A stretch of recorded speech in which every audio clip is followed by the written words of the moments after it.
staying up all night on my phone and showing up late for work. What would you be doing on your phone in the middle? Fucking scrolling Instagram reels. Whatever in life. We look at your races. Really? Yeah. Anything else? Just racism? Racism. Fucking jokes, random bullshit. Like just stuff that is unfulfilling. Just looking up. I'm gonna try and see if there's something better on the next scroll, but nothing more. Midgets with giant tits. My algorithm. I clicked on it one time, and now it's my entire page, and I don't know exactly how or why. I do keep clicking on it and staring. So you're out of work right now? Yeah, dude. It did. Yeah, not really. And I think it breaks my heart. I look forward to out of work. Look at me.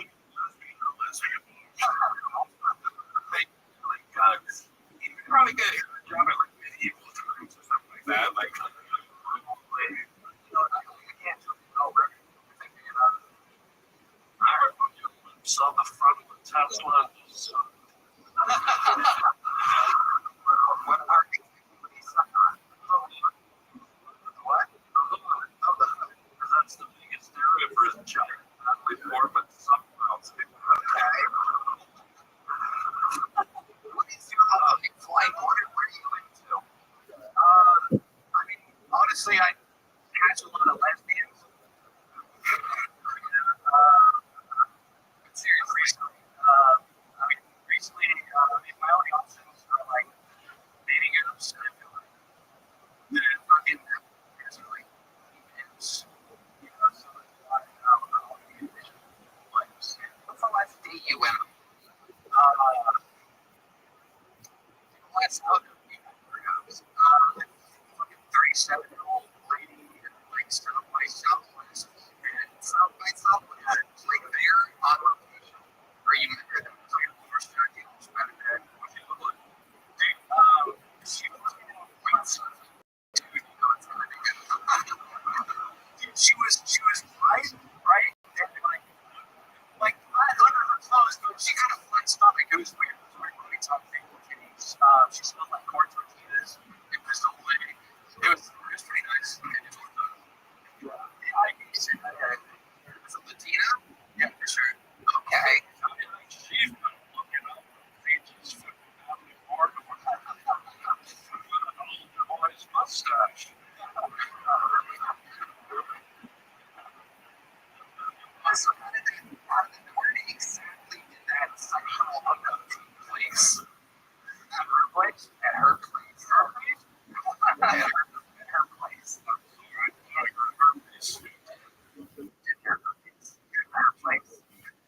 So how did that end?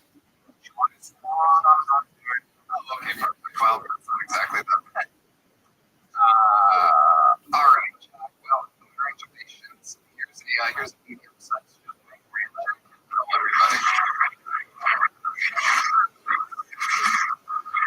All right, even though those one makes sense for your like check out the podcast on the line at HeidiRegina.com. That's my friends here at Speakable. It's Dog Fairy, everybody.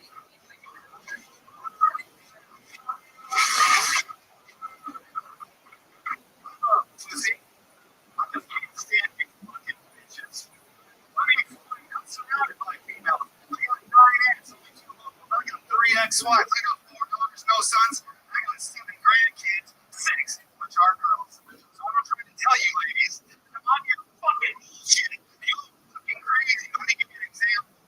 My dad caught me smoking a cigarette when I was younger. He made me smoke the whole pack in front of him. I get it.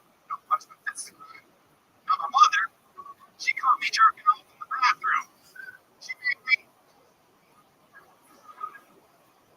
I can look my uncle in the eyes to this day. My dumbass wife asked me a dumbass question.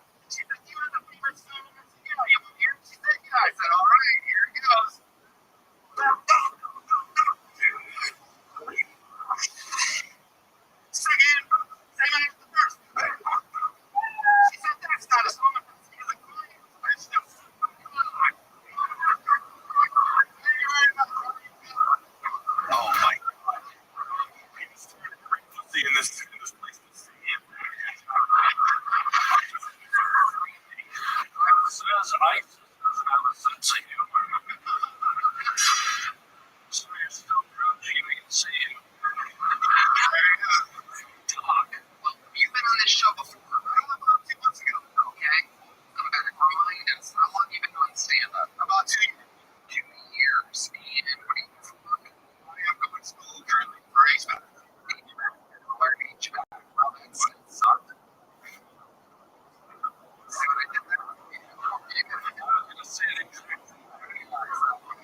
the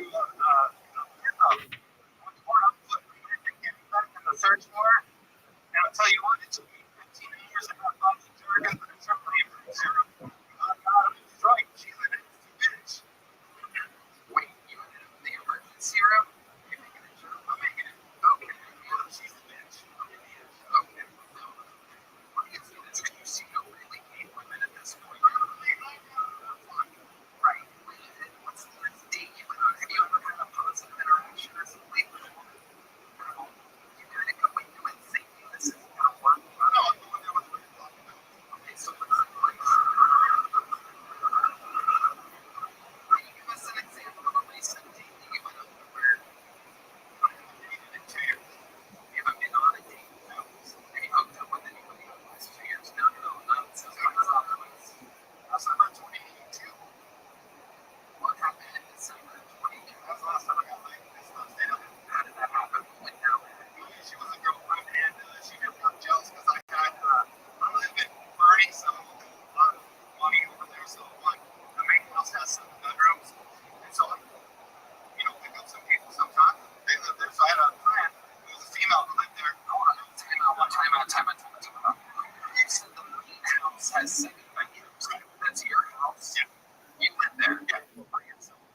Well, my brother lives there. I got my daughter now, but all of my grandkids are out. But it's your house. Right. How can you afford a 7 bedroom house in America? I was working overseas those contracts. I was making $4 million a year for like 8 years. Okay. I was a protection service for the U.S. Serve what? Afghans. You sir, this weird looking guy outside there. I'm like, only like, wait. I'm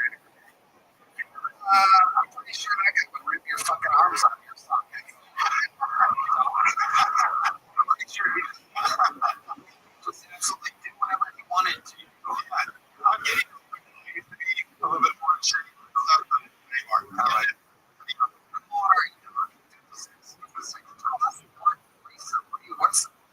Tell us how ages as a the most recent. It's funny now. When you say you miss funny, what exactly? That means I got a pit really bad, but I just did 2 minutes ago. So I'm going to go to the bathroom again in a dribble. Nothing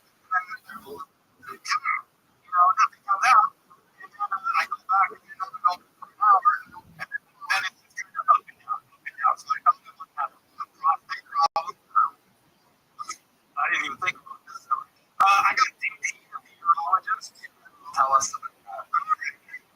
So I go in and I have this key problem. I don't know what's going on.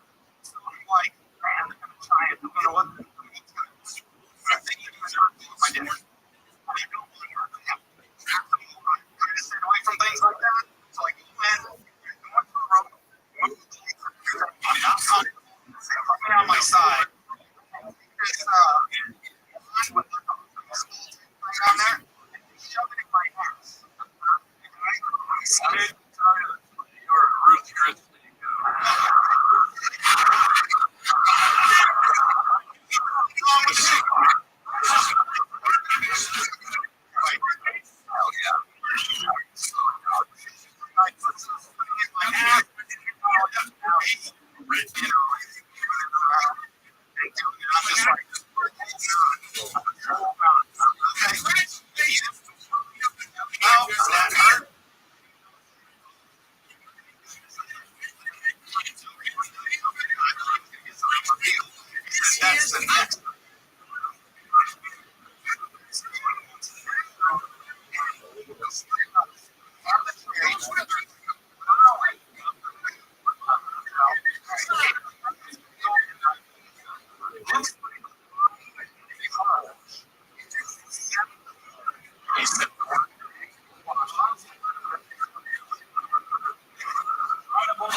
Seriously, there's no way that was what he's made. Product is more than like clean car on the walking dash. Not Joe like Silverado or the 50 or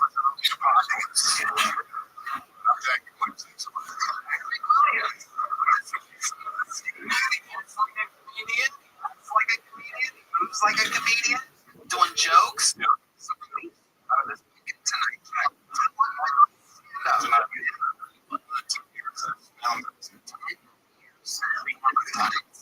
What made you start stay 10 years ago? That was the day I was single. Yeah.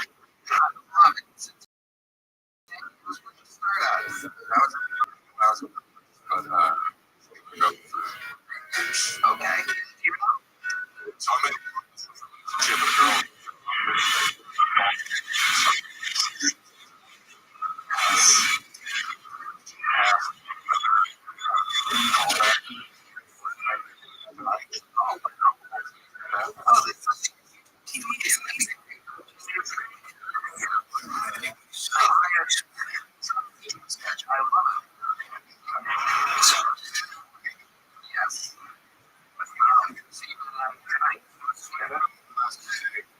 And he told you to ask for another one tonight, and you didn't get it tonight, and you have a chance of being ignored.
Answer, we love you.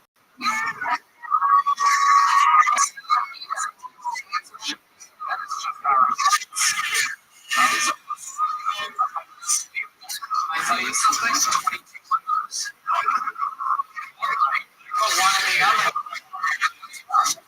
I flip it. I not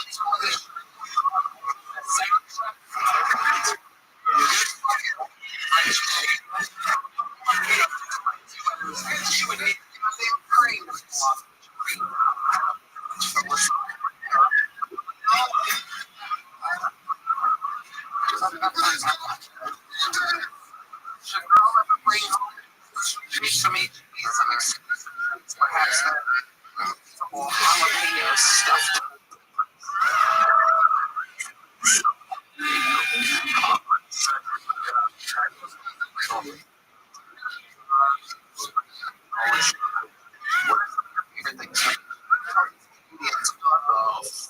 Going on.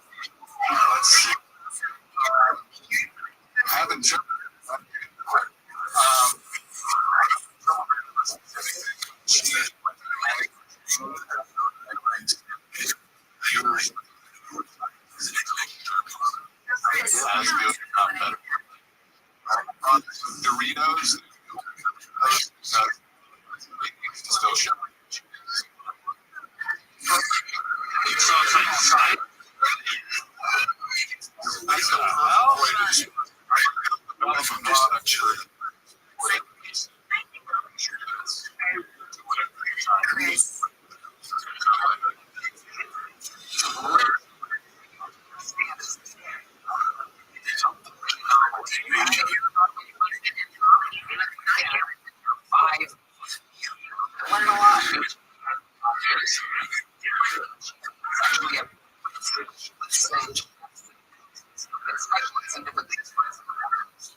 Too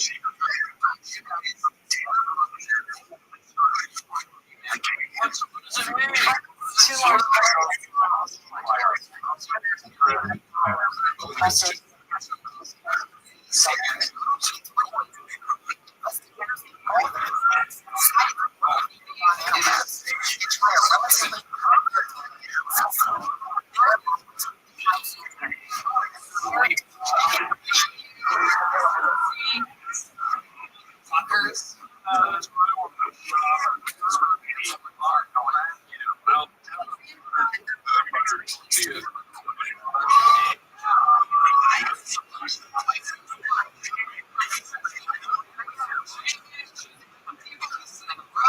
Right now we're going.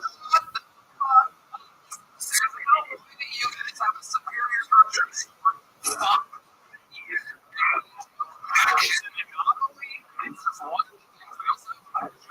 Superior gas station. Our grocery stores, our gas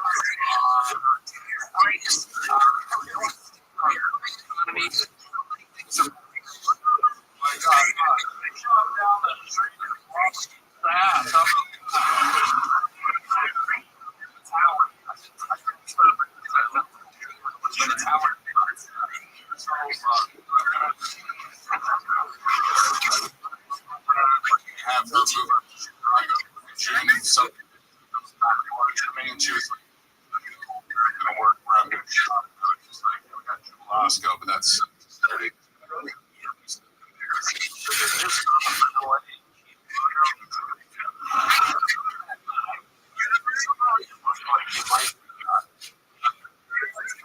Are there any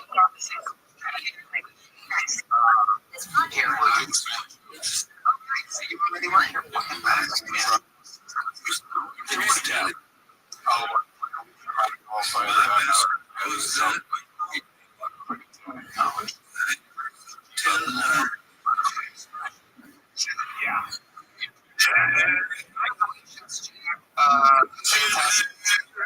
Say for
swimming.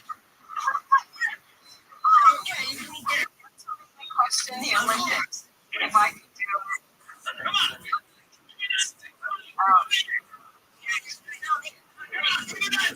what made me realize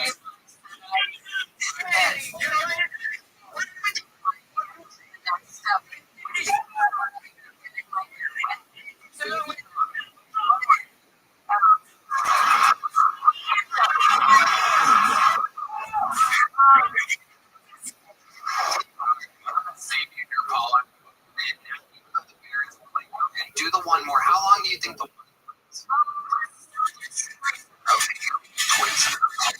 have you noticed that nothing anymore? Your car, 7 years, 5 years, you're watching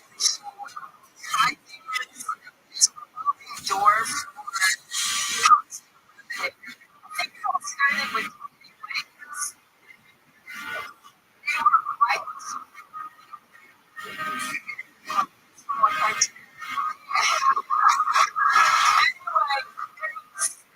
was it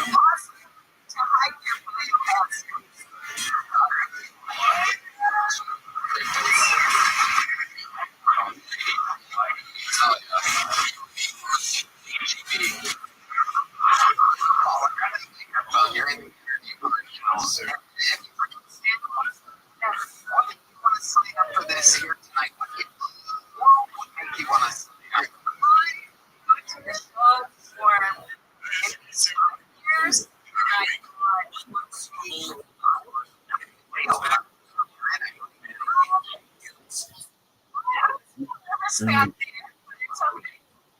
Although let's talk about your scene. Obviously, the set didn't go that good, but you saved it. Amazing. Okay, tell us about your life.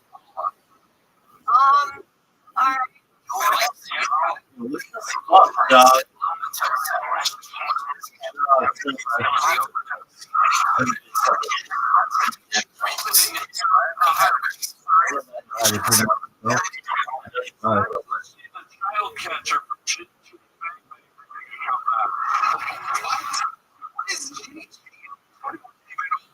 What is ice cream all princess. Come children, and overlay on the YouTube. We're even the more foods of all food with challenge for 2025. No, I need to talk about that. Oh my god, I do see it. But I'm in it.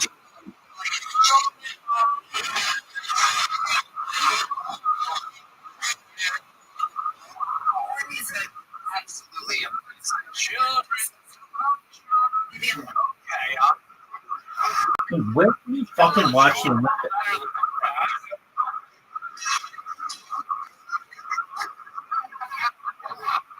the way, can you do one more when you haven't done the first one yet?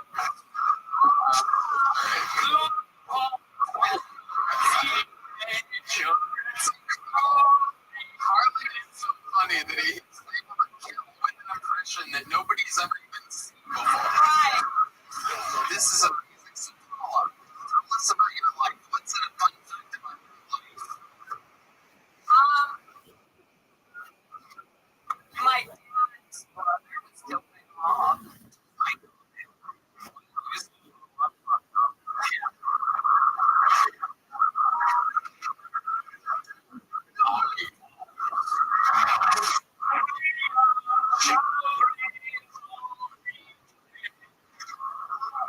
What about you?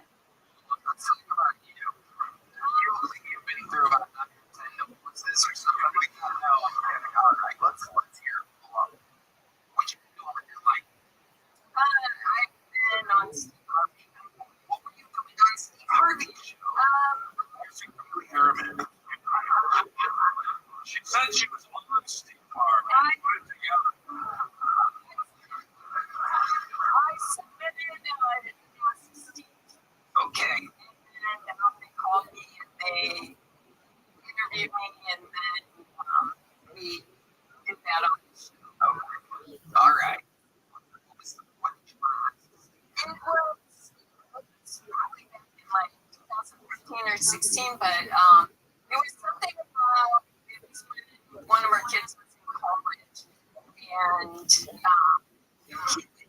he lived in Waka and we had never been to the place, but we were paying the rent and he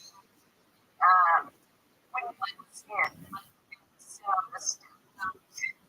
that's what the question was regarding. That's right. It's amazing. Sure you've seen the show. All right. How many kids do you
Raji? Yeah, I've been a nerd for a really long time. Back when the internet asked me one question, was it hot? Were you hot? Or were you hot? Yeah, I was on a scale of 1 to 10. And I was a 9. Yeah, don't laugh. I was 9 years old.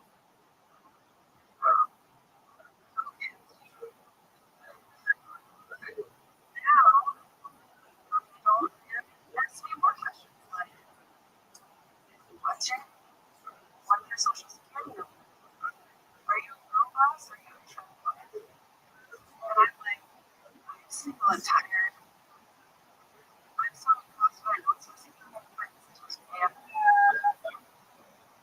I'm scared I'm but that's the thing that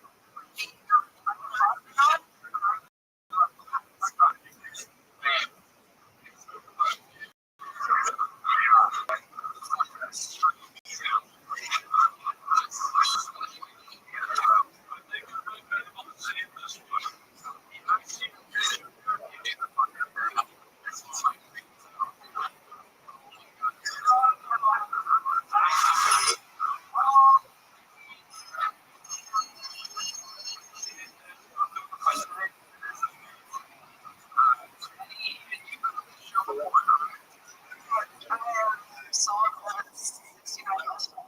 Oh, that's right. You finished at 69 Mustang and then you ended up selling it. Yeah, my son. Very good. What's going on? Sometimes maybe think about on the internet watching the show. Any fun facts about your life or anything interesting about you? I don't know. Maybe one of the things would be where other things. I used to live alone. I ran a college and after college, I was very should that be? Seriously. No, no. Marshmallow.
any fucking thing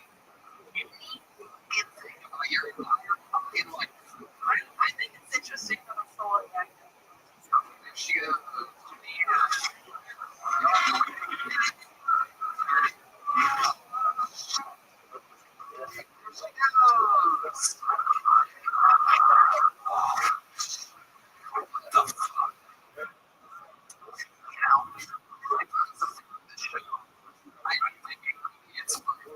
know what I mean? Maybe they ran the rumors in the end with a bunch of crazy people signing up for the chance to come in. But let me remind you, we find stars almost every week or so. Monster comedian that we find. Dexter Rivera was a week off from Atlanta with his family. Those of you that fans of the show, I can say we have a book to recommend. The Great Louis C.K. wrote a book. It's called Anger. I read it. It's very well listened to your favorite book. Tell Tony.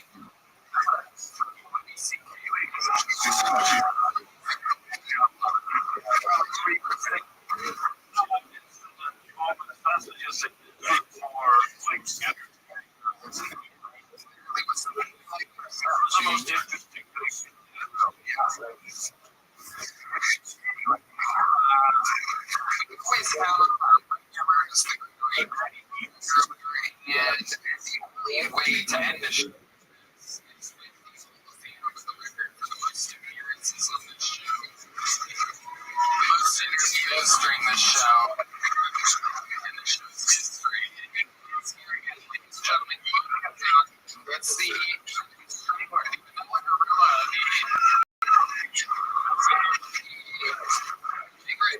this is William Montgomery.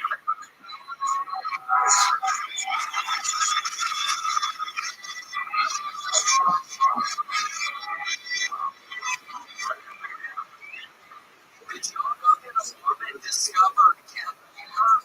And then she said, I'll just turn this into a little nest. I recently asked ChatGPT if AI would one day replace Redman's job as podcast producer, and it responded,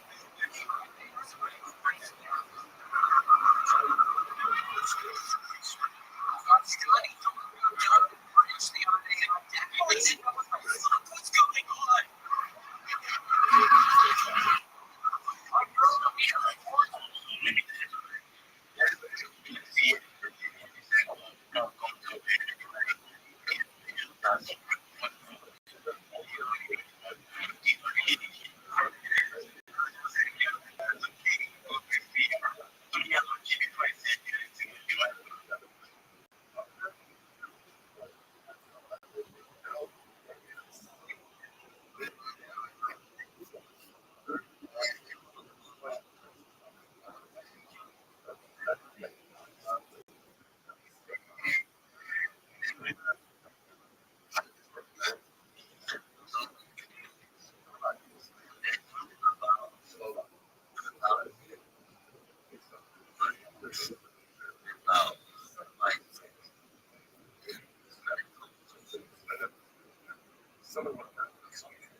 is good.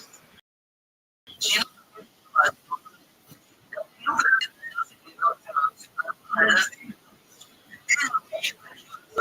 know, so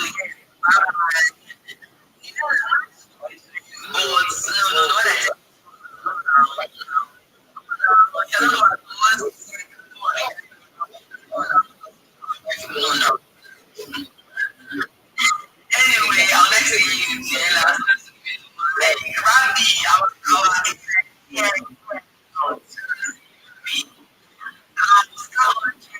now King stage. Yeah, I miss you. George G, Afana, CPUT, you just I think CPUT won't have it do it. Rabbi, yeah, my say, honorable move, I beg. Please go ahead. Your report is not just 26 reports. This month.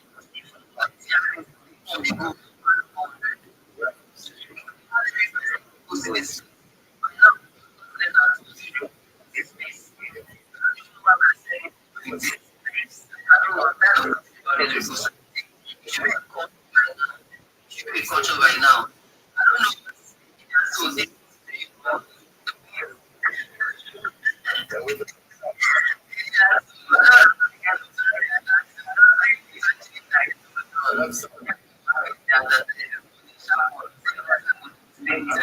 I was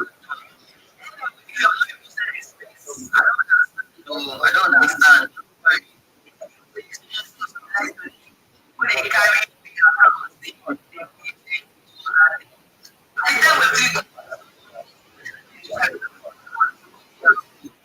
she did not finish.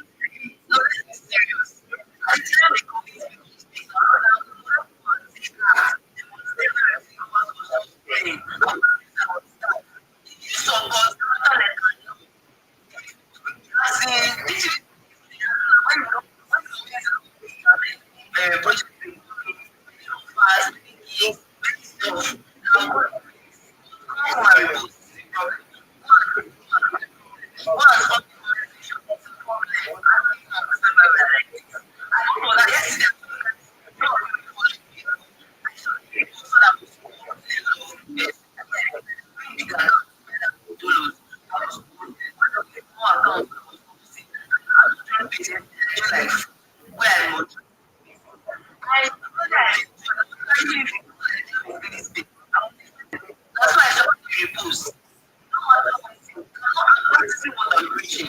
So what you do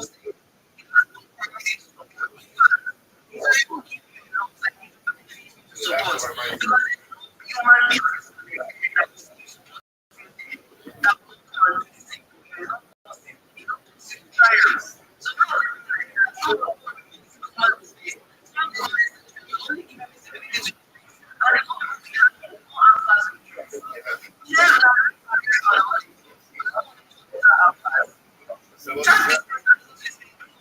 it's also good.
Thank you.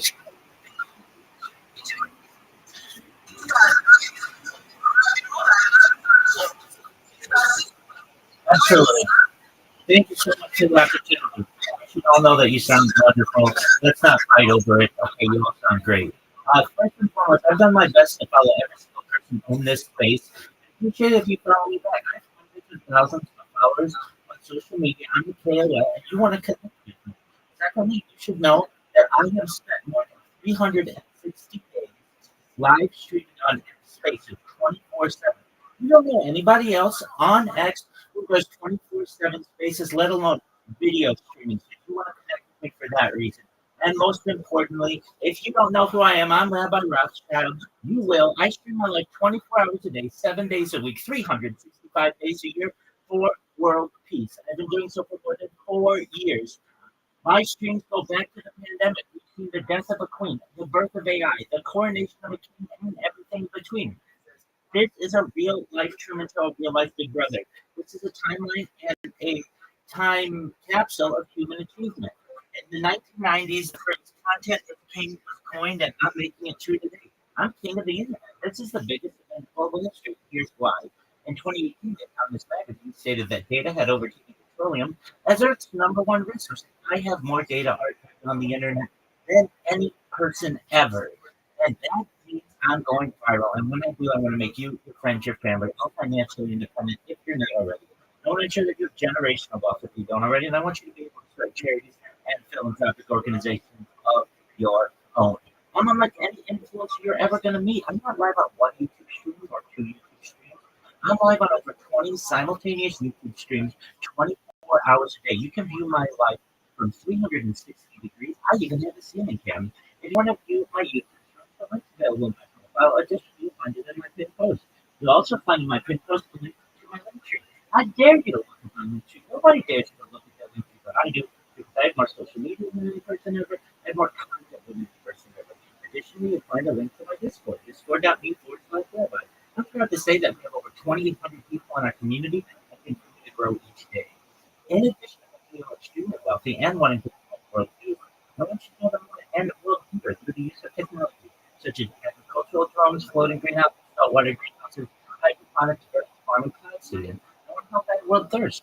I'm sponsored by a cryptocurrency that's worth about $100 million, and one of the things that we do is we build wells and water towers in developing nations for the benefit of the world continent.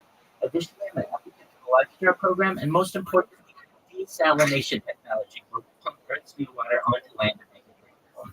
If you're a reply guy, if you're a one-free marketer, if you're a Raider or Schiller, and you want free, mentor, coach, and friend, send me a follow. I will follow you back. Send me a DM. I will respond. I want you all to know that I'm here to support you both personally and professionally. I'm here to be a positive person in your lives. I'm here to have an optimistic view on the future. And most importantly, I want to give people hope. And with that, I sincerely appreciate the opportunity to share.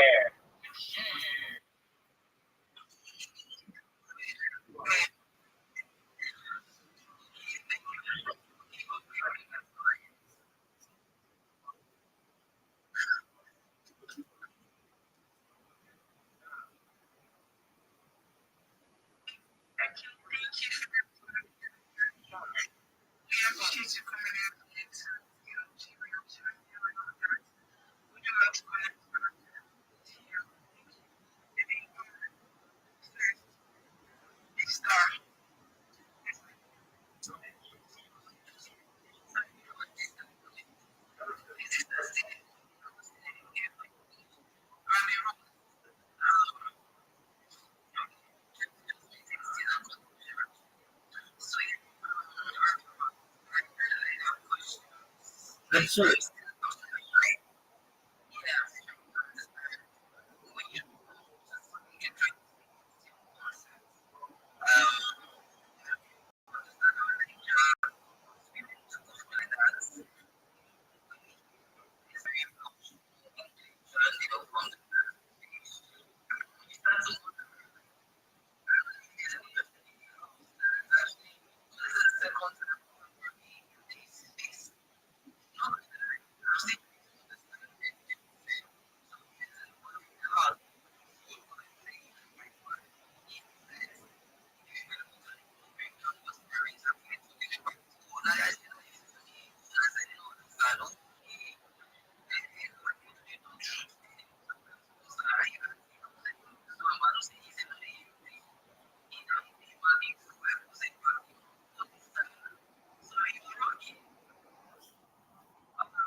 explain. Do you know what a live streamer is? Do you know what a live streamer is?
That's a few generations ago, I would have been a diarist, someone who writes in a diary, or a journalist, someone who writes in a journal. But what I do is create literally a content or music video so that you can literally go back in my life at any moment of any day for the last 4 years and not just know what I was doing, but also what was going on in world events. And you should know that AI needs human data in order to build its models. And I have more data for AI to be able to create it than any person ever, which is making me a very influential person.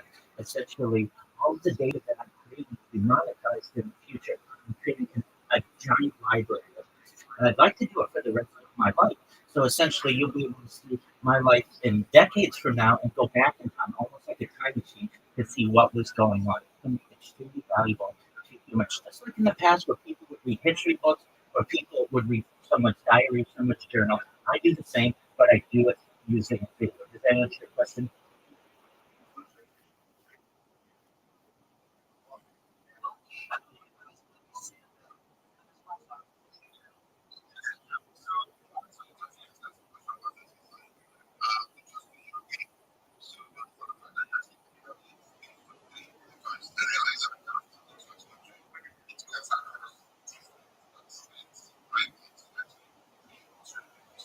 That's incorrect. That's incorrect. That's incorrect. I'm sponsored by cryptocurrency. Whenever you watch my stream, I'm literally wearing a merchandise of $100 million coin. Additionally, in the last 100 days, I've helped over 100 people get jobs in Web3. So if I may just interject, I help Web3 24/7.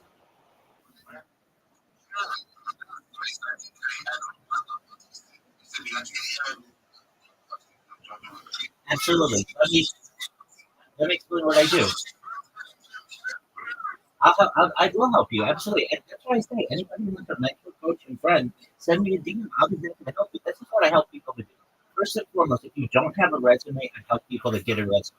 If you don't know what a resume is, it's essentially a summary of your contact information, the kind of job that you want, your past career history, and your education. What we do is we get a one-page resume for yourself. And then what we do is we make sure that you have the ability to apply on job sites because I want you to not just have a Web3 job, but I want you to have a career as well. And whatever it is you may do, you may be a community manager, you may be a Web3 marketer, you may be a reply guy. If you're a reply guy, I want to make you better. I want to make you a social media manager.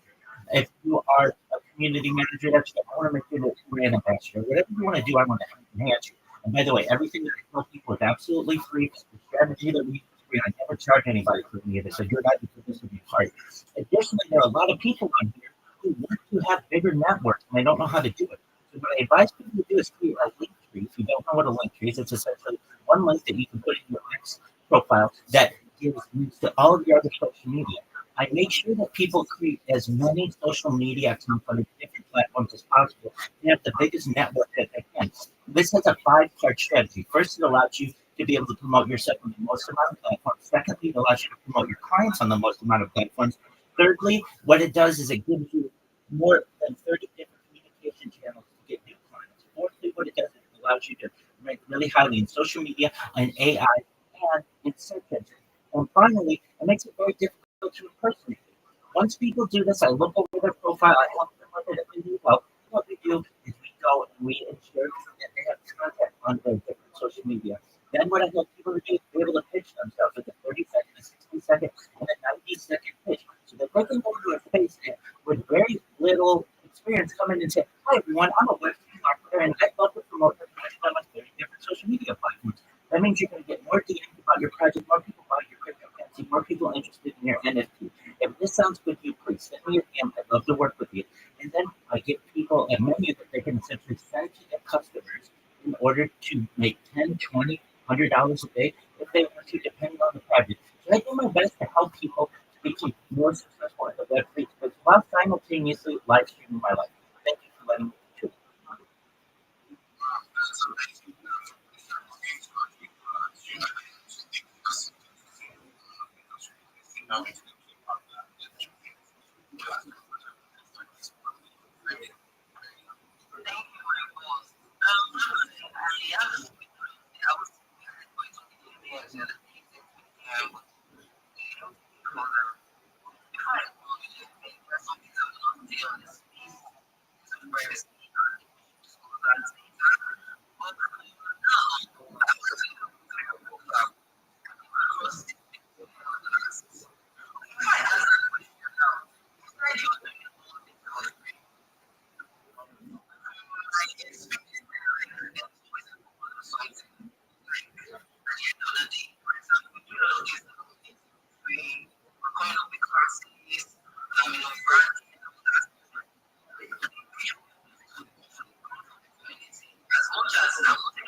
Oh, I'm comfortable saying it.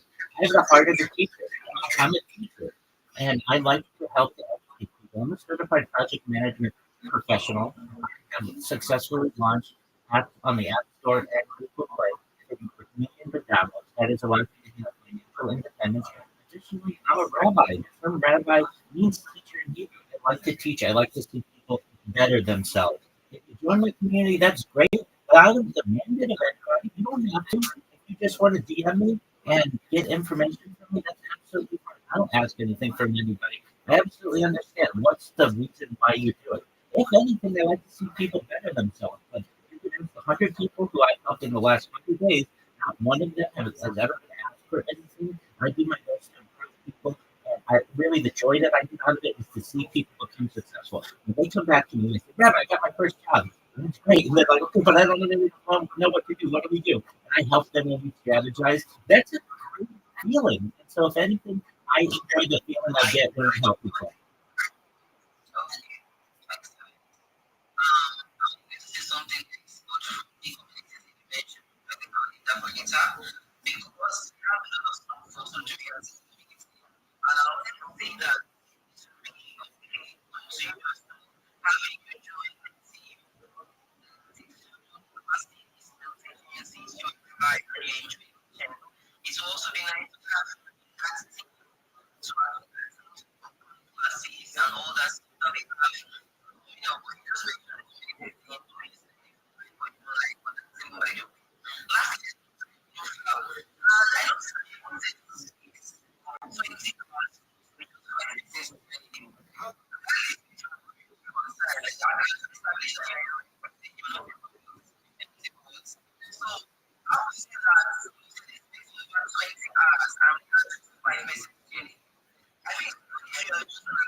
I'm not the one who hosted that space. It's another account that I have that I don't promote. That's an account that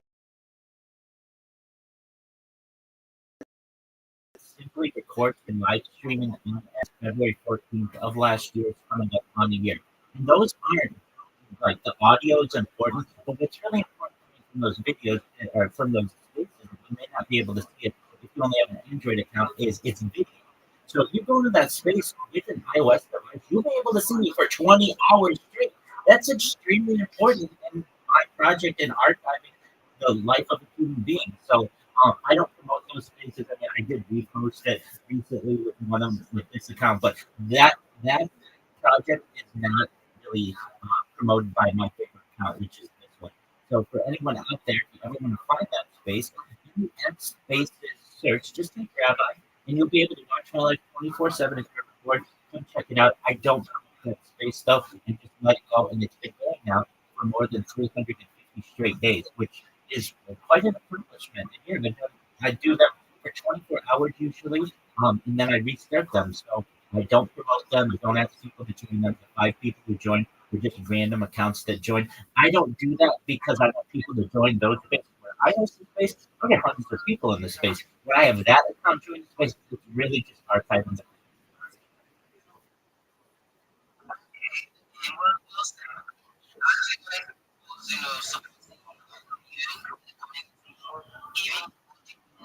all that. See, just as you already came. You should talk more. In the games, we can, partner in aspects. I think that's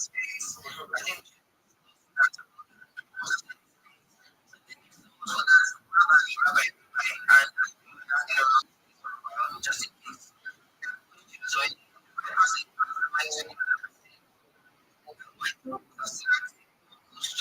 You also,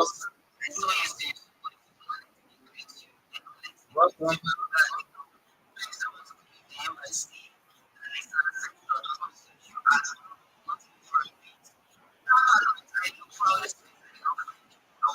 You would have, Levi.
Oh,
She needs to sit on the couch.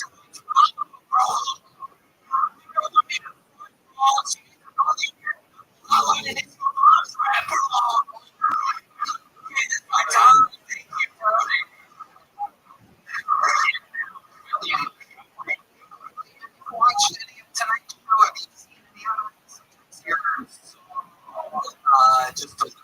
I haven't been paying attention to a show.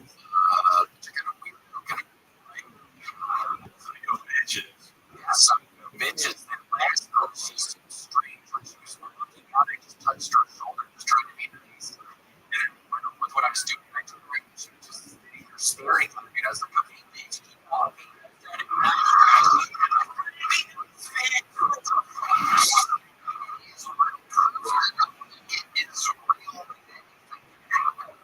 These things work.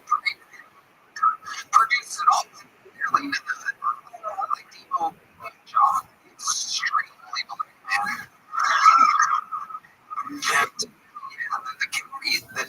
the Jack McLean was fun.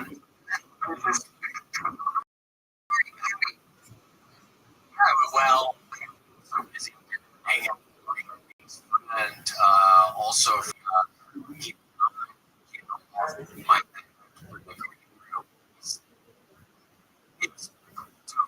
it's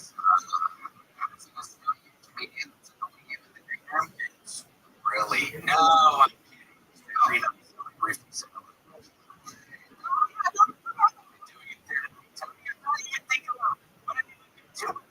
Right.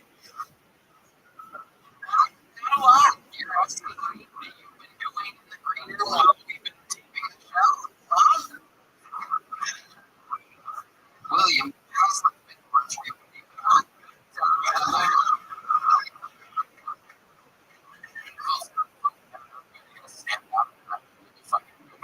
three weeks. Being so relevant. Get myself out of nerve. Just was worried I was going to stop doing that. I just stopped doing it. So I got to get back. And it's hard to find for 3 weeks now. So I just kind of thinking out. I've been on fucking eBay. I've got all the fucking free rugs. Like, relief place to lamps. Now I'm buying a bunch of lamps on fucking eBay. But I'm a little worried. It's really cool. Kind of ashtray. And I got the package by the way right today. Why didn't you from me, William? What if we get friends, man? Yeah, you could go to Nick Rothschild's store. Shamanic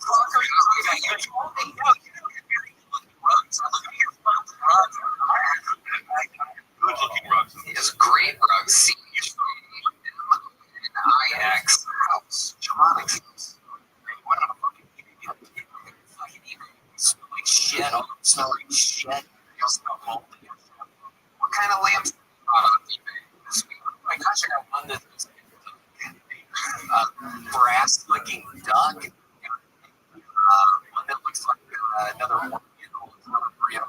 It looks like it's some sort of cookie jar, some sort of jar. Yeah. Lamp shade. Like this shade with some real ring. Different kind of lamps. They kind of look like silver. They look like all top.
fishing. That's it. Just do that. No, nothing else. That's how I ordered them, and the birds are fucking flying into my window. Seriously, it's been weird. That's why the neighbor recently told me it's weird. Birds have been in your windows. Correct. And it's on some social media. I heard about that when I saw that. I was heard an ostrich right up your ass. If there's something that you're leaving out, perhaps you some food that you left out, the birds fly in your window. Something like you don't worry about. You don't think a bird is in your house and he's going to die. I don't want to be morbid, but it looks like a thing. And I've been watching a whole bunch of videos. That's what I've been doing. Right before this, I kind of haven't been feeling great. What? I didn't even click on the next video. It's these two sausages that are crazy. I want one on the window, and then you take it to like the fucking farmer's license, and then you just bring it out the window, and so guys, just processes it, working on the road. Police came through.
Yo, what up? How are you, big dog? Shalom. Shalom, what's good, son? Everything, man. Excellent. Anything normal. Dude, just living life. How'd you find out about me? You please remind me. I saw you on anime stuff. An anime store? Yeah. Okay, very well. Did you watch it? Saturday. Cool. Did you watch the Super Bowl? No, I didn't. I'm not American. So that sounds like not something foreigners are aware of. Are you kidding me? They had like a whole dedication to Latin America. The entire halftime show was in Spanish. Oh, well, I'm from Australia. I'm like really past about shit. So No, that is I know it might be fun. I have an Australian. You know the Australian. There's gonna be an NFL game in Melbourne next year. Yeah. All right, very well. All right. What about the Winter Olympics? You know that there are 56 Australian athletes competing.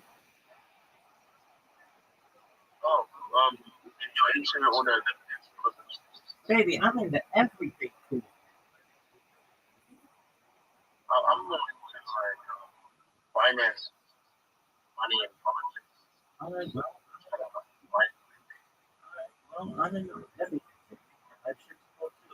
All right, have you been on Twitter Spaces recently? Yes or no? No. no. Why not? I just I'm like my business and like almost like money full time. Like I just work a lot. All right. I mean, it's something you can listen to. You don't have to like do anything, but it's 24/7 Web3 discussion. Are you into cryptocurrency? Yeah. All right. Well, and you're not in the Web3 Twitter Spaces. I just don't know cost average and Bitcoin and everything. Okay, but what about like Bitcoin or I used to pay with meme coins, especially after Trump launched his own token. I noticed that it was a bit too speculative and it's not really like something I did kind of business for that. okay? What kind of business do you run? I don't need disability. Very cool. You have a big heart. Yeah, my dad. think it's like it's not like when I started the business, it wasn't even about the money. It was just providing good service. Very well. Do you know what raw comedy is? What's that? Dog, it's Australia's biggest open mic competition. Man, you don't know anything about Australia. I mean, I grew up here like most of my life. No, I'm just busting your balls. Do you not know what raw comedy is though? No, I'm not aware of that. Dog, you got to get on board. It's Australia's biggest open mic competition. Do you know what comedy is? Yeah. Who's your favorite Australian comedian? I don't have one, man. I have American comedians I like. Okay, who's your favorite American comedian? Probably Bobby Lee. He's very funny, like little Korean man. That's hilarious that you think. But okay, excellent. Do you know who James McCann is? He's from Adelaide. No, I don't really know him. I didn't know all these Australians and all these like facts about like 10 different things. Yeah, I know. I'm having to teach you about your own country. Oh man, you're gonna say it that way, man. I mean, am I not? Am I not? I'm over here teaching you that you have 56 Olympians in the Winter Olympics. I'm teaching you. Do you know about the JJJ? The music? No. Radio? Do you know about Anthony Joshua and Jake Paul? Fuck yeah. Yeah. Like I'm into like those funny influencer like fights, you know. And that's the shit like that I follow. Have you seen the Andrew Tate versus Chase the Ball? I saw he got his ass whooped. Yeah. By like some influencer boxer with pink boxing gloves. There you go. Do you like UFC? UFC. I used to follow UFC. I stopped watching it. All right. I know a lot of the fighters. I know like Israel Adesanya, Alex Pereira, like all of those people. All right. Very well. Are you excited for the White House UFC event, July 4th? Maybe because you're a streamer, like you're into all of the trendy topics. Dog, I'm into everything like, cool. What's gonna happen. I'm into everything cool. Really? What about the guy that got kidnapped by like Trump or something? I don't know. Some Mexican looking guy. Dog, Nico, the guy from Venezuela. Yeah. Yeah. What about him? Apparently, like Venezuela has like 20% of the world's oil.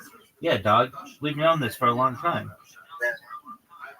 Yeah, that's why the oil prices are priced so cheap. But that Venezuela oil. It's arguable. We basically kidnapped their leader, coup, and now we're running that country. We did that to Chile as well, right? We've done it to essentially every Central and South American government. Yeah.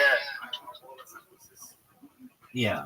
That we basically have large corporations that want the resources of those places. They come in, they change the leadership, they put in some puppet leader, and that puppet leader does everything that the United States says. Yeah, exactly. Word, dog. All right. So, is your family very rich? Because the Rothschild family is very famous for that.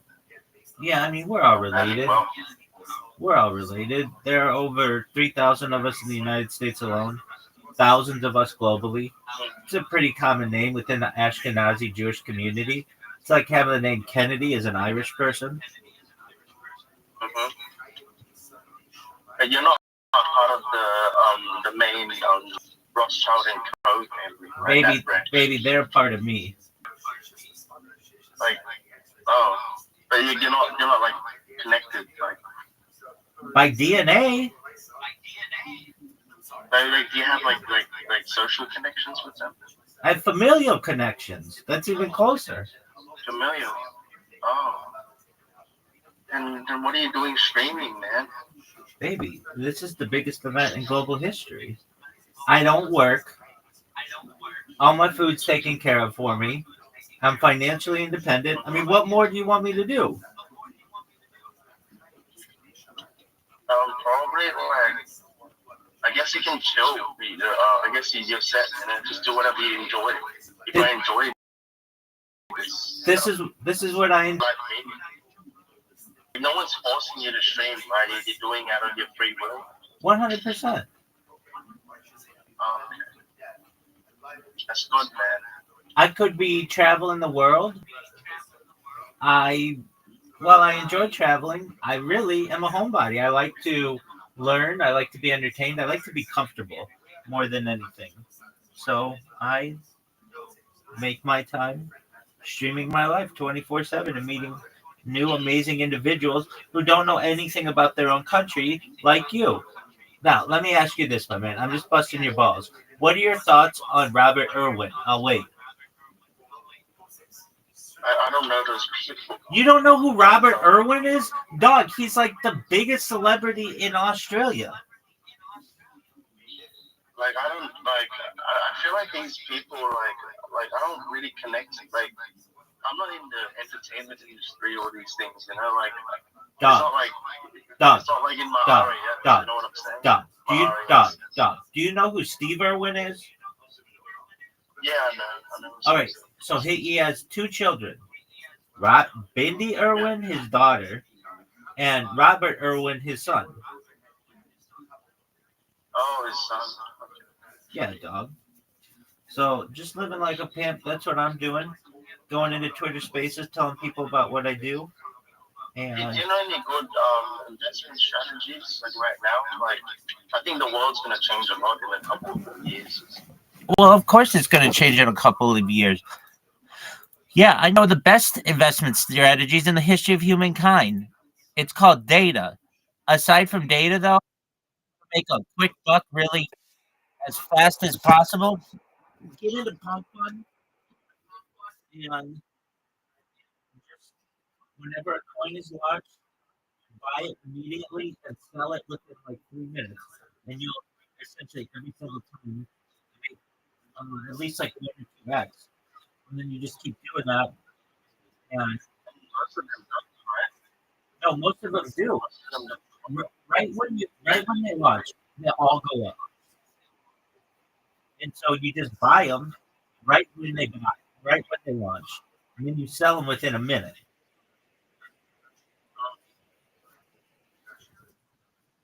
It's basically that strategy actually works. It's a cheat code. Yeah, absolutely, it works.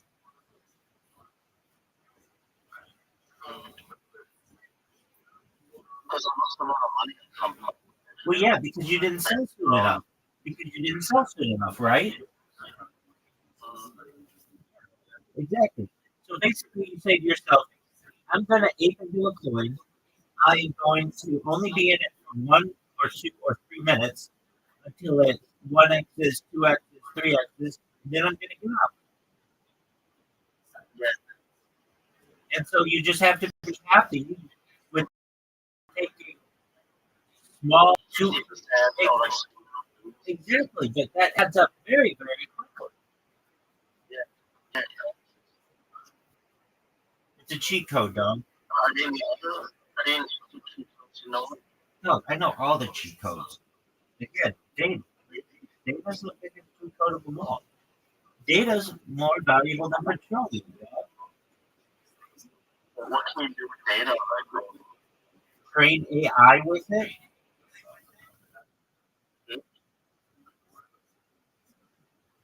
You know about AI. You know how valuable AI is, right? Yeah. Well, in 2018, the Economist magazine stated that data, specifically human data, overtook petroleum as its number one resource. Mm. So, I mean, how much money do you want to make? How do you invest into data? I know a lot of it even under private equity investors. Most people don't have access to private equity. does. You create your own data. Regularly. So you basically recognize that human data is the most valuable asset in, and you create your own. Basically, you create your own human data and recognize that it will be extra valuable. Really? It's the number one resource on Earth. It's more valuable than gold, silver, oil, cryptocurrency. Human data is number one. It's more valuable than water. Isn't your own? I think isn't your own data like much money? Like not much like your own It, was, personal data. it depends how much of it. It depends how much of it you have. There's another person in here. He recognizes it. His name's Spirit Man. Spirit Man live streams is like 24/7 on you doing it for like 300 days. There's a lot of value in that data. I've been doing it 24/7 for like 1,500 days. There's a lot of value in that data. How do you get that value to be monetized? Different social media platforms. The different social media platforms, they pay you. But you're not selling your data, right? You're selling your data. No, you still own it.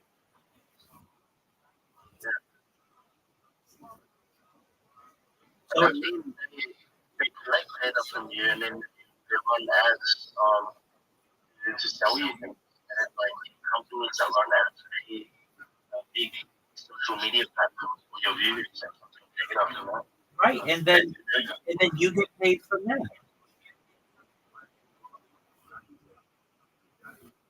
Oh, so the social media platforms where like you get paid of viewers. I mean, but you have to recognize views can make you money. The data itself can make you money. Endorsements can make you money. There are multiple profit streams from this. It's not just one profit stream. And that's what makes it so valuable. I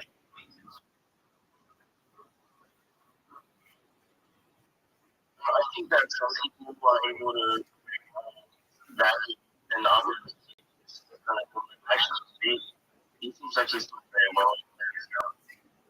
Like he Of has a lot course. of people watching him. Well, no, that's not necessarily true. A lot of influencers bot themselves.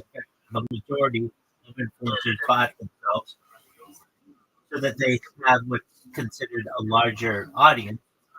Then they get more money from it. But the number one job in the United States that a young person wants to be is an influencer, and that is now the number one job as a global desired career. It used to be athlete. It used to be like football player or basketball player or soccer player. It's no longer. Influencers taking over. You can do whatever you want. You can talk about whatever you want. Literally, whenever you turn on the camera, money starts to be generated. It's like a free money glitch. Yeah, whatever. I mean, like I'm wearing, I'm sponsored by cryptocurrency. That's worth about $100 million. All I have to do is wear their shirt, which costs me nothing. I have to wear a shirt anyway, and have their pillows and comforter and stuff. And I generate You might ask money enough.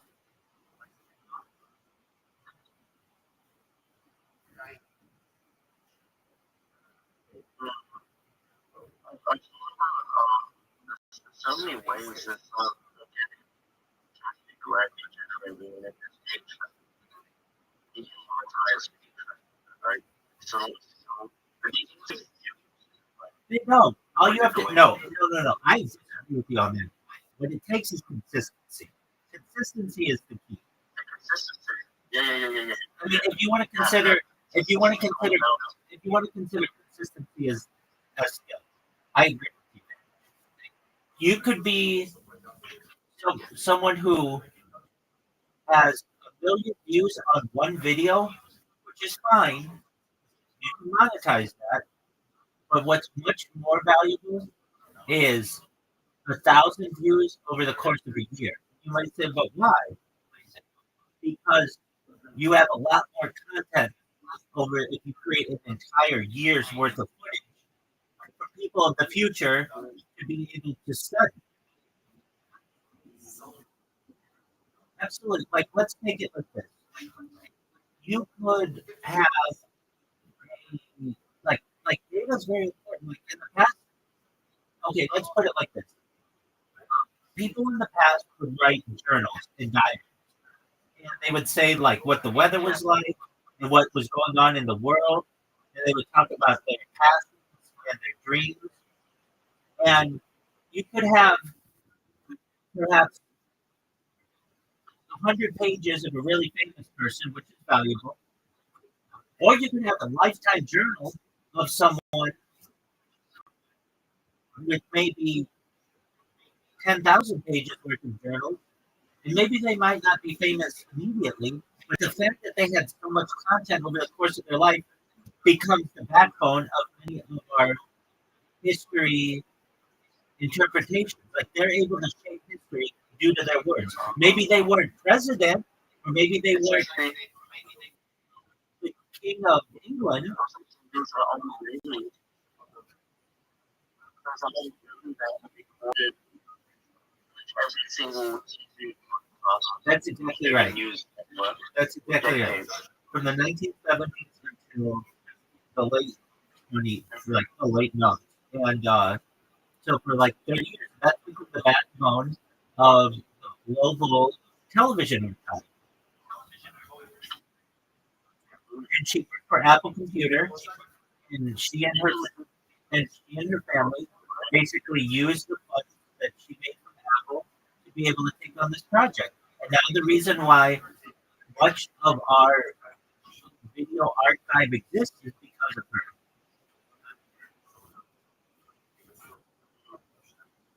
So she may not have made huge amounts of money over the course of her life. She did though because she had Apple stock and stuff.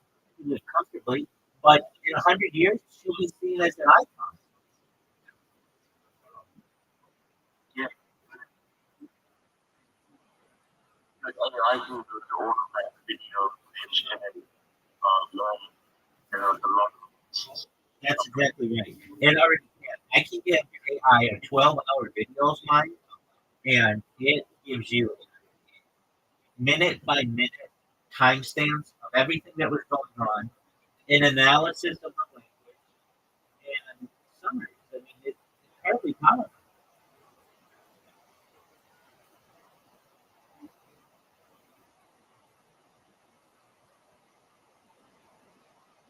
I just like to say that the season of the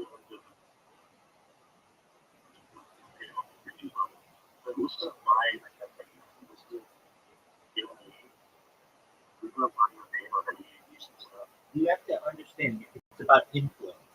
If you're not live streaming right now yourself, but if you do it for 10 years straight every single day, you'll be a millionaire. Just about guaranteed. If you do it 24/7, and here's why. Because you'll have people who come to you to say, hey, I've seen what you're doing. I like your content. I have this cereal I want you to be a spokesperson of, or this clothing brand I want you to be a spokesperson of, or I want you to drive this car, and you're going to get on podcasts, and you'll get interviews. You will see have exponential growth. You didn't know who Mr. Beast was 10 years ago. You can go back and look at Mr. Beast's first video, which is like in 2014. And he looks much younger. He's just like, hey, everybody, I'm making a video for myself in 10 years. You do what you need to do, baby. It's your world. I just live it.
Yeah, so you're over here. I'm telling you, like the way to success, and you get it, but you don't. Okay, so 10 years ago, Mr. Beast, well, maybe like 12 years ago, he was worth nothing. He was living in fucking North Carolina, and he had nothing. Now he's a billionaire. He kept up with that dream. I'm just saying, like, you want the easy way. Easy way is creating content.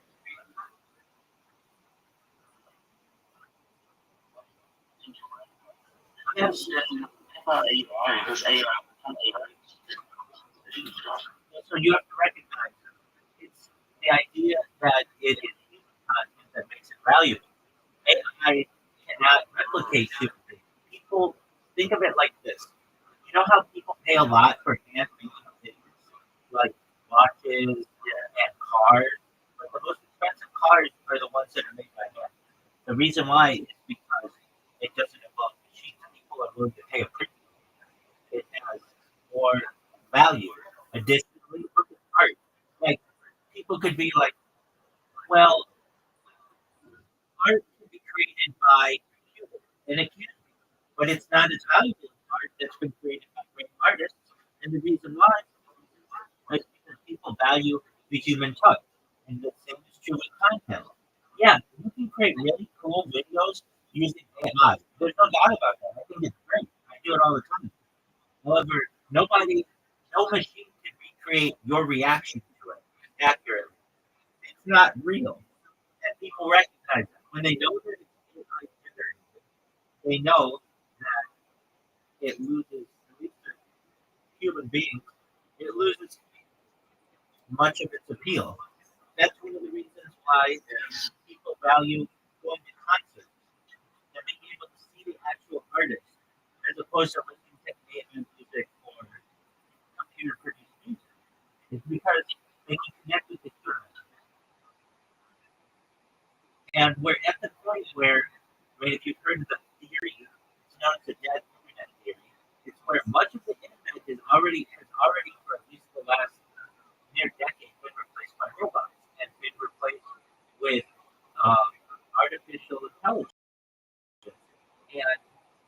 us more and more away from human contact, and people long for that. People love that. Look, I can just tell you this right now.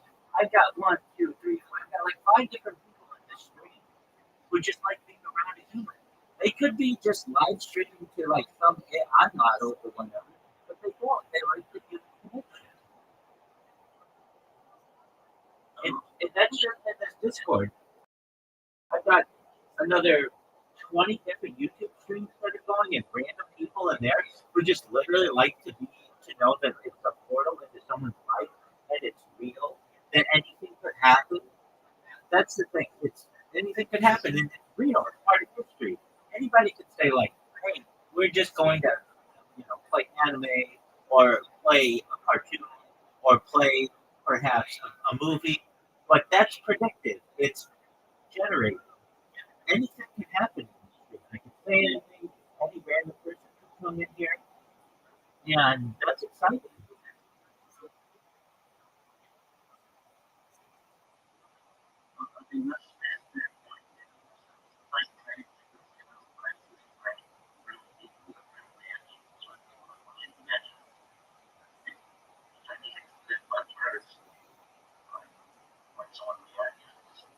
In many ways, yeah, there are similarities to that, and then you don't get in trouble. And people like that. Someone that it's easy to enjoy, like showing people can help everyone That's right. I mean, look at old photographs. Okay, people like old photographs because it's like a snapshot of history. And that's what these live streams are. It's a snapshot of history.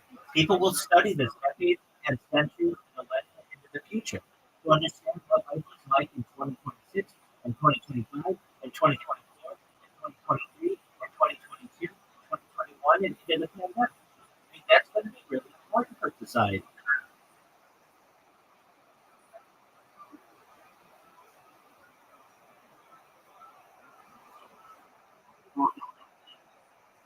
So you're just basically trying to do that every single one.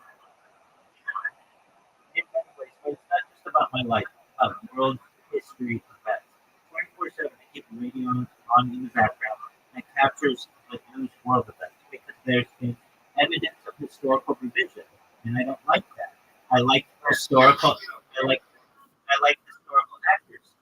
So I want somebody to be able to go back in my stream and know exactly what was going on, not just in my life, but what was going on in world history. And if somebody tries to manipulate that in the future, somebody can go back to my stream and say, no, that's not how it played out.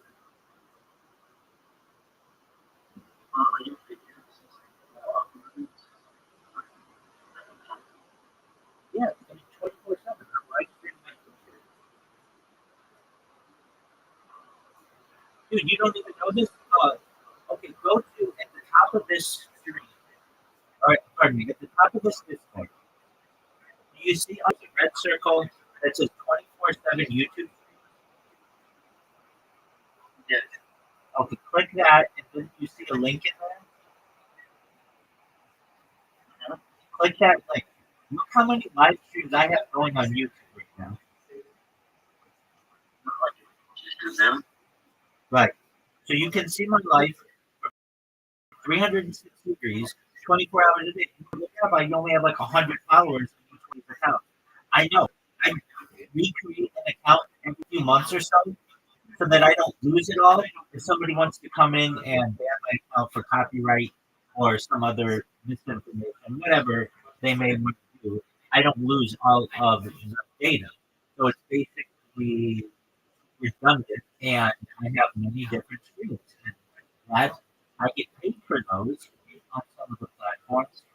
And more importantly to me, far more importantly, the money doesn't matter to me. I don't even collect it. It just sits out here. What's important to me is the fact that my life. I feel like you don't really need much. I mean, I live comfortably. That's all I care about.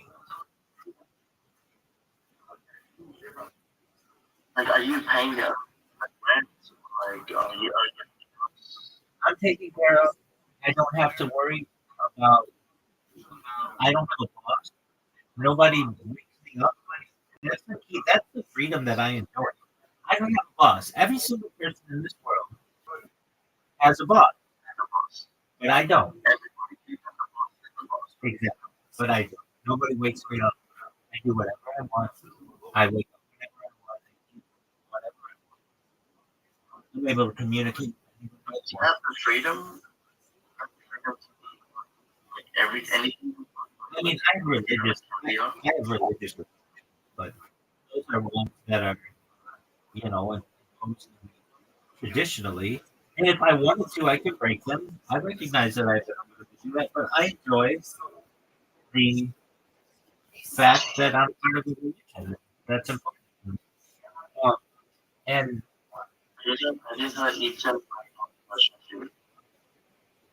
every single person on this earth, every Israeli, every Jew has at some point eaten something not kosher because the fact that some things are really difficult to detect. Like a small aphid in broccoli would be considered non-kosher. Okay, so nobody has a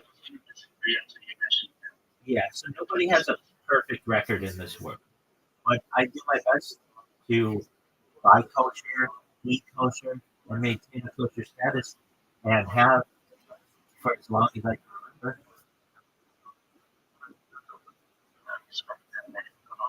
Thank you. I do my best too. I do my best. If you wonder what just close that ice after you start one of my cameras, that industry. So, when are you going to start streaming? That's my question.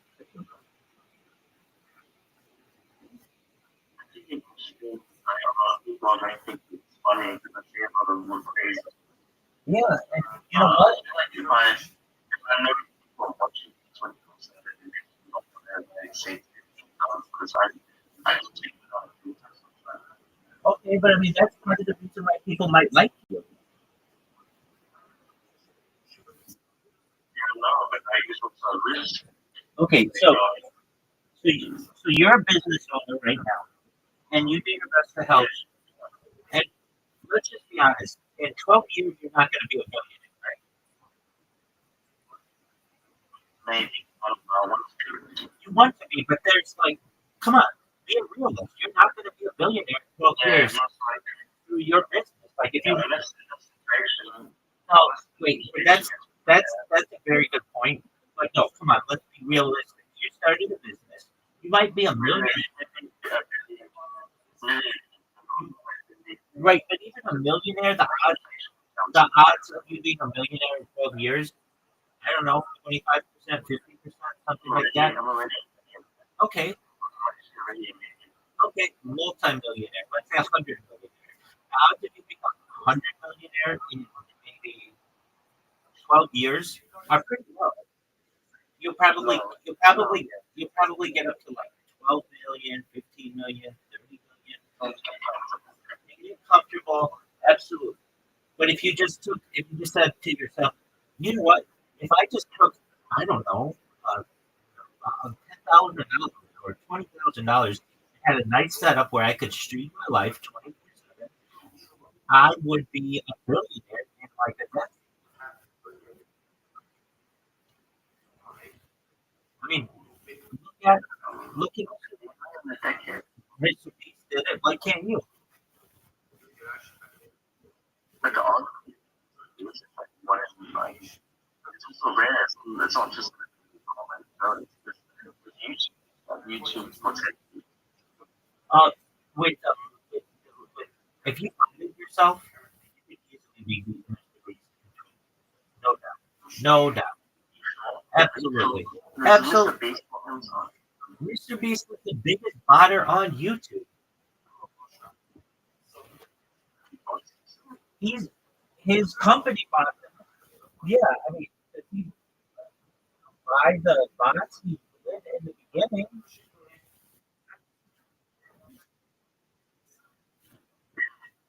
So, but I'm not even saying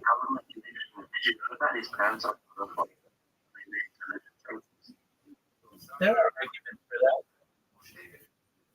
But he actually admitted that on the podcast. Okay. You can recognize that if you were to say, I mean, you're a millionaire, so you have a business.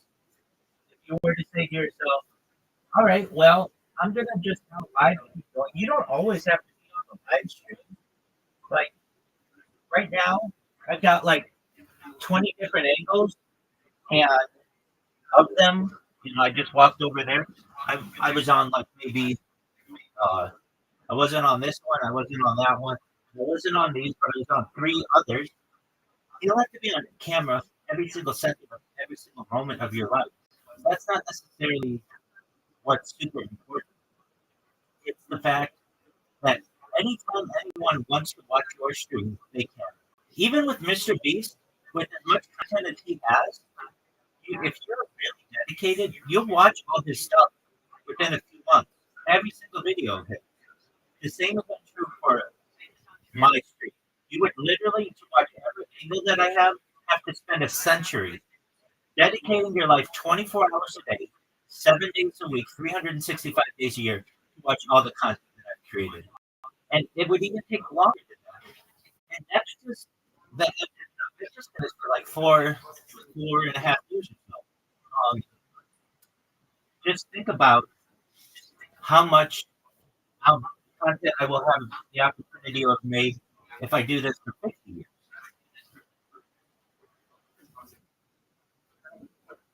How do you react to make Um, I don't have brothers or sisters. I'm independent. Um, I my cousins recognize that it is really important to me, and I would say generally my family is up towards it. It's like archiving human, it's archiving human history. That's a very cool thing.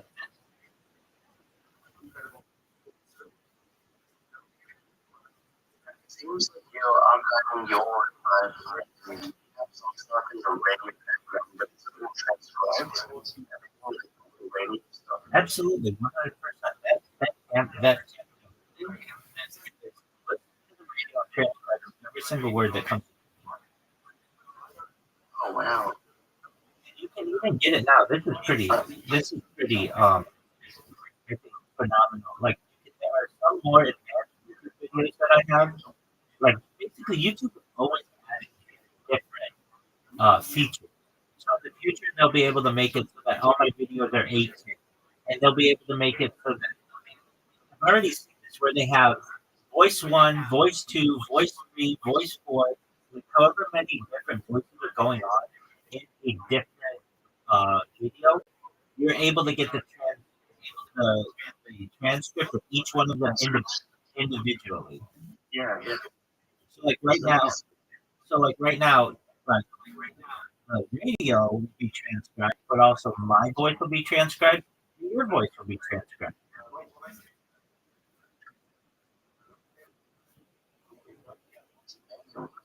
I think that's the direction of YouTube. That YouTube's already to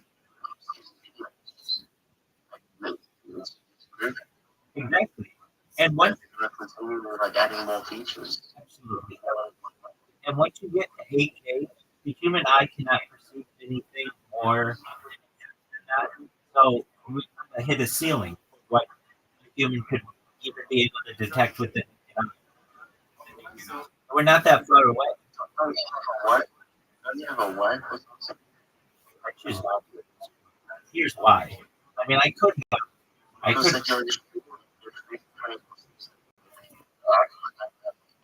I go romantic life. I mean, I'm really look. Before I started, I was with a lot, and so I have like very just excellent relationships with really beautiful women, and I know that when I go viral, which could happen any single day, or any month, or whatever, I'll be the most famous person on earth. Well, arguably, I have more data than any person on earth. I have more data than Mr. Beast. I have more data than Series. I have more data than PewDiePie. I have more data than all of them combined. You multiply PewDiePie and Mr. Beast and multiply by 10, and I have more data than they do. And I'll be able to use my role as a global leader not only to be able to improve it, but have any woman that I want. I'll be the most eligible bachelor on earth. And every woman on earth, no matter, like, this is something that I've learned, no matter how tall a guy is, how athletic they are, how rich they are, the thing that a woman wants more than anything is to make her fucking friends jealous. And the best way to do it is to be with a really famous dude. Fame is an incredible aphrodisiac to women in many ways. It's the most powerful aphrodisiac. Every woman wants to be with the most famous man on earth. Well, fame, I would say it's a combination of many things as well. It is. Um, yeah, so fame is one thing. It's kind of magnifying. Yeah. Absolutely. Every woman will, exactly.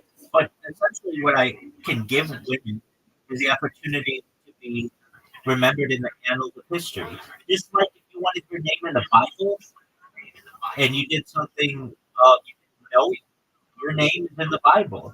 In the same way, if I find you to be attractive enough, you'll be on my stream and be remembered in the annals of history. Hundreds of millions of years of future. Humans have been able to travel interstellarly and intergalactically. Somebody somewhere will say, I want to see what life was like back in 2026 on Earth and know what was going on and what someone's life was like. Just like cave paintings or hieroglyphics or Renaissance paintings. Everybody wants a snapshot of what history was like in the past. And in the same way, my streets give people that opportunity. And any woman out there, if I were able to say to somebody, hey, would you like to be in a Renaissance painting? Absolutely. They would go for that. They want to be on the world's largest live stream. Now, do I live stream my life because I think it's going to get me a lot of ass?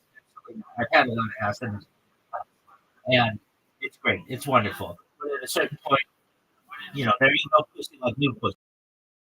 You always get bored. You want to move on. What I don't get bored of is live streaming my life. And that's really, I'm able to talk about world peace. I'm able to talk about futurism. I'm able to talk about things like anti-gravity, antimatter, cryptocurrency, artificial narrow intelligence, artificial superintelligence, artificial general intelligence, things like Can I break down something like I have a that all of right now is being thousands of different people. that's correct.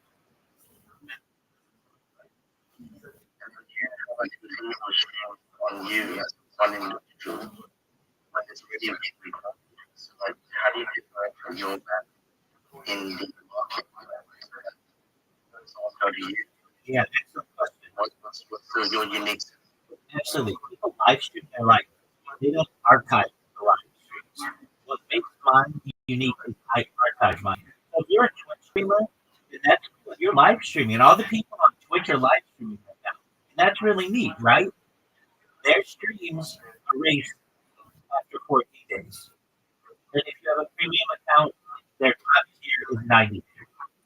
It's gone. It's like it never happened. Even with people who are like, hey, I'm going to do the world's longest YouTube stream. That's cool. It's not archived. And YouTube says that. Been there, done that. It's a difficult thing to prove.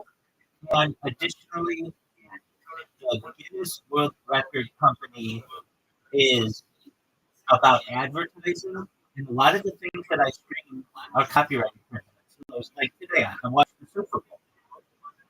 That is not something that you're supposed to be streaming on YouTube. Did I do it? Yeah. And I just have a way around the copyright infringement, which is playing multiple things at the same time. Exactly. And that allows me to get a. But I mean, like I have friends of mine who have Guinness World Records, and it really hasn't done that much for them project. So I know that that is something that I'll have officially in the near future. I don't really put that one out. What I think is really important and what's important is just maintaining the consistency of 24/7 streams of every 12 hours. I restart my stream, and I start a new one, and that means that it's archived. You can literally go back and watch what I did. The person in here, Spirit Man, what the truth about his streams, and he's recognized this. He has to restart them every 12 hours. And he and I have been looking for people who do what we do, basically archive their streams every 12 hours. He's the only person I've ever met who is archiving their stream every 12 hours like I do. And he's been doing it 250 days. I've been doing it for about 1,600 days. He does it from one angle. I do it from 20 angles. I'm not putting him down. I'm saying if I wasn't doing what I was doing, his stream would be the most important stream in the world. See, so you're basically like you're and Yeah, I would say so. And then I do it on so many different platforms. I don't just do it on YouTube. I do it on Rumble. I do it on Twitch. I do it on YouNow. I do it on Billy Book. I do it on so many different streams. I do it on Instagram.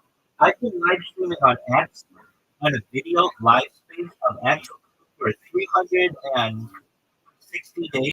No one's ever done it that we've done an X space for 365 days on video. I have more video content on X than any person ever.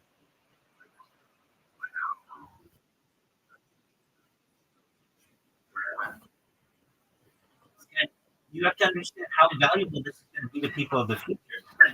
To understand aging, like I have myself on here for like basically 5 years of my life. Be able to study my aging, my eating habits, my drinking habits, my breathing habits, my sleep habits, which I think will be really important because not a lot of people stream themselves when they sleep. Every aspect of behavior patterns, every aspect of human interaction, every aspect of human existence is essentially archived on this street and will be able to be studied by people in the future. It's incredibly valuable data. It is amazing. It is. Well, I appreciate that. And so what I'm saying to you is, you, you're a business owner. I understand you got to run your business. 100%. What stops you from just getting a computer, a cheap computer, and then every 12 hours just archiving your life? You can always mute it if there's something that you don't want to have on camera, or you can stop the stream, or you can go into another room. like how do you archive your life like after you film that stream and use some software to upload it? Is it automatic? It's on. Yeah. So like basically with YouTube stream, so long as it's less than 12 hours, automatically archived. If you don't want it, then you delete it. Well, So all you have to do is just get a computer if you already have one. Create a YouTube account. I recommend also creating a Rumble account, a Twitch account, and a Kick account because then you have 4 times the audience. And when you first start, for the first few months, very few people are going to check you out. But then people will start to follow you, and every time you go live or start a new stream, more and more people will follow you. And I have 20 people in this Discord. I have not had this Discord the entire time that I've been doing this. I've had it about 2 years or so. I have 2,800 people in here. It's the middle of the night in the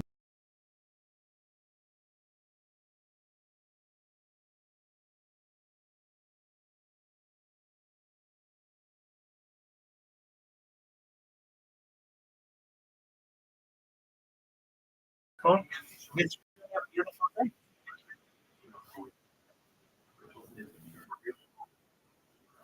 hey, since you're live streaming it yourself, like what do you normally do like throughout your entire life? Do you just see it and what do you hear? Like what do you like to do? Yeah, so usually when I awake, first I get a prayer. I then wash, do the hygiene things that I need to do, go to the bathroom. I do record a lot of that footage, but I can't upload it to YouTube because it's against their terms. So I just have it on a GoPro. Sometimes on Instagram or on say different things that you can put up. That's easy. Oh, it's no big deal. If I shower, a lot of times it's just from the waist up. I sit in the shower, so that's content. Then once I'm done with that, I have my morning prayers that I say. So I down to fill in like we Orthodox Jews do. After what's called chakras, which is morning prayers, I teach a class anywhere between 1 and 3 hours. Like this morning's was 3.5 hours on what's called nida, which is basically how a woman, uh, how a woman is able to keep kosher and basically a clean state of purity while she's having her period in May. And I go through it's not on that, but that's just what today's lesson was. But I really it's a class about Kabbalah, which is Jewish mysticism, and I've been doing that at least for 1 hour every single day for the last 44 days. Wow, that's it. To some extent, yeah. But it's not just like me with my eyes closed. It's literally like I go through biographies of great Kabbalists of Judaism, and we just I read their biographies on camera, and then what we do. Uh, that's not what it is. It's more about uh, it's about meditation certainly. It's more Yeah, yeah. yeah. I'm interested. Certainly. I mean, it's not like what you think of with magic. It's more about studies of how to get closer to God and how to become enlightened, those kinds of things. And it's really the history of that as well. So I do that. I also have a lesson in Yiddish that I do every day. So if you know what Yiddish is, it's essentially German Hebrew hybrid. Like that in the medieval period. So we have a lesson. Then I have a video that we watch, a different video that we watch every day from the Pacific Dynasty. And, so I've gone through all of the short lessons that are on Pacific Dynasty, of which I'm a part. Then what we do is we have an open topic on today was about women's issues, and it could be anything. Previous days it was about like butchering animals. It's been in the past about like AI and how AI affects us as Jews. I mean, it's not very religious, and so I do that anywhere between 1 hour and 3 hours every single day. Then I go into sometimes longer, like today's 3.5 hours. Then I go into Twitter Spaces. If you know what Twitter Spaces are, they're basically like usually they're audio reels, but sometimes the video reels, like the ones in my house, and they have things called chill shows where you can go in and talk about yourself and promote your content. And so in the last 100 days or so, I've gained like 3,800 followers on average just doing that, which is a lot. These are real people. These are not bots. They're people who are familiar with what I do and positive towards it. And so I do that for 2 hours. Certainly have coffee and eat and those kinds of things. Then I come here in the afternoon, and then it gets to the evening. And, I have been playing. I play games with people in here, usually every single night, and we catch up on our day and how everything went. But then we have games that we play. So, um, like this experience who's in here, we play bowling every night. We do the bowling game, but then with some other people in here, or they're not in here currently, we'll play pool, we'll play golf, we'll play like Go, if you know what that is. We'll play dominoes or dice. We'll play like they're mini games. So they're easy to run on your phone, and they don't like overtake your computer. And they're just pretty. By the way, all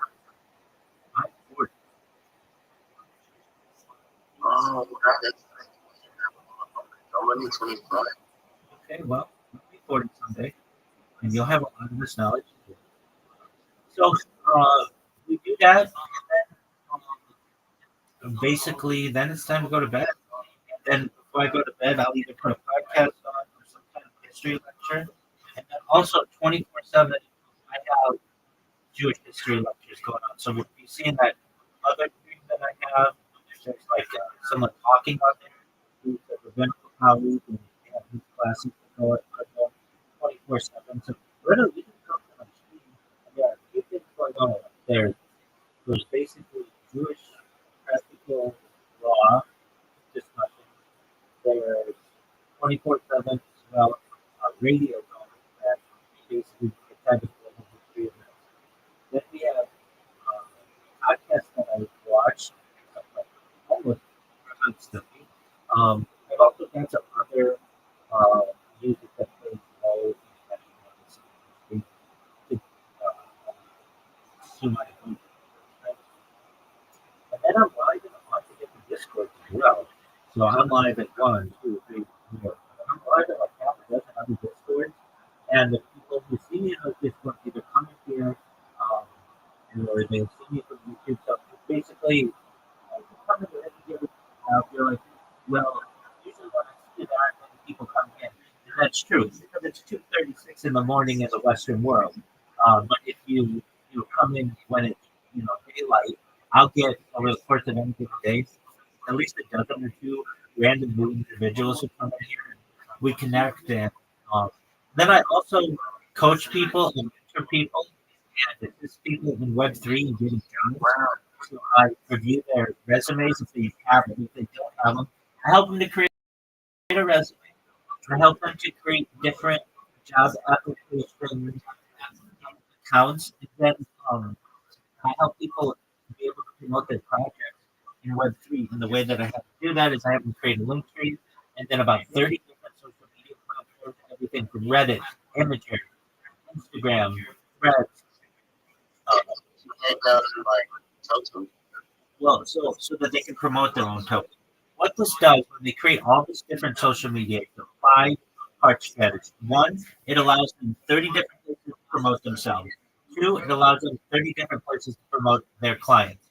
Three, it gives them 30 new communication channels to be able to connect with new clients. Four, it allows them to dominate social media, search engines, AI. And then five, it makes it really difficult for them to be impersonated. So they do that, and I look it over, and once it's good, then I help them to join different communities in Web3 on X, on Discord, on Telegram. Okay, certainly. Do you have a link tree? No, I don't have one. Okay. Absolutely. I'll send you what I send to everybody. Do you have an X? I don't have a bands. Okay. So, I used to have one, but I can't. that's okay. And so I recommend that you create the business for each of these. So just one moment. I'll send you a message on that. All right. Or not on text, on Discord. All right. And then I'll just send you what I send to everybody. And this will change the game. I mean, this, especially for your business. I mean, I know that like you're already a millionaire, which is great. That's wonderful. But this could push you to being a multi-millionaire pretty easily by just promoting your business. Like, if you don't have an X for your business, you're not communicating in the open world. You've got to recognize that, nobody, like, you can run paid ads.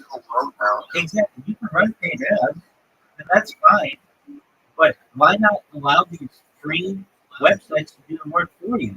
Instead of paying some SEO, instead of paying some SEO company tens of thousands of dollars a month to be able to promote your company, just do it yourself. So what I want you to do is go read through the message on Discord that I just sent. And you're going to say, please. And I know I put in there how to get a job. I know you don't get a job, but just read through what I said to you. It should be complete sense on Discord.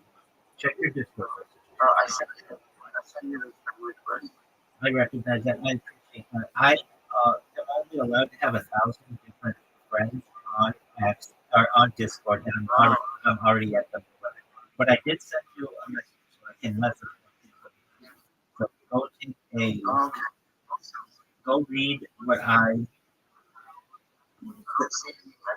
okay. Um, Okay, so what you have to do is at the very top you see of your Discord there's like a blue like chat icon. Click that. oh yeah, I see it now. All right, so go and read it, and you're gonna say, "This is the key of how to market, and it's all free." Don't mind helping people so much. You're really good for that. Thank you. I've hired a teacher named Rabbi means teacher in the group, and I've been a teacher in the past, and I get a lot of joy in seeing people become successful using information that I help to share. They get a great joy out of it.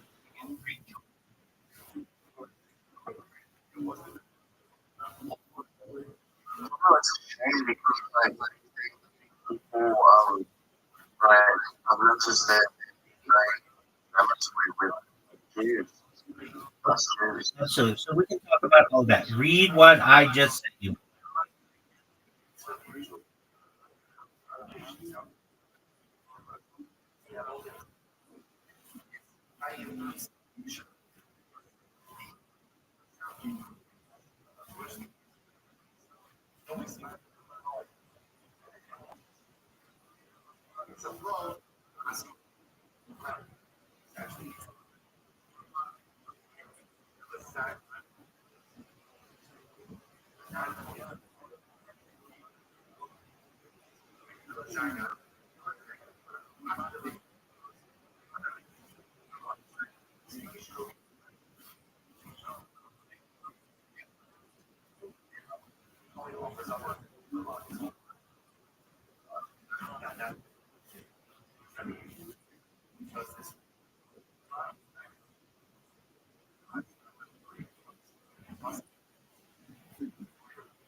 Well, okay, I'll get that done.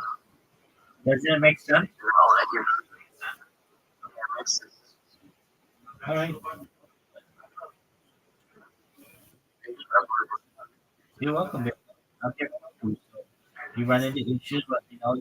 And I tell you it's free, and I'm here to pay for it. So you do that, you change your life. Yeah, for real. Really.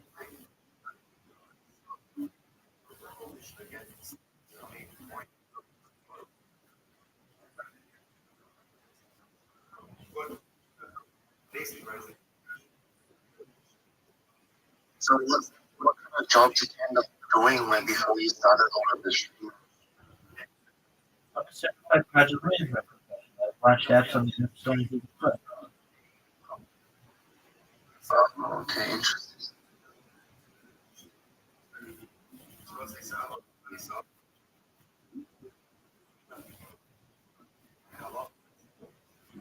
You know, I thought you were 30 something. I thought you were 40. Well, I felt like you were 30 something. when we first met, I was Oh, really? You just turned 40? Like recently? 44.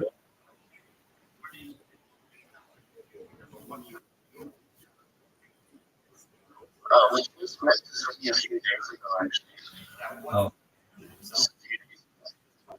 well, then I'm not that much older than 44 days out.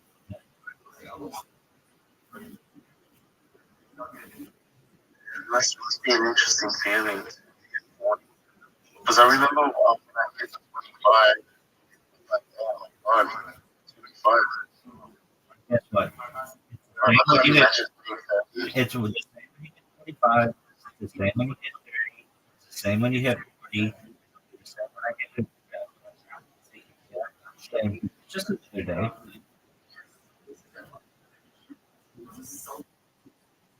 We're all mortal. No, We live in mortal places. no, I think that you can reverse aging. Yeah. Also, try to be able to use technology to be able to live it that way. So I don't see aging as Wait, so you're saying you have a way to become immortal? exactly. Essentially, there's life extension technology. There's also reverse engineering pharmaceuticals, but oxygen therapy, cryogenic, cold chain therapy, testosterone replacement therapy, peptides, nootropics, to get you to be like 120 years old. But with age reversing pharmaceuticals, someone who's 120 might have the body of a 50-year-old, but eventually your body's going to break down. And when that happens, then there's something known as mind uploading technology, which is already being experimented, which is where you, with your consent, you scan your brain into a computer like a CAT scan or an MRI, knowing where every atom is in your central nervous system and your peripheral nervous system. The later download is an android, an avatar, a cyborg, a cybernetic being, a clone of yourself, a robot, an ethereal being, whatever you want to be. But essentially, what I'm saying to you is that there may be a future of infinite immortality. You're very emotional. Thanks, man. You speak very fast and you can recall a lot of knowledge quickly without trying. I can tell you this: I've been doing this for 4.5 years, and I've had many conversations. Sometimes I have multiple of these conversations within hours. So I have reversed it. I think you have a high IQ plus like it's switched on. Thanks, babe. Have you ever tried using cerebral license? Cerebral license. It's a neuropeptide that enhances your ability to learn new things. Well, I have not put into it by any means. So I had a friend that increased his IQ by 1 standard deviation. And amino acids, right? Amino acids that are derived from the brains of animals. It might not be kosher, actually. If It it's, might be hard to get a kosher. So I mean, if you eat it, you get the peptide and you inject it to your muscles. It's a muscle injection. yeah. So generally, that would be considered sure most determination.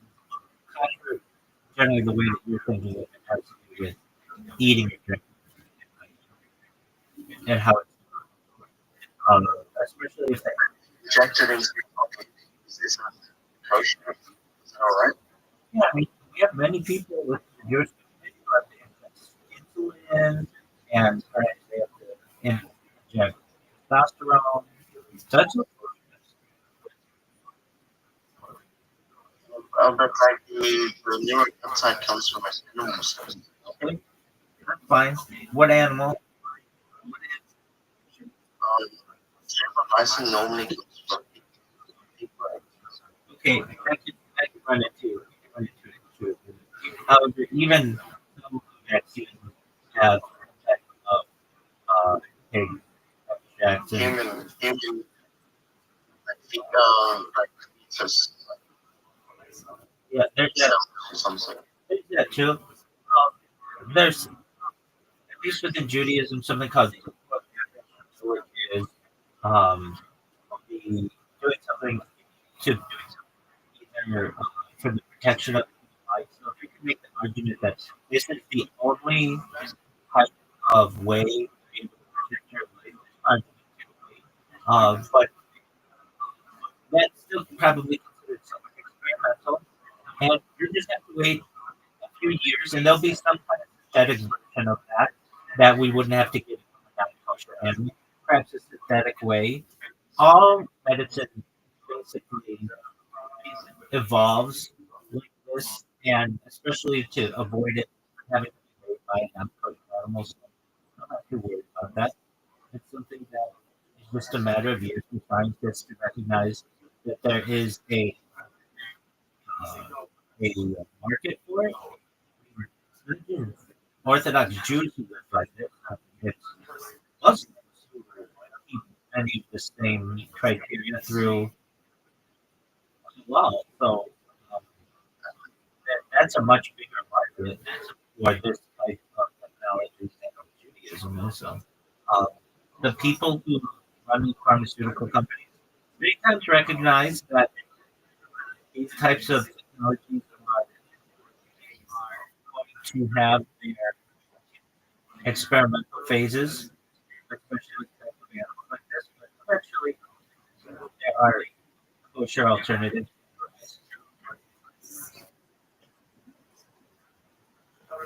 Yeah, I think that's. There's something else that's synthetic, that's not the brain of pigs, and that's CMAX. It's another neuropeptide. And you don't even have to inject it. It's it's brain of your nose. You know,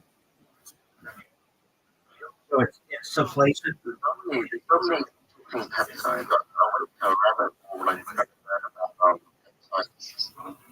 Retatrutide. I've been taking retatrutide, and I lost 4 kilograms in 2 weeks. Like 1 kilogram is 2 pounds. So it's around 2 pounds. You I lost 8 pounds in 2 weeks. great.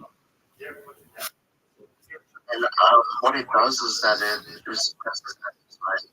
It works on your glucagon receptors. It increases your metabolism.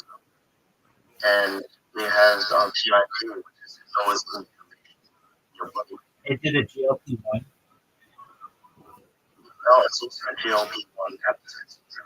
It's like it works on many different so, biomechanics. There you go. And so, like having to do something that might have some issues. Just to show you the advances in science now, GLP-1s in the United States are available orally, so you can just take a pill. Yeah. It just takes time. And I'm someone who doesn't really take much risk when it comes to my health, but I will. Usually about 7 years. Certainly open to different pharmaceuticals, different therapies. Once they have been able to kind of work out the kinks, and in the same way, I think that the technology that I talk about, things like teleportation, space elevators, space tourism, are very similar. Like, I don't want to be the first person to teleport, but once a million people have teleported, and I know it's safe, then I'll do it. Yeah. I guess it's a very safe. Yeah, I mean, there are people who are going to want to do the guinea pigs. Some of them are going to have some complications. Inevitably. I don't want to be one of those people. But once I know that thousands of people, I'm willing to do it. When trains were first developed, people didn't really know how to brain would work, and they think that their brain would fly to the back of their head if they got onto it. They were going at such a speed. Many of the same types of questions arose in terms of air travel. But all of those issues have been worked out in the past 100 years or so.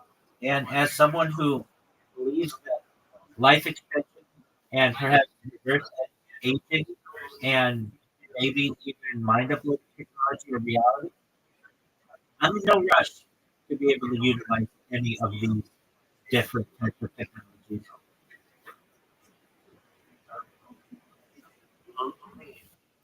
Essentially, what I'm saying is that because the idea of reverse engineering exists, and I think once it's available to the general public, I'll be able to utilize it.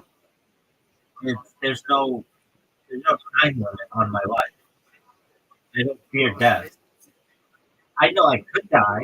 I certainly know I could die, but I think I'm at a very interesting point in society where we will be able to extinct death.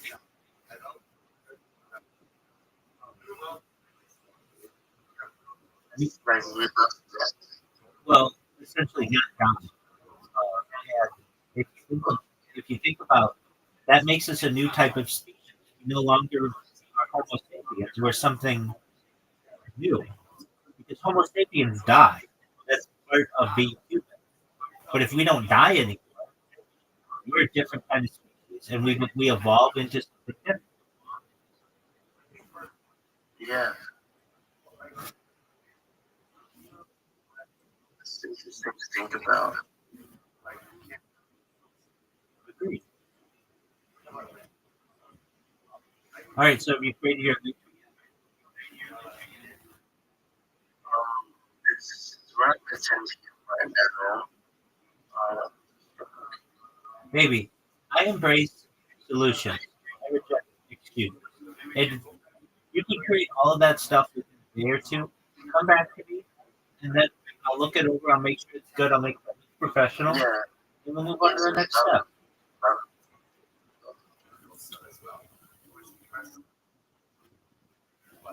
have you ever got IQ test? Yeah. What was the result? It was a test when I was in junior high, and it was extremely high. Oh my god. Yeah, but Oh my god. I knew you were smart, but I had no idea exactly. yeah, but I mean, I don't. You must be smart. I do stupid stuff all the time. So I think that I might have just had a good day, or it was a test that I was You must be perhaps well acquainted with taking.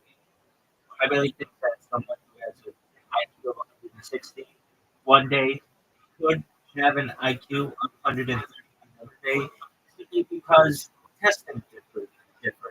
But I have yeah, or you had a bad sleep, or you went exactly 100%. But I have that the ability to show extremely high levels.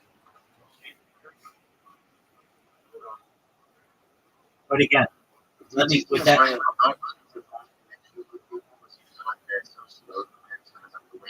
You know what? It's interesting that you say that. A lot of times I go into these spaces and people, you speak too quickly or you sound too hot. I was told that within the last 3 hours. I go into these spaces and people speak really slowly and they're not used to speaking really quickly or reviewing the types of technology I discuss. And I talk about really futuristic topics. Uh, I got That's how I like it. excellent. Well, I can tell you when I go into a space, I have something that I've rehearsed for the last for some time. And most people don't have their pitch rehearsed as well as I do. But this is what I tell them. Hey, everyone, I'm Rabbi Rothschild. You don't know who I am. Well, I stream my life 24 hours a day, 7 days a week, 25 days a year for world peace. I've been doing so for more than 4 years. My shoots go back to the pandemic. We see the death of a queen, the birth of AI, the coronation of a king, and everything in between. This is a real life Truman Show, a real life Big Brother. This is a timeline and a time capsule of human achievement. In the 1990s, today. Something with the internet. This is the biggest event in global history. Here's why. In 2018, the Economist magazine stated that data of over petroleum as Earth's number one resource. And I have more data archived on the internet than any person ever, which is making me very influential. I'm not going viral. And when I do, I'm going to be giving your friends, your family, all your info independent if you're not already. I want to ensure that you have generational wealth if you don't already, and I want you to be able to start charities and philanthropic organizations of your own. I'm unlike any influencer you all need. I'm not live on one YouTube stream, that's a YouTube stream. I'm live on over 20 simultaneous YouTube streams, 24 hours a day. You can view my life 360 degrees. I even have a cinema cam. If you want to view my YouTube stream, the link available in my profile. Additionally, you'll find it in my pinned post. You'll also find in my pinned post the link to my link tree. I dare you to look at my link tree. Nobody dares you to look at that link tree, but I do because I have more social media than any person ever. I have more content than any person ever. You'll also find a link to my Discord, discord.me/rabbi. I'm proud to say that we have over 2,800 people in our community and continue to grow each day. In addition to making you all extremely wealthy and wanting to promote more things, I want you to know that I want to help end world hunger through the use of technology, such as agricultural drones, floating greenhouses, saltwater greenhouses, hydroponics, vertical farming, cloud seeding. I want to help end world hunger. I'm sponsored by a cryptocurrency that's worth about $100 million. And one of the things that we do is we build wells and water towers in developing regions for the benefit of the less fortunate. Additionally, I'm an advocate for the Life program and most importantly, desalination technology, where we pump earth-sea water onto land and drink it. If you are a reply guy, if you're a Webster marketer, if you're a Raider or a Schiller, and you want a free approach your friend, simply I will follow you back. Send me a DM, I will respond. I want you all to know that I'm here to support you both personally and professionally. I'm here to be a positive person in your life. I'm here to have an optimistic view on the future. And most importantly, I want to give people hope. And with that, I sincerely appreciate the opportunity to share. And when people hear that, they're like, what the fuck was that? And I recognize that. Not everybody has their pitch down that well. Not everybody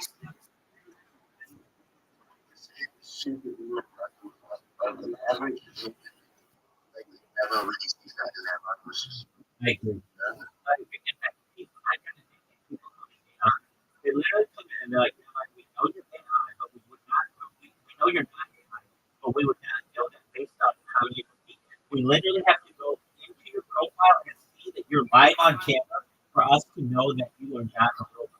And I recognize, okay? I mean, I can speak slowly and I can, uh, I can adjust my message to the audience. But in general, I got things to do. I got people to see. I've got goals to accomplish, and I don't have time to mess around. So I want to be fast. I want to be to the point, and I have a lot to cover as well. And a lot of times, these people don't have the time to be able to listen to. But if they do, and they say, "Well, Rabbi, that's really fascinating. Please keep talking," I'll say to them, like something like this. In addition to being an app developer and a rabbi, I'm a futurist. I'm someone who likes to study the future. Things like anti-gravity, antimatter, faster than light travel, faster than light communication, things like teleportation, space elevator, space tourism, terraforming of other planets, interstellar travel, intergalactic travel, things like artificial narrow intelligence, artificial general intelligence, artificial super intelligence, cryptocurrencies. I didn't get good intelligence was a gift to you by like grace of God, like genetics. That's exactly right. I come from a very successful family, so we're no different than anybody else. And I I've studied a lot. So let me finish my pitch and then we go grow.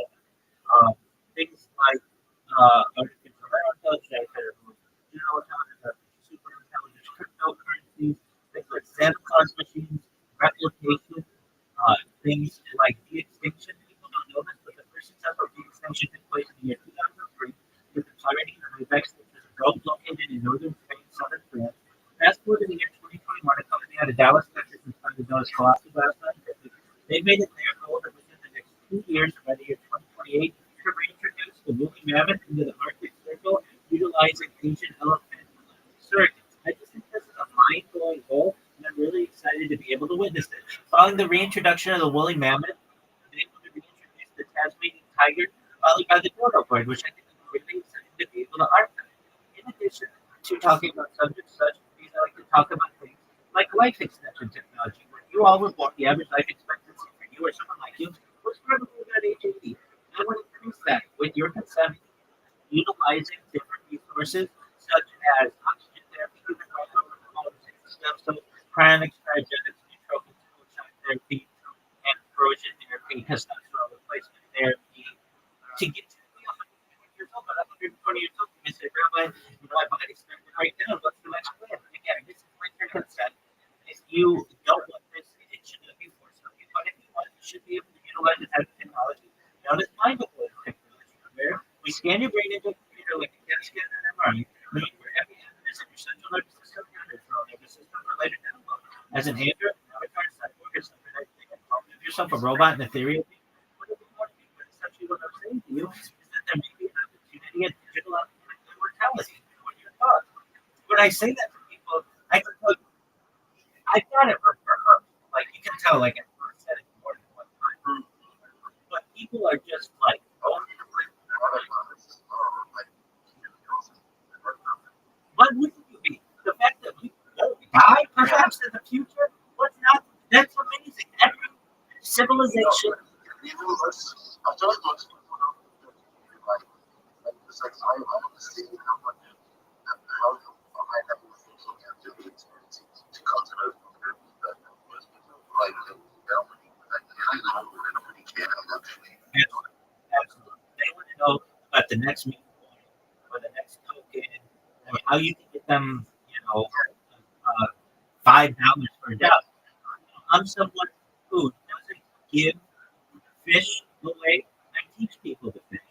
And I want somebody to be able to put food on their table because they earned it, not because somebody gave it to them. I want to give them a structure to be able to be successful. And in the last 100 days, I helped over 100 people to be able to get jobs in Web3 careers, not just in Web3, nurses, teachers, translators.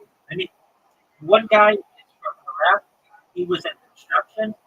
Now he works for the United States Embassy in Baghdad as a translator. He's working on coming to the United States. I've got another guy who was in Tunisia, who had a dream of coming to the United States. We talked about it.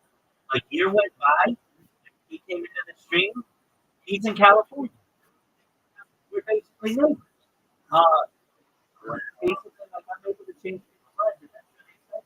I've had people who are nurses who don't like being nurses who have been able to quit their jobs to be able to pursue Web3 just in the social media market.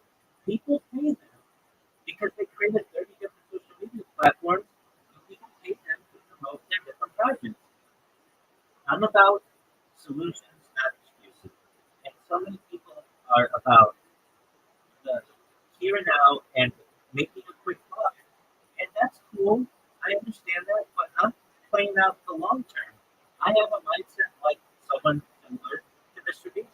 Like, hey, if I keep doing this consistently for 12 years or whatever, I'm going to be a billionaire. I think that if I do this for exactly, but I really feel this way. If I do this for 12 years, I'll be not a billion, but a trillion.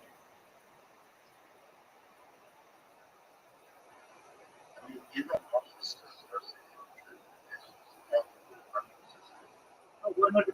I think that might be it. The reason why I say that is I'm talking about $1 trillion in the bank. I'm not talking about stock options. No, I'm talking about cold hard cash. And people recognize that I can revolutionize.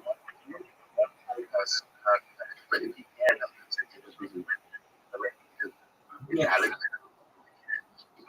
Well, so I have what I need. I live. I would like to do more good in the world. So the plan would be essentially to create a 501c3 where which is the United States that perhaps set up where you essentially create a charity or not. And we have essentially like a global fund to be able to help the people of the world with desalination, with agricultural hydroponics, vertical farming, all the things that I do, and really revolutionize people's lives. That's what I would like to do. That's what I want to live stream. It's an incredibly interesting project. And when people say, "All right, Rabbi, so you're going to make us all rich, how are you going to do it?" It's not just one way. It's four different ways that I see it currently, and it could be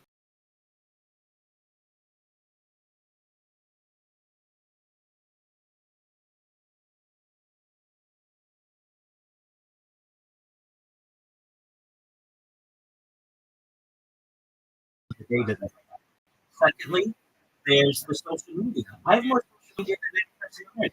I have over 100 YouTube accounts, over 200 Instagram accounts, over 500 Twitch accounts, over 1,000 TikTok accounts, over 2,000 Twitter accounts, over 5,000 Ballistic accounts, and over 10,000 TikTok accounts. I have more social media than every person ever. And much of every single one of these accounts has a lot of content on it. I mean, tens of thousands of posts. As we're speaking right now, I'm posting to Instagram. What am I posting to Instagram? I just literally post videos of myself with songs over it, and it gets likes. It just organically, I get 25 likes per video. Like, literally, I'm talking, and it's not even playing my voice, but I just play a song over it, just some popular song, whatever it may be, and I get I get uh, interactions that way. And I can tell you, there's so much content it will take generations for people to go through it. It's just a giant treasure trove. And so I'm going to be able to monetize that. Additionally, endorsements. Yeah, What do you think about hiring someone? Like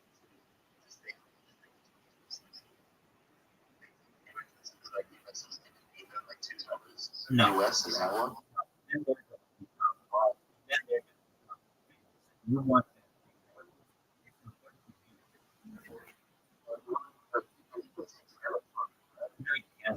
Nobody, nobody cares about it. They care about you.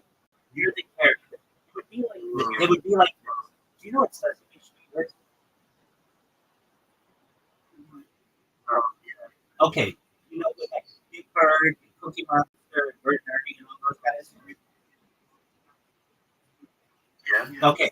So there's something called the Children's Television Workshop that runs all of Sesame Street. But nobody cares about that. They care about Big Bird, and they care about Elmo, and they care about Cookie Monster. They care about the people on TV, or the beings on TV. Does that make sense?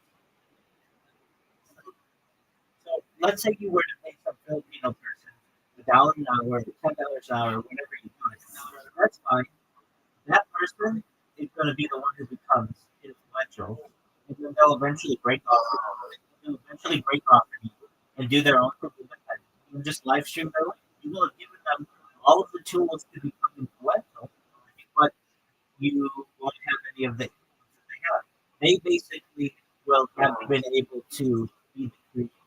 And just to finish up on Phyllis, I've met up with people with endorsements. So I currently am a spokesperson for $100 million, and I'll be able to basically not just endorse cryptocurrencies in the future, but things like Honda and Pfizer and Deutsche Bank and NFL or whatever else I want.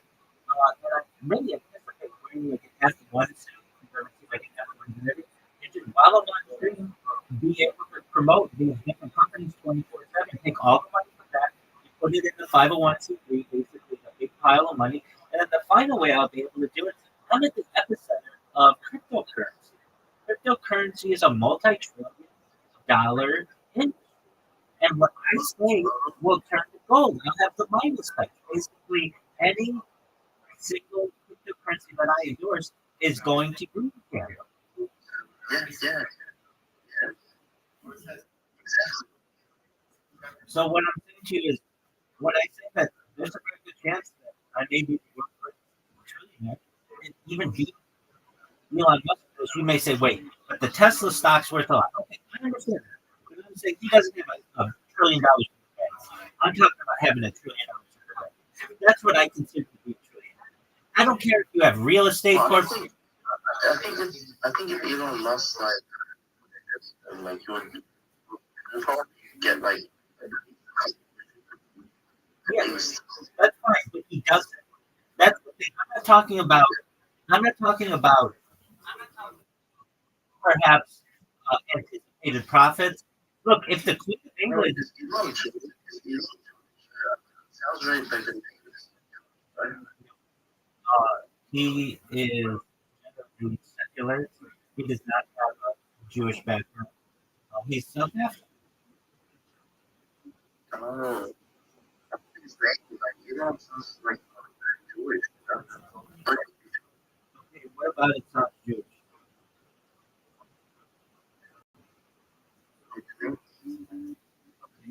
I mean, Elon in the Bible. What about it?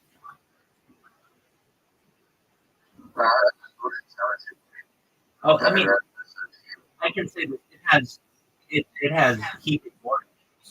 Uh, but like the term husk, not any as well. Uh, there is, if I recall,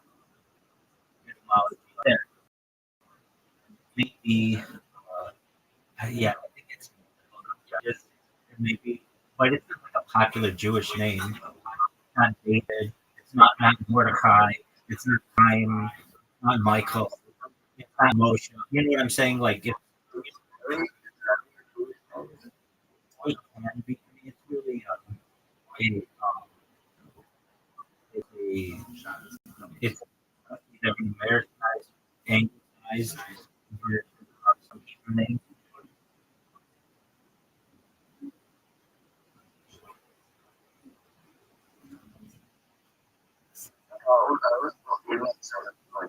Jewish.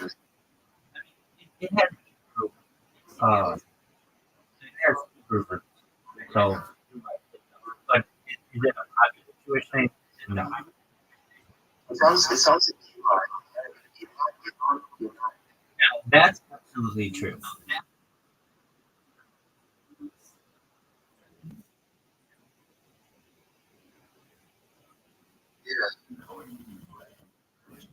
But I mean, Elon is Elon.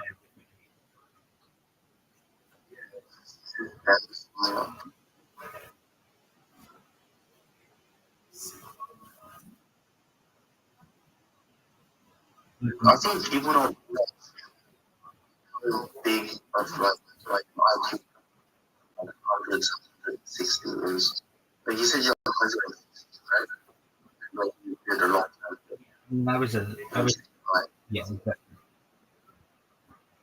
yeah,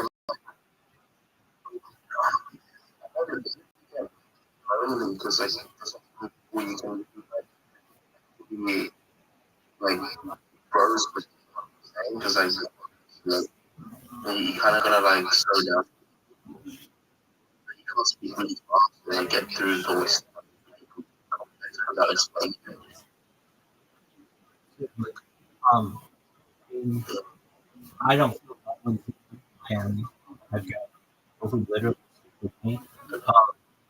And, But they have just been extremely like this one business right. Um, so to the name, just because someone has a name which I believe is like oak tree, doesn't necessarily mean that they. It certainly doesn't mean they're Jewish. He's not Jewish. He has a Jewish name or a Hebrew name. Michael Jackson. But like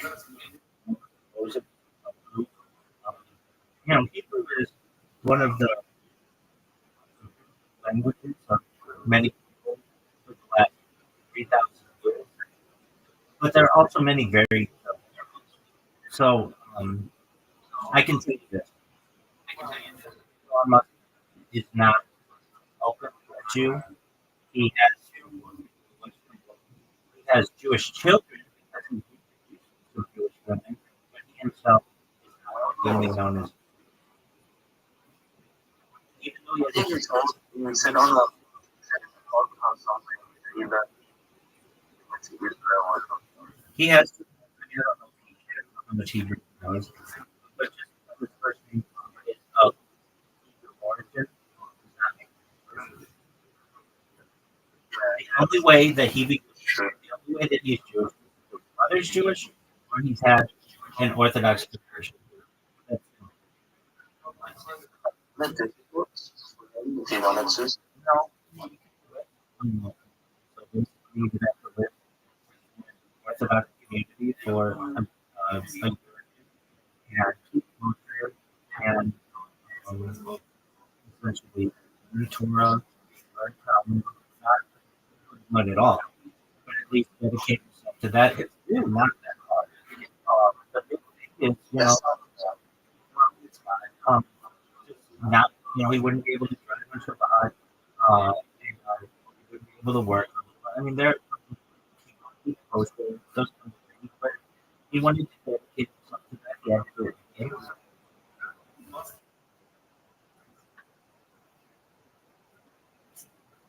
Yeah, I've always been since already deep into religion.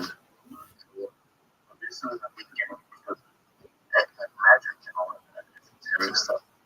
And they are like, not magic around. Like, it's supposed to do with that. Yeah, it's interesting.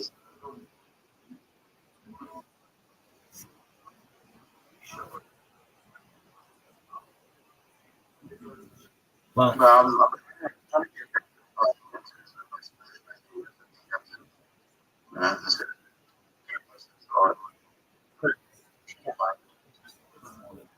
Now, back to Elon Musk is with his Musk. I don't know. Sometimes people change their name, especially their last name. So I can tell you that I've been at Shabbat for quite a bit. Is the the overall no, but that doesn't mean that perhaps he couldn't if he wanted. And Elon has had a huge increase in its popularity as a in 2008 it was the 33, like 3,200 most popular name, but it's increased incredibly over the course of 10 years, 885. So it's become more common, and then it's become like more common in the Jewish community as well, especially because it is Hebrew roots, but it's not one of our uh, more common names than Judaism. So there are some really big have it, but the big ones like Moshe, Shlomo, um, um, those are Daniel, Michael, certainly getting to Zechariah. But I think definitely growing. Elon Musk has certainly had an impact on it. But as I just through his family history, he has the uh, as if we don't practice Judaism, and he has opened himself to secular. In fact, he is very I would say he has a lot of Christian. He, like he's Jewish. he's he said that he's Jewish, but later when they asked him, he said he's a little bit religious. He's like agnostic. Yeah, I think at the end of the day, we're all agnostic. But yes, there are arguments to be made too. Some people who say that they're Jewish are not Jewish by Jewish law. About 50% of all of Israel is not Jewish by Jewish. But what makes someone Jewish? Their mother's Jewish, or they had a Jewish conversion, a kosher conversion, an Orthodox conversion. So there are a lot of people who are considered themselves Jewish because their dad's Jewish. They're not Jewish. They can't marry my mom. That doesn't count. So there are a lot of those cases in Israel, and then there are a lot of people. 20% of the population is Muslim or Christian or something else. So less than half of if someone were Israeli and they wanted to marry my daughter, they would have to have look at their familial genealogy to ensure that they were Jewish.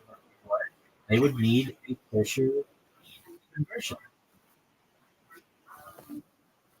Hmm. So for Elon Musk, even though he may have a name that is Hebrew, and he married like an Israeli, or he didn't marry an Israeli, he produced with an Israeli, that argument to be made depending on his wife or his baby mama's her genealogy, that child may still not be Jewish.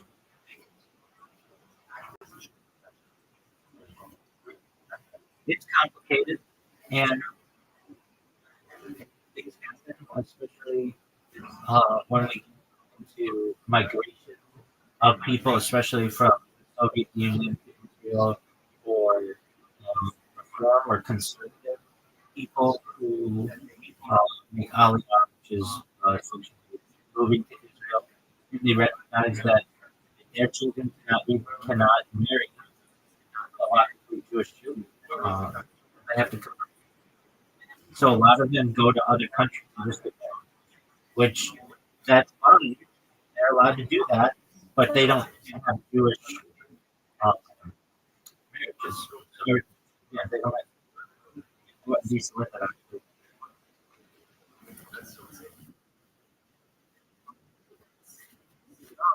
Like, correctly, well, at the end of the day, we can make all this money. At the end of the day, I actually believe that my purpose in that spirituality, man. Like, yeah, I see that, like, you have, like, most of, like, you have the money and the spirituality. I don't know. What about family? Do you think family is emotionally something you'd want? Oh, absolutely. You ahead of that. No, no, no. Of that. No. I'm not above it by any means. That means I can reproduce in my 90s. There's no time limit on it. So I could find a wife who's 25 years old and be able to settle down and have a huge family with her and what I'm doing with her. My power is not based on biological clock like as a woman's. And I'm somebody who recognizes that. I heard, I could be wrong, but I heard that some cells degrade when you eat. But you'd still be able to get some viable options. Even age 9. There are many who are 100 years Yeah, old. that is true. So I'm not worried How about do that. you know I'm going to use like a test, like DNA, No, like aging, like, you know, like, that's not how it works. You still have viable sperm at age 80. You're age 90. That is just as good as the sperm that you have. you're 100%. Absolutely. When we see this happening now, Robert De Niro just had a child. He's like almost 80 years old. His wife is 25. Child's fine. Same with Al Pacino. Al Pacino just had a child. He's Different if they get like their eggs are like so then you run into issues where there's a higher rate. There's a higher rate of problematic pregnancy where because due to the age of the woman, there are more complications that can happen. But some of those can be avoided, perhaps with surrogacy. so statistics like women across the age of 40 and anything above 45 where the chance of the kid getting Down syndrome like increases exponentially. But there's surrogacy options. A woman frees her egg and then essentially have Yes, pretty eggs. in vitro fertilization and use a surrogate and basically have the same odds in many ways as she would have had if she had that child at age 20. Yeah, that's what I was thinking. I've looked into the female was like, hey, I only heard about this episode on ChatGPT. I don't think this is on like male sperm. So I didn't so I needed to look because like that was like get older. Because I thought it was something similar, like just everything and then my kids. I'm like old because it doesn't really matter. Oh well. Yeah, Research. I mean, so all you have to do is very easy. All you have to do is find basically just one virus, and you can impregnate. Um, so they'd be able to basically you would ejaculate into a petri dish or essentially sample. And even if you were 90 years old and 90% of your sperm was not viable, still 10% is, and you have hundreds of millions of sperm cells, or at least tens of thousands of viable sperm, but more than that, even at age 90. You just need the laboratory basically to use one of those sperm cells to impregnate a baby. And then you're going to have a child, and it's just biology.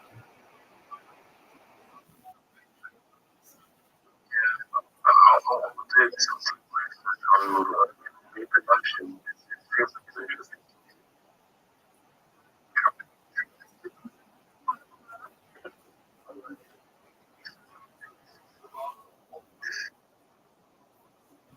I can't imagine myself in life like having to come with a job assistant like or make my pro project.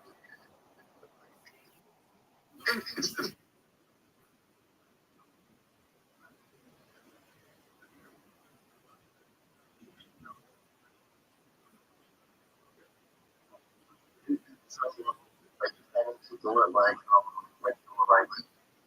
have a test age or planning. I mean, yeah, I have a plan. I have it down. I'll go viral. I'll travel the world for 2 years, do a lot of good, set up all these not for profit, basically have a harem of chicks who I slay, just a roster, have a good time, and then eventually find the one for me, and then It would be like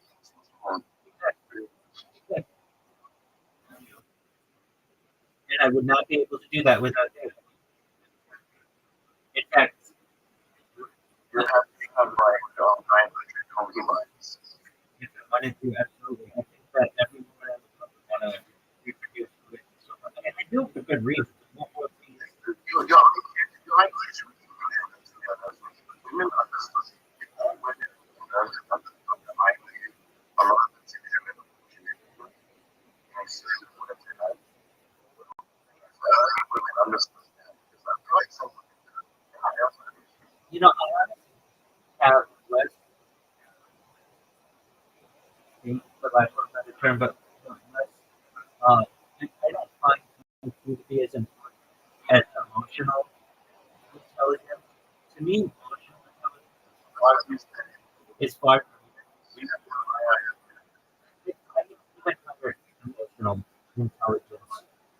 So I can tell you that I've taken emotional intelligence test and the highest person to understand.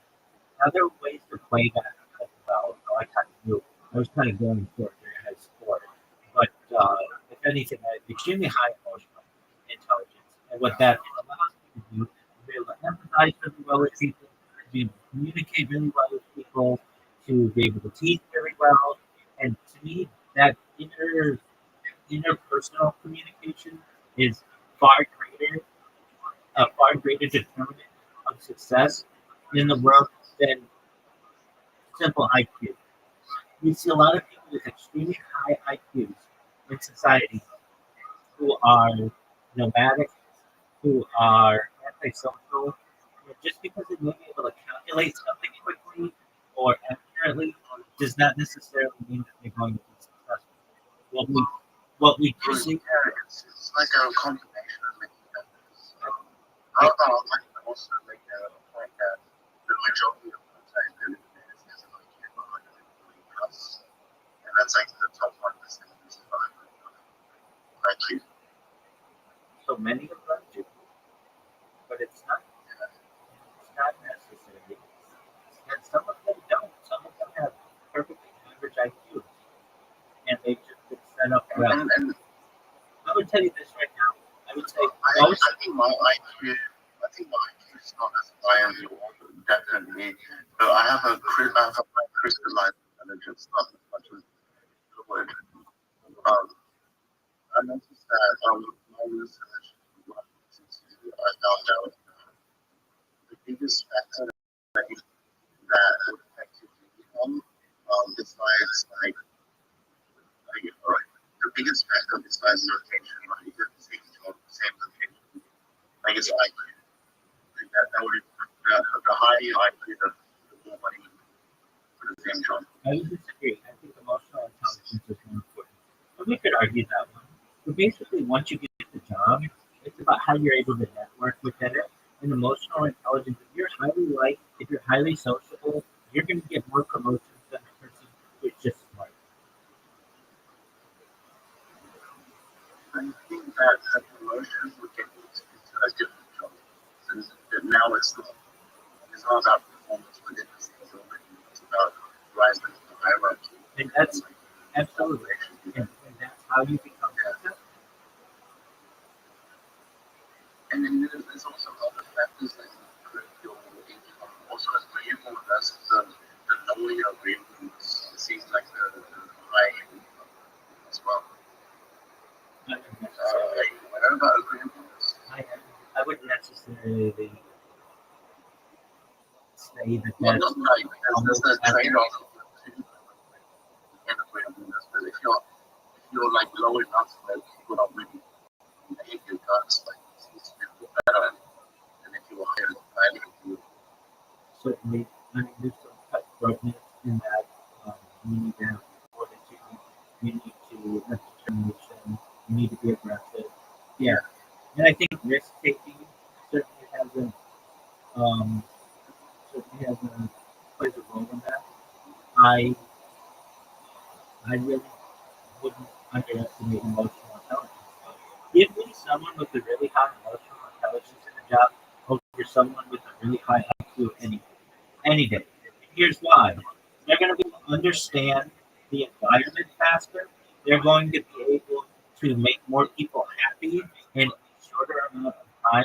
And it comes down to moving up for a promotion. The person with the higher emotional intelligence is going to do better. I mean, it's like the same to say, give me someone who's attractive over someone who is just average looking. The person who's attractive is going to move up in the ranks far faster. Now, if you're looking for someone who's going to be able to come up with some equation where perhaps human their human behavior doesn't have as much of an impact, give me the person with the high IQ. I'll take that all day. But if you want me, if I'm picking someone who needs to be intelligent uh, and emotionally intelligent in order to be able to get a promotion, give me the person who is emotionally intelligent. You're going to be able to lead a team better. They're going to be looked up to as a leader. They're going to be followed. They are going to have accountability and integrity and dedication to excellence, and dedication to mission and teamwork. Much better than someone who's just very smart. And that proves that. If you look at coaches and even CEOs, they're generally not the people with the highest IQ. They're the people who've been able to navigate the company in the best way. Now, there is some nepotism to that. Last name. When you say IQ is also something that is important. I also agree with you. I also IQ is important too. I agree with you. No, there's no doubt about that. They're both important. Which do I think is more important to success? Emotional intelligence. They just do. Because that's practical. any computer, if you give me someone with high But like emotional, that's why I said to like the same income and the same job, like that IQ would be like the thing that would affect the income levels for the same job. The EQ operates at a more like different layer where like you can jump to different jobs, so better opportunities because of the because you get to better rooms. You're not stuck in that one place. So that's basically what you're saying. Like, yeah, I mean, I see it as this. IQ will help you perform well on tests. EQ will help you perform well with people. And businesses are not tests. Businesses are people. And that's why people with high emotional intelligence do well. But also someone's attractive. You can give me someone who is attractive with high emotional intelligence. I can tell you that that person will be CEO of their company within a decade or two. I mean, that's a killer combination. Even if they have an average IQ. And IQ, especially with AI nowadays, can in many ways be replaced, or at least the field can be left because maybe someone previously who wasn't that good at writing a paper or doing a math equation can just plug that or to code, can just plug that into AI, and AI has a far higher IQ than even the smartest person in the world. And what the high IQ person cannot do is the reverse of that. To be able to go to some kind of machine and create a really good emotional quotient, a really good emotional, improve their emotional intelligence. That's something that you learn by doing. It's about behavior, it's about how you relate to other people. So someone who, let's just take someone who is uh, average intelligence, they can go and use AI to make it seem like their intelligence is much higher and have the job results of someone who with a higher mental acuity, and then they would be able to use their emotional intelligence, their interactions with those around them in their environment, and being able to adapt to be able to be far more successful than the person with a really high intelligence quotient, which basically is limited now because AI raises everyone's intelligence, and the person with the high IQ is unable to replicate the same results that the person with the high EQ had because there isn't a machine that allows them to be able to improve their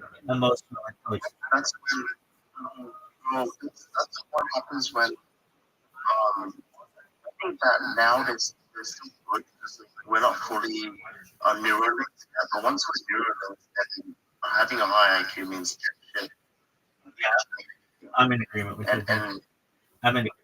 And then like EQ also surprisingly AI is very good at wording things eloquently to piss someone off Yes, as well. absolutely. Yes. So eventually we may kind of all become the same drones in the future with some type of Yeah, brain, that's some kind of brain computer interface. But until we're there, the fact that people with high uh,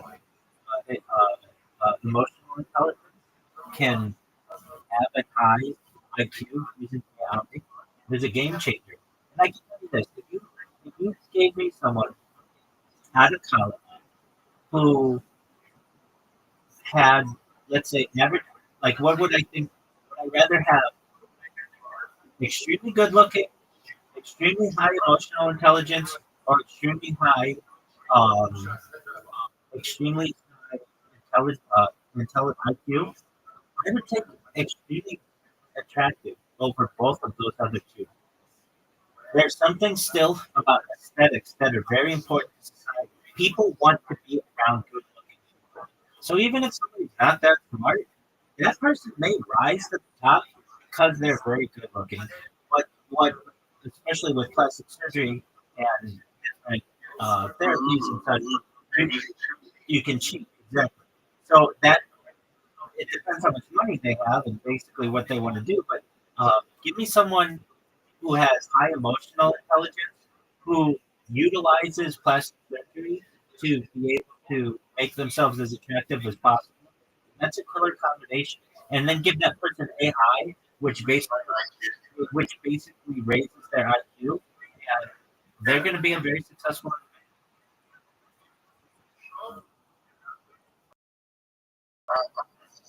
Elon, Bill Gates, like all these billionaires and forbes, like Jeff Bezos. Especially Jeff Bezos. They're not like super good with technologies. And they got their and they also really high IQ as well, and they seem to be emotionally intelligent. You know? I disagree with the emotional. I disagree. Act I, emotionally dis- I disagree with them. I disagree with them. they see them interacting. I disagree with you. I disagree with the emotional intelligence of Bill Gates. He's always been seen as a nerd. He's connected himself with basically bad players in many industries. He's not seen as very personable. He's not seen as cool. In a lot of ways, I don't think he has very high emotional intelligence. In fact, he just had to apologize for in Australia. He made a statement for some of his network that he felt that was not a use of his time, so to speak. They've all been set up. So I hate to say it, but Elon Musk, his grandfather owned an Emirates.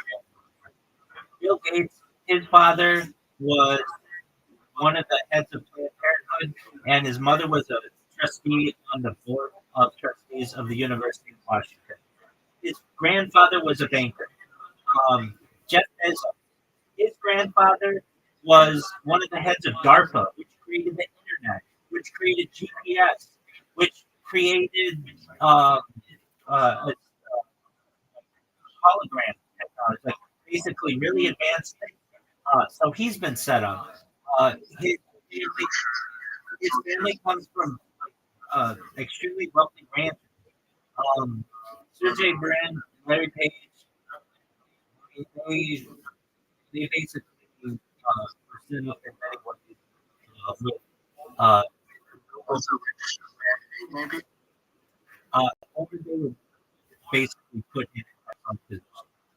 Someone like uh, Larry Ellison or like Steve Jobs. Like Steve Jobs, he was adopted, but he was adopted to a middle class family, and his location helped. He was in Silicon Valley. Usually makes a big difference in Absolutely, very does. big. And you look at he also set himself up with really important players. But if you look at the success of computers, not because of Steve Jobs, because of Steve Wozniak, who frankly Yeah, is true. like the brains behind it. But isn't one of these super rich people. I mean, very wealthy, but not in terms of looking at becoming a billionaire, which would expect. Like, Steve Wozniak wasn't as personable as Steve Jobs was. It's been discussed. Steve Wozniak was the brains, and Steve Jobs was the salesperson of Apple He Computer. was like the guy that was like evil, like an evil high IQ. Exactly. Like, I'm agreeing with you. psychopathic. That's an excellent way to put it. Steve Wozniak was the IQ, and Steve Jobs was the EQ. But frankly, all of these things are all westernized now. There are people in India and in China far higher IQ, far higher EQs, but because of their location, nobody knows who they are. Location, yeah. Yes. Location is the biggest predictor of business, like an IQ. And that's why I really gravitate to location. Right, but I'm in agreement with you, and that gets into your social network. It also gets into what kind of opportunities you have in education. The internet seems to help bridge that but it's still age of it's like you're not born in Africa,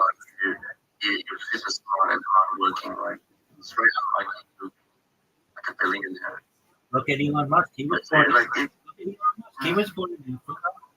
He's almost a trillionaire. You can't necessarily fit that. Not because he moved to America. That's why. I understand, but he was born in Africa. Yes. I mean, like the location would affect his income. So, like, I agree. I agree with you, but I would say that he would still be a multi-millionaire if he never left Africa because his grandfather owned an emerald mine. I mean, that's like being born in third base and being happy that you hit a home run. It's like you were born on third base. It's not that impressive. I mean, give me someone who literally started from either a low income family or middle class family and they built a business up and they came from nothing. That's really an interesting story. Someone whose grandfather was an emerald mine Trump's dad wasn't even. He was the guy who had like a shit ton of real estate and gave it all to Trump. with a negative with a negative reputation. He was known as a slumlord. Basically, that he wouldn't take care of his properties or the people in there. Oh, 100%. Exactly. Very bad reputation. What about the Rothschild family?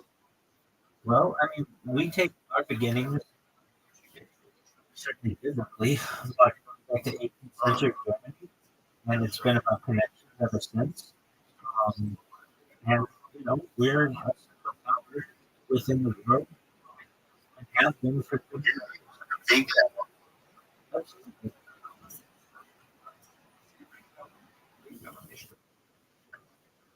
It's so interesting to meet someone that also happens to like studying like different people with powerful, the world. 100%. Well, I am. You're already powerful, right? Like you don't really need to study other powerful people because you already have it. I mean, my child uh, still defeated.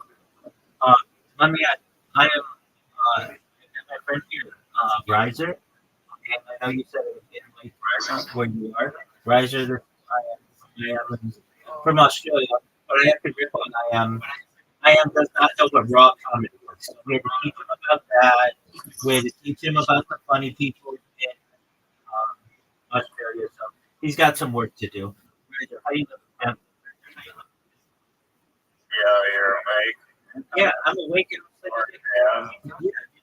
Nice. Did you watch the Super Bowl? I was going to. I was gonna hop in my Discord and watch it, but I fell asleep at 10 a.m. and I woke up at 10:30 and I was like, oh, is the thing still on? And then apparently, I don't know what time did it start. Specific time, like 4 or something. It started at 3:30 Pacific time. Okay. I heard it was extremely boring. Extremely boring. I mean, I can tell you, I watched all the highlights, and one team scored 12 points. So the Seahawks eventually won. They scored 12 points in the first half, and the Patriots scored 0, which is generally no touchdowns in the first half, which is pretty exceptional. And then we had a situation where we had some scoring in the second half. It was what's called like garbage time. Like the other team's not trying that much. They're already off like 2 touchdowns. Could really kill. So yeah, and then there was Bad Bunny who did the Super Bowl halftime, which none of it was in English, and there were a lot of people pissed off about that. I watched that, and I didn't know what it Did you was. watch it live? Or you just watched highlights? I watched the whole thing, but I watched it later on, and it was very boring. I shouldn't say it was very boring. It was actually really exciting. Like I missed like what I want to say is the reason why I found it boring is I don't know Spanish that well, and it was entirely in Spanish, and there was no English, none. I shouldn't say that. Like maybe like a little bit of Lady Gaga, she performed as well, and there was a little bit in English, but it was like just like a few lines, and it was 13 minutes long, all in Spanish. But I thought it was really cool. To they made him like Bad Bunny go in like different environments, which was cool. Yeah, they had somebody get married during it, which was pretty interesting.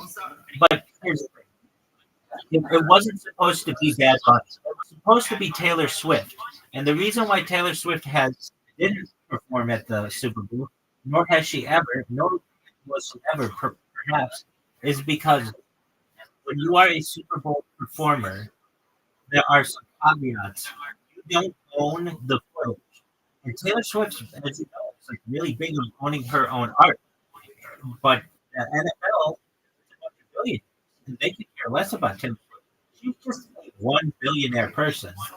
They have combined like $600 billion amongst all of the 32 owners, or maybe not that much, pretty close when you combine them all. And so their teams and everything. They don't.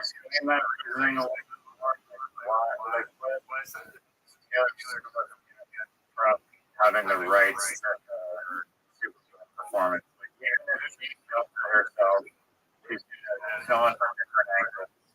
The world gets to see it. The NFL doesn't. She's still being shown as like the same performance. It's like That's right. She doesn't get to film it. The NFL is the one who films it. The NFL gets the footage. That means 30 years from now, the NFL can use her footage and she doesn't have a say in it. And she wants control over it. Another major issue is the people performing the Super Bowl halftime do not get paid anything. They do it for free.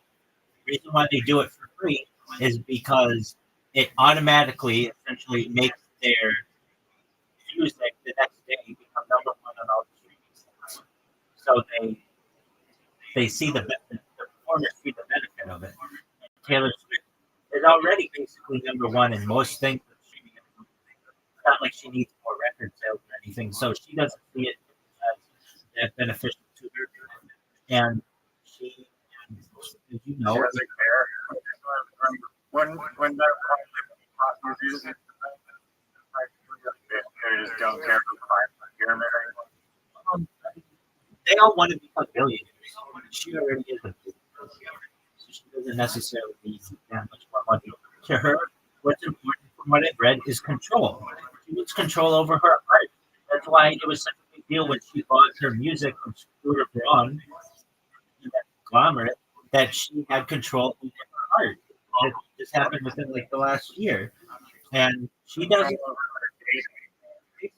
That's exactly what it is. Yeah, I mean, that's why we talk about how important data is to people. But she wants control over her art and her data, and she doesn't want to give that up to the NFL, even if it's only 13 minutes of a show that she would give.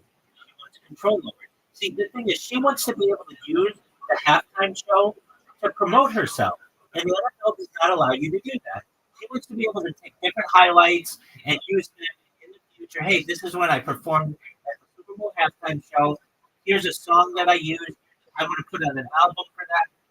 None of that is your data. It's all owned by the NFL, and they are very protective of it. They don't like to use it. That's a strange contract. Why wouldn't they want the NFL? It's a positive cycle.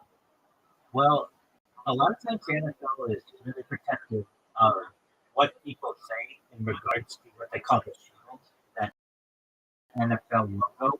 And if you just say, just an example, Kanye West performed at the Super Bowl like 10 years ago, and he goes off the deep end, whatever, like a couple of years ago, or last year, whatever, and then he goes and starts using his NFL halftime show to promote himself. The NFL doesn't want to be associated with that. And if the NFL doesn't own that data, then Kanye West is going to be able to put that out to basically detract from their brand, from the NFL's brand. If the NFL does control it, then Kanye West cannot come out and really promote himself with that content. Does that make sense? So I feel like with like across the coast or and it's all for the my antique aesthetic furniture and like 4 hours. It looks like it looks like it's going to take another attention. In the United States, if she wanted attention, she would have done the Apple machine. She gets no money for it, and she doesn't control it. And I know that they were in discussions. Let me get the specifics of what exactly. I like Kanye because he wants to attention. Super Bowl. Why doesn't she do it? What does it have to do with her controlling the data, or also you don't get to do the data? And also the billionaires don't really do that.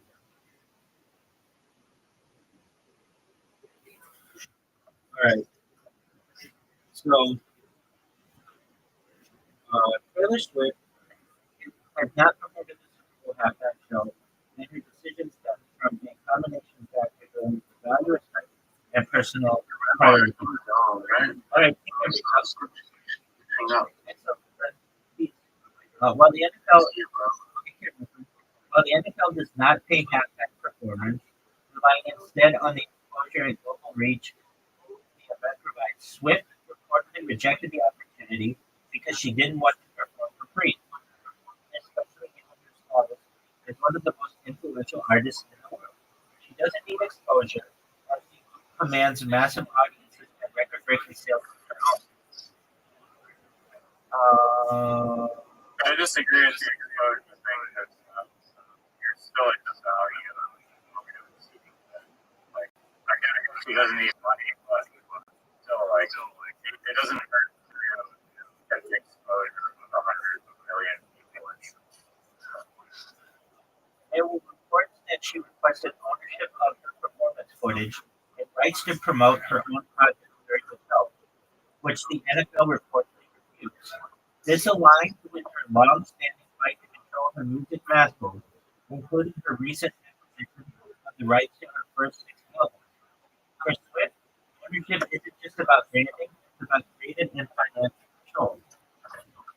However, in a recent interview, we found Swift clarified the real reason is not about rights or money, but about her emotional investment with her fiance, Travis Kelce, who plays for the Kansas City Chiefs. She said she focused on his performance throughout the season, including choreographing high-pitched halftime show. She emphasized, "This is nothing to do with Travis. He would love for me to do it. I'm just too locked in." I mean, come on, that's what she said. It's about she's not going to do that. Make it though. Like last. I'm not Taylor Swift's spokesperson. I'm just saying that it's about she's not going to get any money for it, and she's not going to control the music or the rights to the show. She doesn't get money for it. She doesn't get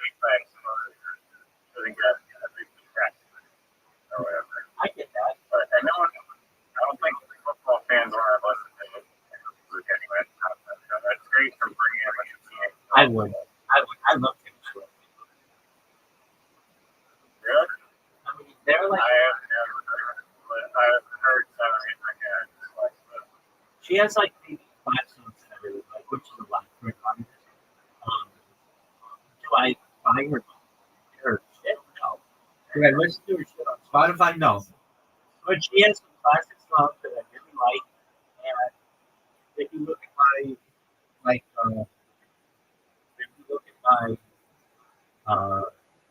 playlist over the course of my life, she's been on some of them because I think that she puts out some hits. No doubt about it. She has, but again, that's all very subjective. But the idea that she would bring in a huge female audience in the NFL Super Bowl, it can't be understated. She would bring in a lot of people and a lot of interest. More than Bad Bunny, but I'll say this: Bad Bunny brought in a huge audience globally top youth, um, the top youth, halftime show in history. Yeah, I mean, I don't know what I don't track much. I don't know exactly where he's at. Jim was probably having more of a partner. He's the point of he's nothing else. Okay, I have You never touched all that he knows.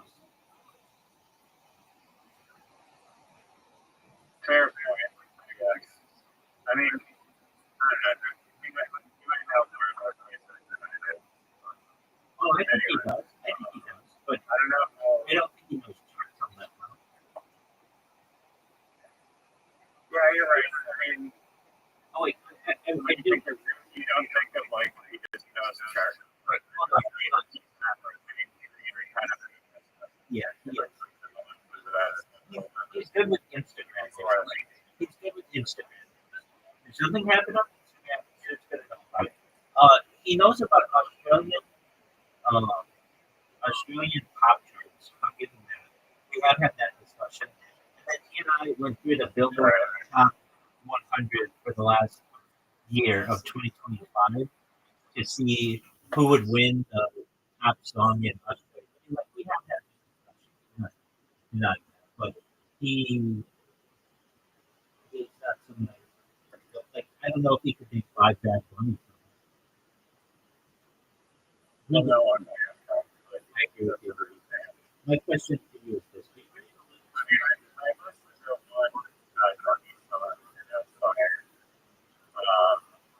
I'm sure.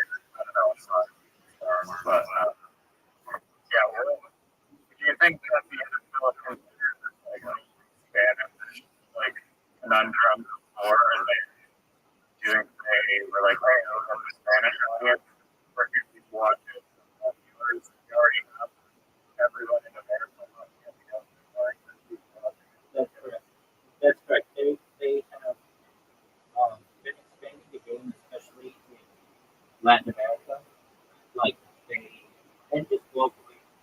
So they're having a game in Rio de Janeiro, the Dallas Cowboys, and they had one uh, uh, last year in Sao Paulo, the year before in Sao Paulo. They previously had preseason games in Mexico City. They're looking to expand their footprint. It's free money for them. And also, they're taking these teams, these NFL teams, locally. So, also, they're playing in Melbourne next year. The LA Rams are playing the San Francisco 49ers in Melbourne. And they're going to play 3 games in London. They played in Dublin this year. They played in Frankfurt this year, Germany. I mean, oh yeah, they're like every season has a certain part of the season where they play a bunch of games internationally, and the games are on at like 6 a.m. Pacific. And I watch them too. Believe it or not, like your broadcast online, yeah, like people get like Berlin or going to the stadium at 6 a.m. no, they're broadcasted in LA at 6 a.m. So I guess in New York they do it like 9, but they're like in Frankfurt. They played at Frankfurt at like 5 p.m. And people watch these games, and I know I do. And they're also lining up these things to be connected with different cities. Like Kansas City has become like Sao Paulo, Brazil, like their team, and the Jacksonville Jaguars are becoming like London, and the Pittsburgh Steelers are becoming Ireland, and the Buffalo Bills are becoming Toronto, or already basically Toronto, and the Seattle Vancouver connection is pretty big. And there's one other. Uh, Is the actual sport of like football American so popular? well, they're trying to increase it because it's free money. They see all the money that Premier League king, and they say, look, why can't we, like, for too long has soccer been cutting into our profits? Why don't we start cutting into their profits? And they've been doing that. There's another team. Oh, Dallas Cowboys in Mexico City. That's been like a huge connection too. And like for as big as Right. But pauses. Why would they want to host a game in Mexico City? Like, or like South America wouldn't be more profitable for the stadium. So, I mean, I guess there's like kind of two. There's like the back sales. And then there's like this other thing that you're mentioning, the money that you can get from having a bunch of fans all around the world. Yes. Mexico City is one of the largest cities in the world. Sao Paulo is one of the largest cities in the world. Why not have your home team like Dallas, but also be able to add all of Mexico to the fan base? Yeah, true. And you just play like 2 games there. Oh, If that. Mexico is very much like a Dallas connected country, and the NFL hasn't played an NFL game in Mexico City. Only preseason. But even just with preseason, you get generations of people who are Dallas Cowboys fans, and they're doing the same in these other countries. And so with Bad Bunny, he basically opened a halftime show to a Spanish-speaking audience. And the NFL basically was like, look, we're going to try to get Taylor Swift. If we can get her, that's great. We'll have a ton of women watching our halftime show and the Super Bowl in general. And if we can't get her, we're going to go with Bad Bunny, who is technically American. He's from Puerto Rico. And we're going to get all of the Spanish-speaking countries like really involved in this, and they see it as a win-win.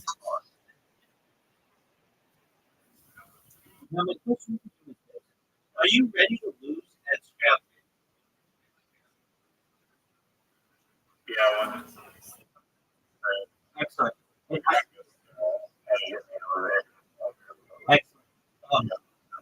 Doug, I gotta be honest with you. William Montgomery is not that fun.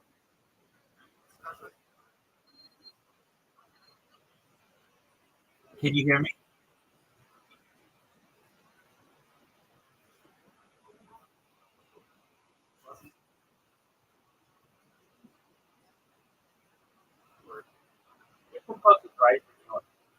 Riser, you hurt yourself off all fucking day.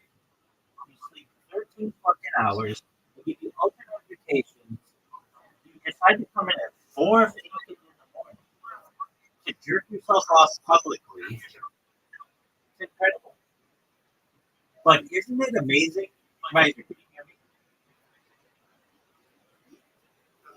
Riser, Yeah, I'm inside now. Montgomery. yeah. Hold on, we'll talk about it. We'll talk about it. But isn't it amazing? Hold on. Isn't it amazing? What 14 in the morning and all the people I have in this Discord?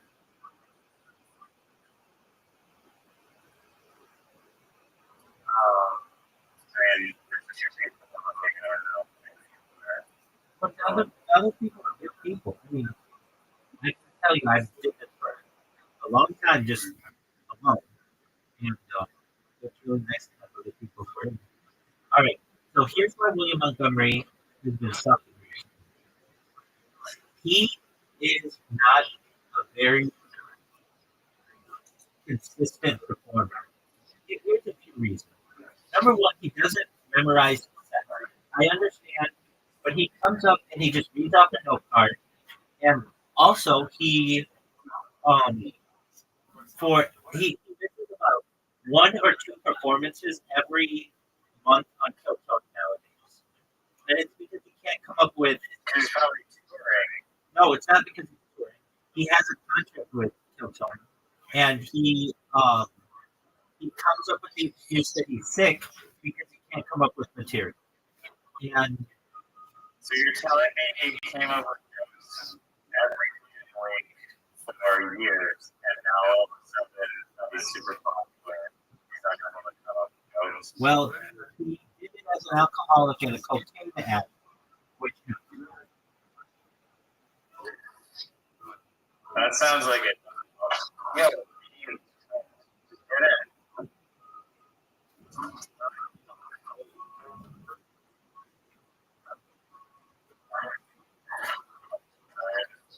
Washing my hands. all right, let's do that. I'm gonna get some coffee. Let's know what grass. Is that something you do? Oh, you need stimulants to live? It's decaf, dog. It's decaf. Unfair advantage, folks.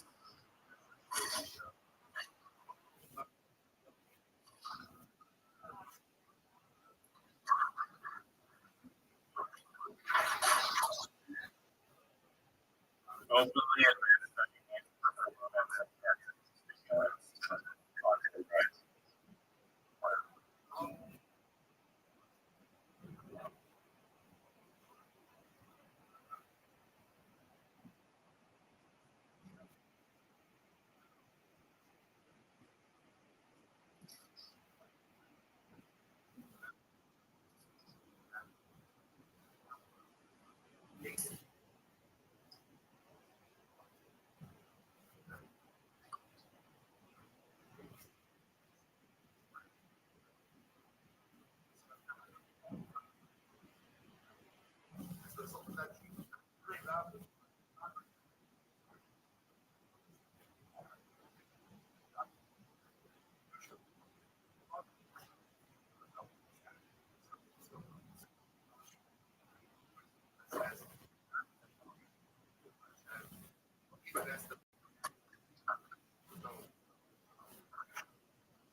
Yo, dog. How are your puppies? Puppies. What? How are your puppies?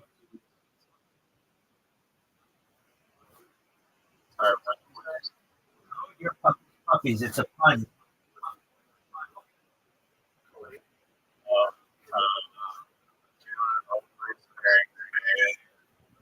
Overextended stay.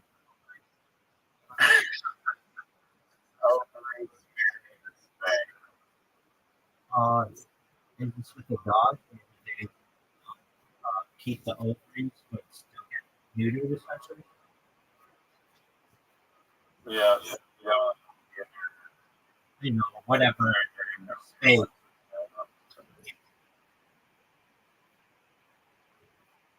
So is that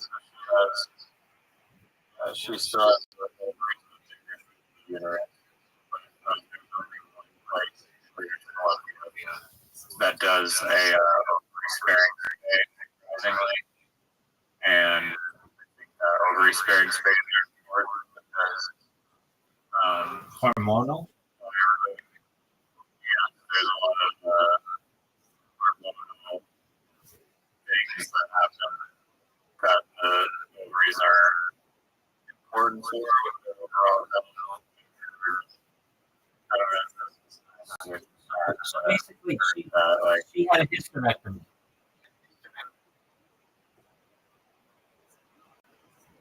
what's the hysterectomy? Next question. Oh, A hysterectomy is not like a hysterectomy, the same as a ovary in Spain. Seems like it. Or it's close. And yes, a hysterectomy in a dog is the same as an ovary sparing. You should have just said she had a canine hysterectomy.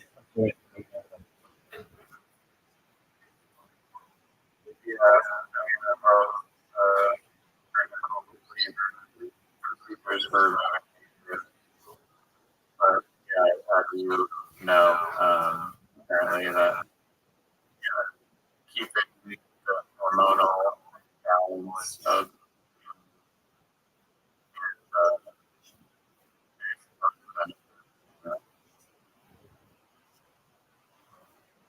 Does she have a cone?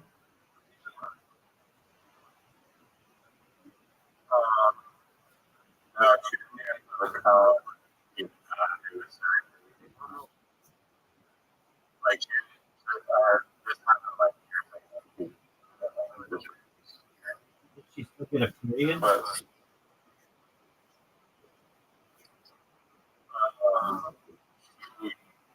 she got it in a sense, still had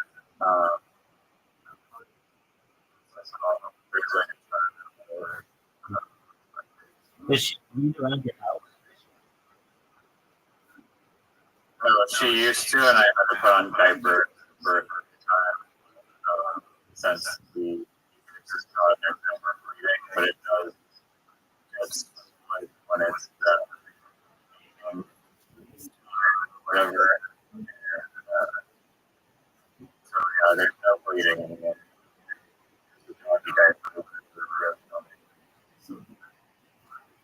How old is she? And strangely enough, I guess not strangely enough, the first dog period when it was this is called blood moon, like some rare moons like I know it's like where the moon is orange. It's like the when the moon is red. yeah, moon orbits the Earth's shadow. Right. It's like a loop. And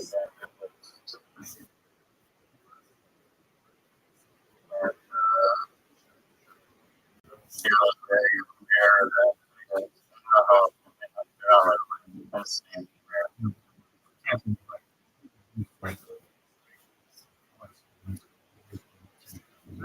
Yeah, it's red.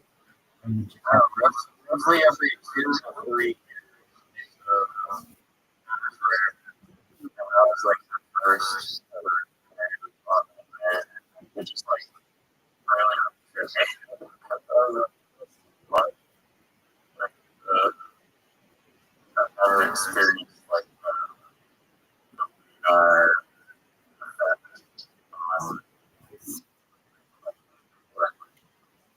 how old is she? she's like 3.5.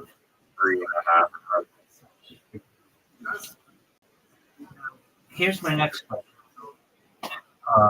That's not a question.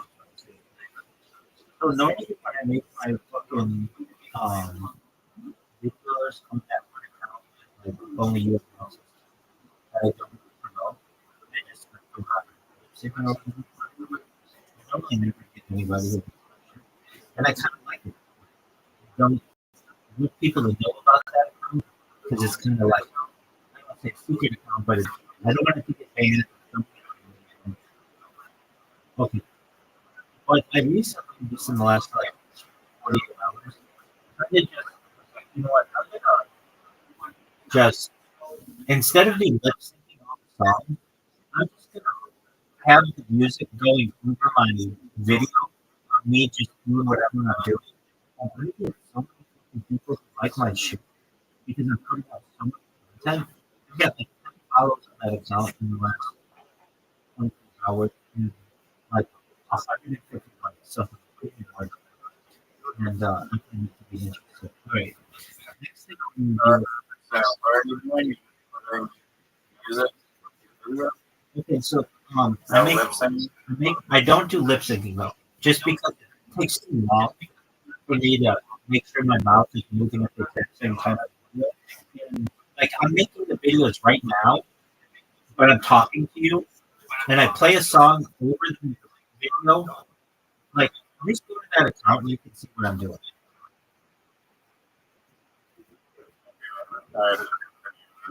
Oh, Anytime.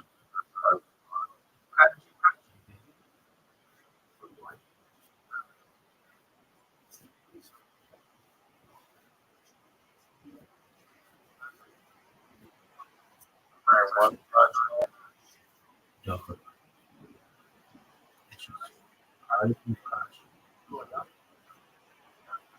Can you spell it? Your post. Jesus. Isn't that crazy? No, I mean, I thought about creating a bot to do it. I'm doing it. So basically, me talking, but it plays a song over it.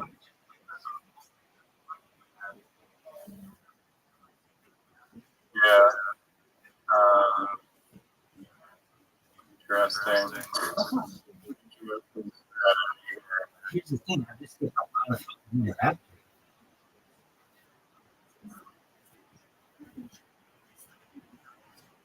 Anyway, next question. So many videos. How many fucking videos? I made up 500 in like 3 years.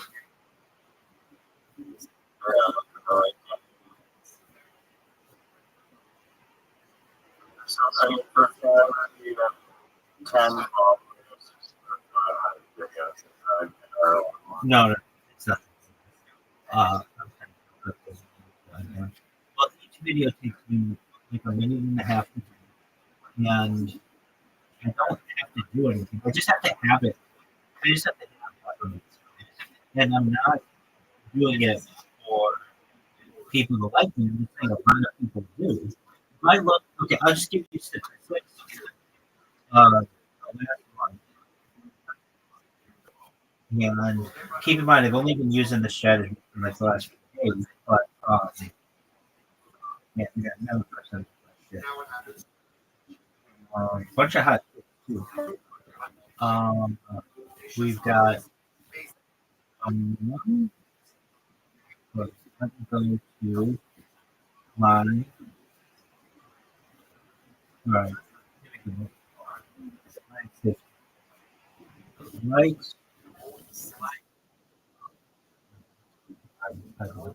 Where is your notification? Here. All right. I've gotten 13,000 views. That's a lot of fucking views. 39,000 in the last. 500. Yeah, I mean, come on. I'm up 1,000. I'm up 1,500%. I'm up 1,500% on views, 1,500% on profile visits. I've reached 27,000 accounts. What I'm saying is just it's like I'm up like 1,500 interactions. So I put out, I got 372 likes, 26 comments, 8 people that saved my shit, 468 people that shared my shit. There's like some like weird like retweet. Well, whatever it is, at least that's what it is. Some of my, I don't know, it's just like before I would never get any interaction, and I've been doing this, now I get like a lot of interaction, and I'm literally just making these videos as we speak right now. So it doesn't cost It's not like I even have What to. happened if you just spam like recycle, I guess like repost management and stuff. You get fucking limited or banned. On like don't have a feature allow me to use it. Well, that's what I'm saying. Or I say, why don't you tell me when I'm getting in trouble so that I don't push the limit? Or tell me you're not allowed to use this feature for the next 24 hours or whatever. Does that make sense? Yeah. Instead, About it. exactly. Instead, what they'll do is not tell you anything, and you log into your account and say you've been banned for enough this, enough this. And they can't see it. All right. With that being said, are you ready for an invitation? Let's see here. As I previously said to you, if you have coffee, I mean, I don't even know.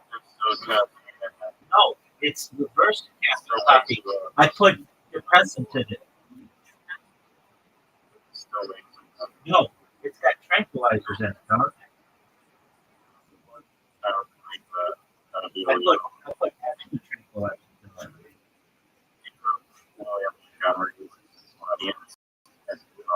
God, he's been very undepressed. Right? Just gonna be honest with you.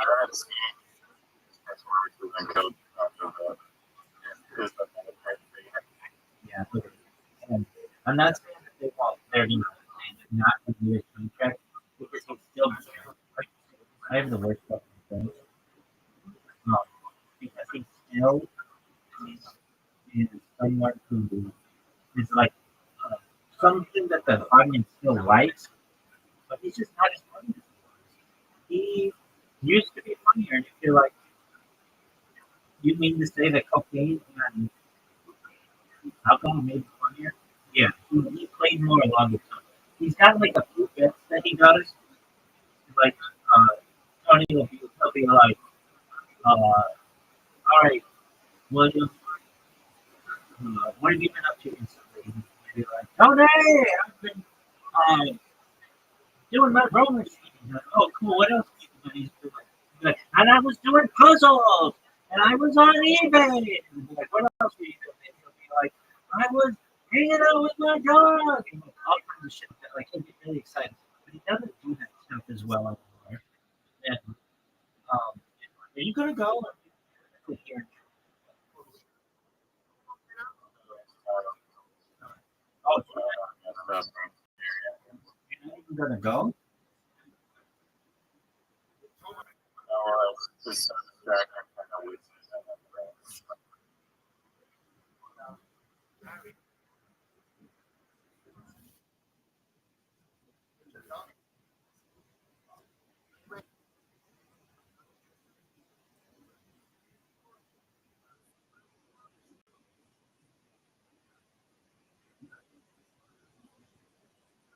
All right. I want to ask you, how do you think Canada's going to do in the Olympics this year? Firstly, have you watched any Canadian coverage of the Olympics? Yeah, I have. Do you watch it on CBC? Yeah, they have like a really on it. Right, I've been trying to watch it on CBC, and a lot of their shit is on the app, and it's not that really in the United States. It's not that easy to get.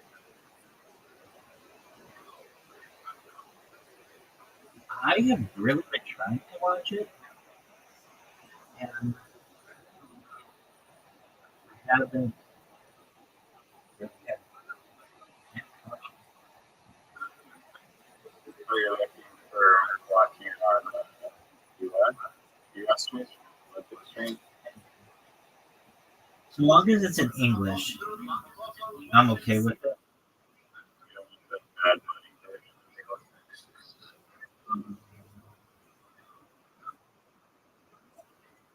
Right.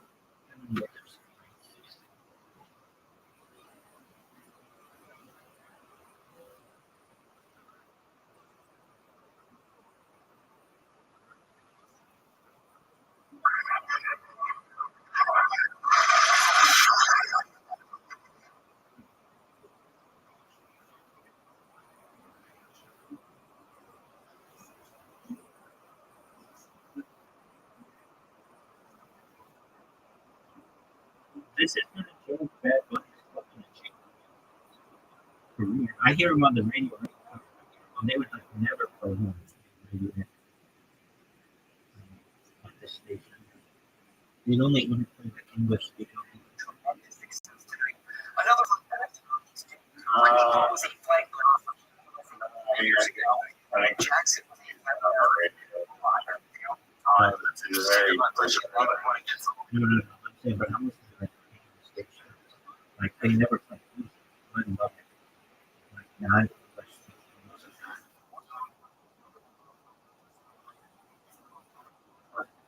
I think Omar was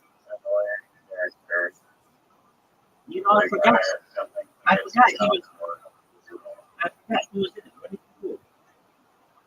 He was the crowd. That's right. Did he speak English? Did he speak English?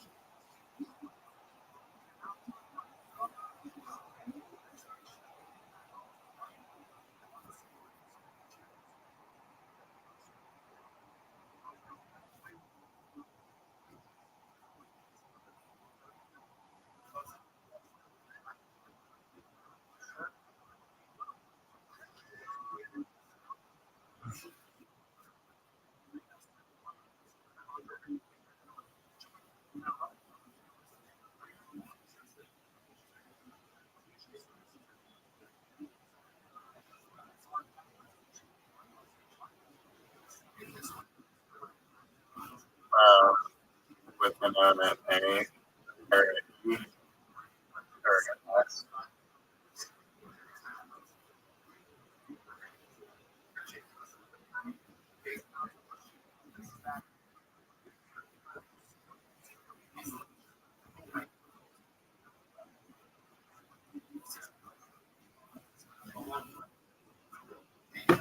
So you didn't watch any of the Super Bowl?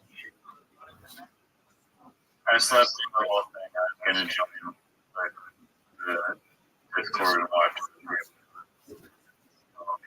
it. I watched. If it was on like the West Coast time, It wasn't. It was played in Santa Clarita, San Francisco. well, they started the game like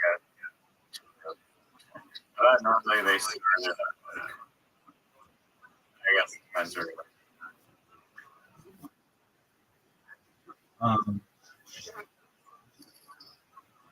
Honestly, I had like FOMO last year.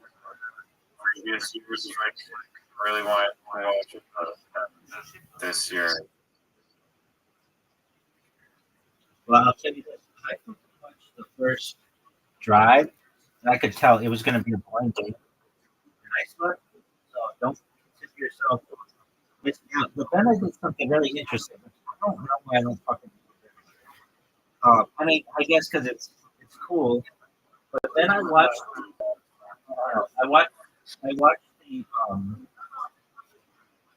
I watched all the highlights. So you watch every single play, and then I watched. Um,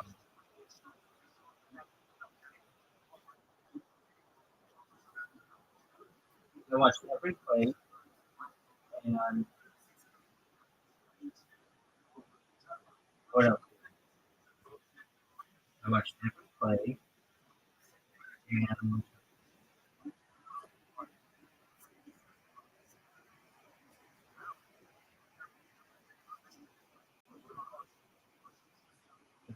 I watched every play, and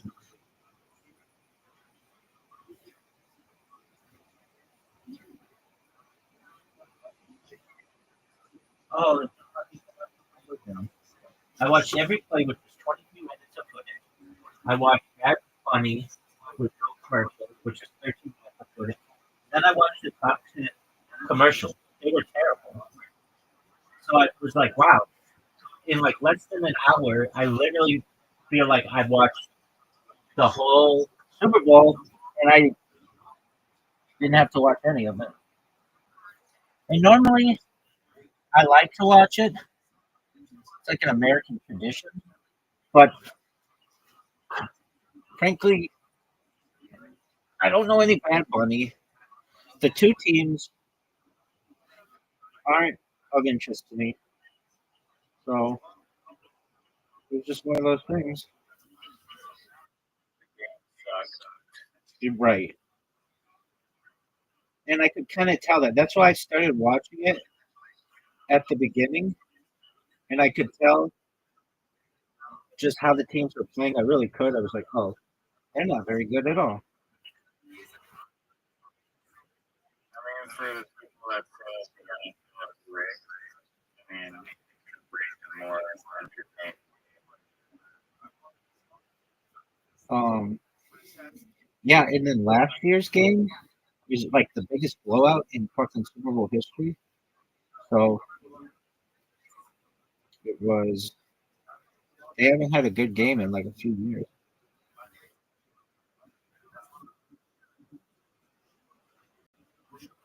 Are you fucking serious? Maybe. Maybe I'm gonna beat you 10 games in a row.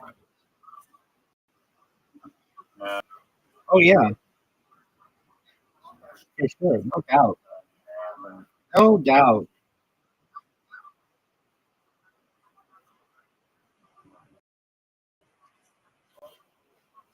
Zoom playing. Um, Oh, fuck you. Okay. Are you gonna play Joe?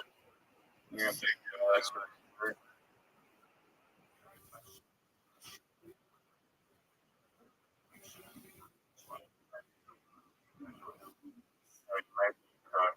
You might paraphrase yeah.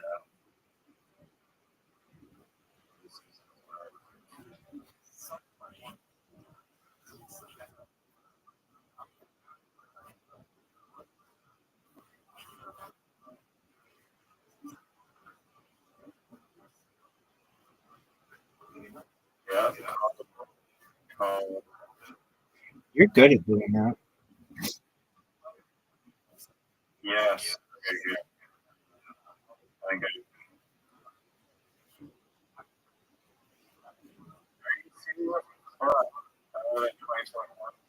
Yeah, that sucks. It's not good.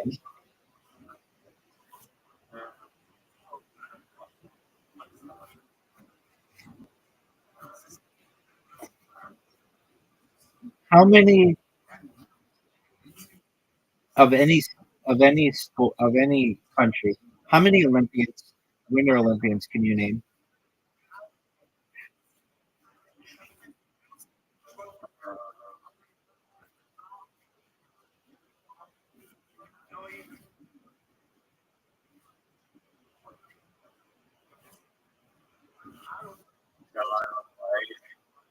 No, no, no, no. You are competing this year. That's what it is. I can name a decent amount of this.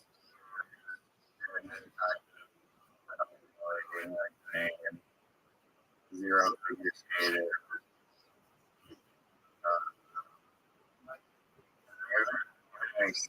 Hockey players. I can name players. Dancing in my athlete. Have you ever known? Have you ever known anybody who has played curling? If I were going to ask someone who like to, I do know some guy went to school, but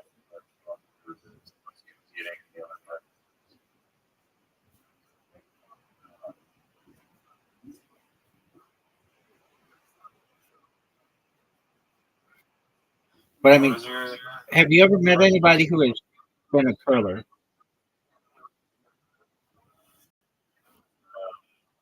That's really interesting. I haven't either, and it's like a really rare sport that like nobody in the United States plays it, and I find it interesting that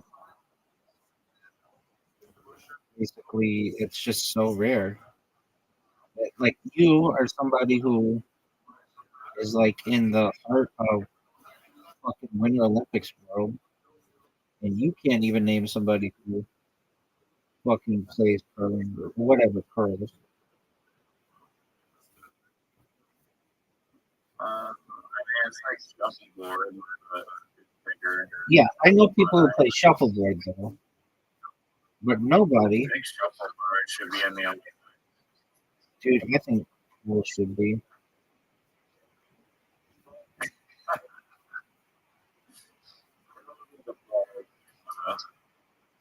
I mean, if you think long as it's the Olympics, it's really like open doors. There should be a lot more Olympics.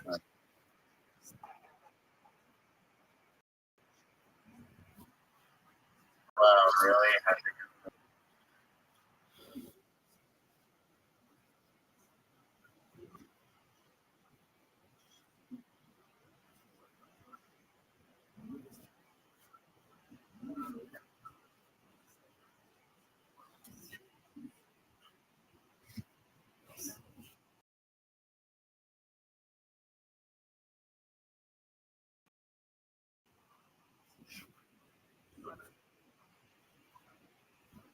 you have to have you have an S, You're you have really another S.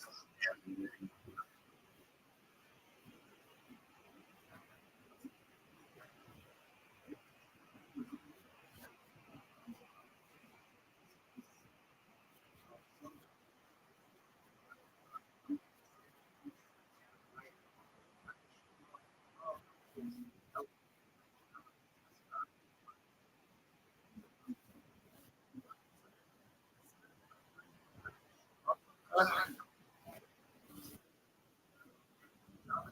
now, make it a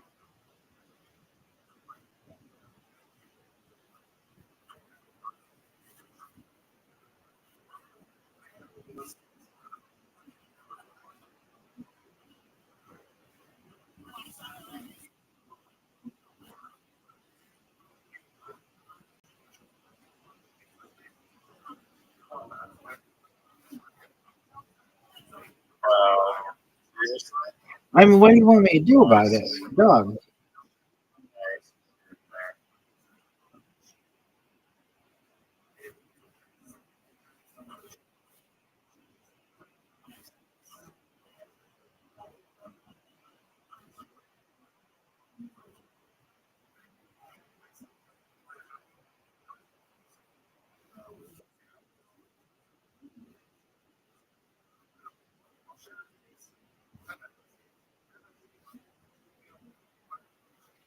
That QI really fucked the whole left side of the board. Yeah.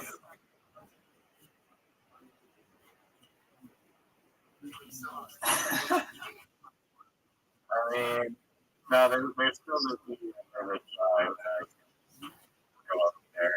Right. Not I agree.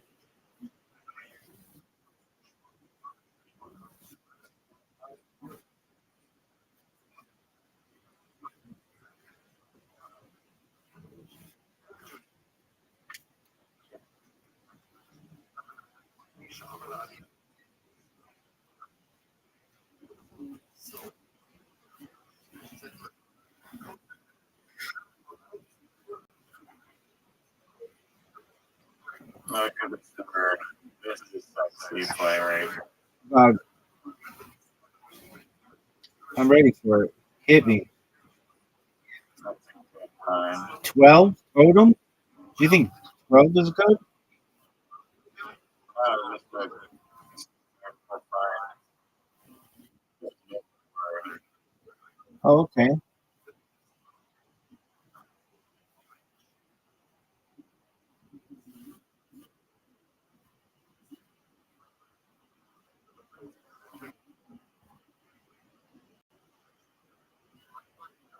This could Oh be no. this could be a major mistake. This could be a major mistake.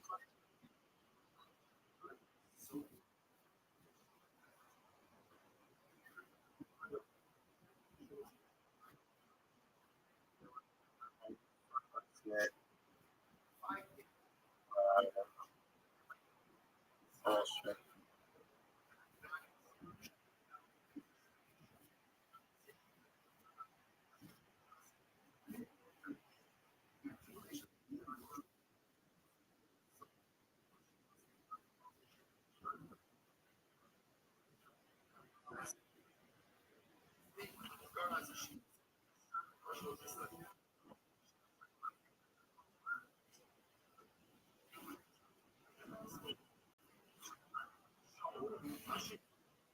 Oh, that's good. That's a fucking uh, fish. That was really good. Not even bullshitting. That is Yeah, solid. I did not know.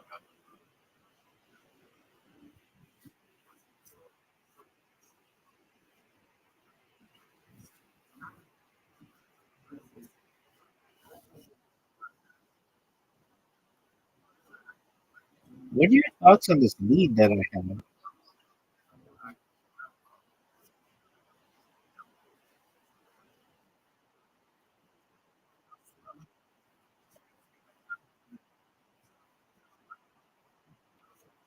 Oh, that was great. Oh man, I almost recorded that.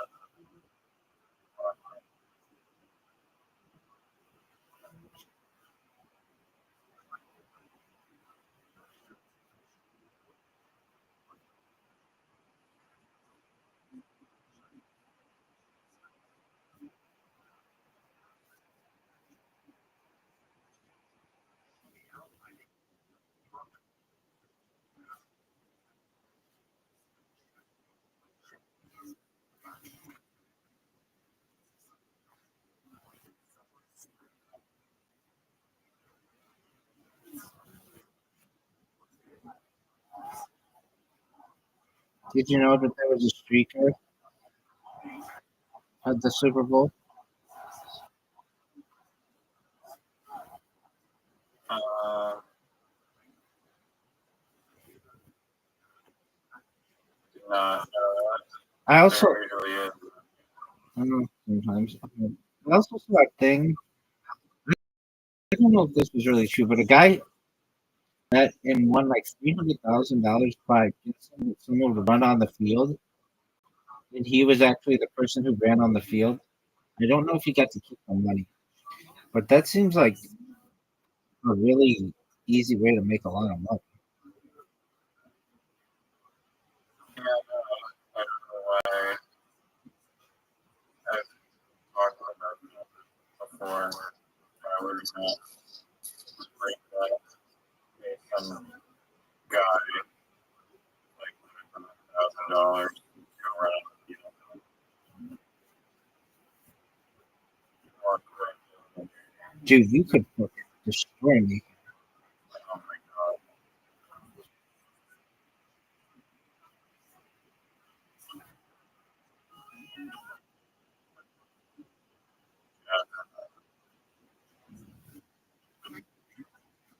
You're on the letters though.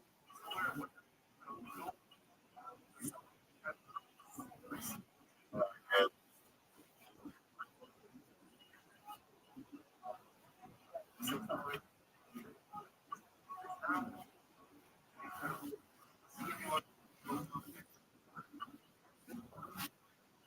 So even though I don't think that William Montgomery's been funny recently, I'm still obviously his biggest fan.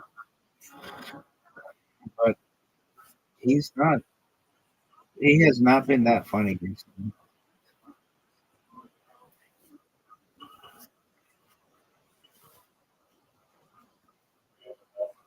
You're from just the funniest Sony. No, no.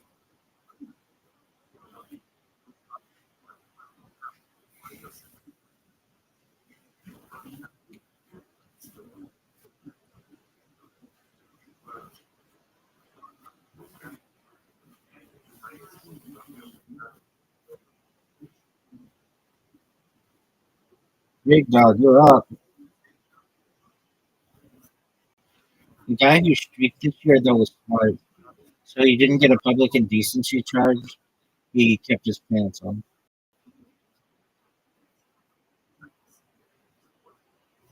You know, kind He probably picked up a small charge. So nothing big.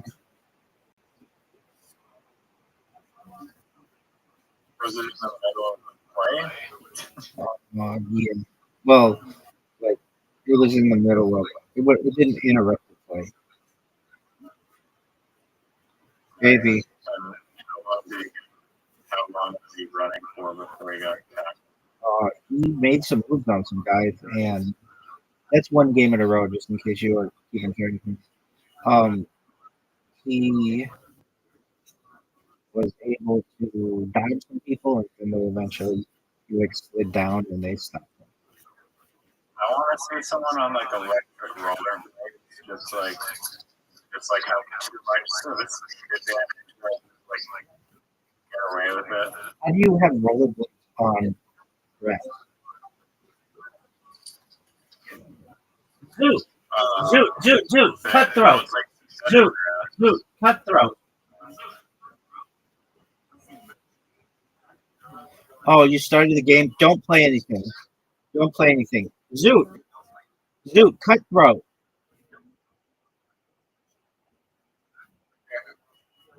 Zoot, what did you think of Bad Barbie or Bad Bunny?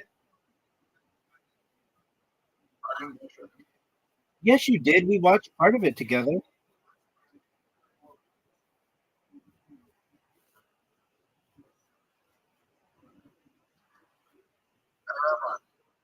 What up, baby?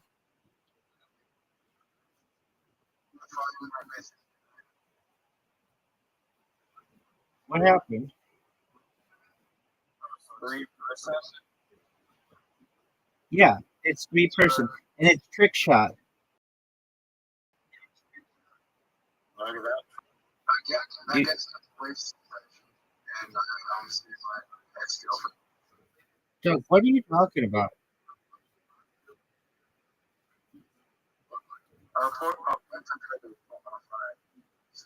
Missing.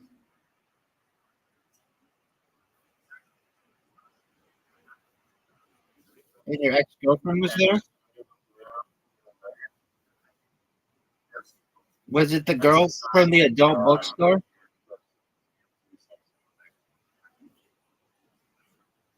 Did you munch your box? She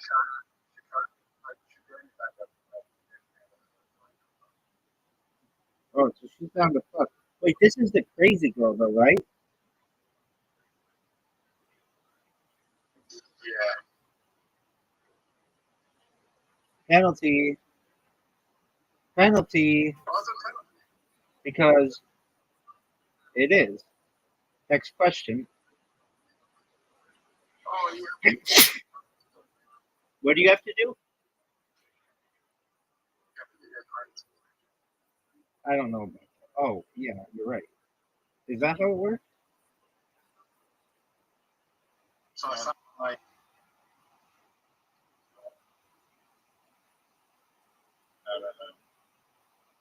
Nice scratch, Zoo. All right, so Zoo, you got her number. That's tight. Did you munch your box?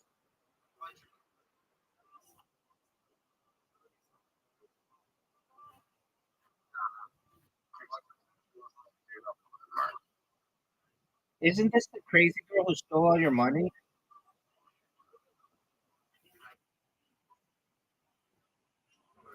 Dude, I like how I keep asking that question and you don't answer.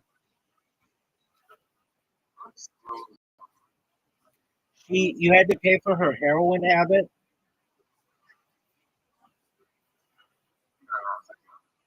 Not the same girl. Okay.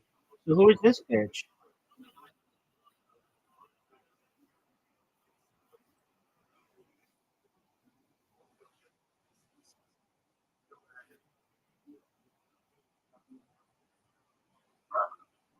So who is this? the yellow that affected it. The yellow that affected How long did you guys date? 10 months. 2 months? Okay, how'd you lose your phone?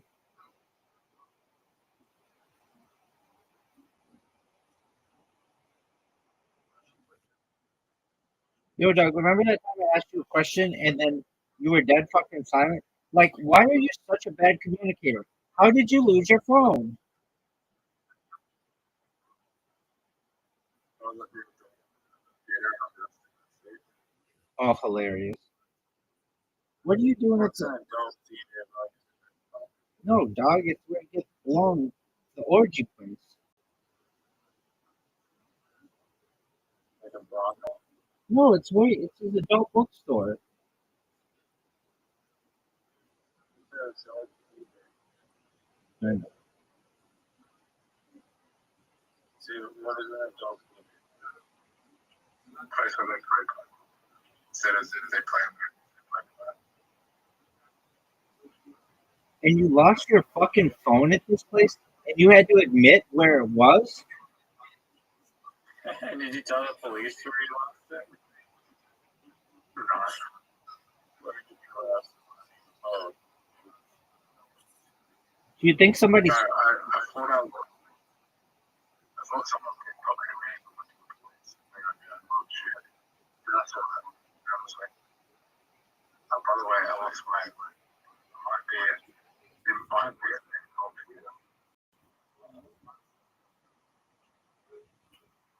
Told your ex that I would be a dog. With on the big screen. Did you? Did you tell her that you were a finalist for Raw Comedy? Yeah. Of course you did, dog. Good job, man. Did she say that's tight? Yeah, well, no. What did she say? Did she just say congratulations? I can't believe someone who's not funny could be a finalist for our whole fucking state.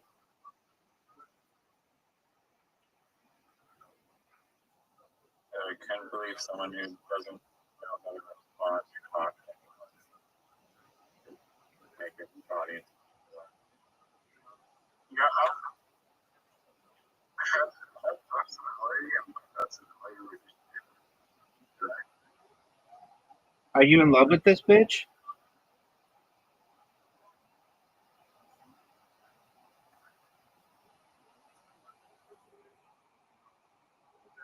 Not, not. You're not in love with this bitch. I do care about that. I just, what,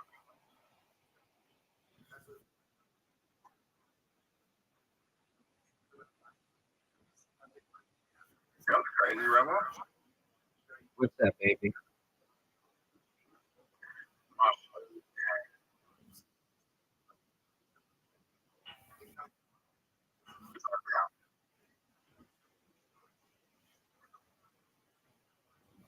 You're for what?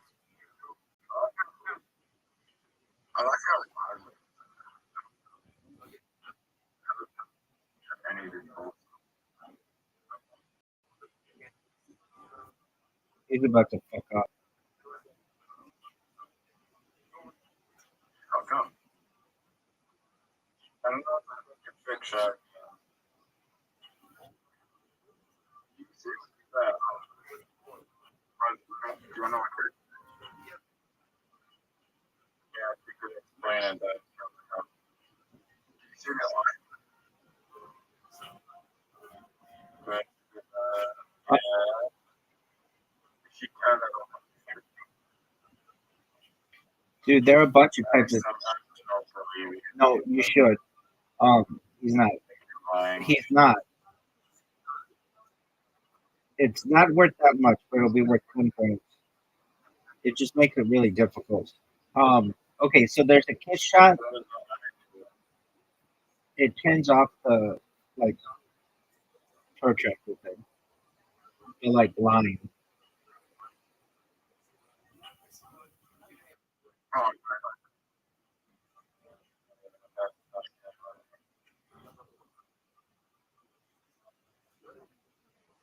so difficult to see.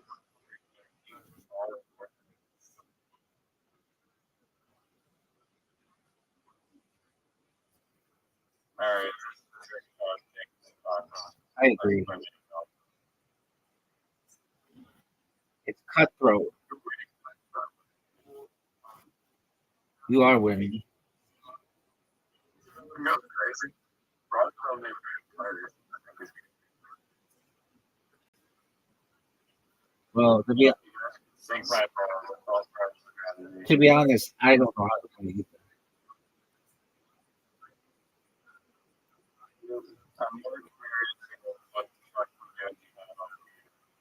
You masturbate openly? Yeah, there's no doubt about that. You are the most horny motherfucker.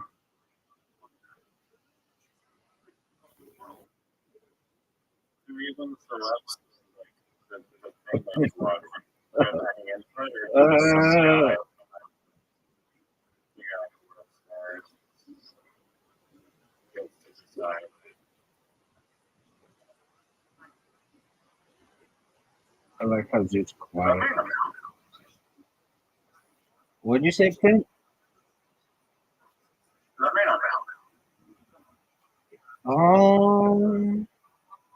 Yeah, baby. Zoot's done. So I'm basically fucked.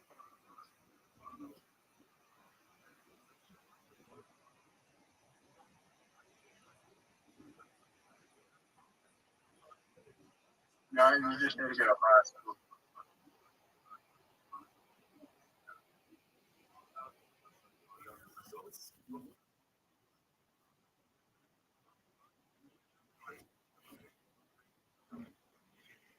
Zoot, so you didn't watch Bad Bunny? I figured you would know everything about Bad Bunny. You'd be a Bad Bunny homer. You'd be like, dude, I saw that Pedro Pascal was there and Lady Gaga and Jessica Alba and Ricky Martin. Did you know Ricky Martin played?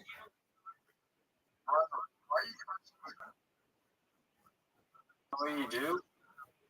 No.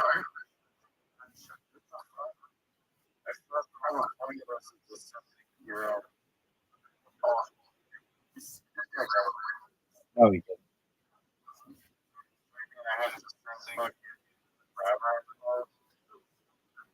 It's cutthroat.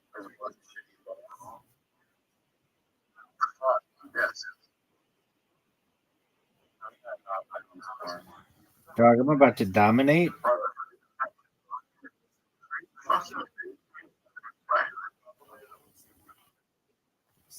That was not a trick shot. What kind of fucking trick shot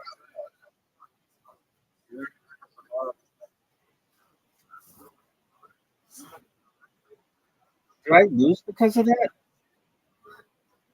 Dude, that game sucks. I won. No. Let's play cutthroat, but no fucking trick shot.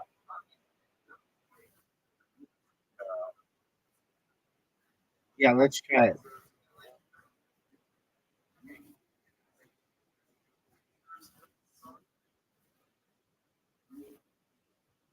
Zoot, what the fuck are you doing?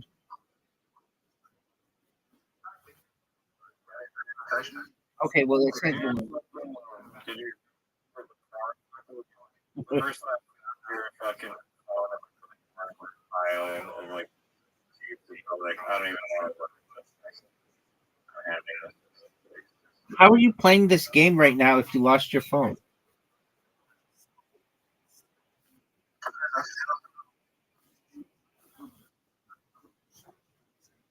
I mean, isn't that like an important thing to say?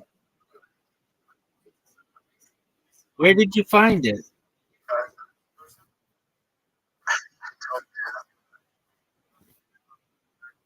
Where did you find it? In between the seats? Yeah. Zoot, the life you live is so wild.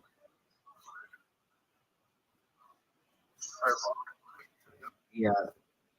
So why was your girlfriend, your ex-girlfriend, at the fucking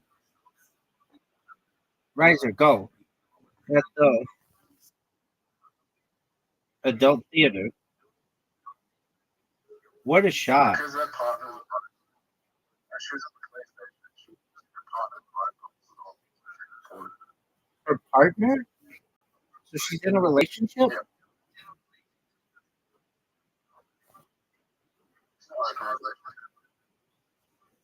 with a dude. Oh, so this did she say that?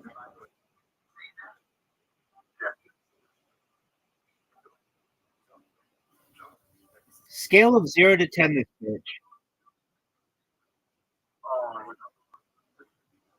Why not?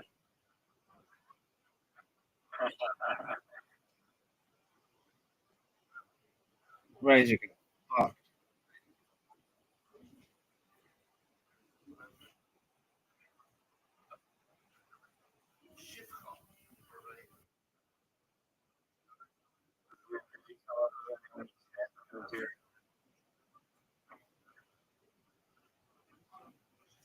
How old size I run?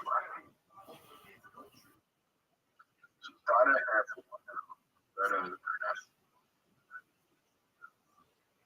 Right. I mean, was that a good thing? Or there's good with these fucking distractions.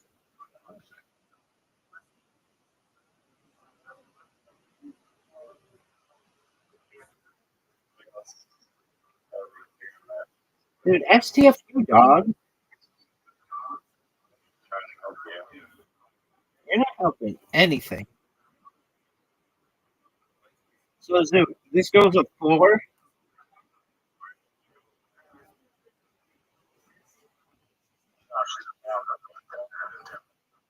She's a 4, and that's why you dated her for 2 months.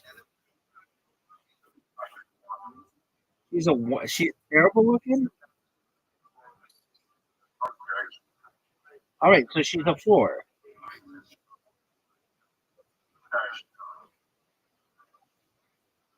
All right, so she's a 3. Okay, I don't know.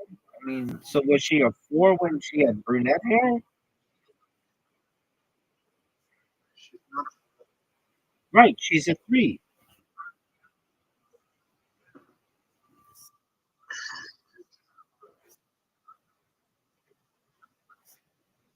These days, sir, you know.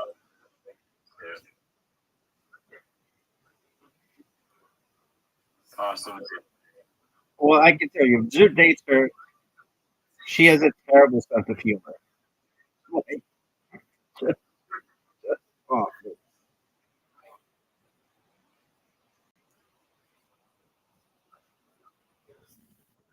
Did you tell her that you've got to get checked for chlamydia or gonorrhea? Yeah. Did you tell her that you are patient 0 for a new strand of super gonorrhea that you developed from the adult theater? Or no, it was like an orgy.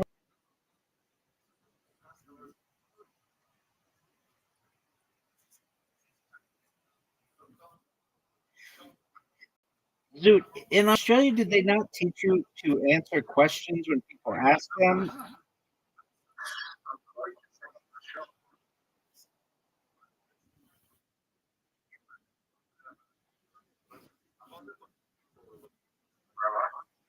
Yeah. All right, well, I didn't see you making that shot. Are you fucking serious? Are you fucking serious? That was some bullshit. That was the worst shot.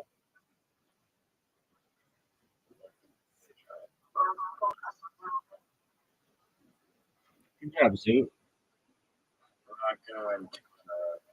Good job, Zoot.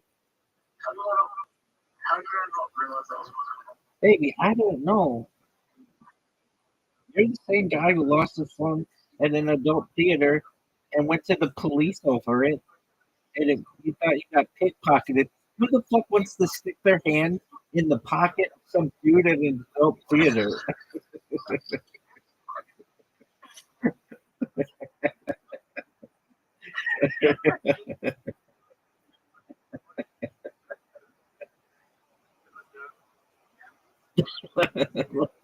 Like, dog, I don't care if you have the newest fucking iPhone. I am not sticking my head in any dude's pocket at a fucking adult theater. So the guy actually returned to the police station. He went back to the adult theater and It's on the same. right where he left. Right next to a big old cum stain.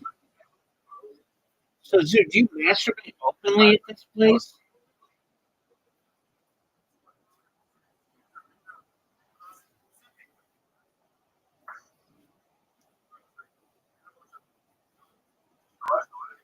Do you masturbate openly at this place? There's that.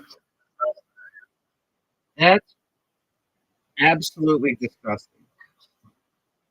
And that doesn't make you.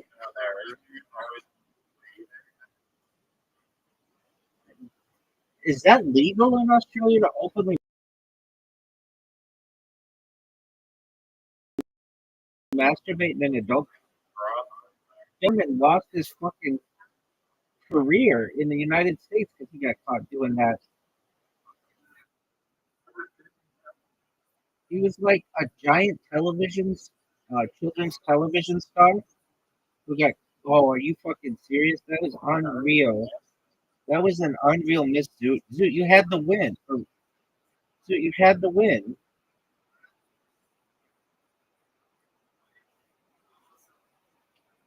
I like how slow Riser is.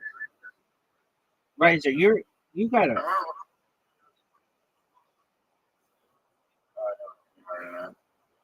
I substitute that. Yeah, but he's distracted by Pee Wee Herman. He's distracted by Pee Wee Herman because he's got like a friend now. Zoot fucking Zoot Zoot. That's a great question. Like,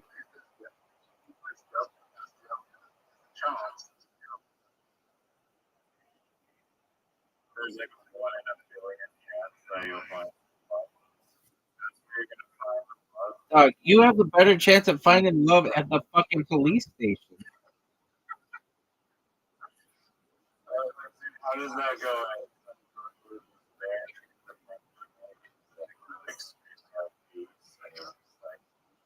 Guys, they're just like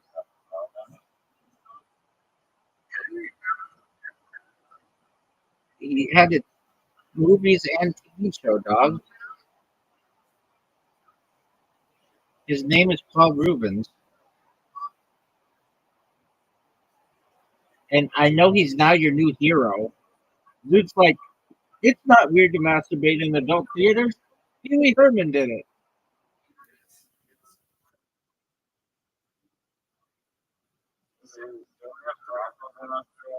Yeah, legal ones.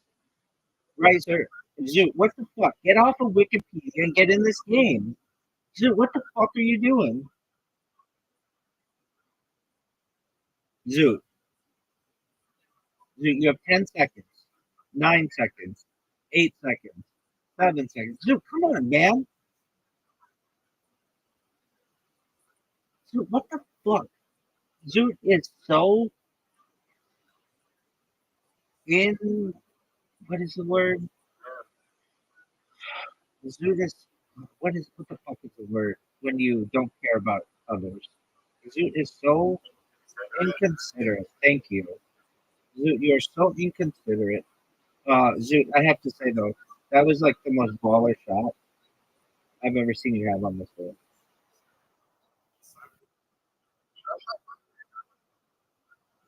Zoot, that's gonna be your fucking. He's your. He's your like.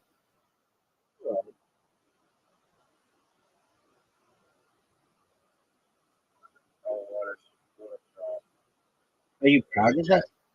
Is he gay? I uh, I don't. He just is known as a pervert. But even what he did was not that big of a deal. It's not like he like there are a lot of people who do other way worse stuff. Like using kids. No, he was not doing that.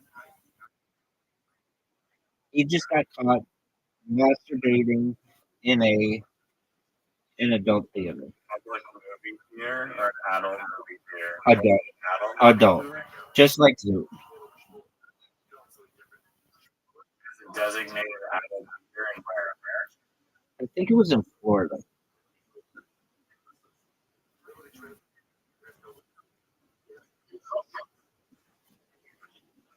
The bank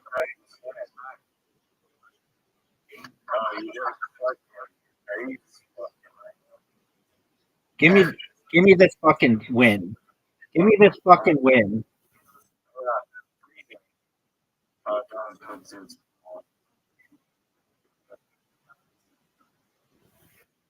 That's a miss, Riser. That's a miss. Can't believe Riser missed. I cannot believe Riser missed.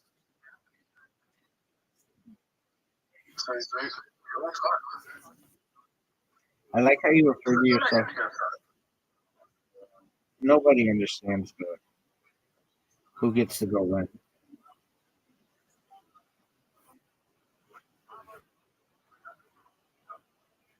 Look how good a shot this is.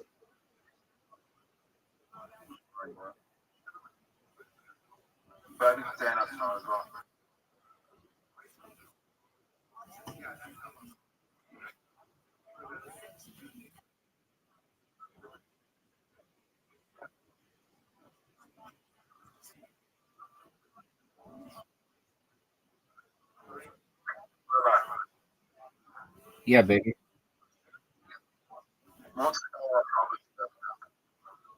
Oh, dude, he's written more. He wrote more science fiction material than any person ever. So he's written. He wrote more than any person. He has more published material than any person in global history. Now, in answer to your question, yeah, I I don't read that shit, so I don't know.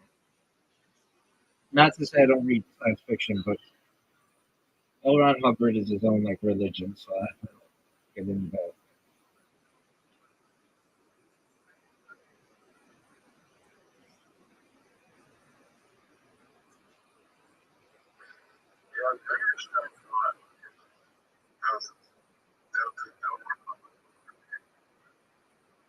At the adult theater,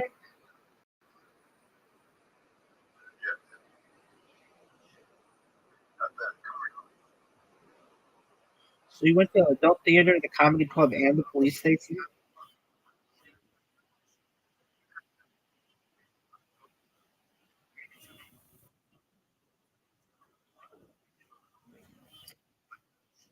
Guys, did you like your shot?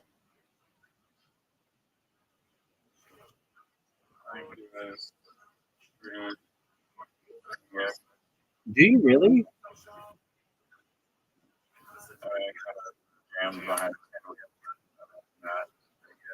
I think that it's one of the worst. Oh, what a beautiful shot! Beautiful, Riser. That was one of the best shots I've ever seen.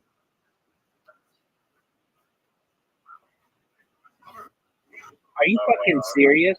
Are you fucking serious?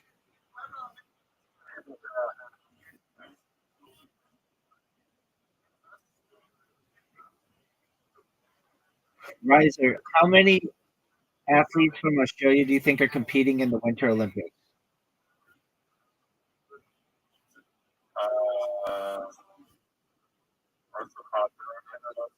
69 million. No, it's like I don't know.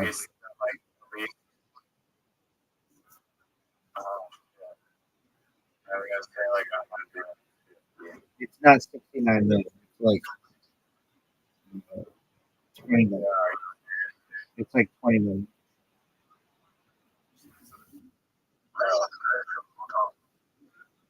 It's only 20 million. It's 100.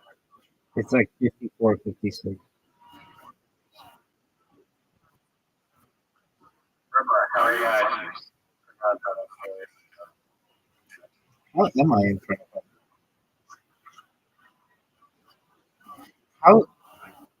How am I in front?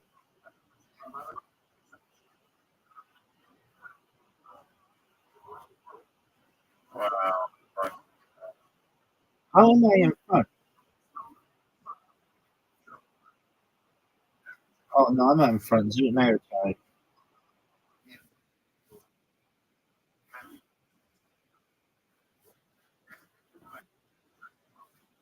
Come back. Yeah, baby. Zoot, your shot sucks. And unless you get Riser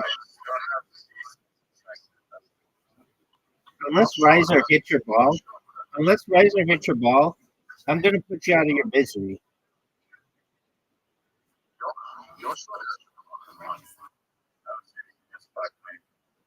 No, he didn't. No, he didn't. Yeah, that's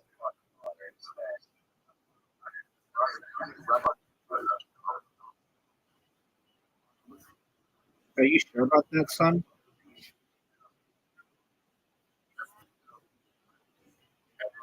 how's it these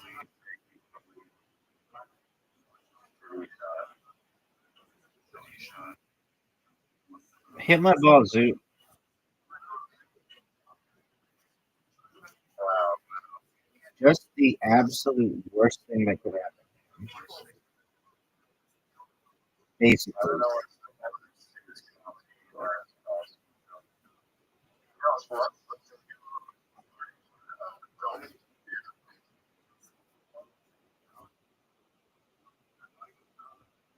That's what I'm talking about. Hit his ball. See, you have to make one hell of a shot here.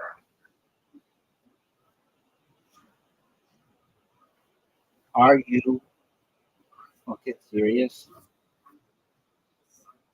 Nice. You actually might all be fired down I can't believe I missed that shot. here. This is going out of the cup.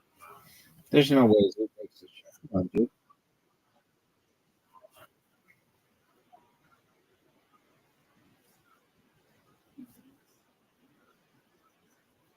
Funny has a bigger chance of becoming an English professor.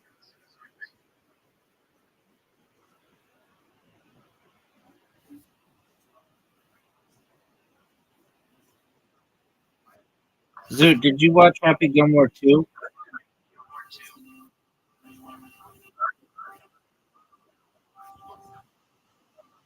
Zoot, are you a bigger Kendrick Lamar fan or Bad Bunny? Go.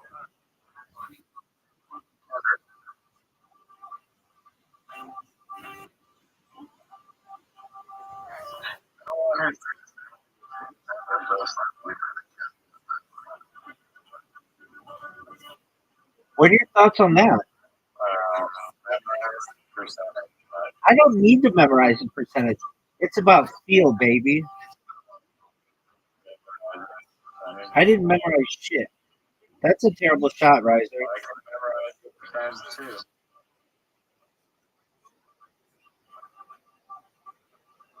You gave me Zoot. That's a bad shot. That's one of the worst shots we've ever had the opportunity to witness. Look how good this shot is now. Are you fucking serious? Look at this shot, folks. Look at this shot.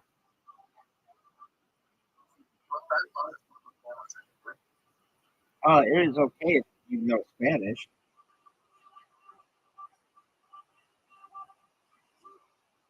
Look at this miss, folks.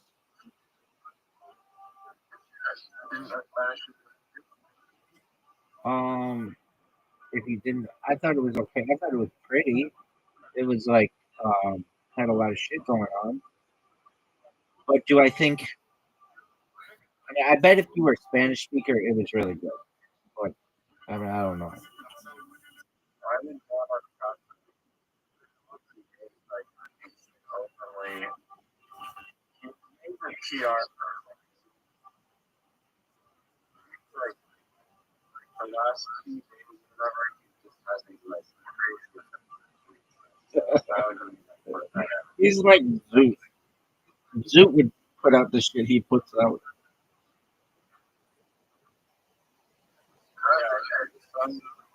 some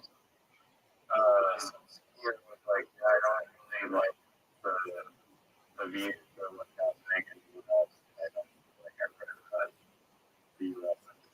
The flag represents the family and then he like got all pissed off and how dare kid ever say he represents the US and try to conclude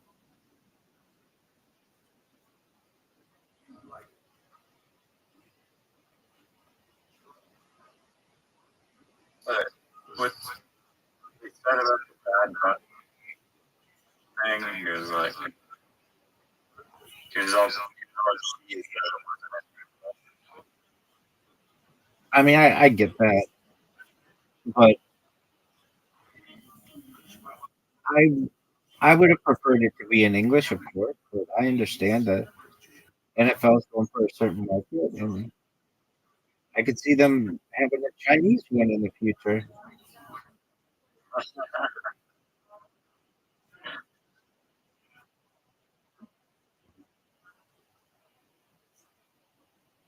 All right, I got one. Zoot's in it.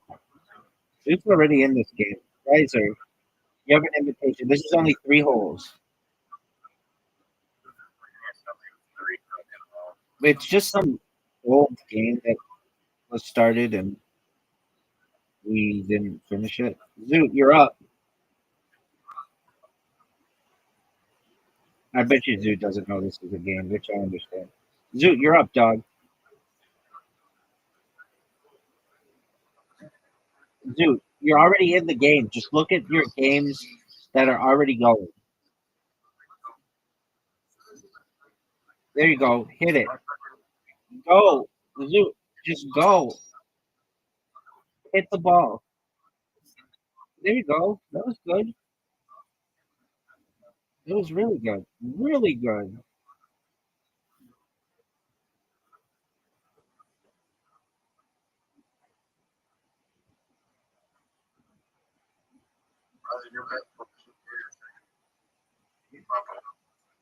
Don't hit my ball.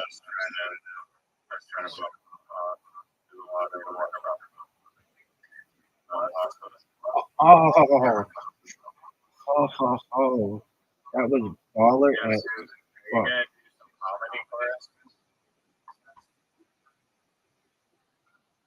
I mean, I thought what he said about losing his phone and hooking up with some formerly brunette whore was pretty funny, but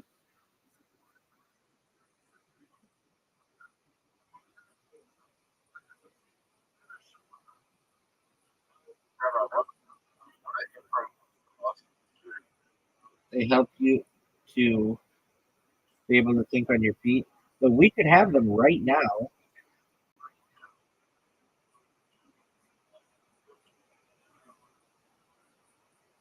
Did you actually give us a single minute of improv before? Absolutely not. But we still haven't done a single minute of improv.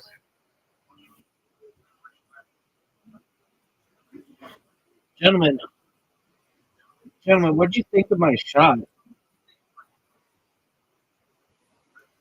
Gentlemen, we'll start with Riser. Riser, what do you think of my shot?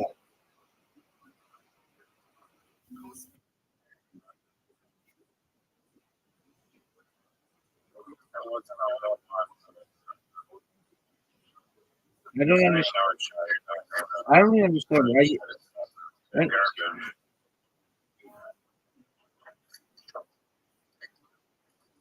That's bullshit. We all got to pull him on. That I don't think has ever been done. Yeah, I don't think we've ever done that.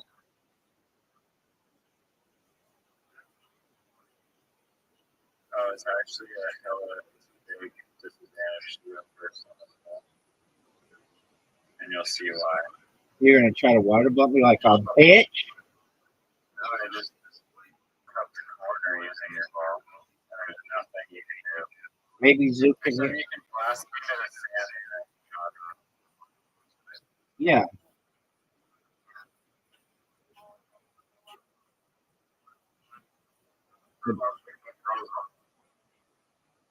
Yeah, no.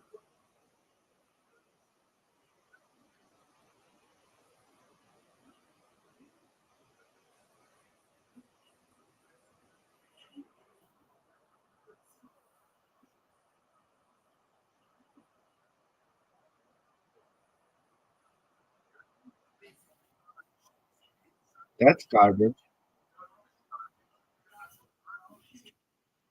That's a garbage shot. One of the worst shots we've ever seen. Folks, I remember. Oh, stay right behind that fucking couch.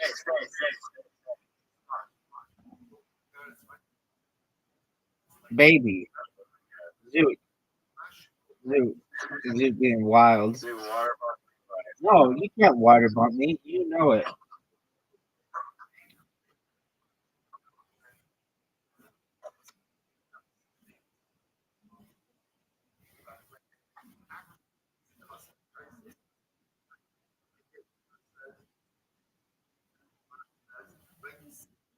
Look how good a shot that was.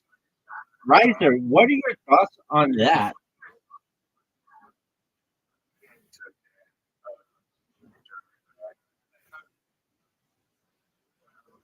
Are you fucking serious?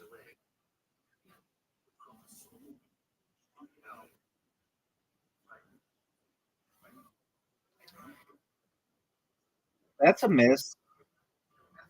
It's a devastating miss.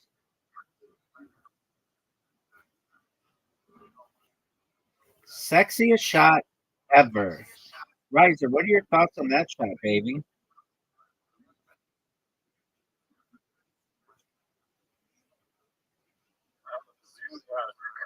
actually won. No, he couldn't have. Yeah, he made it with the fourth shot. I still have a bigger lead on him. Dude, we tied? Oh, yeah. That's pretty bad. That's garbage.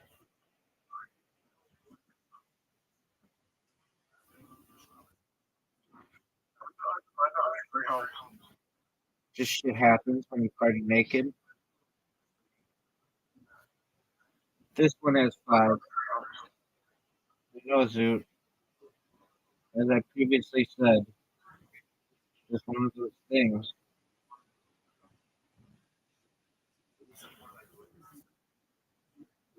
I'm gonna,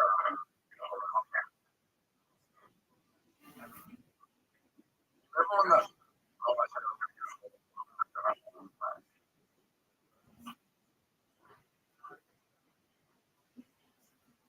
Bryce, are you gonna go or are you gonna jerk yourself off raw? That's a miss. That's a miss. One of the biggest misses we've ever seen. Terrible shot. one of the dumbest strategies on it. Worst. Fuck. You guys are shit talking, right? Go, baby. Get it, Zoot.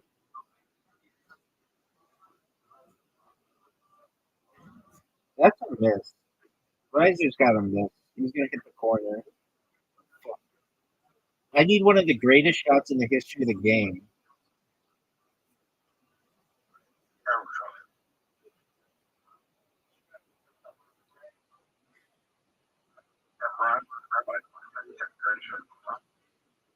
It's certainly not that. That's a garbage shot. That's absolute garbage.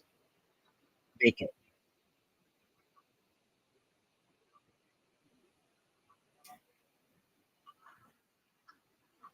Riser has one of the easiest shots ever, and he left it short.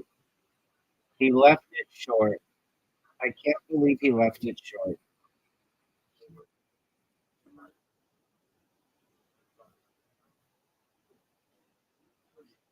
Are you guys gonna get The answer to that question is no. I need one of the greatest shots in the history of the game right here. Fuck this. to block his ball?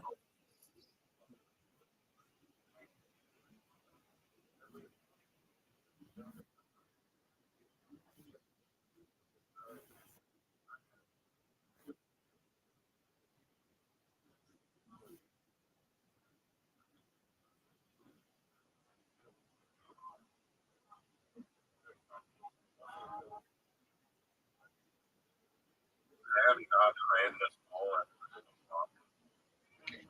All right, so did you know that Zook came in here I right forgot before? this ball existed. I mean, what do you want me to do about it? You want me to bring you a time machine to show you the thousands of times that you played it?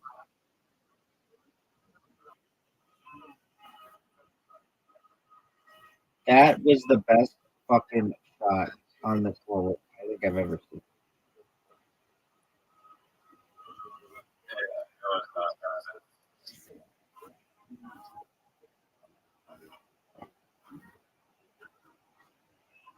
I think mine would have been better had your shitty ass ball not been in the way. Zook, get it. Make one of the best shots you've ever seen. I like how it's censored Zook. Zook. Oh, Zook, get it. Super customer if you just type like block it.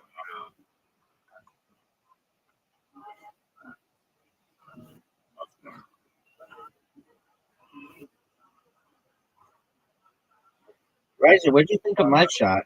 Riser, what'd you think of my shot? Yeah, I totally fucked that a lot.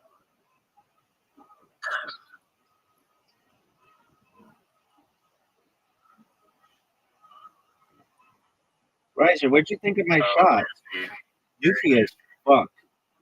Doofy as fuck. And now Zook's gonna fuck up. Doofy as fuck, dog.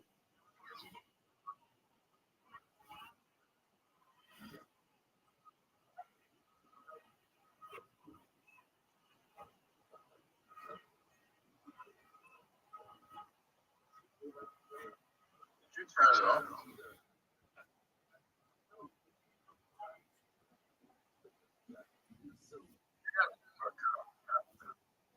Yeah. No, I saw what you're put it around. You're around by the day.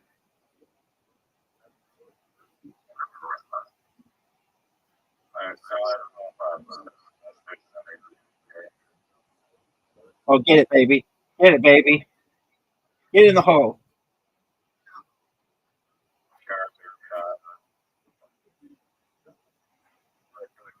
Everyone knows that the top professional golfers snipe it through the tee, and I'm one of those people. That's a terrible shot. One of the worst shots I've ever had the opportunity to witness.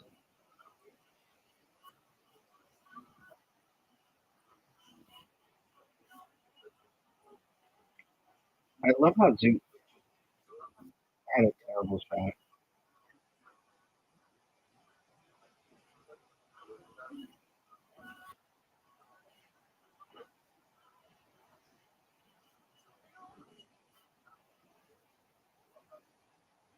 Oh, look at this shot. I'm sorry, that was a beautiful, beautiful shot.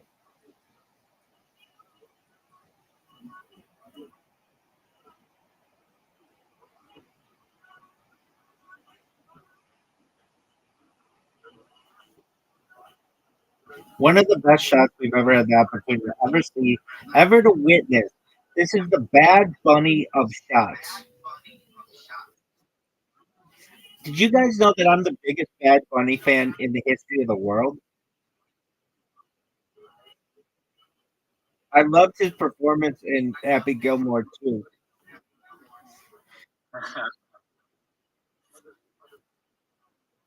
Say a word about that movie either.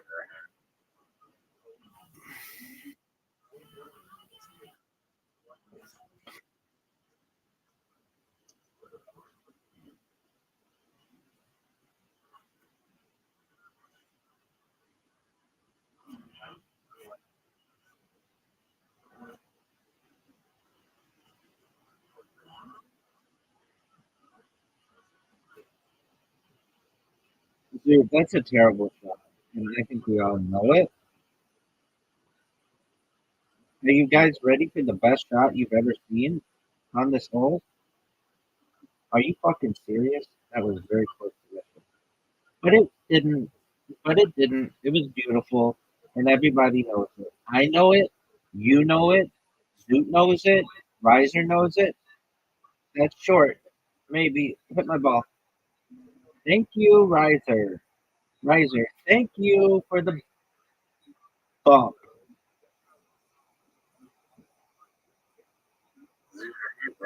Zoot's jerking himself off in the fucking adult theater.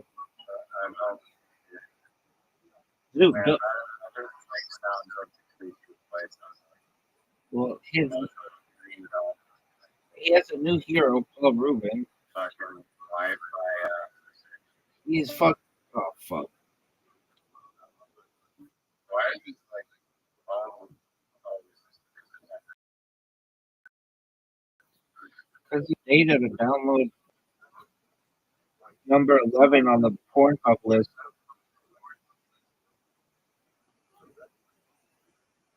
Bonnie Blue.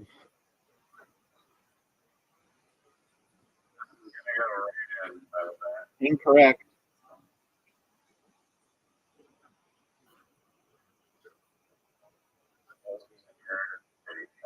Remember what time we had to wait for Zoot?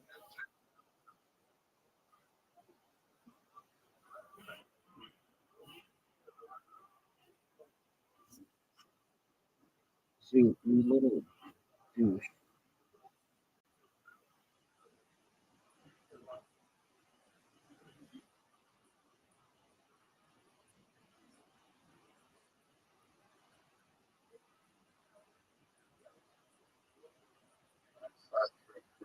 Hours, like 2 days in a row. I never saw. Doesn't your dog have to go to the bathroom? I mean, it takes her before I go to sleep. But she has to go 15 hours without going to the bathroom? Or eating or drinking?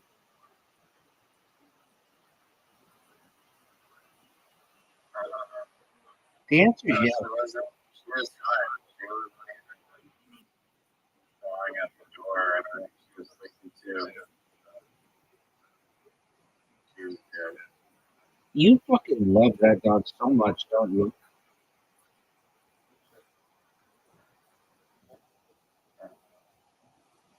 Like, I'm not saying it in a bad way. Like, you truthfully love your dog more than I think most owners love their dog, and I think it's sweet. Oh yeah, no, she was. Is she your is she your first dog? No, oh yeah, yeah, terrible stuff. Okay.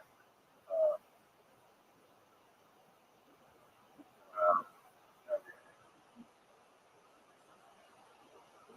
All right, perfect.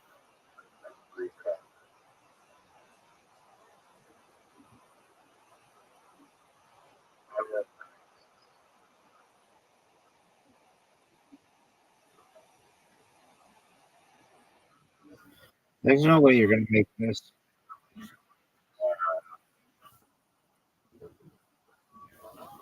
You know who the champion is. We both won? Okay, Dude, awesome. I'll take the win. how? We're tied.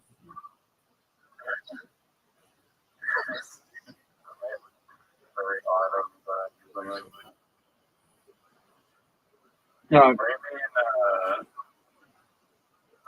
whatever. dog, I'm gonna smoke you.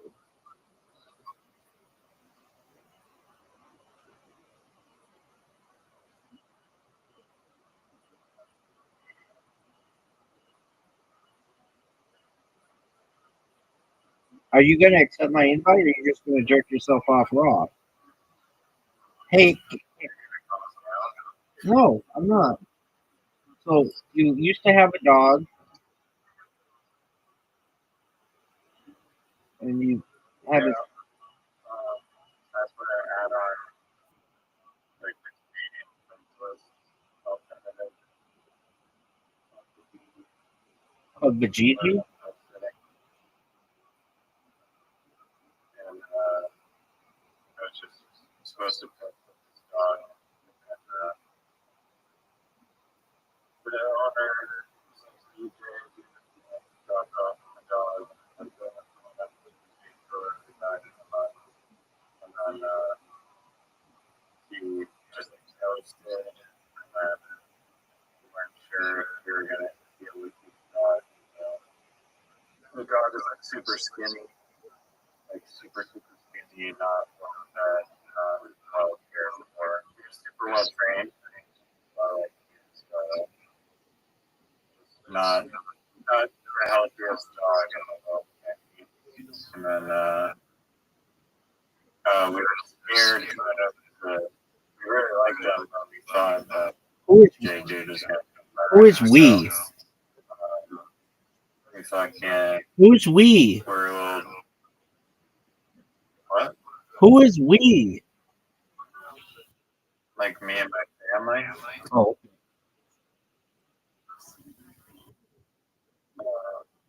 Like 80 of it. And he was like, "Oh, I gotta come back for his funeral because my friend got gang and never achieved the dog, and never I got stopped at the border. And I'll be back with my dog." Like, he just ended up never going back. So he kept the dog for like 4 years. That was all good.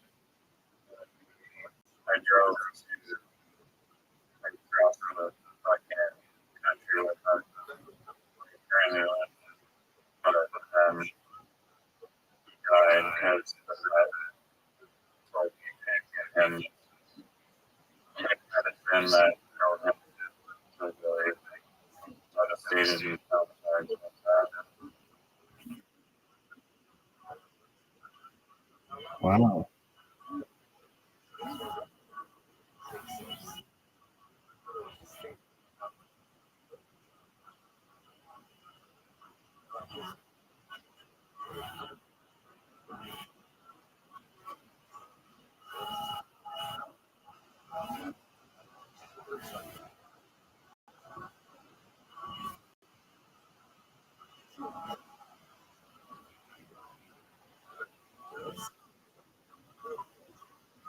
Did you see that here for the US? There's a female. Lindsey Vaughn, dog. Her name is Lindsey Vaughn. Her name is Lindsey Vaughn. Nancy Vaughn, yeah. No one can remember her name. Tears her ACL, and she's like, and then she made it down the hill and like totally got like just like got totally wrecked. Do you know that Lindsey Vaughn is Tiger Woods' ex-girlfriend? Do you know that Lindsey Vaughn is Tiger Woods' ex-girlfriend? Are you fucking serious? 1,000%, dog. That's who he got after all those chicks from like Applebee's um and whatever the fuck her name is, Norda, whatever. Jesper Parnovik's fucking name. I don't even know the lore. Dog, you don't not fucking know what Justin Parnovik is? I was not in the Tiger Woods' Yeah. Fucking shit of it. You consider yourself I a. don't know. He was shanking girls more than he shanked golf balls. Well, yeah, because he was a really good golfer, dog. He didn't think that many, baby. But look at this shot.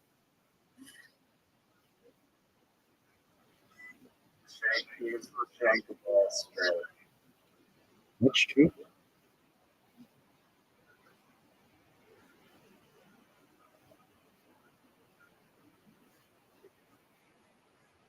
Did you call me the person from Austin's Tower? Yeah, I did. I'm the American Austin Powers. Myers is Canadian. Yeah, that's why I said I'm the American Austin Powers. And I do know that Mike Myers is Canadian. Okay, so you're basically lighting it up.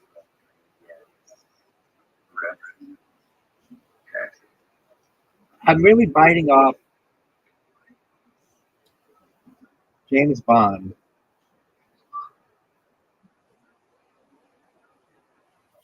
Like a 60s version of. Yeah, that's what Austin Powers. That's what Austin Powers is, dog.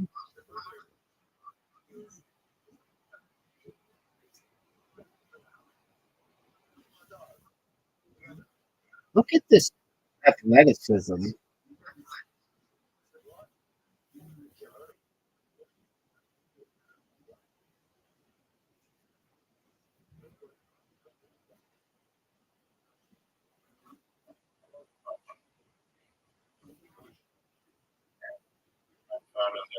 Percent.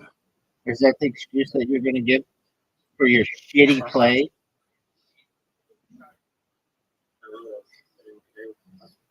For those of you who everyone knows that your phone performance goes clearly up the rail. I think you can. I think you can come back and win. I know I can. Despite these egregious conditions that do it.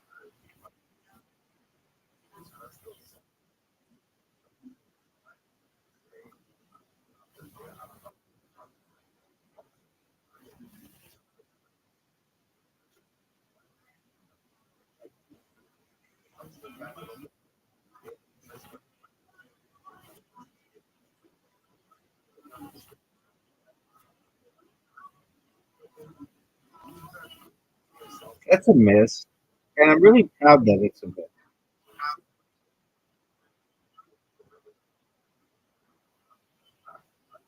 That's just a miss. It's a terrible shot, and everybody knows it.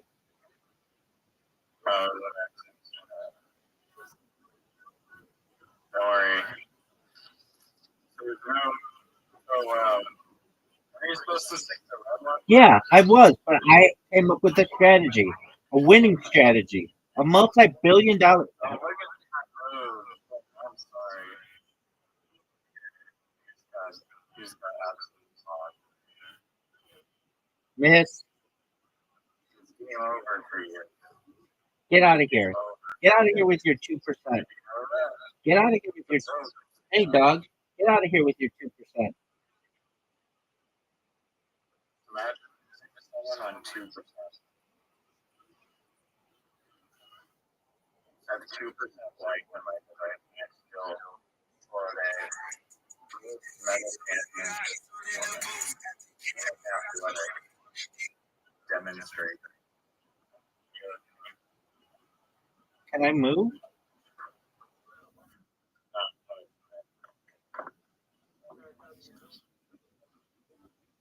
Dog.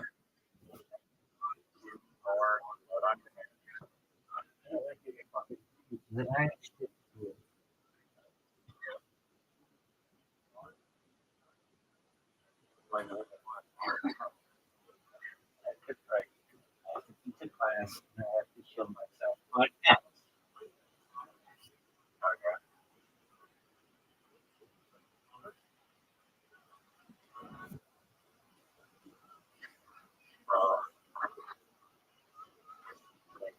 Thank you. When are you gonna play? When are you gonna be back?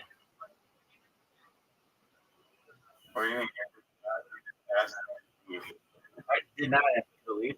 I just said I have shit to do. Well, why don't you come back tonight?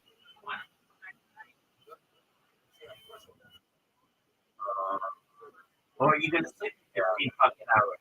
Back to back days.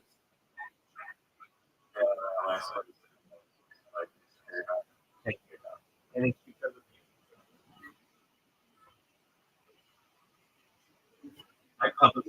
I publicly. Like, cool. You drink kind of cup. I know we keep each other up. I understand. All right, big dog. Let's end on a high note. Why don't you come back tonight and watch fucking Clean Montgomery?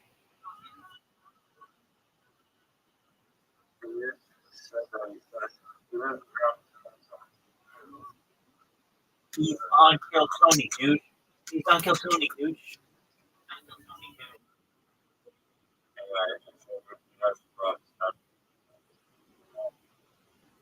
His, The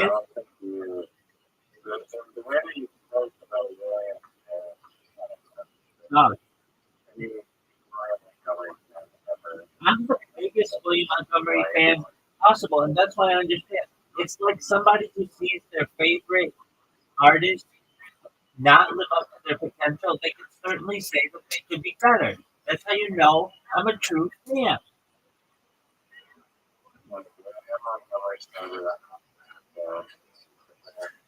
next year. With Bad Bunny. No, so he's got Bad Bunny's gonna caddy for him. you can translate Okay, do you think that first is like if they're language or you think it's something like a higher something? no, and I think that's the dumbest thing I may have ever heard in my entire life. I think they were more like mine, like all body language.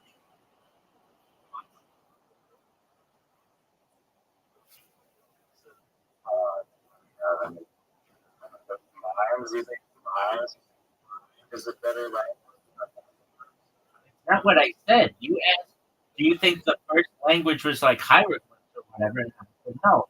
I think it was body language before that. Body language is more primitive.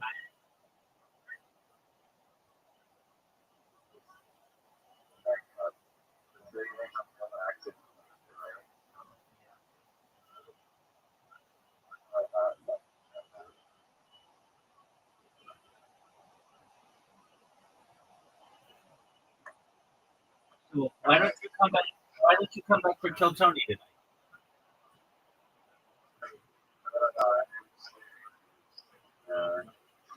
All right. Hey, when you watch your coin, or is it just like another thing that you just burned out on?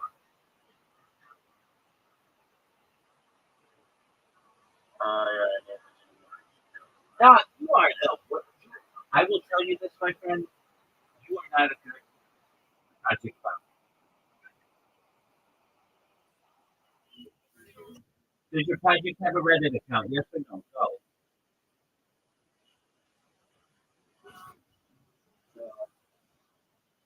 I mean, that's what I'm saying. Like, I can't.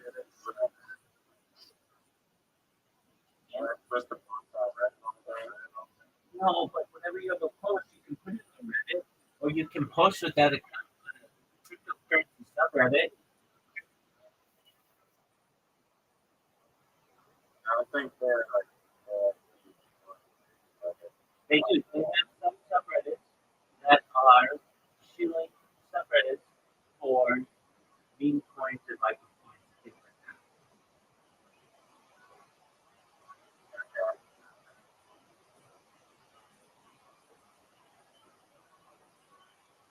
So what's your username of the greatest cryptocurrency ever?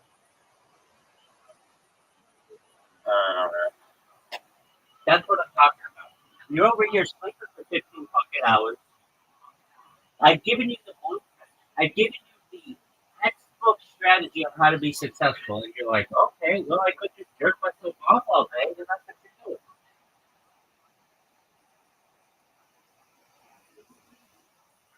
do.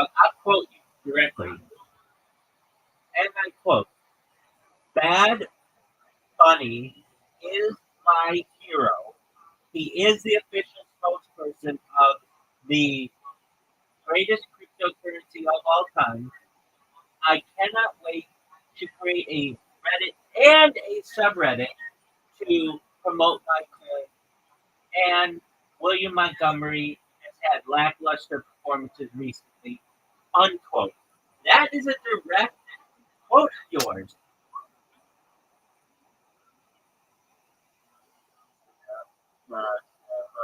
Right? Who won the Super Bowl? Go.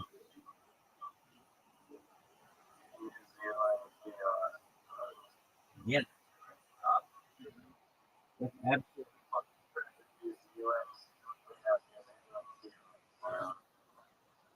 Okay, the next question that I have for you is why don't you come and watch the movie? It's on at 6 p.m.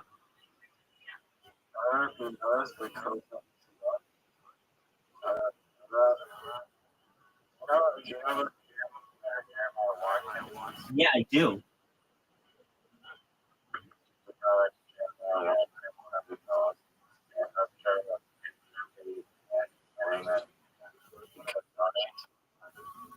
What's it called? Everybody knows it.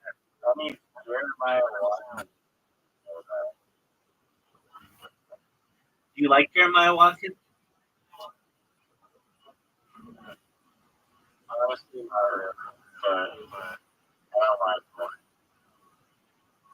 Okay, why don't you like him?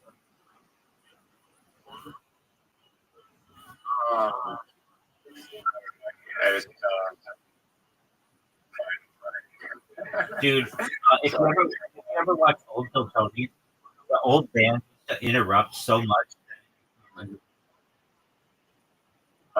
Jeremiah. That's why I said it. Yeah, dog, I've watched 300 fucking podcasts with that man.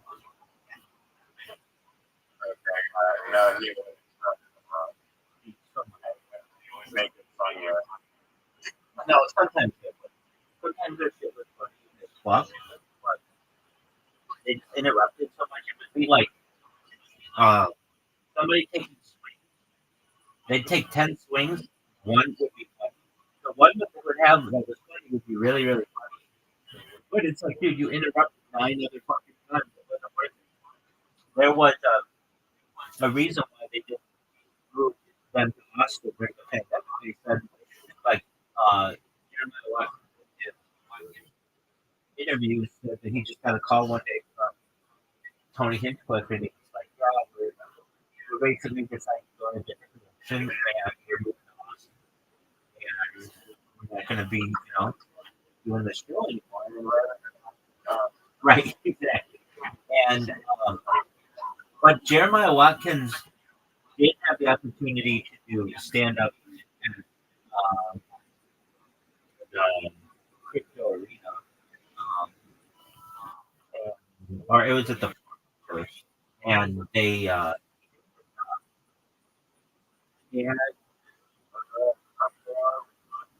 no, it was at Phil Tony and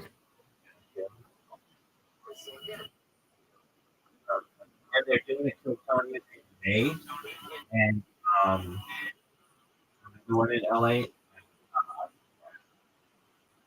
What was it? At I looked up tickets, but they went. They went. Like, like you can't down. Anyway, and oh yeah, and it's gonna be on Netflix. Did you watch the one that they had on Netflix in January? No, you didn't. And you didn't even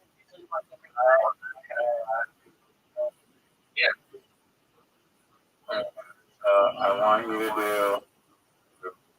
from I would be Zoot, I would be leaving the adult like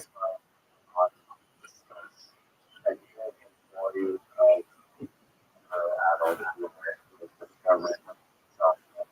I will do it under one condition, and that's I don't do not share it. I'm the one doing it. I'm thinking about, yeah, the guy on the computer also. Exactly. So I would be like, Christ, who left this device on the chair in the adult theater, and why is it so sticky? I can't believe that this device is stuck in the chair. I'm trying to get it off, and I can't. I'm going to go ask one of my colleagues to see if they can assist me. Excuse me, can you please help me to get this device that is stuck to this chair removed? Why, sure, I'll help you.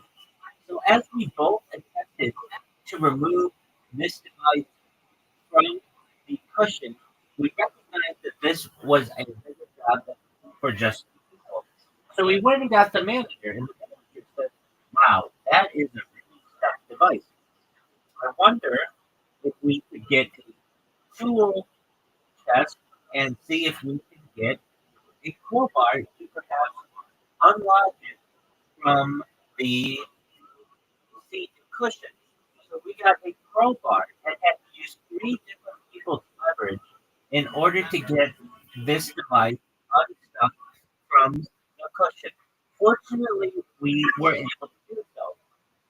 When we turned the phone on, we saw a desktop wallpaper of an obviously identifiable body blue, and the rating of porn was kept track of in a very sensitive way within the browser. So I said to one of my colleagues, who do you think would have left this device in the theater? And their response was, there could be only one person. It's the guy who cuts all the floors in this adult theater routinely. And I said, why do you think this phone was left in the all gay porn part of the cinema? And my colleague said that there's only one person who regularly attends this area of the theater, and their name is Sue. So we took the phone and we decided that we would take it to the front desk. We simply used some latex gloves to be able to ensure that we didn't make contact. And all of a sudden, the phone went off as a ringtone. And the ringtone that we heard was the Pornhub theme music. It went, boom, boom, boom. And we tried to answer, which we did. And on the other end, it just so happened to be Sue. Sue, how are you? Uh,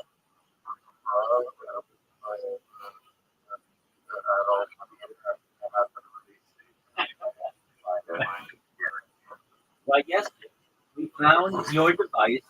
Can you please ensure that you describe some aspects of the phone to us so we know that it's yours?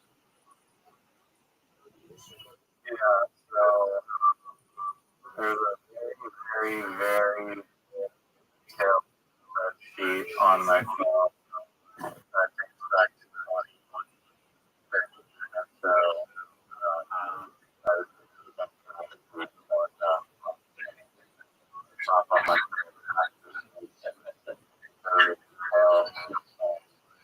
I noticed there my only record associated with my loop. And the one I see identified it. There's also GPS coordinates that realizes daily to the public leader club, the comedy club, which every triangulation that was on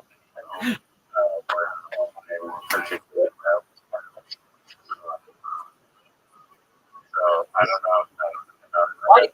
Why's your phone? Why's your phone so sticky? There was I was just in Seattle. Somehow, it got really sticky. I guess somehow the phone was in my pocket, and then somehow some substance was behind me. I don't know if they had something to do with it. There was no one in the picture, but they could have been killed at some time. There's a lot of noise and colors. The screens and that. It was a wild.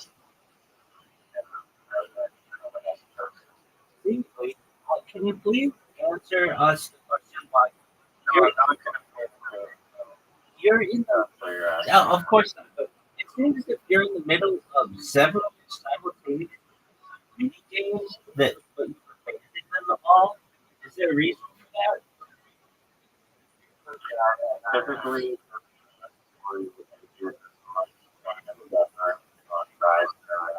possible by not responding to anything they say, but in every time I possibly have done is that it? oh, most certainly it does. Well, we've got this one. We're gonna leave it at the podcast. We're gonna put it in a Ziploc bag, and you're free to pick it up when it's free. And not to press this any further. If you're free, the online site, come down to the comedy. Around Australia, but you will, because even though I'm not fun, you will get very soon. You're welcome. Awesome. There's this, I was thinking all these fucking different videos, and one of them, I forgot to put, I forget to put sound over it. And so it was just a little snippet of where Zoo died. And Zoo asked me, do you know who opens for me? And I say, yeah, the same people who closed for you, they're noting the crickets. And I thought that was so funny. And I thought it was hilarious that like the video caught that part of it. Because, I like the concept of things like and how to have health. so I like how this has gone to his head. Like he's getting his cool ex-girlfriend. He like mentioned it to her, and he's like, "Hey, I'm in an open relationship. I'm a poor, but let's get that together." I mean, I don't know. I wish the best for him. I absolutely, positively though, he- his comedy career exploding. Oh, we didn't ask him. Did he perform? He, I'm sure he would have told us, but he told me last week that I'm going to perform and I'm going to. He had like this whole political statement. I don't know if that's a good idea. And then he was like, I'm just going to go up and wow. But he didn't, he should have told us how he did. Anyway, he did some things. He's an absolute sweeping Australia, sweeping the countryside. Everybody knows it. Uh, I really think that Australia's comedy scene. I did say this. If I go viral, and when I go viral, the write-up of us candidate will be like one of the comedy clubs of the world, like giant. It will be giant. There will be people who will like pay up to just go there. It'll be like the new comedy mothership of Australia. Uh,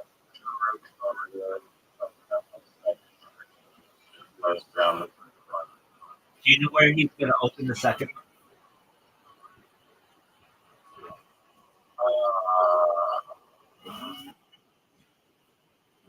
if I had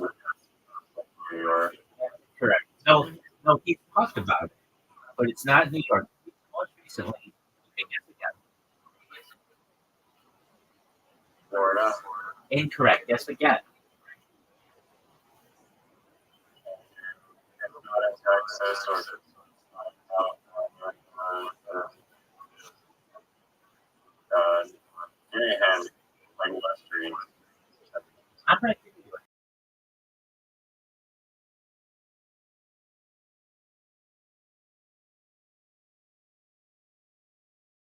Am I hotter?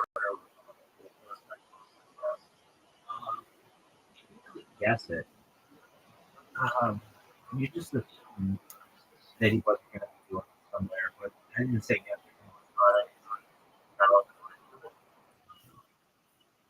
No. They hate Las Vegas.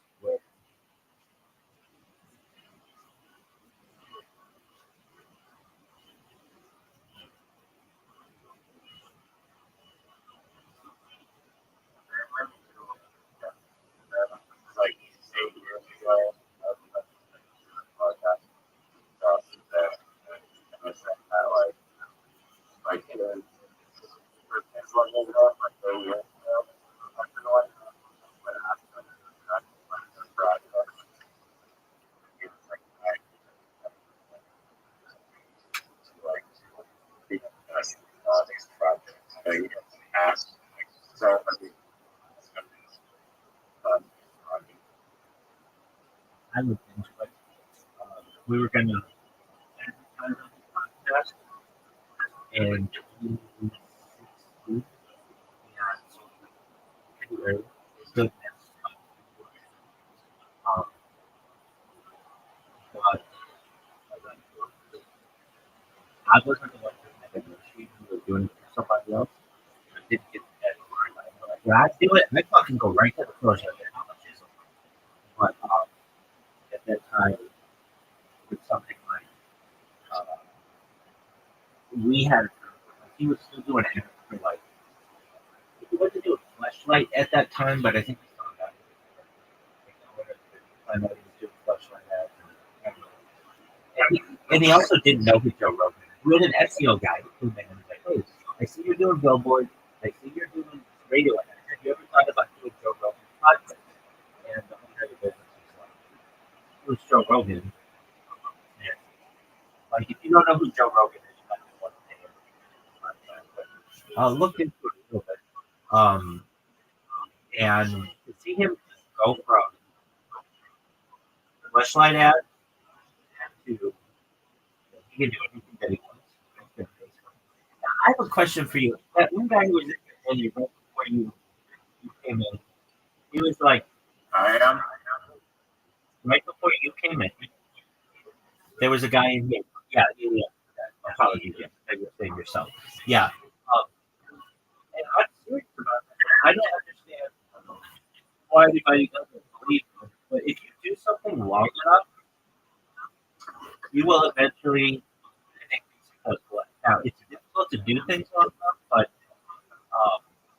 we'll take Joe Rogan. Joe Rogan just kept doing his fucking podcast, and he's been doing it now since December 26th, 2009. So that's like 17 years, and we're close to it. And he's on the more than 500 million. And Mr. Beast, who started in like 2014, is now a billion. Why don't you do the same? Like you're someone who is always looking for a business, and I think the business is right beneath your nose, and it's yourself. And if you say to yourself, "Look, if I do this for 10 years, even like, what would I say for you? I would just say, start a podcast." And then if you're like, "Okay, well, where do I get guests?" It's really easy. You just go on Kick and you say, "Hey, do you want to be on my podcast?" And do 95%. In fact, I never got anybody who said no.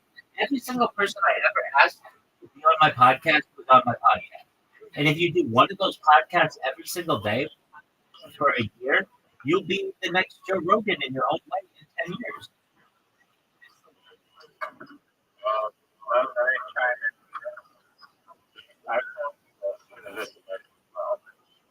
told you to start a podcast, but Hold on. You didn't tell me to start a podcast. I already have a podcast long before I knew you. I was going to track from what I continuing on with your podcast consistently Yeah. and restarting it. But I don't know how to my podcast. I had a podcast and I didn't the concept for a podcast where I would think different artists and art, not necessarily only artists, but the first guy I interviewed was the artist. The second person was a animal designer. The third person was some other artist, and five person there. But I did do 6 episodes, and it was very fun. I enjoyed talking to. I had almost another. Did you ever have a state comedy finalist of South Australia? I don't know if I know work for that. I've talked to Z privately, and I enjoy talking to Z. But yeah, I don't know if anyone would one big way. I just do, yeah, talking to people as much as I like. I don't think I'm worth with. I don't want to hurt other people listening. What's your podcast video? Yeah, it was a That's father is fun. Okay. I mean, that's what you're always trying to come up with. Hey, I'm starting on a card. By the way, that zero emission card, that is pretty cool. So the fact that no noise, that gets dangerous. So it should have some. But I thought it was really cool. pedestrian. Yeah, that's why Teslas have to have a sound, at least in the United States. Well, there's no such thing as a higher noise. No, but they in the United States, an electric car has to have a sound. What do you think the higher probability or than being able to see the blind person? I mean, it's not just blind people, it's children, it's anybody who just can't hear the music. Okay, fair enough. But I thought it was. All right. So you gave up after 6 episodes. And that's cool. I can tell you why I don't do my podcast anymore. It takes too long for me to upload it. I just found that record one. Are you going to record it? You got to record it on. I guess. Yeah, I'm uploading it. Hold on. My big thing is making sure it's on YouTube. If I do it on Spotify, if I have it go on Spotify, that means I have to download it from YouTube and re-upload it on Spotify. And that takes too long. I mean, if you record it on Google, whatever it's called, Google Meet, and you have the file and downloads to your, and then you can upload it. Wait, that takes a long time. Motion. You don't have to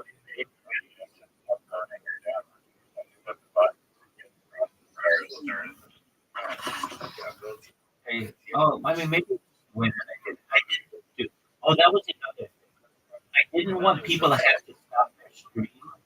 Like a lot of the people I was going for were streamers. And so the advantage of me interviewing them was they didn't have to stop their stream. They could just do it while they were in the stream.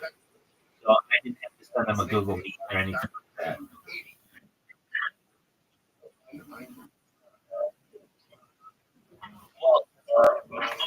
It's a good way to network.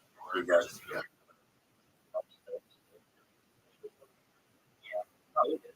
Well, so why don't you do a podcast? I have it being happy that What happened? just like this stories You being serious? yeah. What happened?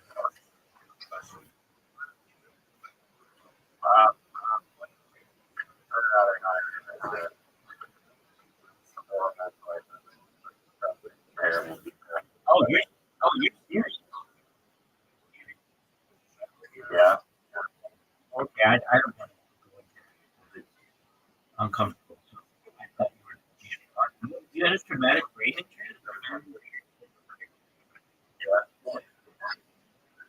Like an event happened?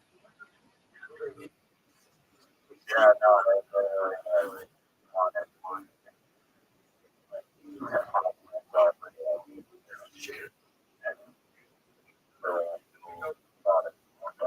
Oh, all right. Well, yes, I'll get into that. All right. Well, then I understand. You're someone who's like, why did you live stream your life?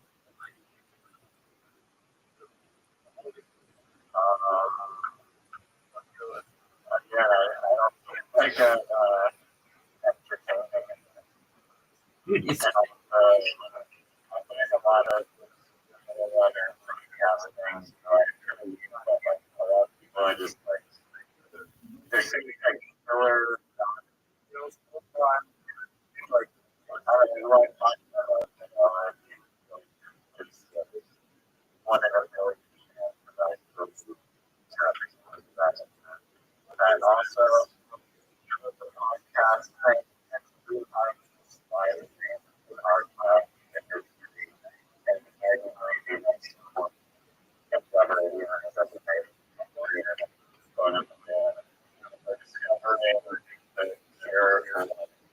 Countless diseases. These conversations are recorded.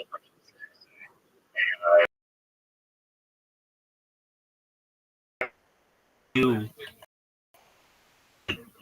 300 hours.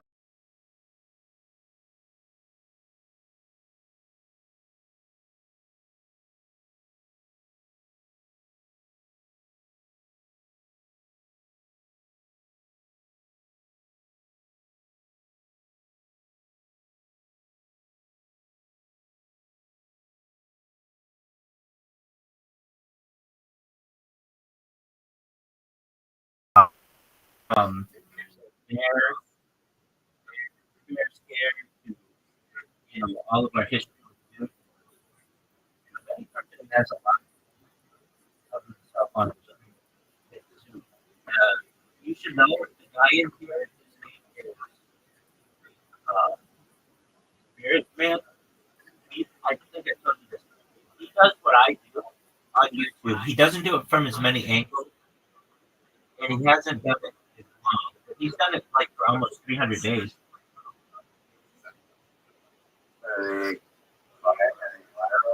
Or I mean, he has like 300 followers. I mean, that's to be expected. I told him. That's, if you're not being promoted, that's about. He is very. You can look him up on. If you want to look him up on YouTube, his YouTube channel is Spirit. Just come up. I'll get you. And you can see his setup. His setup's a little different than mine. Mine is because I have so many different streams. It's like you see my whole body. His generous for the stuff that he does sleep on camera. He really does do like things for that. what I do, except not any legal permit for his car. But like, I think this is becoming more popular, which is great. Yeah, I mean, it's better to catch or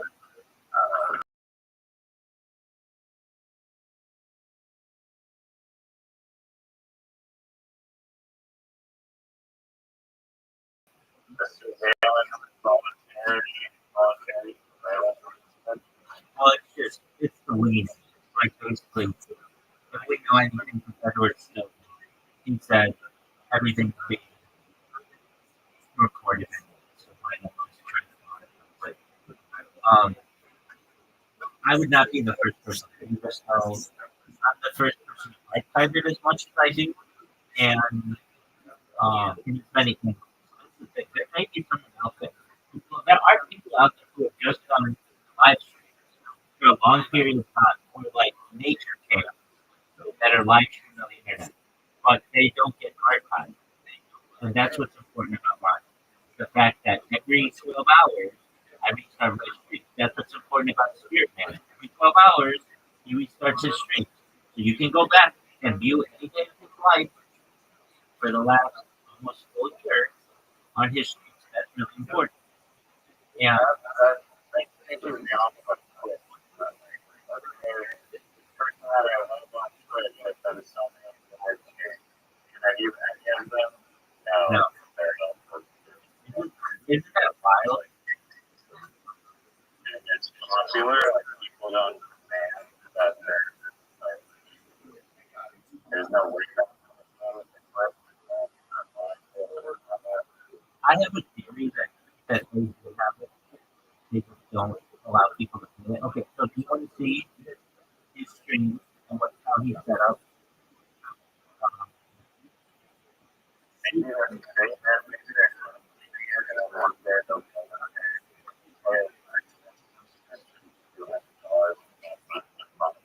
maybe.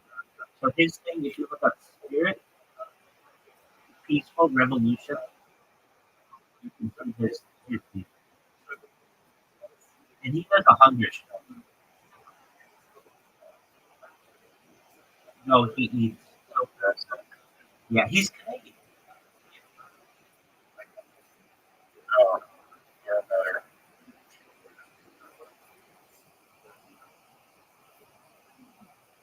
Now, again, I found out somebody came in my stream. They're like, oh, I know somebody who does what you do. And I was like, like I've been looking for somebody. And I tried to get his attention, and was, but I finally did. Or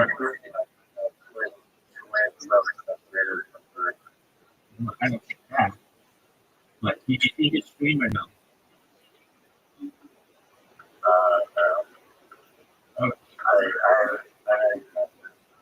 All right, well, why don't you fucking look it up and follow him?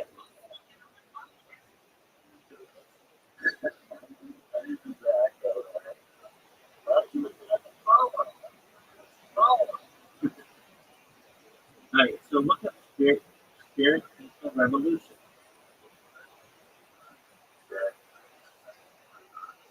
Where on YouTube? Yeah, dog.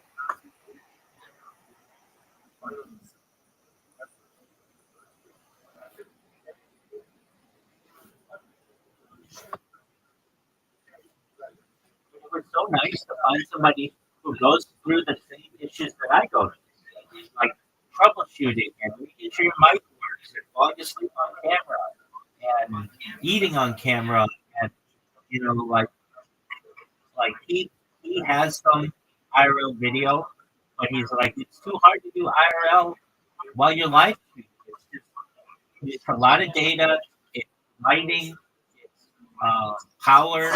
It's just like it's way easier to just do it from your house. I'm like, I agree. And he is someone who is working trying to do like more research. I think it's really cool. Did What's the name? Spirit Peaceful Revolution.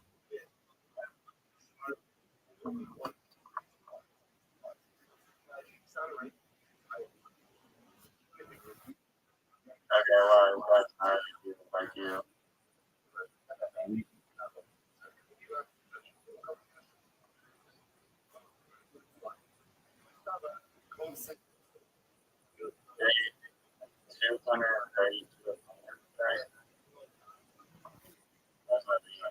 He's not eating.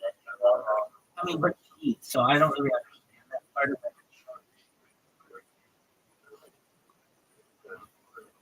Have you found it somehow? Incorrect. Incorrect. Somebody saw my stream on YouTube and came in here and we were talking about something completely different. We were talking about Kabbalah and then some Jewish mysticism. And then I explained to this person later on in the conversation what I did. And he's like, oh, I know somebody who does that, which caused my heart to sink because it was like, how long have we been doing it? How many different streams? I don't know. And then I found, and then he's like, look up Spirit Revolution. And I did. And that's how I met this person. And then I sent them messages. And a few days went by without any response. And then he came in. And then we got to talking. And we talked for like 5 hours or something the first night. And we like exchanged messages and stuff. And I was like, you should, we have like a common goal. You should live stream in my stream. Or at least be in here in the Discord. I've been in here about every day since. A lot of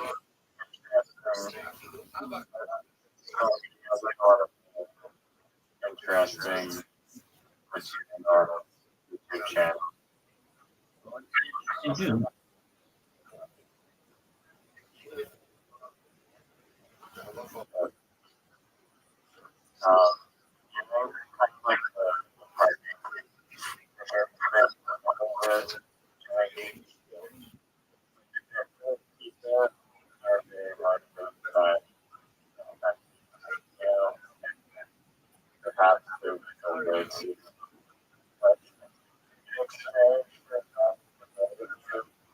Like yeah, you get that like incentive.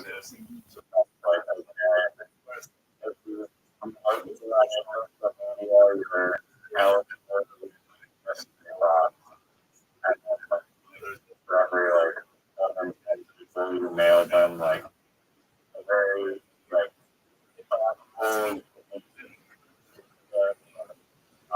monetarily expensive, but unique, interesting, or that's abstract rabbi,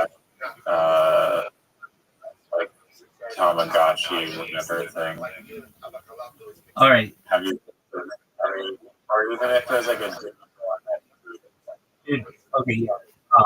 So, things that I see people do a lot is they say, on X, $1,000 giveaway. And they just don't ever give away $1,000. Or they'll give away $1,000 worth of their shitty coin, or what they consider to be $1,000. And there's no like, and this makes me think a lot. Like, there's no like giveaway police or like a giveaway authority or contest authority. like a false locker. Yeah, these aren't big enough to like qualify for that. And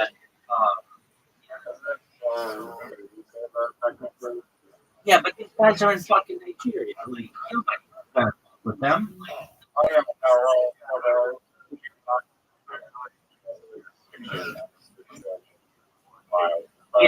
Yeah. Wait, but you argue that don't actually do that. absolutely. If you, the key is you just want to put it in the title of your Twitter, and then you get people to join. But it doesn't say like we're going to be giving away $1,000 today. It could be we're going to give away $1,000 150 years from now.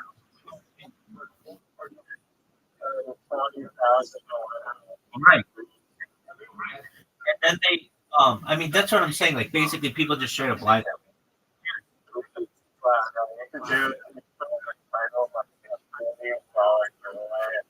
How many people watch the numbers? Yeah, 2,000, and then Um, or you just ignore the topic. Don't mention it. I mean, that's what people are doing. Like, I see people do that all the time. Just like, raise their, how many people are in their space. To the point where if I ever see giveaways, I don't even fucking pay attention. And then when they do giveaways, they're like, "Hey, we're having a contest. Be the first person to repost and like and bookmark, and we're gonna do a giveaway at the end." And then they just pick their friend, and it's like, they don't ever really give it away. It's just for show. So you know who Brendan Schaub is? Exactly. So he gets in trouble for doing this. I don't know if he's over it, but there's an investigation on this. So this is what he does. And I thought of you when I heard about this scam because you fucking love scams. And I fucking love this guy's downfall. I'm a I think that's all right. So I know you do. So here's what he does. And he's done this like 2 or 3 times, and people are catching on to him. And he's not the only one to do this. This is a big thing that influencers do. So what they do is they say, "Hey, we're gonna have a truck giveaway," or that's what Brendan Schaub is. "We're giving away a car, but I'm gonna be doing what Brendan Schaub." He goes, "We're doing a truck giveaway. All you have to do is buy a piece of merch on our merchandise site, and you're gonna be entered to win. And you could be automatically entered if you send us a postcard or something like that. So it's no purchase necessary." So what he does is he gets all these loser douches to go and buy a fucking hat of his or a T-shirt of his, whatever it is, and then Brendan Schaub drives the truck for like 6 months, and after every show he goes, "We're giving away the truck. Like all you have to do is buy a piece of merchandise," and he makes money on the merchandise. He makes pretty good money on the merchandise. Then once they're going to do the giveaway, he gives the truck away to a friend or like a colleague or confidant or something, and he says, "Oh, we did the truck giveaway. Like thanks for everybody who entered." And then the person who won the truck then sells the truck and takes the cash for it and gives it back to Brendan Schaub. So basically, Brendan Schaub's making all this money on the merchandise, not losing that much. Does this make sense?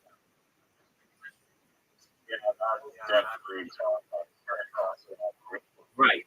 And so there are some states where like they're like even more intense about this. But this is what happened in Brandon Schaub.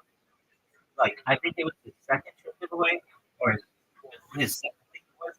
So it was when he was in LA and he's like, "Hey, we're doing this truck giveaway or whatever. All you have to do is buy a piece of merchandise or whatever."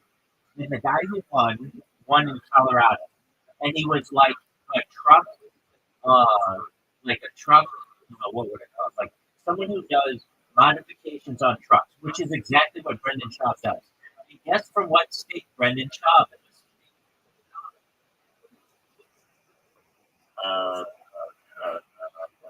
Colorado, where the guy won.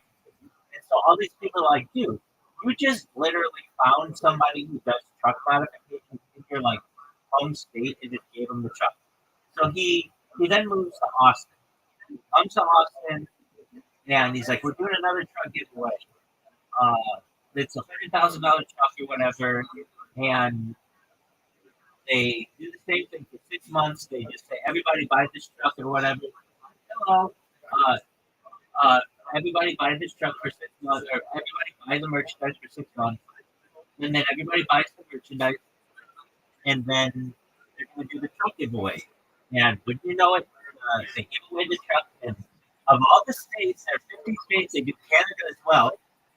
Where do you think the winner's from? Like they're not from Colorado, but they're from Texas, which is like all right, and there, and so they gives away the truck plus $10,000. And when you know it, the next day, the winner, quote unquote, was some like pastor or something. The winner uh, basically sold the truck or put the truck up for sale in Florida, in the same city as where Brendan Schaub's manager is based out of, like in Palm Beach or something like that. And so all these people are like, dude, you are running such a fucking scam. And then he doesn't mention it. So he actually had to put a post up on his Instagram saying, hey, I didn't know that this person was just going to straight up sell the truck immediately. I had no idea about this. But you should know, thank you to everybody who participated in whatever. All these people, like, dude, you are just scamming people to get people to buy your shitty ass virtual shit no matter what. And then on top of that, the way that he talking about this is so stupid. Like, I don't even know why this is legal. I don't think it is. But he'll say this. Like when the contest starts, hey, if you buy a hat, that's one entry. If you buy a hat and a shirt, that's two entries. But by the time you're getting towards the end of the lottery, if you're like, if you buy a hat, it's 500 times the entries. And if you buy a shirt, it's another 500 times. So if you buy a hat and a shirt, it's 1,000 times the entries. You know, like it just makes up fucking numbers. Anybody who like has a brain would never fucking participate in this. And then you go to the website and actually see, and it's like all the people who bought the merch, they have reviews, and of the reviews, let's say you've got 20 things you can buy. Of the 20 things you can buy, there are only like 5 reviewers, and they buy multiple shit, and they all give it 5 stars, and they all have these like fake reviews on them. And I mean, he's a huge scammer. I fucking can't get enough of his shit though. I am absolutely obsessed. And the reason why I'm obsessed is because his subreddit is so fucking funny. Dude, oh yeah. Oh, I'm all in. Doug, I'm so in that I'm obsessed with the podcast that is obsessed with his podcast. I'm obsessed with it. It's called 10 Minutes of Sean. I fucking stream this 24/7. I watch every fucking episode. I'm in their subreddit or I'm in their Discord. Like, you have to imagine when you have a popular podcast that's based on how shitty your podcast is. That's some like fucking. Uh, that's some. Oh yeah, a ton of them. Yeah, that's some Inception shit. Yeah, so here's the fucking. I'm so into this. Dude, I wish somebody else I knew fucking was into this guy's life and what time because. But I'm glad I found the Discord because those guys are more obsessed than I am. So all I have to do is type in giveaway. It's like, oh, there are a bunch of threads about the giveaway.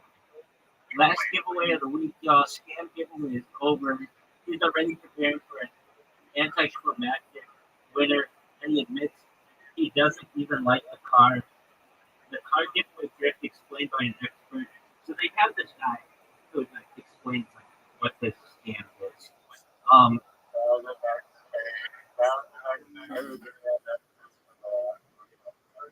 Yeah, that's exactly right.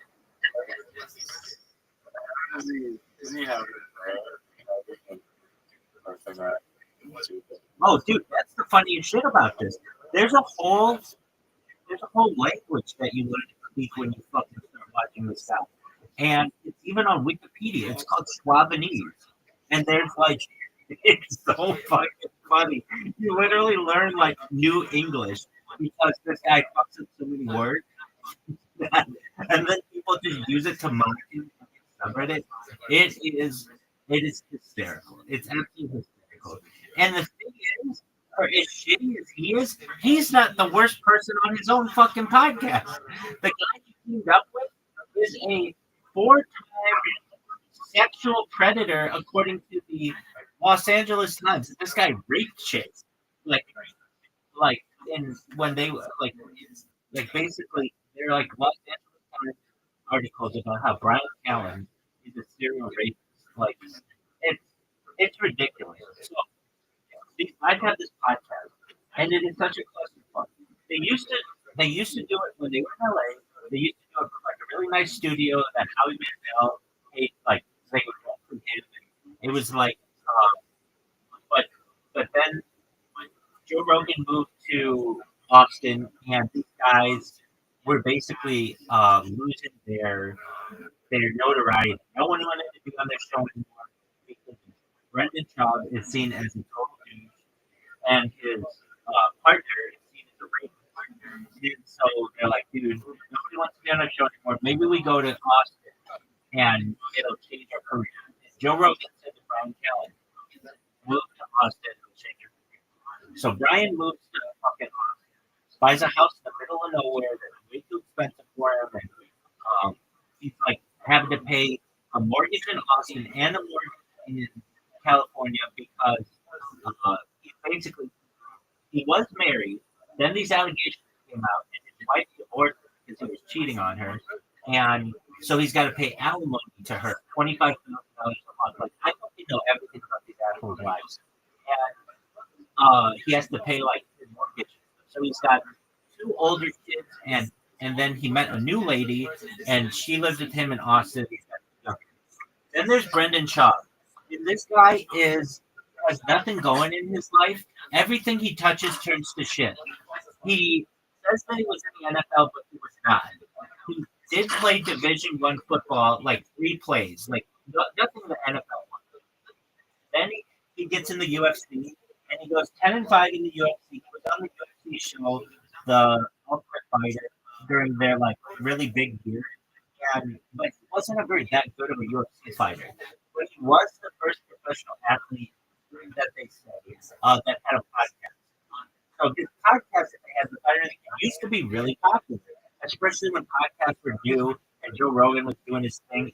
And Brendan Schaub became the #1 guest in the history of the Joe Rogan experience, and he could use that as leverage on people. Like, hey, come on my podcast. I'm the #1 guest on the biggest podcast in the world. So people would do that. But then they found out that Brendan Schaub was just a grifter, and he was cheating on his wife with all these girls, and that all came out. And his partner turned out to be a serial rapist, so they just were like two big guys. And then so they moved to Austin. Now that they're in Austin, remember I said they had like a really nice studio in LA. In Austin, they can't afford any of that shit. So they do their fucking podcast from like a storage unit, and it's not even like dedicated. The storage unit is not dedicated to their podcast. It's really dedicated to like Brendan's cars. So they're doing this podcast, and there's like all kinds of noise that's going on, air conditioning and fire alarms that go off. And these guys are trying to make this as serious as possible. Now, Brian Callen, the reason why he doesn't leave the podcast is because he's paid $25,000 per month to be on this show. And Brendan Schaub has to. That's the beautiful thing. They used to get millions of viewers. Now, every week, whenever they do a show, it's always 40,000 viewers. And the thing is, they're just botting their own. They're botting their own podcast to try to keep numbers up so that they can continue to get sponsors. And so they have these sponsors come in. But then if you, for sure. But Just like cancer. they absolutely do. So they're always getting new sponsors. Like nobody's ever consistent. And whenever they get a sponsor, you have to understand these guys have a subreddit of nearly 200,000 people. That's a big fucking city. I mean, not like a giant, but it's like a big. It's like a small to medium-sized city of people who just love to shit on it. And anything that they do. Everything they stand for. Yeah, exactly. And so there's like this whole lore. There's a whole language. Like, and the thing is, one of the things that they do is they say they refuse to read the comments because Joe Rogan says don't read the comments. So they do everything that Joe Rogan says. And the thing is, if you read the comments, it's just people who are shit about it the whole time. And the thing is, they're never going to turn this podcast around. Once you have a podcast that goes from 1 million people watching it per week 1,000 watts, it's dead. Nobody wants it. What is Joe Rogan think about it? So Joe Rogan does not have them. He has them up. Well, he doesn't have Brendan Schaub on as a guest anymore. The only time he has him on is when they do fight companions because he can use his expertise, quote unquote. But not really. Joe Rogan knows a heck of a lot more than than Brendan Schaub does about fighting. Joe Rogan has seen more fights than anybody ever, basically. And Brendan Callen just kind of comes along. So Brendan Callen, I misspeak. Ryan Callen, Joe Rogan said, move to Texas, it'll change your career. So Ryan Callen moved to Texas under Joe Rogan's guidance. And Joe Rogan was like, put out a special from the Comedy Mothership, and then you can start doing big arena stuff. So Brian Callen put out a special, and it bombed. Not as badly as Brendan Schaub's bomb, but still really bad. To the point where Brian Callen can't sell out even moderately large place. Whenever he does a comedy club, it's always $5 tickets and two for $5. Basically, they're not even comedy clubs don't care about it. And Brendan Schaub totally gave up on comedy because nobody was coming to his show. And so it's just these two guys that are on the sinking ship, and it's absolutely hilarious. This fucking subreddit. I check this subreddit. I'm not kidding, guys. I mean, I check it all the fucking time because it is so funny what people put together. I check it 50 times a day, maybe not 50, but at least 20. No. They used to acknowledge that this fucking subreddit exists until recently. They finally had somebody on. You guys know that there's a subreddit, right? And they're like, we don't really know that much about Reddit. Not really. People told us about it. And they're like, no, you have to get into it. You have to understand that there is a giant audience out there. And some of the stuff that they put together is really funny. So why don't you feature it on your show and try to win some of these people back? And so they have been doing that a little bit recently. But the thing that I absolutely love about this Brendan Schaub, it's so fucking hysterical that I say this, but he is absolutely obsessed with his kids' sports to the point where it's it becomes entertaining how much this guy cares about his kids' sports. Now, it'd be one thing to be like, maybe it's just a really good dad. Really good dads don't cheat on their mom, and don't do it all the time like he used to. Additionally, it'd be another thing to be like, well, maybe he really cares a lot about his kids. No, because when his kids fuck up, he tears them to shit. And he last year got thrown out of a game, thrown out of a little league game, and it made so much media attention. It got on TMZ. Who the fuck is in a T-ball game and gets thrown out and gets on TMZ? But this guy does. So he's obsessed because he thinks exactly. And once he left California, all the dads in where he was living, Calabasas, were just making fun of him about thinking he's gone basically. Anyway, but they weren't nothing about his kid. The kid doesn't keep separate. But there's this. His mom that's going to go out one of these days. His son is 9 years old. His other son is he has 6 years old. And then he's got a daughter. Who's a designer baby. She's 2 or something. And What is a designer baby?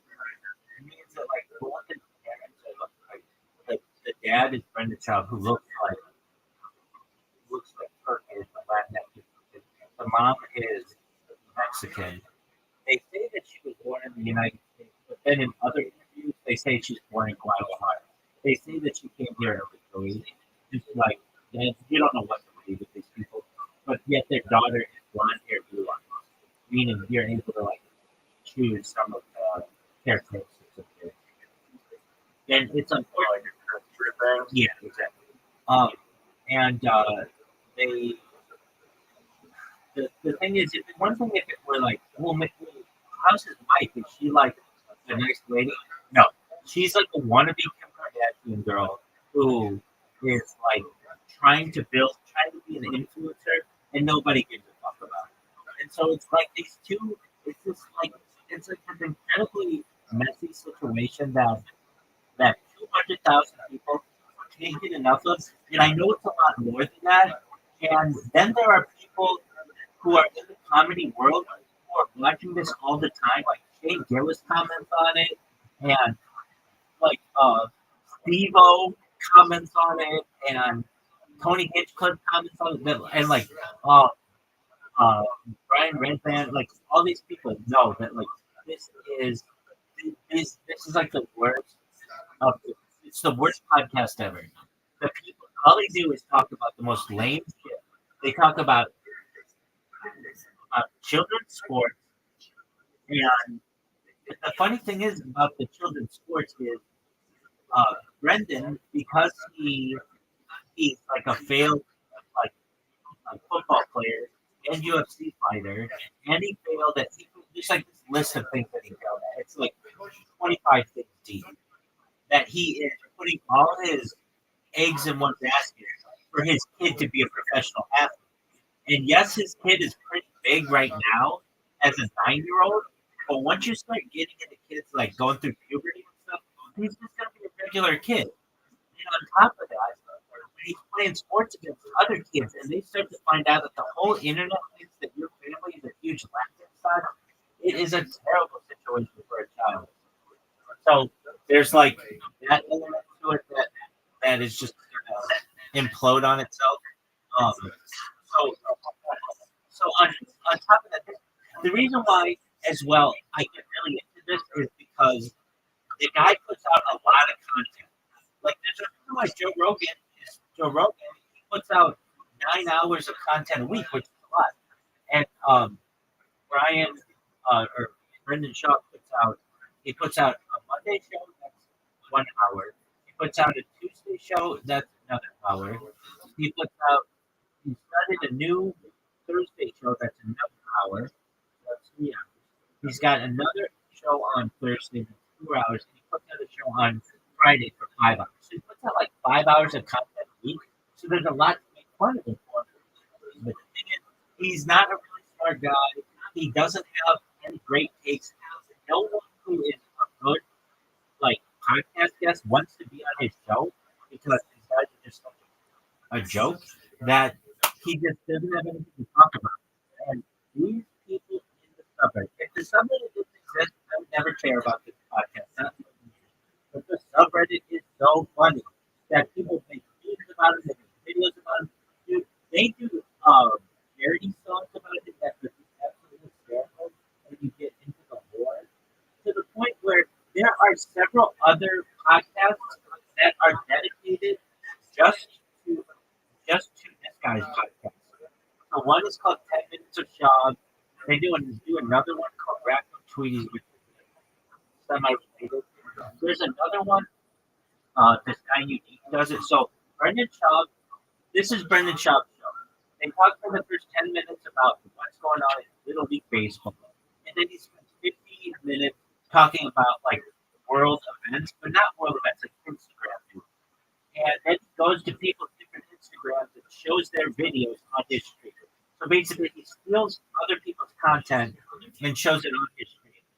So what somebody did was they took Brendan Schaub's videos and put it on their stream, and they were like, "Hey, this guy's podcast, and I'm giving out comment on it." Brendan Schaub, so he sued this guy with what he calls his monster lawyers.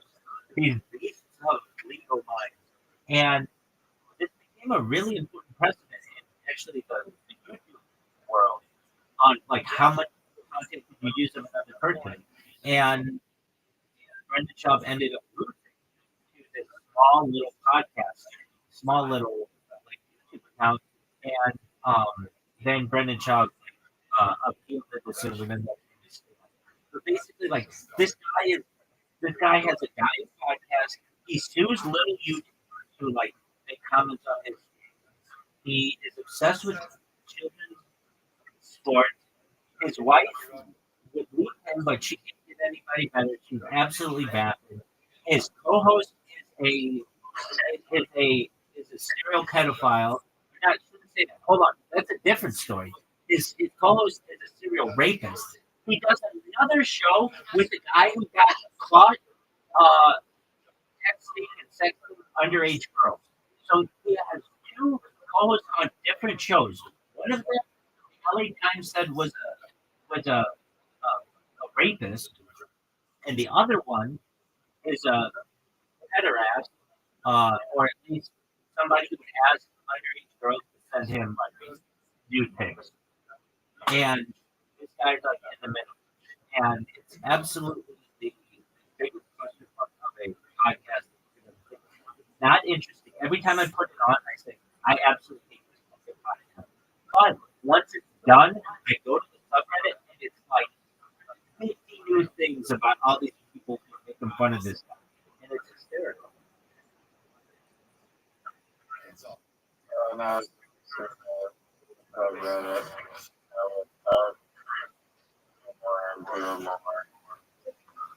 Dude, I'm gonna send you what I sent to Zoom, and this is it's like all the war that comes. Really good. You know who Bobby is? You know,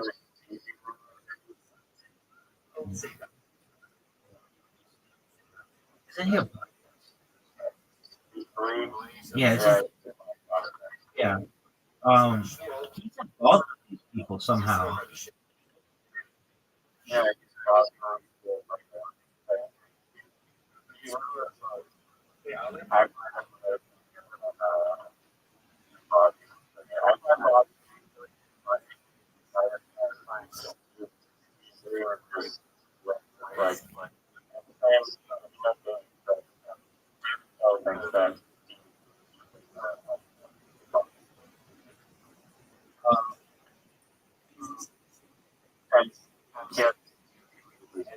I was just gonna say that. Is that yeah?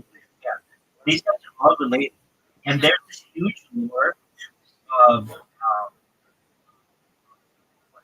uh, Bobby Lee. So basically, if you go to the thing that I just sent you on X, it's called the There's a lot more than that. I misspoke. So if you go to, you just watch these one after another, and they're absolutely hilarious. People literally use the guy's own words against him. They'll be like Brendan Schaub will say, "I hate what people meant their kids' sports." It's like nobody cares about your kids' sports. He literally will say that in one of his podcasts, and then the next 300 podcasts in a row, all you hear about in the first 10 minutes is about Little League Baseball and like youth football. It's like, dude, did you not fucking do yourself? And this guy's just become an absolute laughing stock. All right, so in terms of Bobby Lee, so fun. So Bobby Lee has a podcast called Bad Friend, and then he also has one called Tiger Belly. And Brendan Schaub, because Brendan Schaub's a home dog. Do you know who Delilah is? Yeah. Okay. Well, they're not. You know, it was his girlfriend. All right. So while they were still together, and Brendan Schaub was married, he hit up Delilah, basically trying to like hook up with her, and she's like not interested. Aren't you married? Like, and there's this other girl named Andy Letterman, who is a stand-up comedian at the Comedy Store, and there's this lore that basically everyone who says, oh, they expose him in the worst way, to the point where they force him off the show and like confront. That's what the chronicles are. That's what I sent you. And so Brendan, so basically Andy Letterman and Kalila and Esther, they have a show called Trash Tuesday, where they just go on and gab about chick shit. Well, this one episode, Andy Letterman was on Trash Tuesday. So this one episode, they didn't mention any names, but Andy was like, "Yeah, I was at the Comedy Store recently, and this comedian, we won't name his name, was like, hey, you want to walk me to my truck?" And that phrase alone, like, ignited the Comedy Store. And they were all laughing at this person who didn't think who it was. And Kalai was like, "Oh, I know who you're talking about. That guy messaged me New Year's Eve or 2 years ago asking me, like, if I wanted to hook up." And I was like, "Aren't you married?" And they're like, "Yeah, what a classic move." But it never mentioned his name. So what ended up happening was the whole subreddit, because all these podcasts are basically related. They're comedy podcasts that revolve around the Comedy Store in LA or the Comedy Mothership in Hollywood. They're all very incestuous. And so the Fire in the Kid subreddit finds out about this, and they're like, "Oh, that was Brendan Shaw." So people made movies, made fucking compilations about it, made like parody songs, and then the songs were actually really good. So like they actually caught on with people. They had people making Spotify channels, all this basically everybody started making fun of Brendan Shaw. You are cheating on your wife with these comedians, and they're on. So they asked Brendan Shaw to come on the show, or he asked to be on the show, and he comes on the show and he's like, "Yeah, I just want to get everything in the open, and like basically like I don't like the bullying or whatever." And they're like, "We didn't even mention your name. Like the fact that you're here right now is you basically taking credit for these things. But we didn't say your name. We didn't. We just basically said there was just one guy at the Comedy Store, and the reason why everybody knew who it was Andy Letterman said, "What do you think? Like you're gonna walk me to your truck and I'm gonna suck your unfunny dick?" And the fact that she said unfunny dick meant that like everybody knew who was the comedian who nobody finds funny. And so he gets on Tiger Belly and basically says, "Well, I hired a bunch of hackers basically to see who was behind my subreddit because obviously it's become really popular and I have no control over it. And it turns out that I think it's you guys. I think it's from the Tiger Belly group, and they're like, "What are you talking about?" And it's like I just had some hackers like dig into Reddit, and they said that the people Bobby Lee was behind it. And Bobby Lee, you know anything about Bobby Lee? He can barely turn on a computer. He's like, "I don't even know how to turn on a computer." Like he's like, and they asked Brendan Shaw, they're like, "Do you even know how Reddit works?" And then he's like, "No, I don't." And they're like, "Do you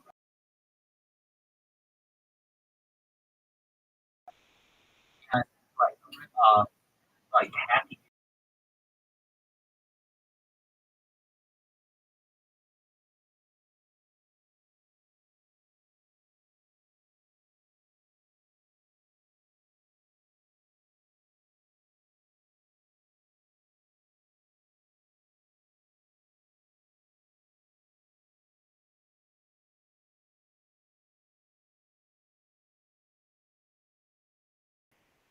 Uh, yeah, that's like So, great. I like it. so let's watch them both. We'll watch the part one. I'm ready when you are. Oh, one more thing. You're gonna be like, "What is PFK?" So, and what are yeah, yeah. And what are homeless kids? So there's this one. Like Brendan Trump has no respect for any type of negativity in his world. And so this one time he had a fight and he got his ass kicked. And then afterward, he went to the PF Chang's, which is like a a Chinese restaurant, with like a chain. And when he got to the table, they had like a waiter there. The waiter was like, um, "Oh, like I'm a big fan of yours. Like, um, how'd everything go?" And Brendan Schaub was like, "No, I don't really want to talk about it and whatever." Like, I'm doing better. And this was right after the fight. And so the waiter was like telling Brendan Schaub like how he could have fought better. And Brendan Schaub in some later interviews was like, "Look, I don't give a shit about after I lose a fight, like what your fucking opinion is. You're just some server at like PFJ." And then he had this other interview that he did where he's like, "Look, if you're a detractor of mine, I don't care about your opinion. It's like you're a homeless cat. Like I could give a shit about what you are." So the lore has become that like this group of 200,000 people in the subreddit, they are homeless cats who work at PFJ. And so you'll see a lot of like descriptions about this, about what it does is like of these people who are like cooks in a Chinese restaurant. That's the lore. Okay. With that being said, I'm ready for your 2020 hit play. All right, I'll go. Go.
plan.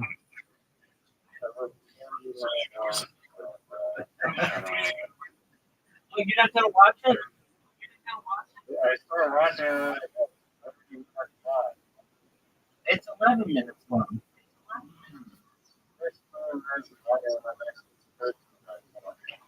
Okay.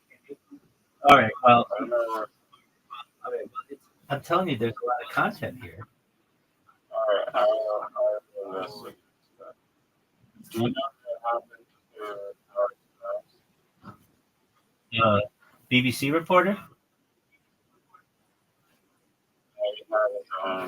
like, he has a secret No, it's a she. No, Alex Jones. Oh, you That's mean crazy. episode 911? Obviously, Episode 911 is the Joe Rogan experience.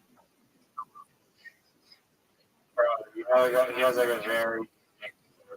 Look up episode 911 of the Joe Rogan experience. And let me know if I'm right. How many other Alex Jones are out there? I don't know, but I just think another Alex Jones who's a woman reporter for the BBC. And was she on? Yeah. You remember Eddie Brown? Oh.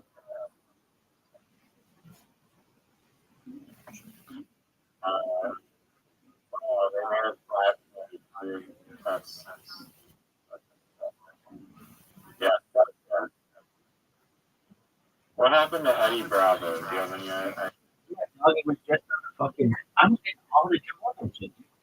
And so people are asking, dude, why doesn't Joe Rogan, instead of going on like Peter Thiel and all these fucking weirdos, what billionaire people, why doesn't he go back to like who he used to have on Eddie Bravo? So the last time Eddie Bravo was on 2 years ago, and I believe it was a fight, and like they only have Eddie Bravo on when it's like something like fight related because he's like into that 10th planet and everything, but nothing like he used to have him on when he would just have these wild theories and stuff, and he would just start talking about stuff like that. And they basically said that Joe Rogan now has got into this world where he's trying to become a billionaire, and his the people around him are like influential people. They're the president, they're the head of the FBI, and like the head of talent here. It's Elon Musk, it's Mark Zuckerberg, and he's like basically not doesn't want to disrupt what they're doing. So, and he knows that Eddie Bravo is a threat to them. So they don't have. He has had. Threat to talent here. Eddie Bravo will cut to shit and say, "Dude, this is a Big Brother thing, and this is what I've been talking about for a decade or more than that, 2 decades of being Joe Rogan's friend." And Joe Rogan knows that, and he's gonna say, basically, like, you have all these guys, but you don't confront them on it. You just let them go and talk about their book or whatever, and it's like you're basically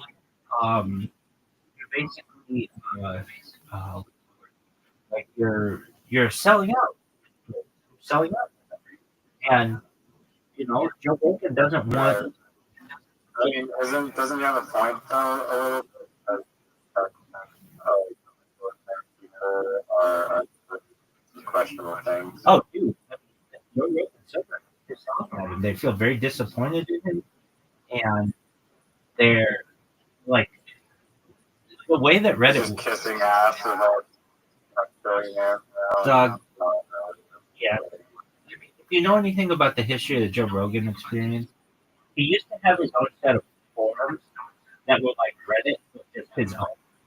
But then people like basically would make all kinds of like racist remarks on it and stuff. He didn't want to have that reflect of him, so he shut it down. And then everything went to Reddit. Then Reddit is run by faceless moderator team, and the moderator of the Joe Rogan experience, the Joe Rogan Reddit. His name is um. I mean, no, but it's like something like Operation Drink or something like that. And he's only been a moderator for 2 years.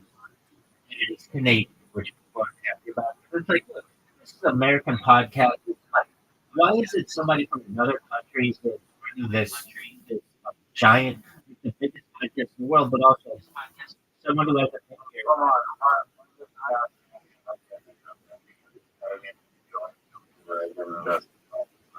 I'm in agreement with you on that. Many of the topics in the Joe Rogan subreddit are mystified.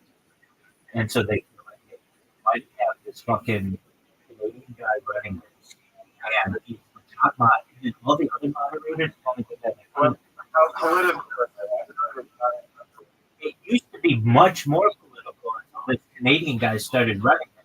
And he even put out an announcement: we won't have political discussions anymore in the Joe Rogan subreddit. And then he faced like a lot of backlash, so he had to reverse that.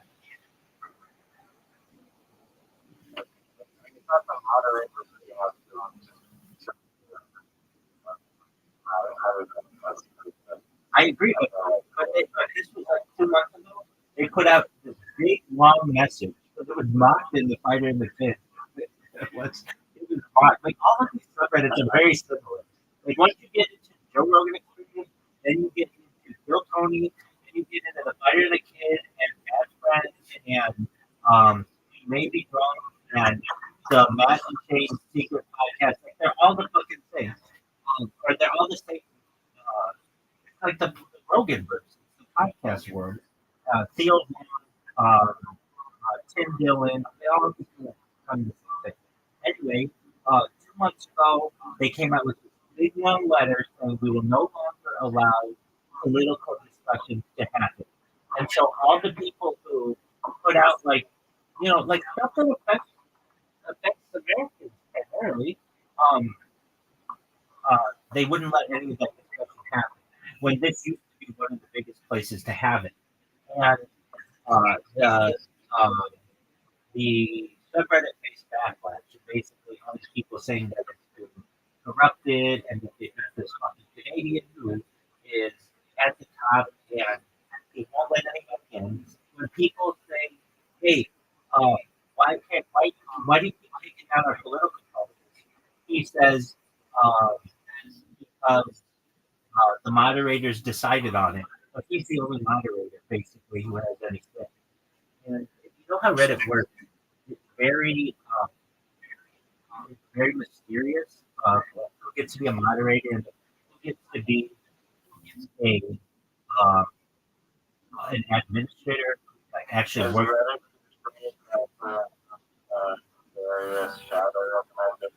Well, yeah, I mean, it's Honey Nass, and then from there, it's I forget the parent company of that, but it's basically this like giant magazine conglomerate, and then also Sam Altman, who owns 10% of it, is also OpenAI, and it's like Sam Altman got 90 or what is it, something like 60% of all ChatGPT responses are just in Reddit, and like 30% are from Google.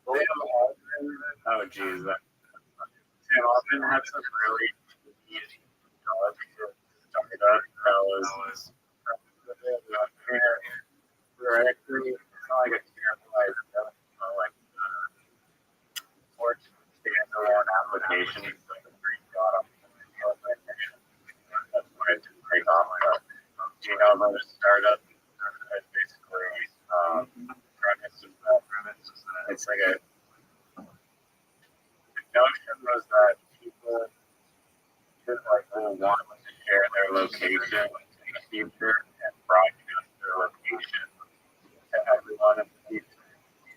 And yeah,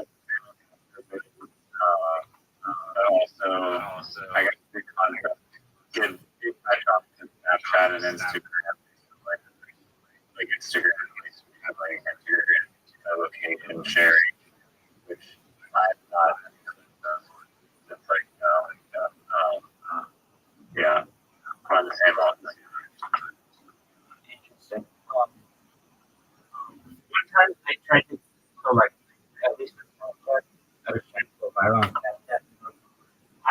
more Snapchats taken from my house than his. Like there were two spots in Orange County that were bright red, and one of them was my house, and the other one was mine was big.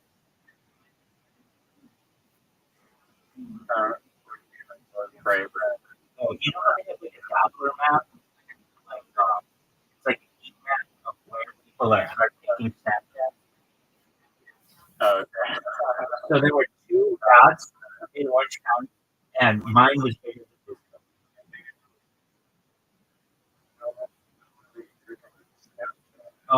I created a bot on like 6 different devices that every 15 seconds it would create a Snapchat and upload it. So you know, Disneyland didn't have that much going on at that time. It might have had like maybe like 3 people per minute uploading to Snapchat, but definitely not 6 people, and not continuously and not overnight and stuff.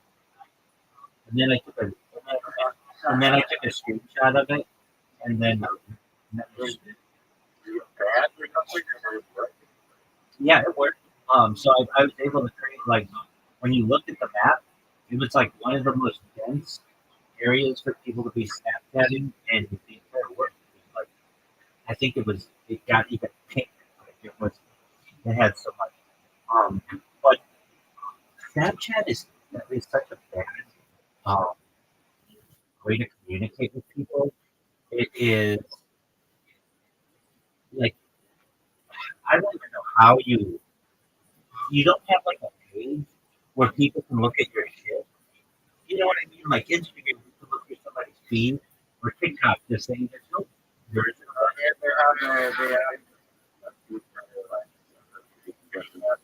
It's like a consent your Snapchat on like a profile, like your profile for your Snapchat that exists for a long time.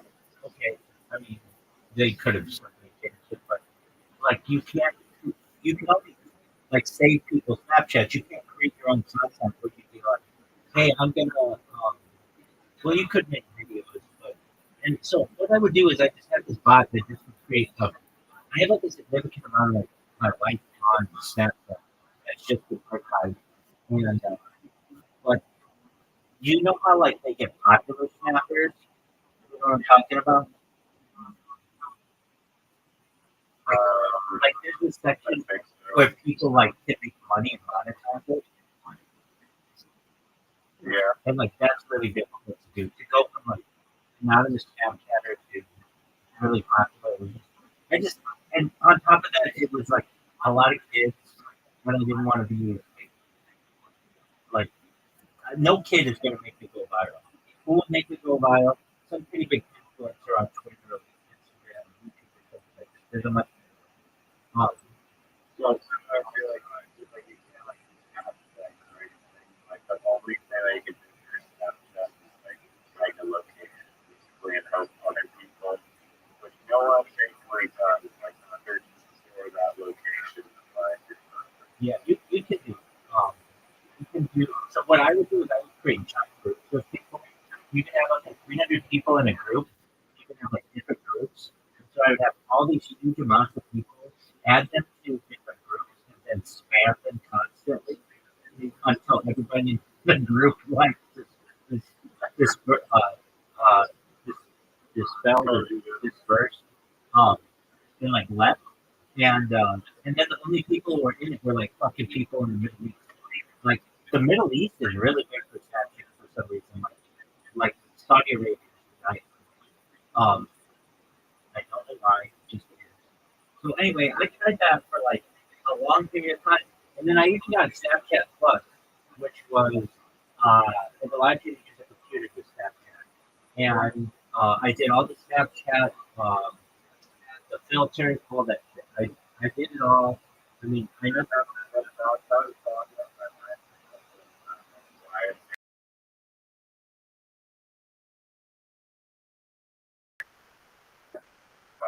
Yeah.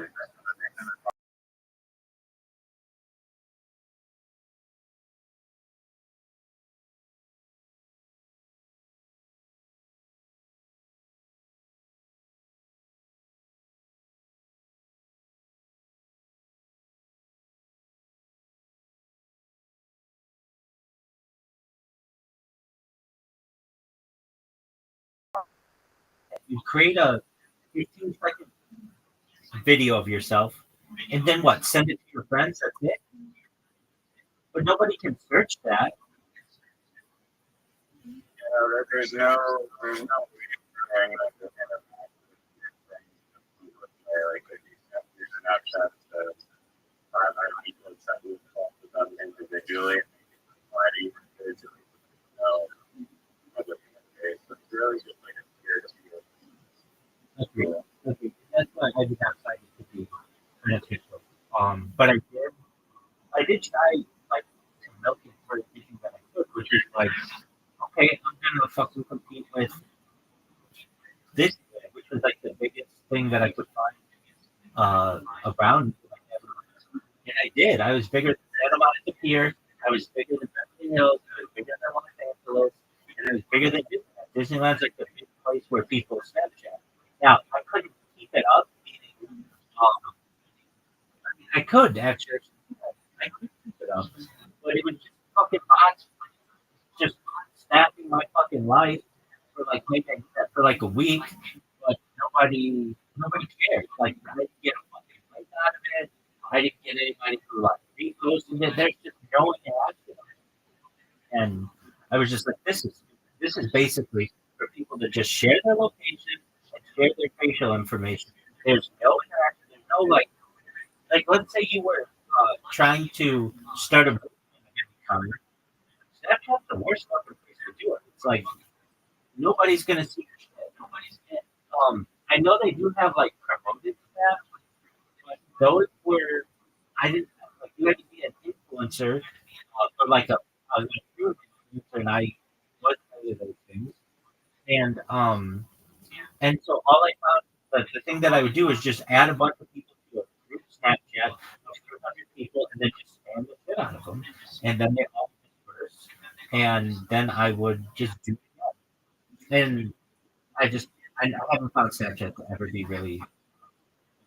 So I'm sure it would be if the big thing about Snapchat what I found to be beneficial is they allowed you only had to be 13 years old to use it, and I still think that's true.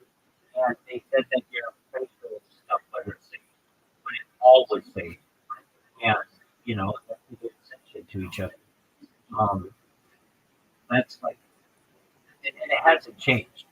Look, anyway, it's not good, but People being busted. Snapchat, they're like, hey, no. Oh, maybe for the location information. But the big one with that one is pornography. I think that's a giant one. And that you get two people who are like 15 years old, sending each other, like they should be sending each other. And then they both get charged with being possessing sexual abuse material. Then they both have like this has always been a stupid one to me. If you're a 17-year-old person and you take a picture of your genitalia and save it on your phone, that's illegal. Like it's considered having like child sexual abuse material. I think that's like that's kids are charged with that all the time. But they don't have a and all right. So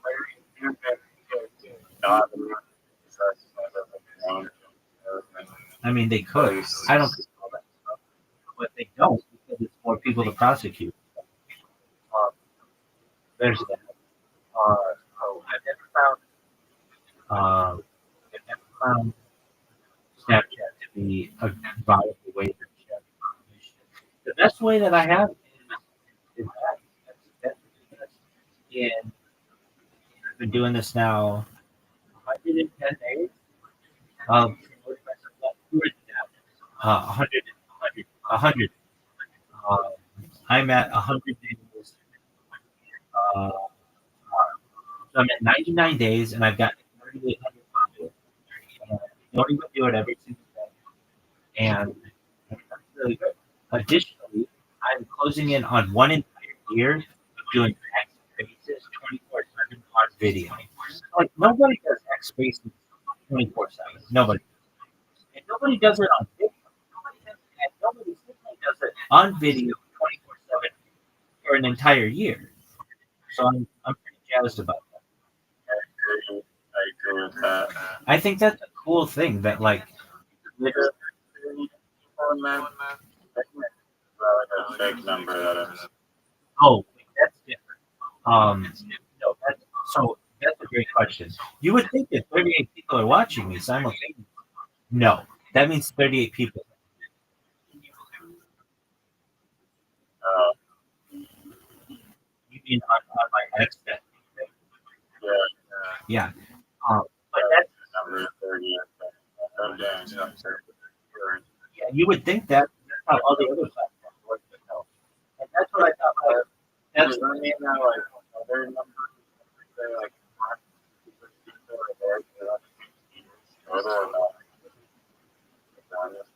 at least with the pink ones, yeah. So like when you see somebody have 50 people and it says pink, that means 50 people have um, I- but that's not even what I'm talking about. That's a different one. That pink. I'm talking about X spaces. So, like two videos on X going simultaneously. One is just that video that's like always, and then another one's an X space that I'm posting that's also a video. So I have a lot of data stored on X, and it's on a different account. But like I think it's really cool. There's an entire year of my life on X. Like, and that's balling. I think it would be cool that people would be able. You can certainly do it for years on YouTube, on Instagram, some of the places, a lot of the time. But I've never been able to do it on X for this long and not get banned. Get banned for one reason. But fortunately, I have not. And that's good. back, no, Sandy Hook, yes, I,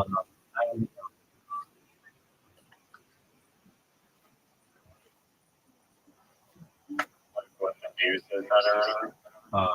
no, the BBC.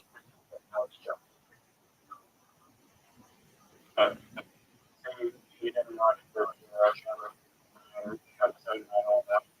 Perhaps that was when it was maybe on my YouTube algorithm, but and You're not the BBC report, yeah, but the other person. what about the person Okay, so I'm familiar with the internal with what you're saying. So,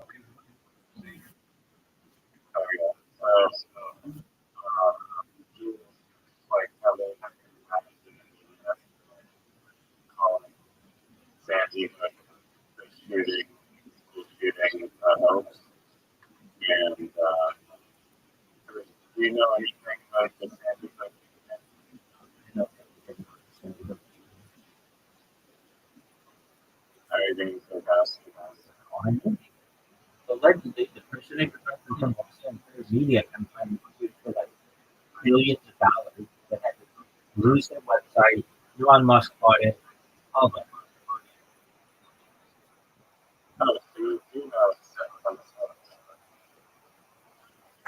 And what I've said, I don't know if that's all true. I don't know. I know that Sandy Hook, um, there were some questions about the parents there, especially one parent in particular, who was laughing right before going to a press conference.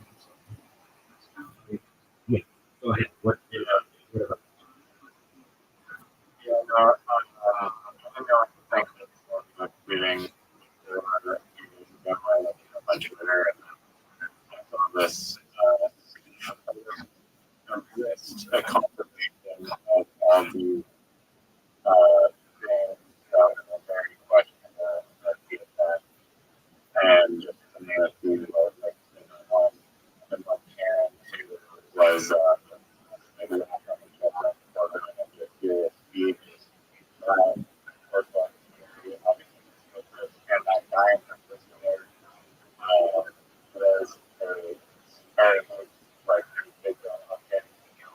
advertising itself as a price factor, which like themselves in packaging as a price factor or whatever.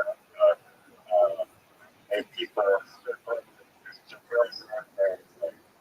a fundraiser set up to give for I hope that we have to people that we want to do the money and like simple $50 a sign-in thing on a construction equipment for people for their sign-in. So that's the spirit is synonymous. A lot of questions surrounding the body for kids years later.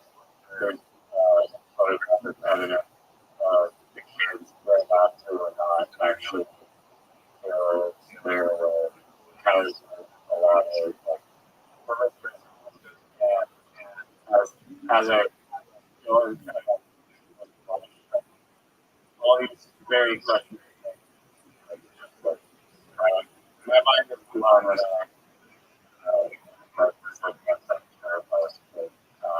I thought, oh, like absolutely scary.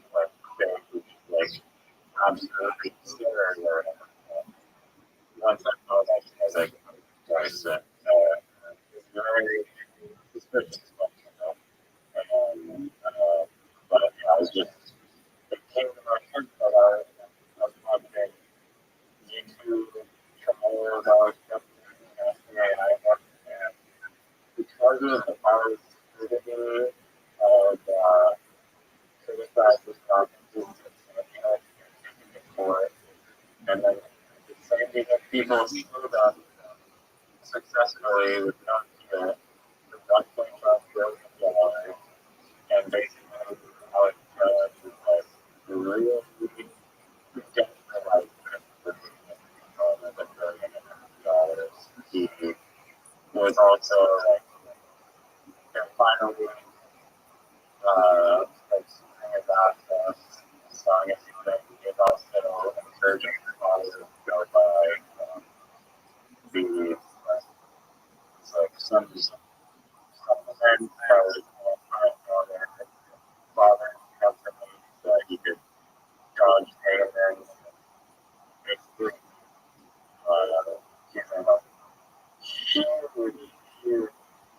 he like from criticizing the San Diego student, which is pretty wild.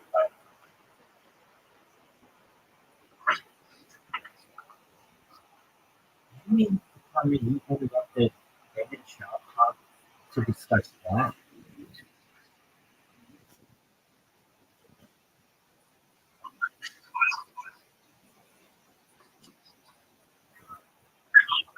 Well, yeah. Okay, that's, I understand.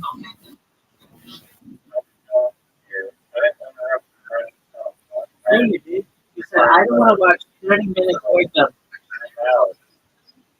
We kept watching. Let's watch a British job shit. No,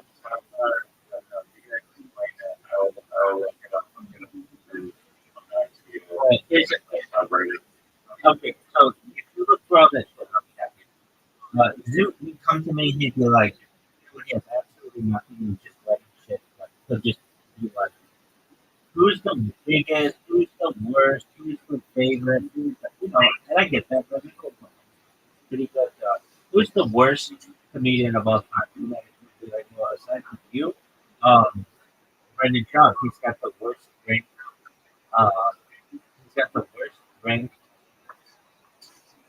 comedy special in the history of IMDb. He has one comedy special that's a 1.7 called You'd Be Surprised. The reason why it's called You'd Be Surprised is because Brendan Schaub was on the Joe Rogan Experience, and, or actually, Joe Rogan was on the Fighter and the Kid, though it took place at Joe Rogan's studio. So they basically did a Fighter and the Kid episode from Joe Rogan, and Joe Rogan was like, "Look, you're like a talented individual and you're funny, but you're gonna lose like your ability to like feet, you're going to get CTE and everything. You continue to do this, continue to fight. And they were talking about this one other fighter, and they're like, Joe Rogan was like, how do you think you would do if you went up against this other fighter? And Brendan Schaub's like, I think you'd be surprised. And then Joe Rogan goes, I think you'd be surprised because you're not. And so Brendan Schaub, to kind of get back on Joe Rogan, called his comedy special "You'd Be Surprised." And it was on Showtime. It was like a big comedy special, and everybody told him, "Don't do a comedy special. You've only been doing comedy for like 2 years. You don't have enough material." But Brendan Schaub was getting thrown all this money, and he's like, "No, I'm going to do it." So he goes and does this comedy special. It gets a 1.7 on IMDb. People shit on it. It's the worst special in history. All right, so then Brendan Schaub goes and does other podcasts and, I should say podcasts, other stand-up, and eventually he's going to do his second stand-up special. And he entitled this one Gringo Pop. You know what that means? Gringo is like a defamatory term for a white person. And he's like basically calling himself like the daddy of all like defamatory terms for Americans. Like people, kind of thing, use that interchangeably. And his comedy special comes out and actually turns out to be pretty racist. And, against like Latin people, like Latinx. Even though his wife is Mexican and his children are half Mexican, whatever, they're kind of racist. And anyway, so with that being said, he puts out these specials, and then I'm going to summarize the videos we're going to watch. So Brendan Schaub comes out, there's this discussion with this other comedian, and the other comedian says, I bet I could beat you in 100 feet of Brendan Schaub. Absolutely no way. And they get to talking, and they're like, other comedians, like, I'll bet you $1,000 I can beat you in 100 feet. I'll just show you. Like, I'm a former football player, you speak of this whole shit. So there's all this hype for this race. And Brendan Schaub is like really cocky about it. He's like, I'm no one if I lose. And they have this race. And basically, Brendan Schaub's racing this guy kind of fast. And the fat guy beats Brendan Schaub in 100 meters flash. But instead of Brendan Schaub admitting, like, hey, you were faster than me, you're the best of me, he fakes an injury. He fakes whenever Brendan Schaub isn't going to succeed in anything, he fakes an injury. So when he says that he was going to try out for the Buffalo Bills, he said he tore his hamstrings. When he was in this race and he was losing, he says he tore his hamstrings. Whenever he says he's going to lose in anything, he says he tore his hamstrings. And he said that recently. Oh, he said he was coaching with Little League Baseball or just like a parent out there, and the kids were like going to tag him out, and he said he tore his hamstring, basically, like, so that he had been introduced to why he didn't perform the show. And so you'll see this is like a 30-minute video with all of him talking about this and everything. There's another video of him that it's just parts of the course with this guy. You can never believe what he's saying. And he's oblivious to everything. All right, so they, the fighter and the kid hired a producer. They had like a contest. They had somebody to the show long ago that said like, hey, I've been really getting motivated by your guys' podcast, and I've lost like 100 pounds by just like listening to it while I'm on the treadmill. And they ended up like inviting this guy to come move to California and become one of the producers. So this guy, his name there's this video of them. This is so funny. There's this video of Bert Kreischer who was on the an episode with uh, Brendan Schaub, and Bert Kreischer was like, they were just talking, and George is like, yeah, I lost like 150 pounds or something, and Brendan and Bert Kreischer's like, wow, that's really good. Um, so what's the plan now? And he's like, well, I've got a lot of excess skin, and uh, Bert Kreischer's like, oh, like, so you're gonna get surgery for that? And George is like, well, I just, it's a lot of money. It's like $10,000. And Bert Kreischer's like, well, I'd be down for a third of that. And then Brendan, because George's boss doesn't really have anything to say, he's not like paying for his medical or anything like that. Brendan Schaub's like, okay, well, I'll pay for a third of it as well. So Bert's like, okay, so we got a third for me and a third for you, so we just need to work on the other third. And then the other producer of the show was like, I'll give you $1,000. So basically, they got $7,000 together. When easily Brendan or Bert Kreischer could change this guy's mind, just get him surgery, they're like kind of being cheap about it. And then instead of when at the end of that, when they're together, Bert's like, "Oh, I love you guys. You guys are the best. Like, let me know when you need that surgery." Instead of allowing George to like get that last few $1,000s together and get the surgery, Brendan Schaub just fired him. And so they just he didn't even have the money to get back home. He had to basically like beg, borrow, and steal to be able to get money to go back to where he was from. So, like that's just how Brendan Schaub operates. Like instead of following what he has to do, fucking fire the guy. And I mean, I just thought this would be extremely hilarious. And he's going to be putting out a new episode this morning, like 9 a.m. It'll come out. And uh, the comments on the show, absolutely, like, they just roast the fuck out of him. And they, there's this thing, okay, so Brendan Schaub buys comments and he buys for his show. So he'll buy like 40,000 views for his show, and then he will buy like 100 comments. And these comments are not they're not like valuable comments. And there's this like classic version of what happened where like imagine you were given a spreadsheet and you had like number one comment, your episode is really great, thanks for sharing. And number two was I really like this episode, thank you. And number three was this is a really great comment. This is some really great content. One of them, but you would remove the number before posting that. You wouldn't put like one. It's just really great comment. So one of these people put, it says, and this is because it's such a big like inside joke, that whenever you use this number in the subreddit, it automatically puts this bot account up.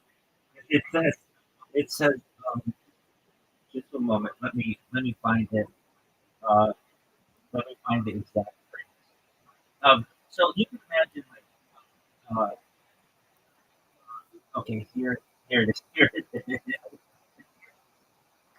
It says 35. Period.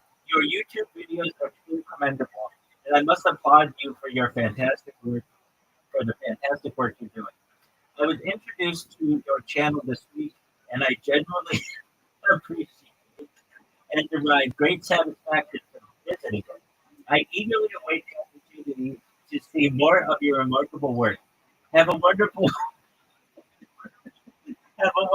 week and continue to produce exceptional content. So, it would be one thing if they just put the post. It was just like totally vague and fake. But they put the number 35. So whenever you put the number 35 anywhere in the subreddit, it's fucking fine. Comes up, it's just, oh, it's fun. I have so much that I could talk about the fucker. And I didn't. I only started learning about it about this time last year or so. Oh, or, like, they were still in LA, but they were going to make this move. You could sense they were making the move to Austin. And if you know anything about Joe Rogan verse, it's like these people you were talking about, and they all make fun of this guy so much. And okay, this is it. Okay, so there is another podcast called 10 Minutes to Shop that dedicated 24 hours to watching Gringo Pop, the stand-up special of Brendan Schaub, for 24 hours. Like, you know how much dedication you have to watch motherfuckers. Like, they got it to the point where they have it memorized. Like, and the thing is, when Brendan Schaub put out this special, not only I was going to ask you, right? You know a lot about stand-up comedy. How long is a special generally? Yeah, that's a great number. It's 24 minutes. So basically, it's like basically an extended like Instagram reel. Like it's not even that long. And all these people make fun of. Do you know who Steve is? Of course you know who Steve is. So Steve got obsessed with this. Tim Expert got obsessed with it. Like to the point where Steve always left. I got so into this thing. Like there's this huge lore about this guy. Everything he does is shit. Um, just a moment, and I know you're like, but the fact that I'm in it means you have to be in it. It's like, um, it is so fucking good. Okay, so I'm just gonna go and look at their most recent posts. Okay, so if I ever go, I just go to, there's a whole Wikipedia just on this podcast. Like, it's really fucking, and I'm not talking about Wikipedia. Somebody created their own like Wikipedia up. Okay, so here's one. All right, here's a perfect example of what this guy does. He wants to be like a truck like where like have like a truck and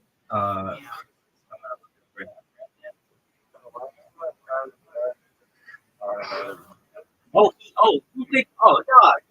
he's been there, done that. There's a whole lore about that. It's called all gas, no, that's not what it's called. It's called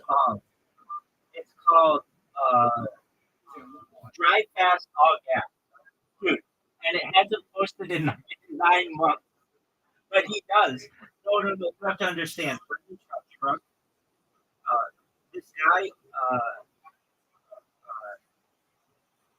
this guy, I'm gonna send you.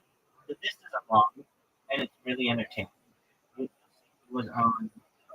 He was on Fox. Uh, Here it is from. Let me see if I think okay, here it is. Here it is. Like when your shit's getting covered by TMZ, All right, can you go to your Discord messages? Yeah. And let me know when you hit play.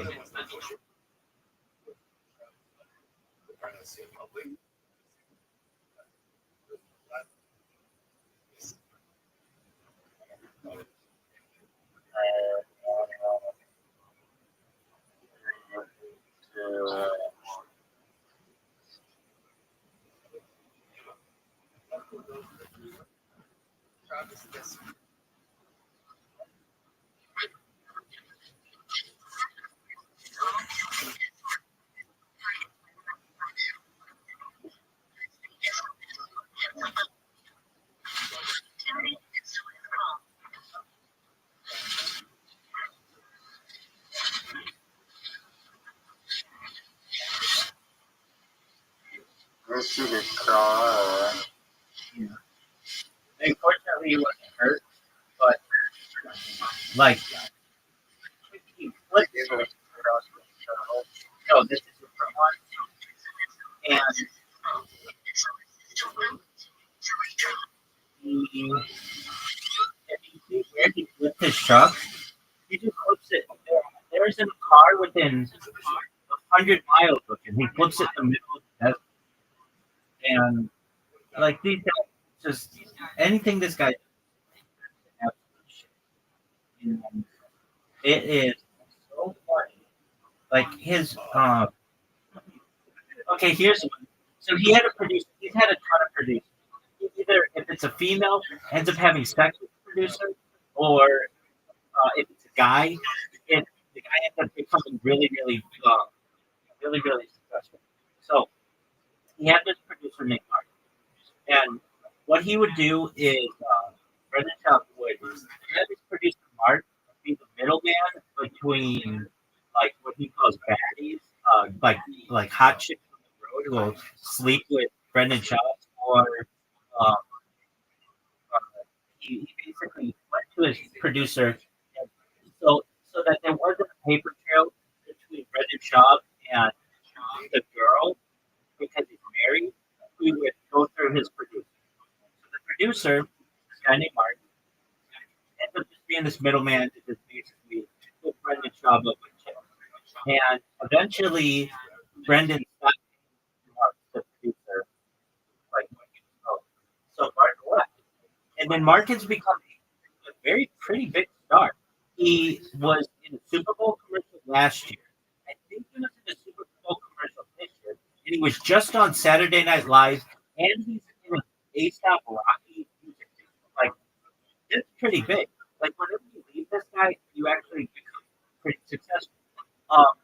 Brendan Schaub's other previous, one of his producers, she does not do OnlyFans and brings in like just $1,000 a month. She became like really popular with OnlyFans, but for just doing content. And then anybody who the, anybody with anything becomes very successful only after leaving this project. Okay, so I so then there's this thing that they do. All right, so Brendan and his wife are running low on money. They're like they moved to Austin and they bought a house in Austin, which was less expensive than in California, but they weren't expecting.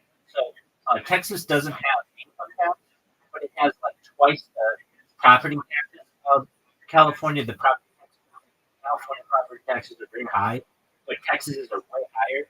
But that's offset by the fact that there's no income tax. So right now, it's this like giant bill at the end of the year. He's like, "What the fuck is this? I thought it would be cheaper living here, and it's not." And or I mean, it's fair, but he like basically didn't like do the calculation. He just heard Joe Rogan is there, and I'm gonna fucking pick up and leave. And so he and his wife are like having to like come up with new ways to make money. So they're doing what they'll do is they'll find somebody who does something popular on TikTok or something like that, and literally just steal it, word for word, step by step, everything. They'll just steal it and try to like riff on it. And so they do this couples content, and it's just it's ridiculous. Did you learn how you speak? It is. I mean, it's fine. Like nobody speaks perfectly, but he has this way of saying things. Like he doesn't say Super Bowl. He says Super Bowl. It's a Super Bowl, and it's like that's not the Super Bowl. That's a type of ball. Anyway, it's basically the absolute epitome of drifting on the internet, and everybody he encounters, he pisses off. You know who Dana White is, right? Exactly. So Dana White hates Brendan Schaub, and that's why he doesn't let him do anything but Brendan Schaub's always like, oh, we're friends, we're close. Even though, like, one time Dana was asked, why don't you have Brendan Schaub do a UFC event or something? And Dana White's like, oh, he can come, he's just gonna pay for a ticket. Like, we're not gonna, he can represent us. Um, and but I will say this: sometimes Brendan Schaub comes up with like the win, like last weekend. He was in New York City. I hate that I know all this. He was in New York City for the Ring Magazine Awards, where that not the of you know the guy Saudi Arabia, but like right hand man who's behind all the sports. You know what I'm talking about, the excellency guy. You know I'm referencing. All right, so there's like this one Saudi Arabian guy who's like a billionaire who is funding all of these like big boxing fights between like Logan Paul and all those, you know, those like influencer fights. Well, anyway, that guy was there, and Brendan Schaub did a roast to it. Um, it, I mean, I can't believe it. You guys check it out. It's funny as fucking shit. And then when you're in it, you're in it. Like, and I remember when I didn't know what this was, it just Reddit would always send me this subreddit, like subreddit I like. And I don't know why it keeps pushing me this fucking subreddit. And then I looked at it and I'm like, oh, this is stupid. I don't understand it. Why are these people not speaking normal English? So, and then I just one day something clicked and I was like, oh, this isn't a normal subreddit. This is literally a hate subreddit of hundreds of thousands of people who hate. And so, okay, I don't want to take up much more of your time. I will do one more. So Shane Gillis talking about the subreddit. Shane Gillis subreddit.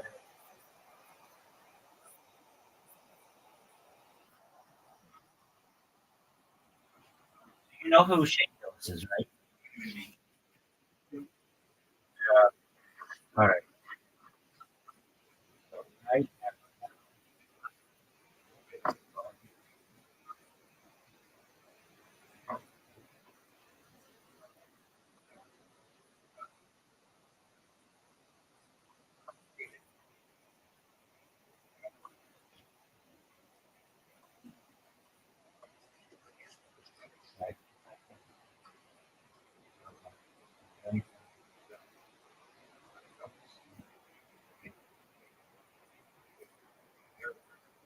do you know what podcast cringe is?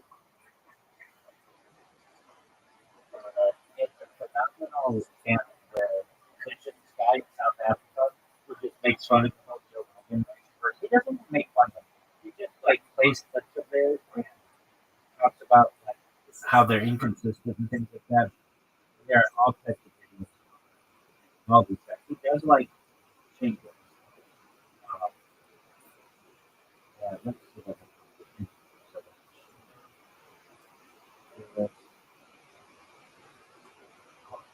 so when you're like in on the joke, they say that you're homeless because that's like a homeless camp. Okay, English homeless. Oh, okay, here it is.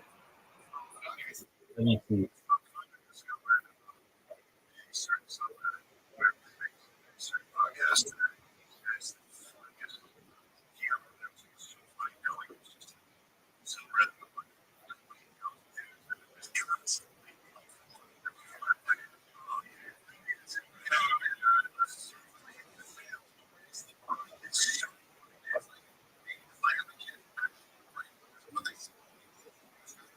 Okay, yeah, exactly. So Ari, this is when the subreddit was smaller. It was only like 20,000 people, but then it grew to like 1,000. Now it's like almost 3,000. All right, check your DMs.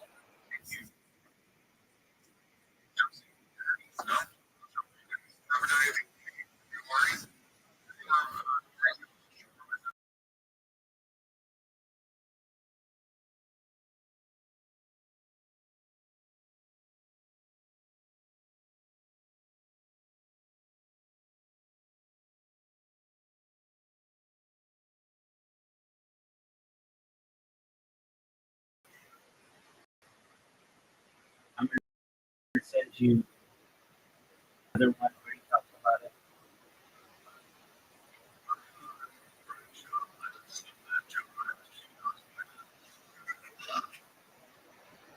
Just watch those two. I mean, like that should be enough of a Tuesday. If those guys think it's funny, and I think it's funny, we're funny talking people, and this is funny shit.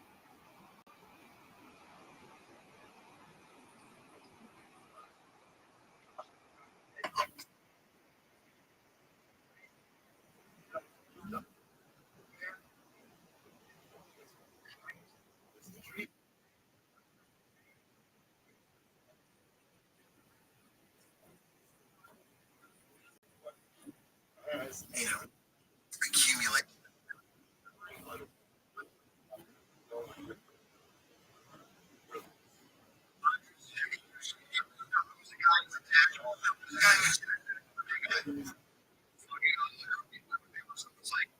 Think about it.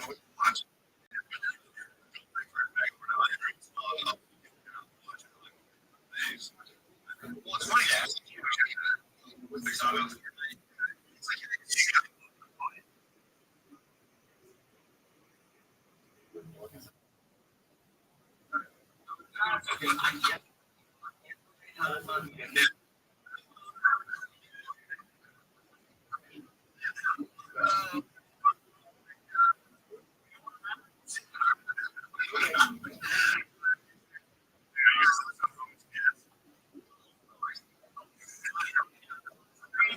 You know, I think like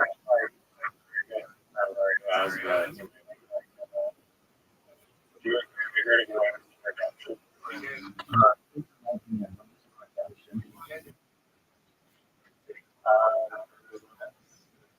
Circle of that were popular back when black body terms were popular. And I'd be like, Woody's game there, and glove, and like White Part 7th Street.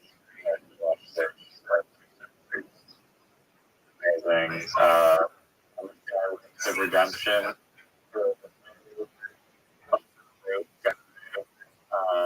Really he would just get scripted and during his game, like everyone would just start trolling him and would just like say on his reactions. And basically, the guy was like filed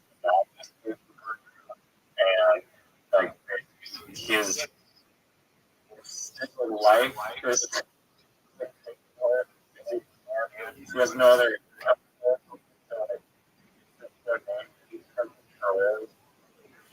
I just control it and it's like That's exactly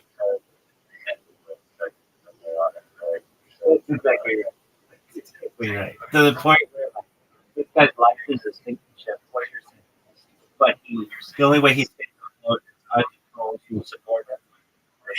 Exactly. Exactly. And it's hilarious to know that like of these comedians, like you know all these comedians, they're like the big comedians in comedy. Yeah, they're all waiting for something to happen. This guy and his either the podcast end or the big blow up or whatever. So you know that it is you gotta get into it. I'm telling you. If Shane Gillis says it's funny, you just say but if Ari Shaffir is saying it's funny, that's just two of them. Everybody knows it. It's like the undiscussed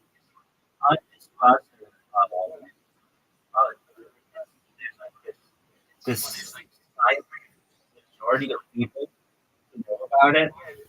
It's just good stuff. And then once you get in it, there's 5 hours of content a week.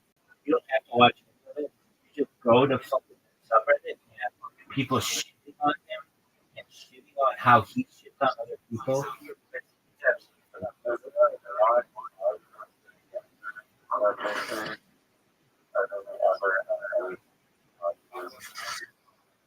I can tell you that there's one thing I would say to you up until last week,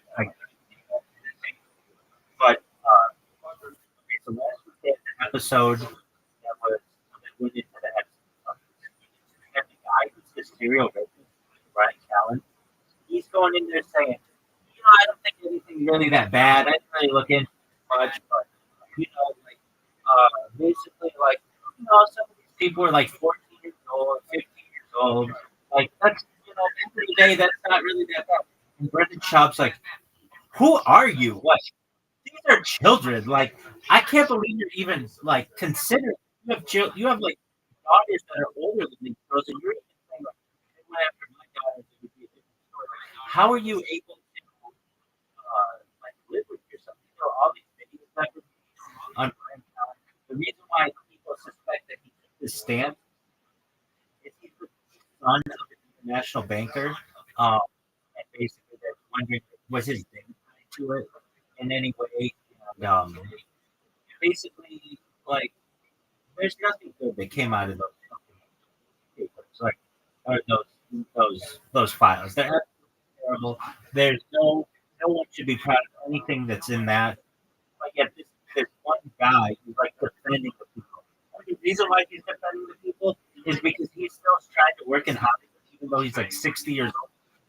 And nobody gives a shit about him anymore. And because he has like all these problems to it, so he was trying to defend it. And Brendan Schaub came out and was like, "What are you talking about? There's no defending. You can't defend people who are talking about like some of the things that they talk about." And then like Brian, well, I didn't really look into it that closely, but I'm just going to give my opinion. And they're like, no, it's absolutely, it's absolutely the most disgusting stuff you've ever seen in your entire life. And one of my things, that's the only thing that I've ever seen him say. But like, I actually took his side. Like, good job standing up.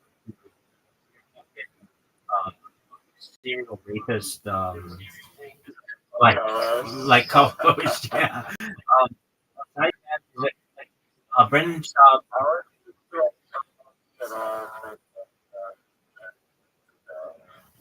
Well, so here's Brian. He's been in a lot of movies. He was in like Hangover. He used to be on Mad TV, and he doesn't want to piss off any Hollywood directors. And Woody Allen is in these files, and it's like really bad what they do to Woody Allen, like just to be associated with this.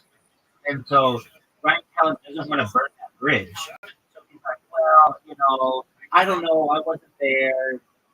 The waters are murky. They're muddy. I don't know exactly what happened. And Brendan Schaub's like, dude, you're talking about 9-year-old children. Like, what are you talking about? Like, there's no murky waters in that. It's not. We're not talking about when he was 17 and a half years old, and it was a leap year and all this other shit. It is seriously like this is statutory rape. I don't know what you're talking about. And, they basically like come out and attack that. So then there were these other podcasts that were made to say, like, yo, things are fucked up in this situation. When Brendan Schaub is the voice of reason amongst this like creepy dude.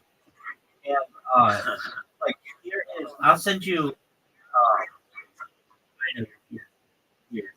This is like another example of this guy. So we're talking about Snapchat, right? And so there's this other guy named Chris D'Elia, different than Brendan Schaub. So I have to explain. I think as a fighter in the kid.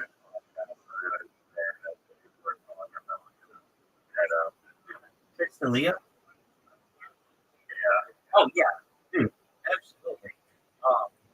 So Brendan Schaub does a podcast with Chris D'Elia as well, and so there's just this classic. It's even like a meme now of someone who like really recognizes that they made a mistake. So let me just make sure I got the right wire.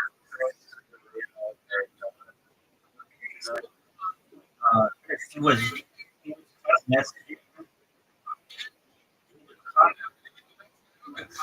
Messaging 16-year-old girls, 16-year-old girl, and trying to manipulate them to, if he didn't want them to suck off Ronnie Callie, who was like 55 years old at the time, and then he tried to manipulate them to send him like nude pictures, and um, they and also Joe Rogan no longer like Joe Rogan allows like all the different shows on Spotify, but this one he didn't put out because he doesn't want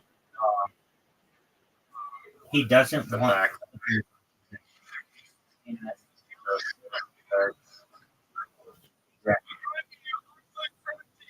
and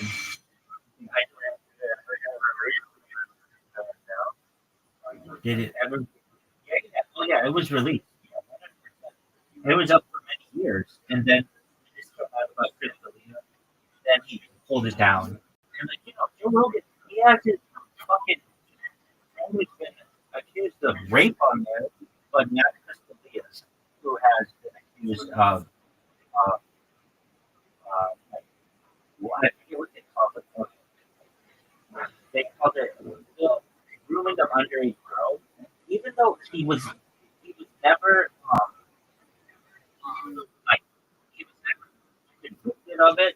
It's just it's I'll send you the video. It has kind of logos and Well, so Crystal has a lot of money. They have the big producer. Here's the thing with all the people that we've named, you name them, they all have very successful. So, just about. Crystal Lee's dad is a Hollywood producer. Brian Callen's dad is a international banker. Bert Kreischer's dad is the lawyer for the Church of Scientology. Tom Segura's dad, yeah, in Clearwater, Florida. That's where he's from. Tom Segura's dad was an executive for Merrill Lynch. Nikki Puffy's dad is a venture capitalist, and her mom was an executive at like they're all are they all no, that's not it. Here's the thing. Nobody of this group of people, like if you want to be a comedian, you have to either dedicate yourself to it all the time or you have like a side job. The reason why these people were able to do this is because they could go on tour and live off their families when your normal comedian could not. And so that's why they basically were able to differentiate them. So I don't know. She's been a bitch recently. And she botched her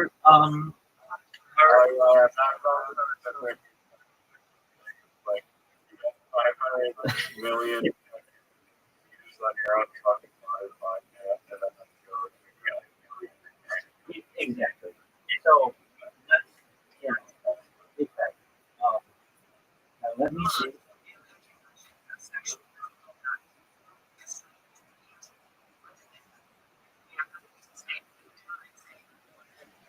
Okay, so I'm gonna send you two things because I can't find it in just one video, but they're not long. Everything I'm sending you is short and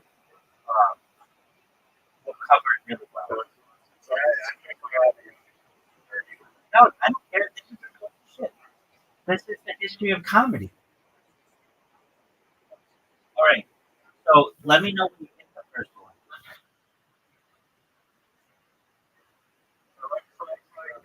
I accidentally sent it twice. I accidentally sent it twice. You're gonna watch. I sent two separate videos, and we're gonna watch it together. And you tell me when you hit play, and I'll hit play on the first one. Then we'll do the same for the second one. Then you'll know all about Chris D'Elia and this fucking meme and the back one. So,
All right, so that's Thank you for the robot video. that's actually good.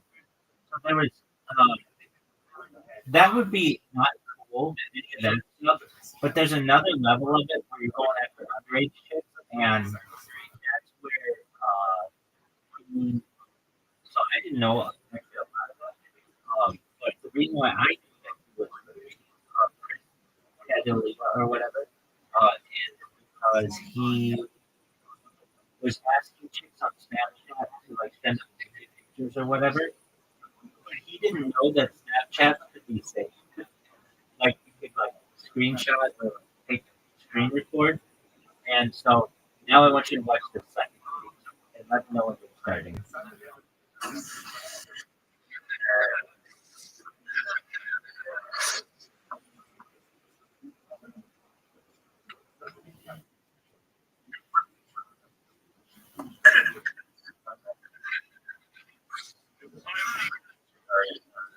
Okay.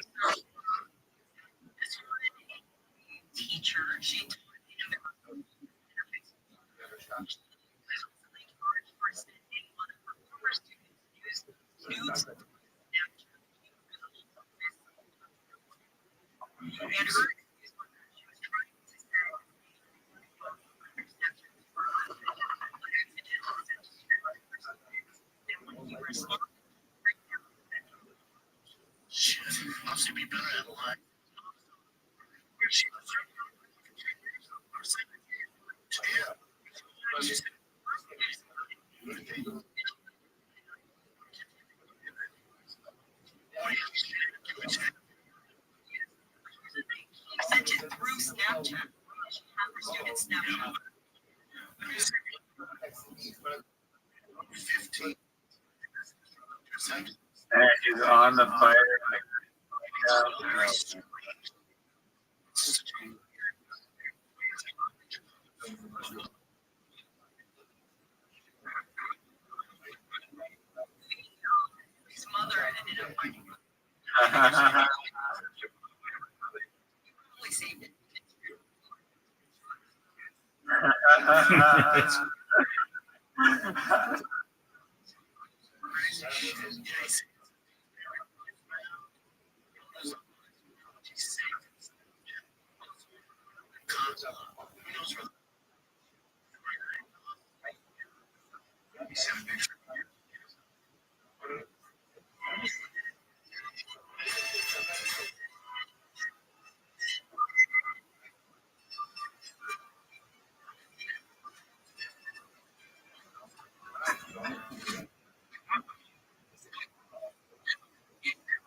Hollywood is bad. People think Hollywood is evil.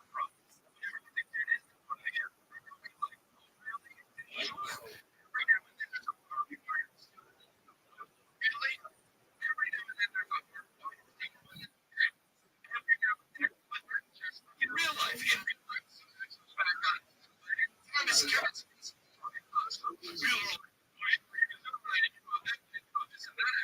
that's what happened.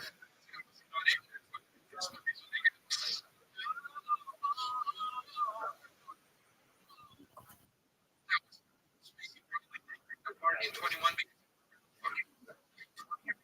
maybe with luck, one.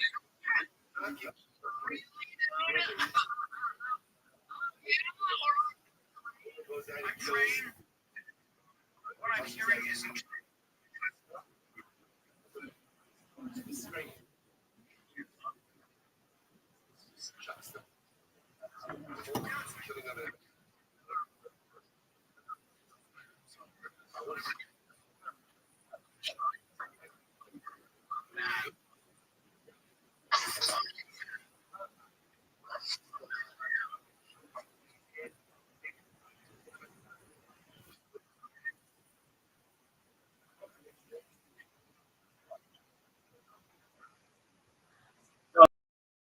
You can see that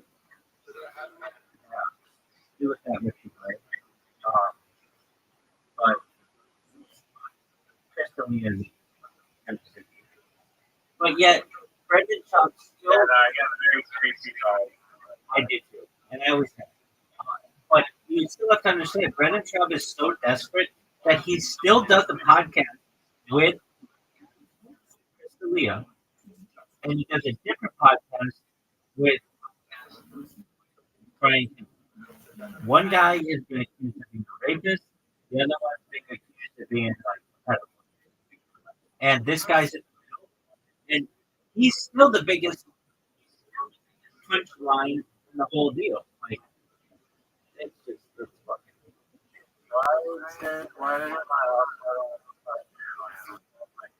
shit a lot about his cars? It's a question. All right. So, did you start content? Oh, big time, big time. We could just go to his last. I'll just read you quickly what it says. It's called. Okay, so he mentioned Joe Rogan experience. Drive fast. Okay, it's an anti-electric vehicle. He likes gas vehicles, and so he started this like car channel, and he writes did this 10 months ago. So he hasn't done anything in 10 months, and the comments are the first one is what are we doing here? The next is letting Baba. That's his that's his nickname. Letting Baba do stuff is like giving you a little brother a controller with no battery. Tell him to stay up. Next, Baba's son. Next is oh he's a car guy now. The drive fast all gas outfits are hilarious. Like a little kid trying to dress up like that. The next is my favorite part is when Brendan didn't show up for half of it. The next is I'm supposed to pretend that you know stuff about cars now. No dimes. Like everybody just shits on it. Next is brought to you by Blue Scorpion. You're like, what is that? It is like he's always into like what do you call it? Experimental blueprints and shit like that. The next thing, there's one thing left to do: install training wheels. The next one, video hits harder than Roy Nelson. That's the guy who beat in the past. Straight to the face, no head movement. Next is, yeah, but nothing like some pre-mode drive fast podcast content. Next is, if you wanted a power stroke, I called your mom, dude. The next is, oh, you're the gearhead, which is supposed to be your gearhead, but you can't pronounce it technically. Dude, there's not a single positive comment up here. And There's not a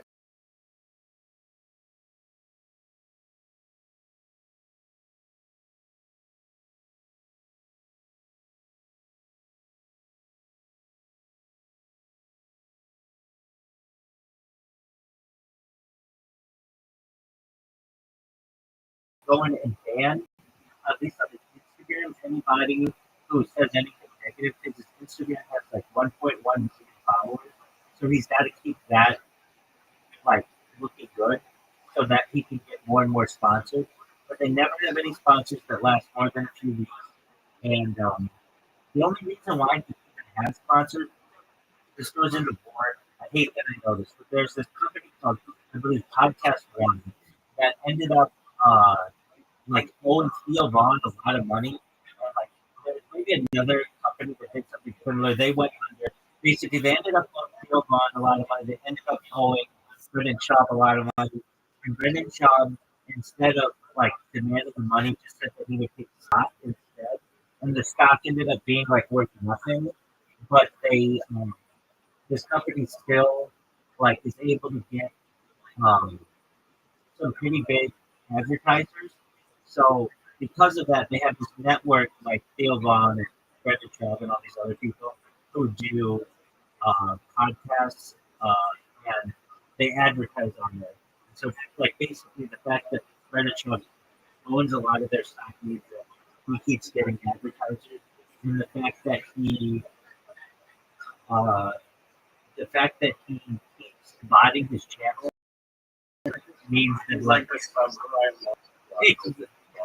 exactly. And Brendan Schaub and Theo Vaughn, they used to do a podcast together called The Fighter and the Kid. Or no, pardon. It used to be called The King and the Sting. And Theo Vaughn got sick of Brendan Schaub and eventually like, I don't want to do this anymore. So they rebranded The King and the Sting. Eventually it became The King and the Sting and Mr. D'Elia. And eventually turned that podcast into what's called The Golden Hour. And the Golden Hour comes out on Friday, and that's with Brendan Schaub, who does it via uh, live stream into the studio in North Hollywood. And then Chris D'Elia, this other guy, Eric Griffin. Do you know what Work of Bonus is? Yeah, I love that show. Okay, so do you know who Eric Griffin is? He plays, let's see, Eric Griffin. I thought you liked that show. Look up Eric Griffin and tell me if you know what this comedian is. Was he the black guy? I think he was born in I don't think he ever heard of Wait. Yeah, this guy. He's on Stevie podcast. Yeah, I like him a lot. yeah. So I didn't know he was he is. He plays. having fun. Um, so basically, there are three people in the Golden Hour, which are Chris D'Elia, Eric Griffin, and Brendan Schaub. And then there's The Fighter and the Kid, which is Brendan Callen and Brendan Schaub. And then Brendan Schaub has something called the Schaub Show. So here's the schedule. Monday's the Schaub Show. It's 1 hour. It usually comes out on Monday morning. It's usually about like T-ball and MMA. Then there's Tuesday, which is The Fighter and the Kid. It's an hour. It's usually about T-ball and UFC and whatever dates that Brian Callen is kind of busted. There's nothing on Wednesday. On Thursday, there's another Fighter and the Kid that's an hour. And Brendan Schaub, starting last week, started another episode of the Schaub Show because he's running low on money and he keeps needing to like create more content. And then on Friday is the Golden Hour. Another hilarious thing. Like a Patreon. Oh yeah. Oh yeah. No. They started a Patreon, which is absolutely hilarious. So, so this was such a clusterfuck. Okay, so they didn't do a Patreon for a long time because they used to have a lot of money. Because they had one of the biggest, like, they had like maybe a top 10 podcast a long time ago. They used to get really money. And then when there were these accusations that came out about Brendan Callen or Brian Callen, they basically said their sponsor said, "Look, you can't do this show with Brian Callen anymore. At least for the time being, he needs to take a break because he has like great like, the Los Angeles Times, not just some random ass chick. The Los Angeles Times comes out with a big article about Brian Callen and how he's like, he was like, he's really no, but they basically, I think the statute of limitation.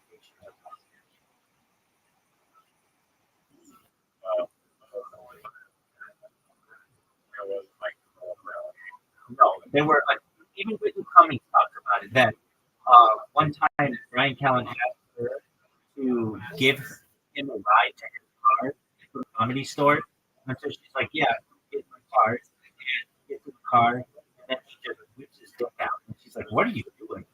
And like, didn't suck his dick or anything like that. Like basically, extreme sexual harassment. Now, that's not great. The chicks who said he raped them.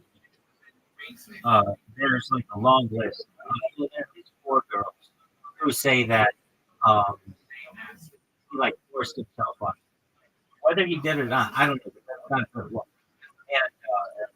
Dude, anyway. Oh yeah, and then they make fun of not make fun of them like they say that the Me Too movement is like overblown and all this other shit. But the reality is, dude, you are creeped to chicks for like 20 years. You cheated on your wife with girls.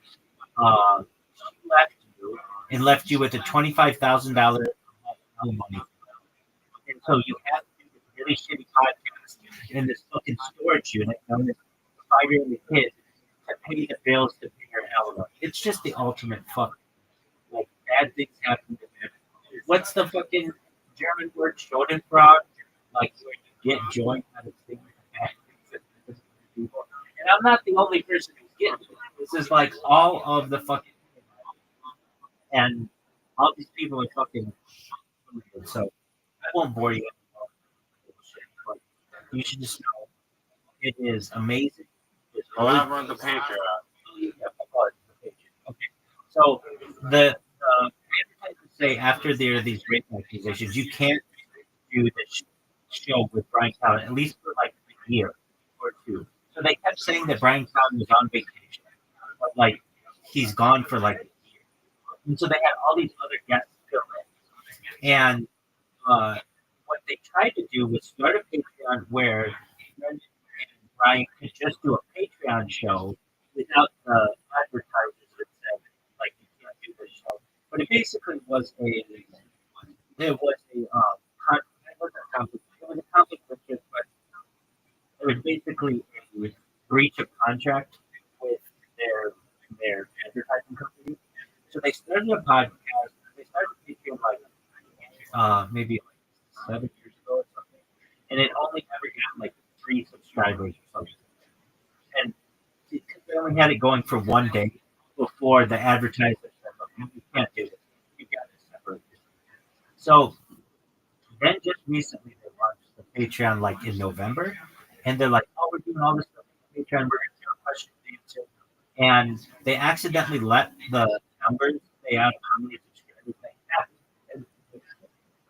It was like 28, and like of the 28 subscribers, like 24 of them are people who specifically have channels to comment on their channel. So like they didn't really have any real fans, and then they do these questions and answers, and like that's the only content. Sometimes they say they'll produce like longer podcasts, but they very rarely, and they just it's basically like a drift. So they're making like maybe I think it's a $5 Patreon, and so maybe over the course of a month they might make $1,000 on it, arguably. So they're each getting $500. It's just not that profitable. Times 20 is 100. No. It's grown since then. So I'm just throwing out some numbers. But that's when they first. But it's still not very big.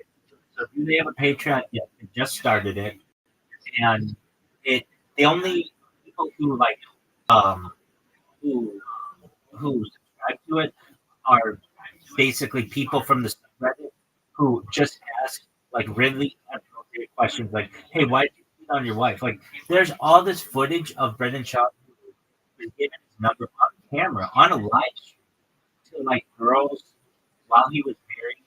Like, there's a long clip where Brendan Shaw and Mike Tyson do this fight watch together. And Mike Tyson gets so pissed off at Brendan Shaw and like gets up in front of him, eats watermelon in front of him, and sticks his foot on the table, just stares at him with that stare, like I'm gonna because you are annoying as it's loads of content, it's loads of fun, and then the what I enjoy more than the show are the commentary channels on it because these guys are really funny comedians. They just make fun of these guys and what they do. And like, and then you get into the Discord, and then like I'm sure that those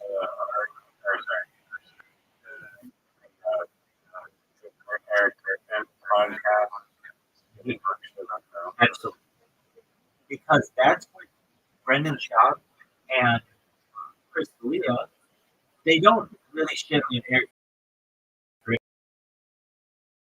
all that much. They just like, dude, we understand why you're doing this podcast, and nobody knows about it. So, like, basically, we understand why you're doing it. You're literally doing it with, like, the biggest punching bag in comedy and some guy who is, like, accused pedophile. He needs it. He needs the money. He's not a big comedian, and so he's having to do, like, cruise ship, which isn't usually seen something like a good comedian for a comedian. And, like, I feel like I would see what you're talking about it, but it's like a thing where it doesn't pay really well. I mean, it pays okay, but it's not like you're not to pay tax on it. no, you definitely have to pay taxes. They're going to send you basically a war, or they're going to You're on international waters. yeah, but the things are not in American ports, so that's how it works.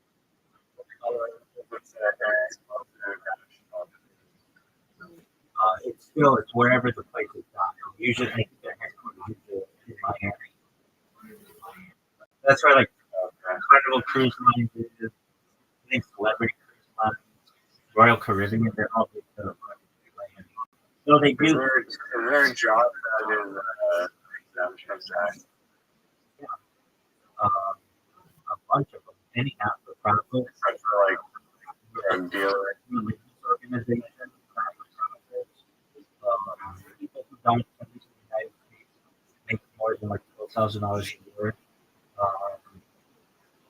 But yeah, the big, well, give me like example income taxes, federal income taxes, anyone associated with like 501c3, which is like a non-profit organization, and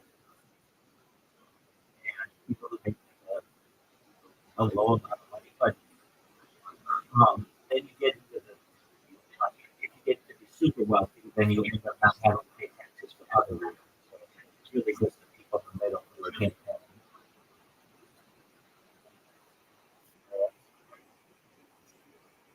All right, do you want to make fire Lord? Yeah. Okay, good. All right, so hilarious things that happened. Well, so I'm just gonna name the things that Brendan Schaub, the businesses that he started, and that have. Oh, well, hold on. This is really important. I actually want to watch the video. It's hilarious. You know, it is okay. Um, it shows what kind of clothing Brendan Schaub. He has. Uh, hold on. I sent the thing. I don't think I've watched it. What was it? That's it will totally change the top. It was Tell me what it was. yeah. It was a train track that goes from George and Beverly also on the interior of Columbia. And CN is saying that they're stopping, they're discontinuing the train. And the video was talking about this interesting creative solution to what to do with the train. Maintaining train infrastructure is very costly and so it's like very interesting alternative. And the outside, the train like the train itself, the tracks are like an asset, like a very big asset. And people realize that it's an asset and that if there's no private ownership, it would be impossible to ever get the benefits of that asset. When did you send this? If you scroll up on like the 9 French rails. Oh, did you send it? What's the next? It's the Facebook link. Oh, there was something wrong with that. Oh, really? Do you have Facebook? I do, but I think I can ban it. No, there was something. Oh, maybe. Let me show. Yeah, we click it. And, okay, I got it. Oh, it's 10 minutes a month? I mean, Yeah. I'm I watch your shit for 10 minutes. I'll watch your shit.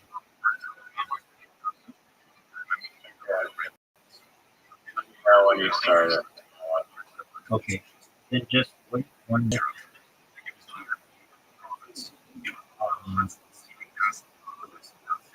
Let me see.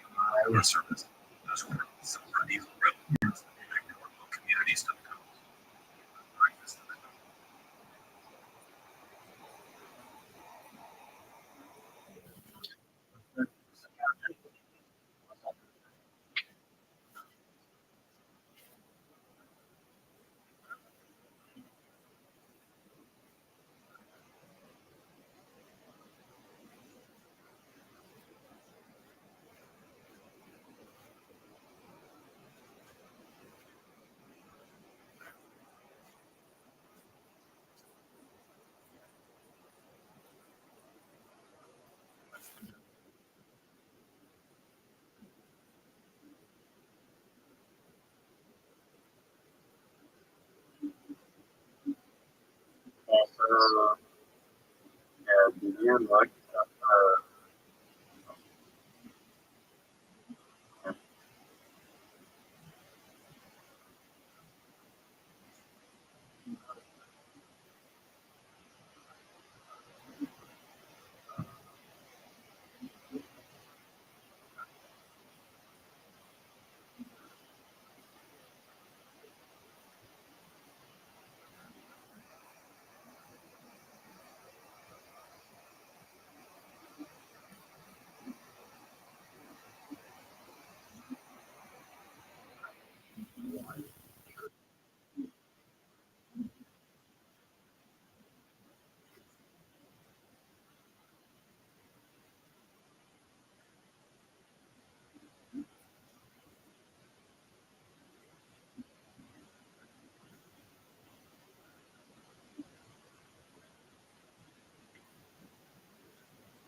All right.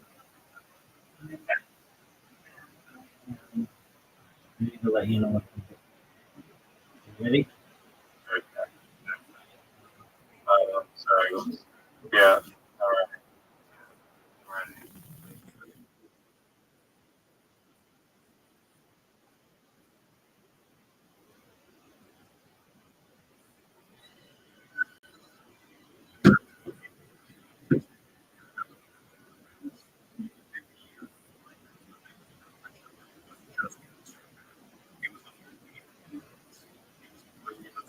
Mm-hmm.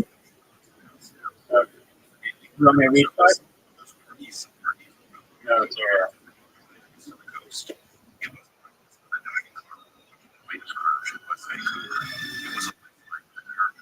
It was slow.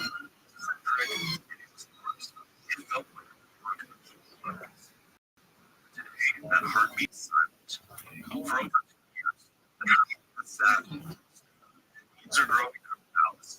Stations are empty. In the good old days, but crisis is quickly unfolding that threatens to erase this forever. Nostalgia won't save around real estate reality that scares into action. The truth that's these is discontinuing service in its intersection. They're walking away. To the infrastructure, there is a use it. Read crystal clear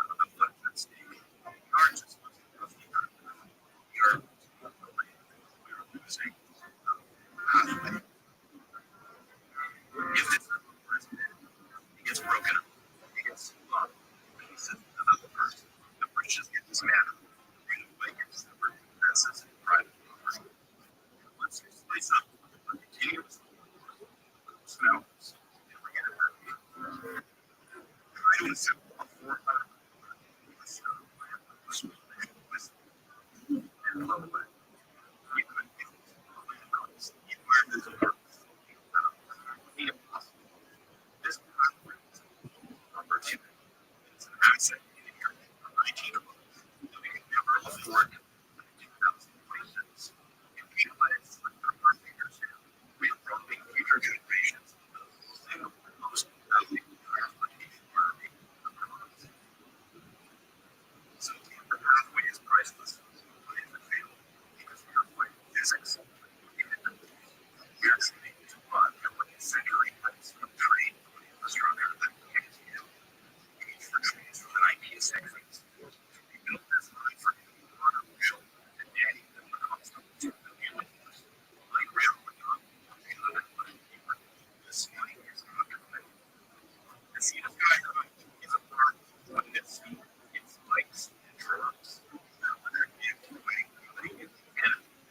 Link prices of those rates keep the battery range and burns down the price. The railbed was engineered by engineers that makes the engine in the burning seams 3% inflow. I know 3% is the magic number of the 21st century. Electric vehicle running on the rate gives us a fraction of the energy available on the highway. Takes in 3 years. It turns the entire corridor into a super efficient green energy. Running road science after the 2011 earthquake in Sinai, the January East was destroyed. The tracks were twisted and were just ready to move. The railway faced the same choice we made. To rebuild the heavy rail population.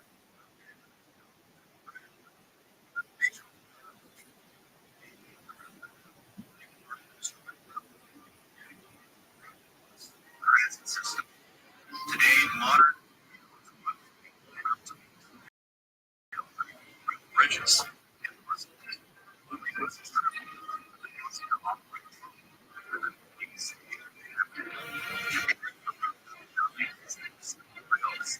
value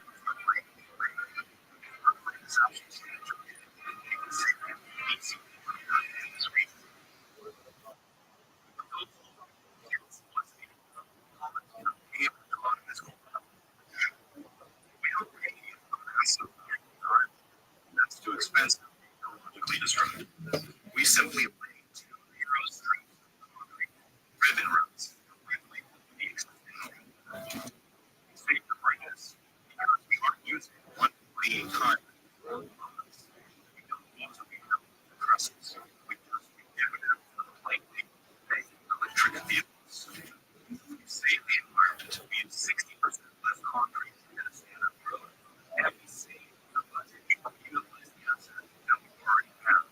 We need to create a trade with the flexibility of a plus work. We are creating a new category of the infrastructure.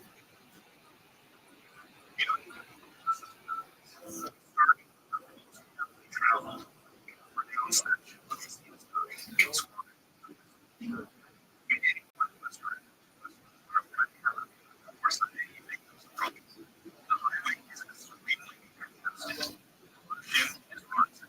frustration. This is working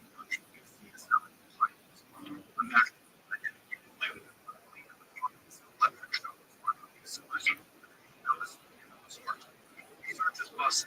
These are nation units, distributions. As flexibilities, observation, and service. Silently, got to check on this and get completely separated from the curriculum. Because they are autonomous, they have super quick reflexes. They identify wildlife or ice in elephants. They talk to each other, letting it platoons into the park. us an experience that rivals the Rocky Mountain with zero emissions, fraction of the cost, less congested highways.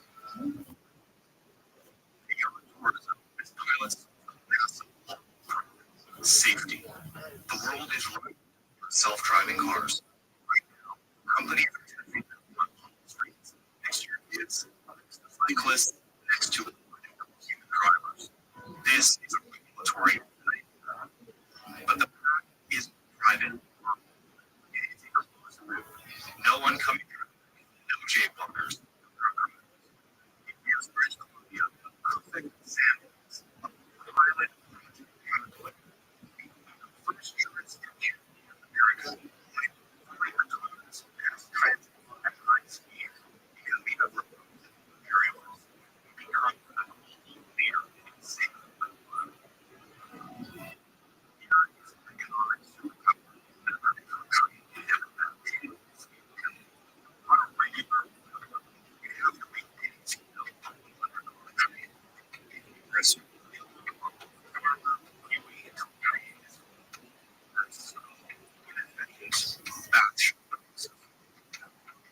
Changes the game. Package. Vehicles are sold in economies. One that will demand quantity doesn't have to wait for a while. It can save us time. 1 minute, 5 minutes later, it's the same system. The same concrete ready that carries waste. West carries commodities to school. Computers, lottery, numbers, during the day, free, most at night. It is a single program operating system with infinite flexibility. This solves the problem that has been with for decades. The trains are contracts. If your business is a station, use money moving the train. The path paper to restaurant. It flies directly, drives on the street. Leave the real line and drive down the ramp and back directly into the line. Zero traffic. It brings high tech jobs to the area. It brings reliability to our supply chain because the cable start rubber tires on concrete. They don't the road sparks. In a province waiting on tires, the safety factor is not unusual. We are standing at trust. We can choose the path of inertia. We can let the weeds grow, let the bridges rise, and watch as the land is sunk off like spices in forever.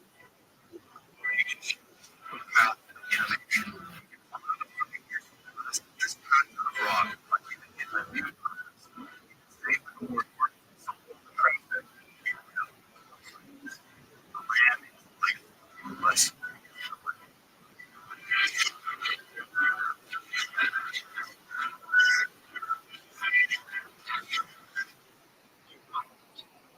so if the economy is priceless, why is it fair? Because we are fighting physically. It just then.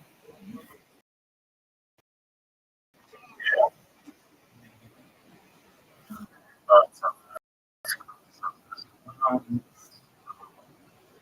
Frankly, I think that I like something like this to be a bullet train.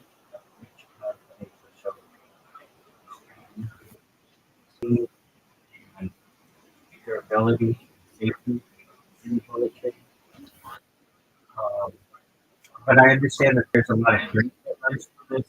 Trains aren't that for trade. It's way too crisp. Like you're gonna be able to get up to speed on this. It's way too crispy. But Okay, I mean, look at it says that you have to go, like the speed of sound or whatever. Like 180 kilometers per second. What about just 60 kilometers per second, 60 miles per hour? yeah, I mean, pretty much. I think the trains are better at not like taking corners faster, but because of the curves, like regular trains are not able to go like I don't know what the happens. I guess it depends on what section you are. You're out of curve, you're I do understand why you have to use it, anymore? Like why the train company is no longer using. Yeah, Canadian National. Uh, yeah, I don't know the details of why they're. I'm guessing some of the lack of demand, but I really don't know. Okay, but All I know is they're shutting it down, and that's a known fact. it's like they're shutting it down, but they say that there's still a need for like shipping stuff. In the video, yes, they did say that, and I just did as a good point. Because where the hell is stuff is from the on the train now. So I didn't really understand that if you have people who need to be moved, then perhaps like it doesn't have to be bullet trains, it's just electric trains that don't move really fast but are just run on electricity. And if it's cargo, then it should be like freight trains.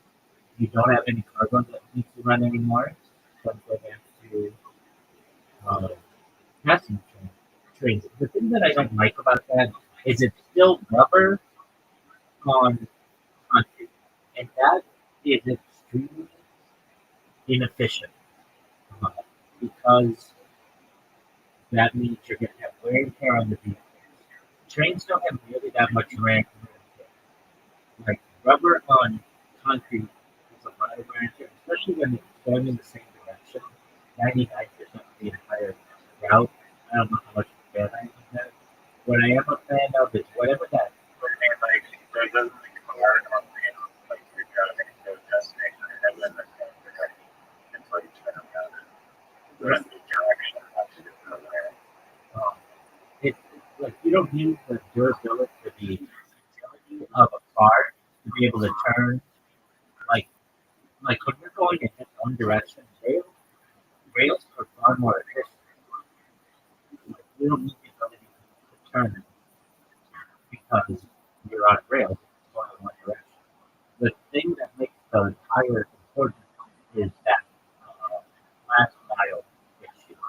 I think it's cool that they came up with those ramps that like go right to the business. That's cool. But this isn't a very populated area. I know that there's like ski lodges and stuff like that, but Vancouver is a very big continent. Squamish. but that was not Vancouver. To Whistler. That was not Vancouver. That was Squamish to Whistler. They didn't talk about Vancouver. Also, Well, but that's in Vancouver to Whistler is already public transportation. I think it's up there. That isn't just private or highway. Whistler, Which currently does not exist. I guess no, but they have buses there. That goes to buses. right. Okay, but the population of Whistler, Canada, is fucking 7 million. 13,000 people. It's 13,000 people. No, Whistler. It's 13,000 people. That's nothing. Whistlers are. That's nothing. You're basically Whistler people are not. This isn't built to bring the Whistler people connected. It's built to take care of people with Whistlers. okay, but it's just basically a little bit more efficient. I mean, there's already ways to do it. You can take the road. And I understand that on Thursday or Friday morning or whatever, and Sunday night, but like, frankly, like, you guys don't know what fucking traffic is. Try living in LA, where at 3 in the morning you'll get into a fucking traffic jam.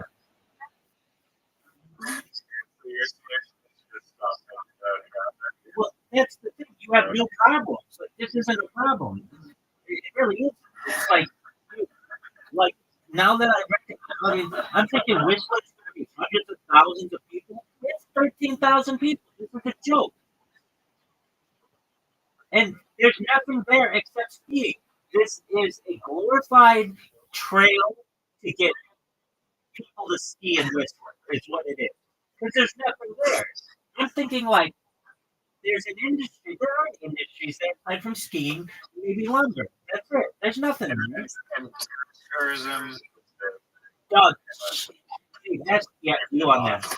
That's skiing or whatever. That's like the warm weather version of skiing. This isn't a big issue. It's just not. Now, what would I advise instead? Uh, I would make it a bike trail. Yeah, but you know how far bike that is? With an electric bike, you could probably do it. It's only 3 degree grade. I know that's still like 40. Oh, dude, that's perfect. That's perfect. An electric bike range. Yo, dog, what's an electric bike range? I don't know if you're not gonna get bigger than that, but Well, yeah, I mean, when you're up there, you can ski with your bike charged. what electric bike on like ski now on like winters? Dude, you have, well, that's There's just, no like is how hold on. If it's winter, wait. If it's freeze your ass off in the rain and snow. wait, hold on. If it's winter, I understand. Then take the fucking, then take the book. Or take the, I mean, really, what you need is just a better train. Right. That's what you need. Not like whatever they got proposed, which is like electric vehicles and all kinds. Just get a better train. You already have the tracks. Then you don't have to put concrete down. Just have a good train from Vancouver to Whistler. Right. I think they've been fighting like as they used to do, like in order to actually do that with billions of dollars. Not as much as fucking making it a road. And the road is just like cheap concrete to make the road over the track. Hold on. Okay, fine. But do you know how much upkeep it is on all those individual cars versus a train where the upkeep is minimal and it's safer? Anything trains Let's they just, still have suspension and still have components that are in comparison to vehicles like car vehicles, compare train upkeep versus car upkeep, but not just one car, like the equivalent amount of population.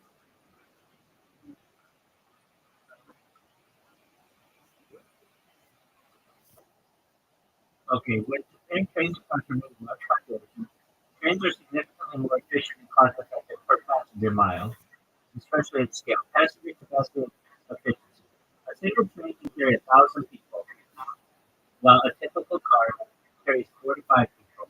Even with only 20% occupancy, the train moves far more people per unit of infrastructure than an equivalent number of cars. High-speed rail can move 12,000 people per hour on a single track, far exceeding road capacity under real-world conditions. Maintenance and operating costs. While individual car maintenance may seem lower, trains drastically reduce per passenger cost when scaled. A light rail vehicle carries about 100 passengers with one operator. In contrast, moving the same number of people by car would require 25 times more vehicles and drivers, multiplying labor, maintenance, and infrastructure demands. Infrastructure impact. Roads require vast land, constant repair, and excessive parking.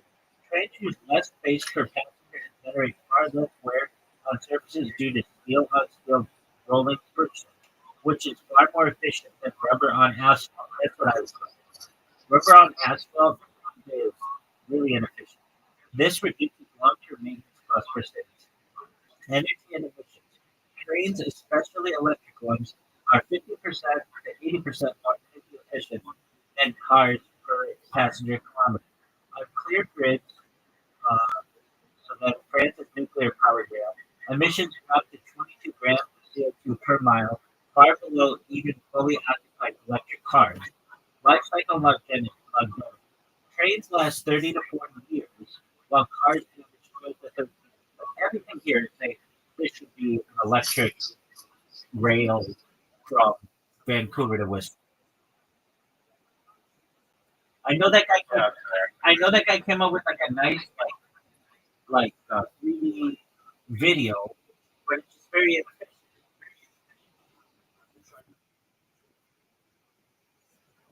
I mean, that was not trains to like Boston. I get it. Perhaps I've seen this issue in the United States, like freight rail isn't used as much, and we have it where like I think that they should turn. We should have a coast to coast bike highway. And you may say, but who would travel coast to coast on a bike? You wouldn't, but you would travel in parts like east. So, like, if you want to go from um, Los Angeles to Riverside, or from perhaps like Jacksonville to Tallahassee, you could stop on just like we have like coast to coast highways. We have the reason why I say this is because we have some areas in the United States that are abandoned railroad tracks. And there's nothing there, like except abandoned railroad tracks. But so turn those railroad tracks into a coast to coast right system. I think it could work because it's like it's not you run into the issue that the guy talks about where people will parcel it off and it's too expensive ever to do again. I think that was a good point. All right, now back to Bob. You have to understand his nicknames. He has Brandon. You're like, why is it Brandon? Because a lot of times he goes on different shows and people just mess up his name and they call him Brandon. So everybody calls him Brandon. There's Brandon Bappa. You're like, why Bappa? Because he says, whoa, Bubba, to a lot of people, but then sometimes he messes it up and it says, whoa, Bappa. And it's just kind of, or it's become like Brendan Papa. It's just this like portmanteau of it.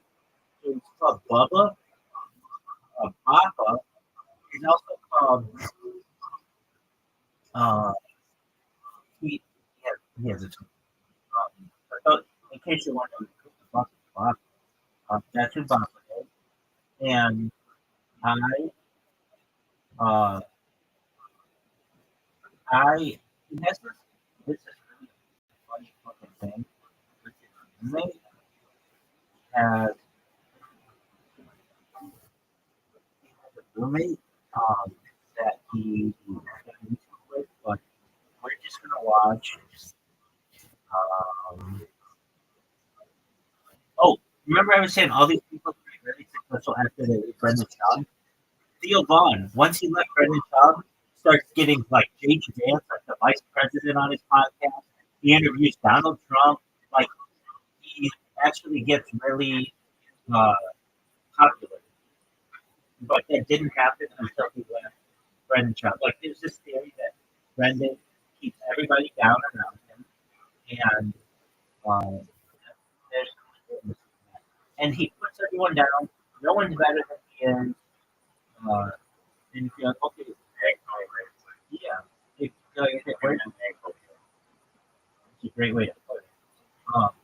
All right, I want to find his here.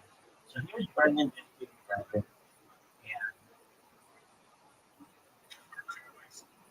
and like you're gonna notice, you're gonna be like, why do they always have like a different studio?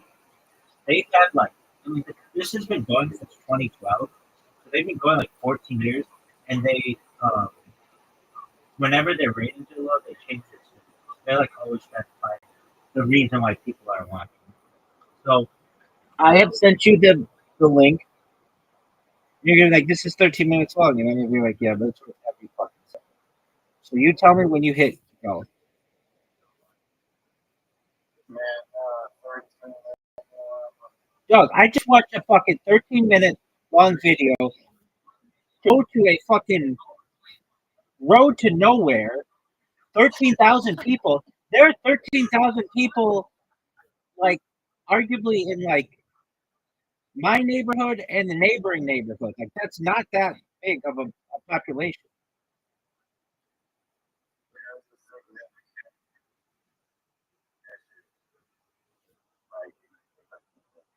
Okay. I mean, I understand that traffic's bad on Thursday night and Sunday night. Try it when it's bad at 2 o'clock in the morning. You're in a fucking bumper to bumper traffic for 2.5 hours. You're like, what the fuck happened? And there's like an accident where like 3 people died. Like it can get really bad. All right, let me know when you hit play.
I've ever met in my life. Hold on.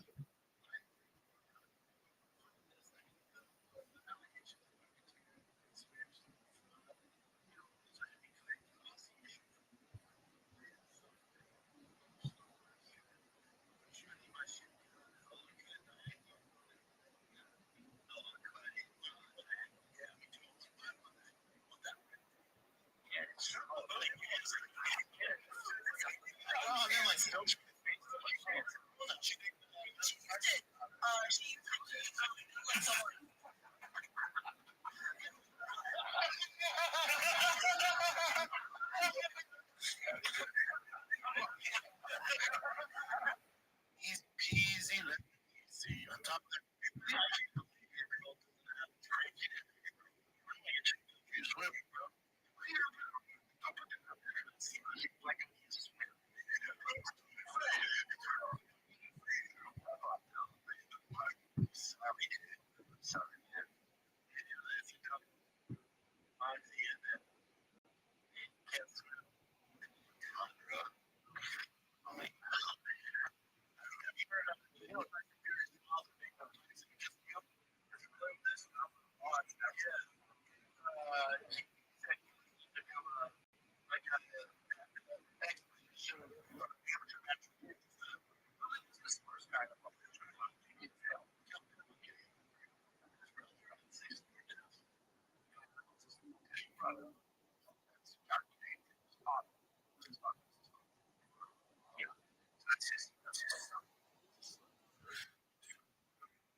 again, it's like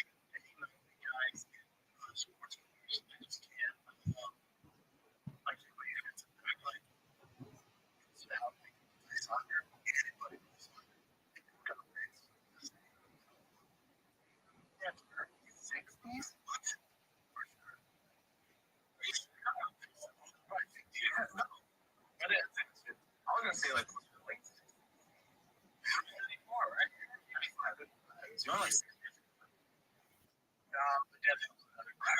your parents had you when you're Tyler Anderson.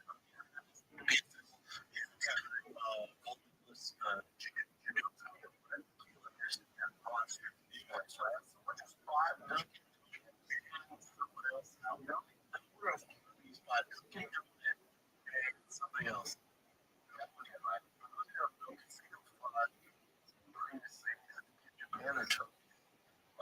And they wow, there's record beans, flying tomato, fucking. There's a kick of ginger dance. I mean, I tell people, I was talking to him when I was doing a set Saturday night, and he goes, "Yeah, brother, this one is flash." He's his dad's a fucking scientist. Which is the best female biologist I think that they're found the greatest fighter on this planet, Mexico. It's this class. When I see your word, I hear it. It's you. Yana Kunitskaya. Yeah. So back to the things. You go back.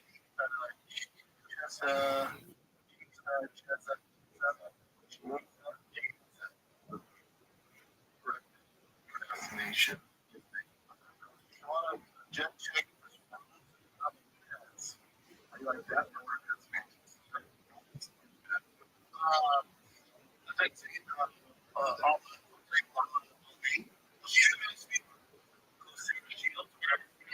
Yeah.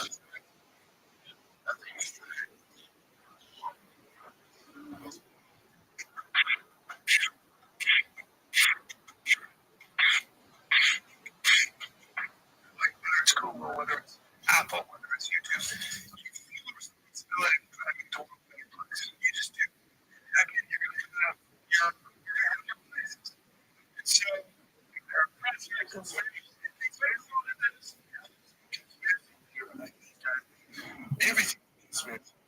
Forgot that he right?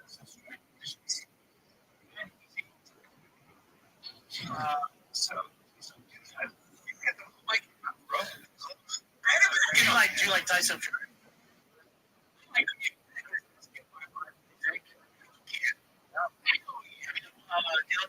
Yeah, he's a great guy. Yeah. I'm sure. We missed that famous thing, Trump's right. Executive order. He rescinded that order. Used federal dollars went toward Bush there. He reinstated George Bush. I mean, Trump is reinstated that all gang. So 1970. Might be able to show it. Yes, but we. It's from 1987. The show.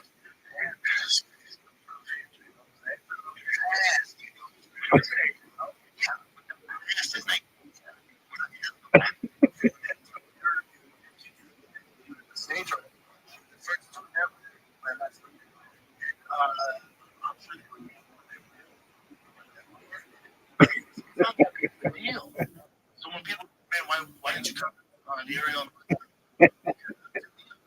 It's just a. They can watch a show.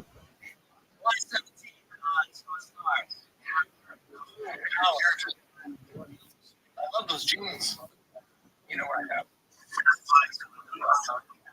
You go to like it's spelled five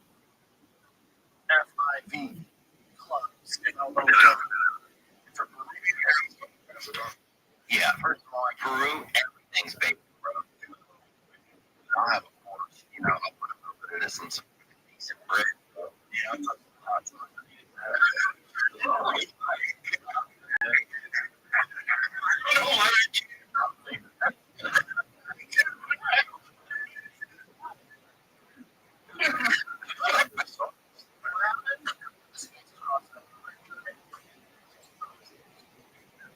Sometimes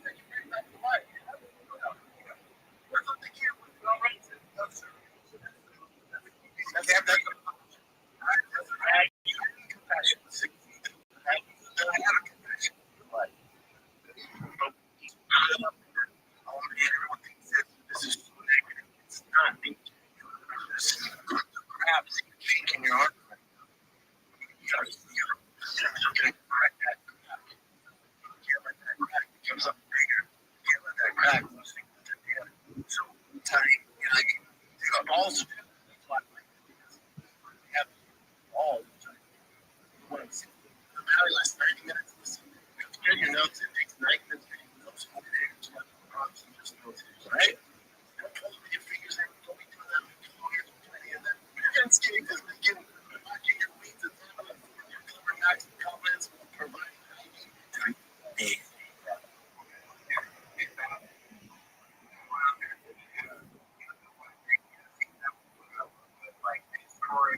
Shall I shop sounds shop is for a long time was a shop. Really? Relation. I don't think so. I'm gonna have to check the 21 and B.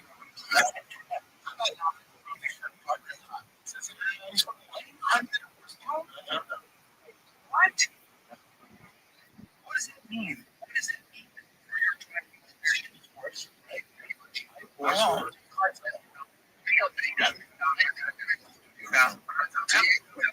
Just think. I'm not going to think of all the power of them.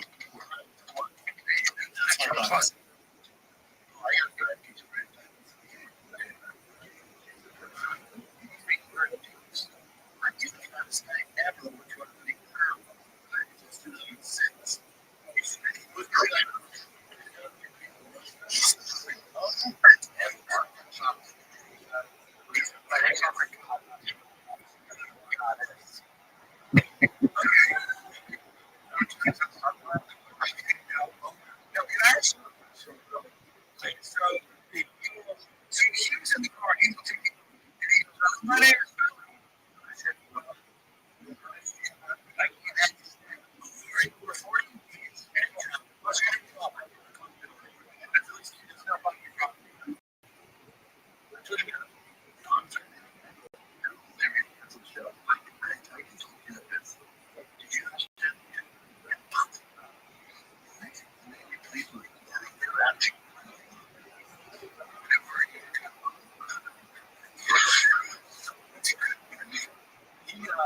I'll let you realize so we'll do that carry on somewhere.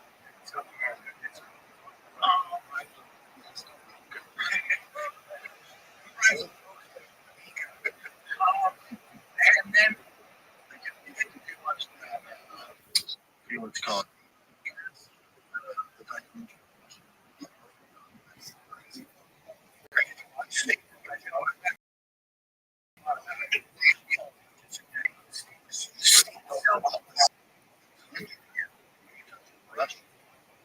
I don't know if I'm 36 or 37. You know, hey, dude, 36 I don't know. Hilarious.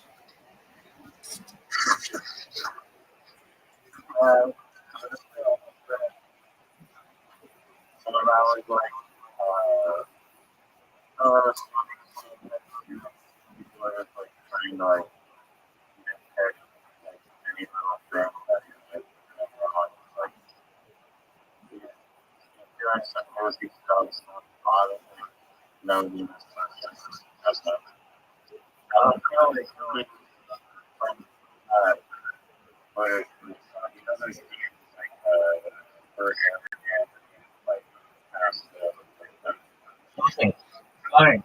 I'm glad you said that. I'm glad you said that.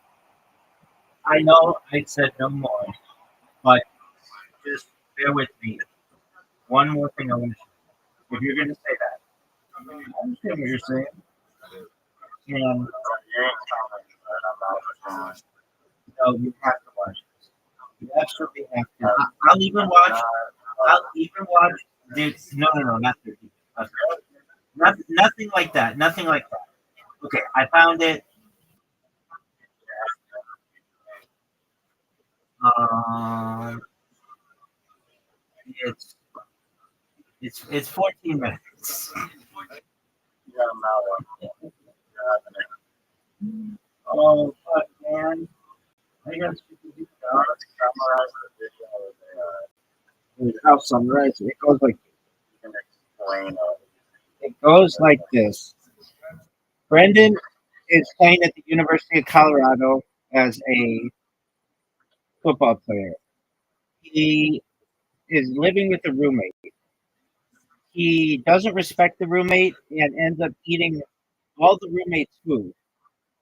So the next time the roommate goes to the store, puts the roommate's name on all of the different food so that Brendan knows that like it's not his.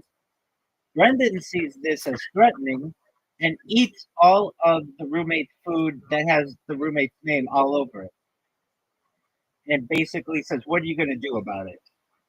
The roommate tells his mother, the mother calls Brendan and says, "Look, you need to not eat all his food. You need to buy him the food back." Brendan says, "Shut the fuck up, bitch." Hangs up on her. All right. So then, um,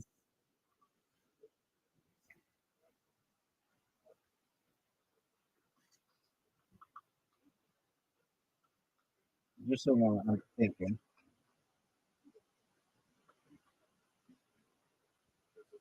You're gonna stop the AI suddenly.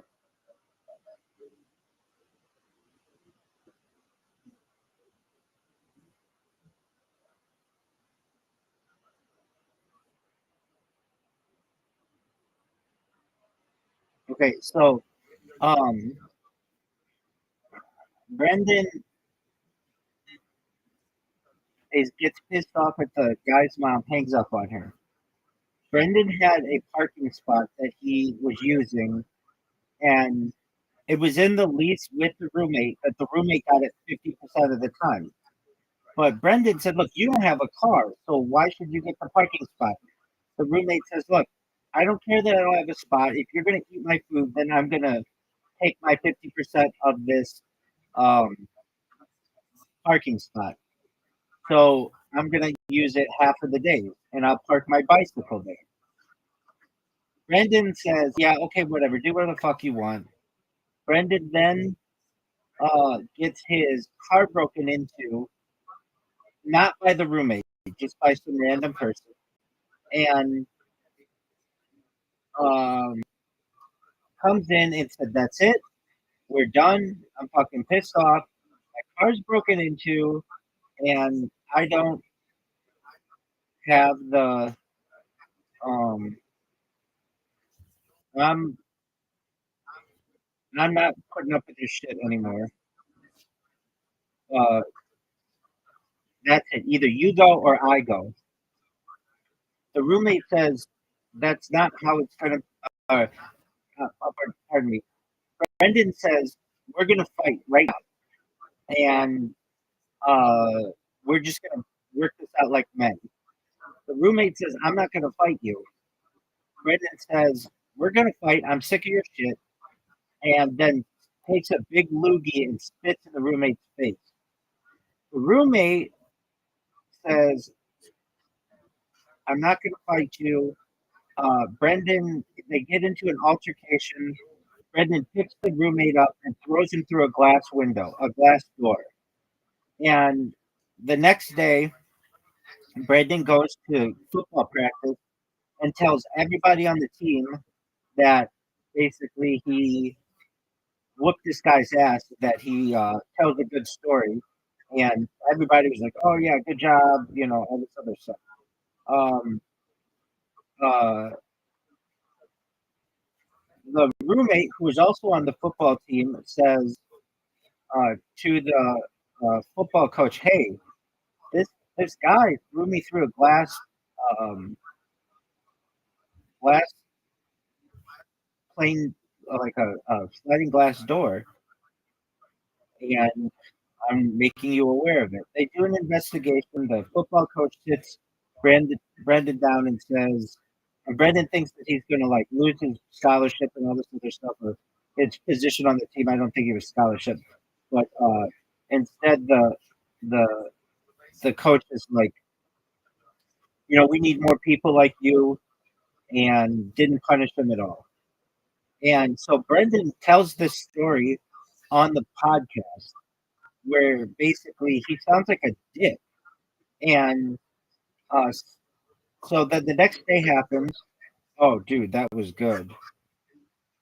The next day happens.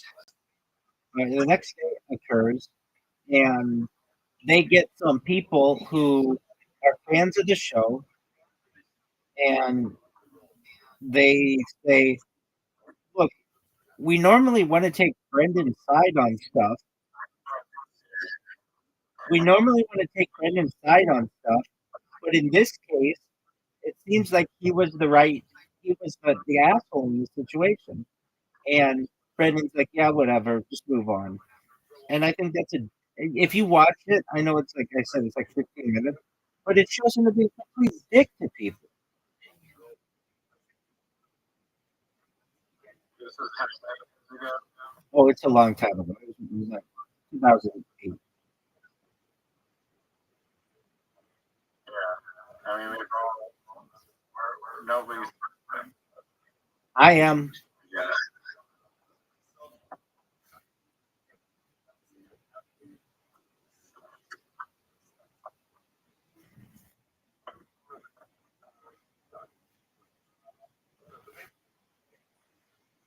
Boy, so you are a. I can't wait till you actually get to know Brendan Schaub, and I'll see that you're an apologist.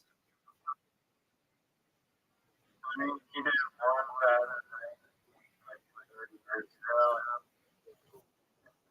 No. He, Told the guy dude, for the rest of his life. no. I'm not saying that. I believe everybody deserves a second chance, but you will. You learn this guy. He's not nice to people.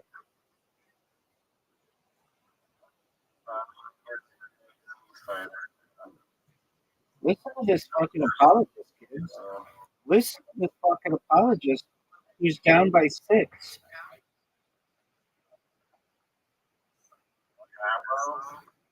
What the fuck is Abbo? It's whatever you want it to be, baby.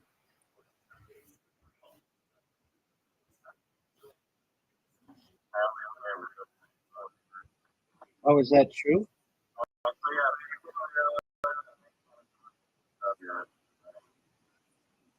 That's what I'm saying. They love that.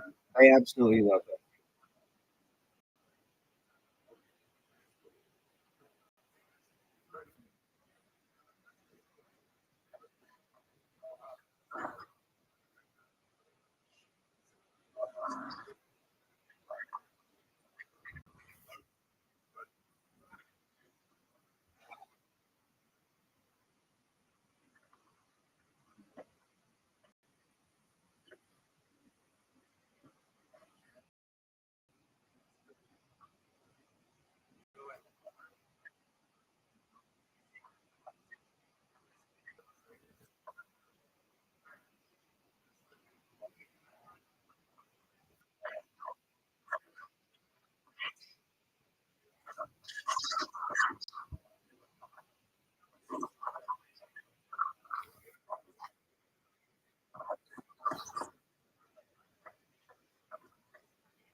Yali was good.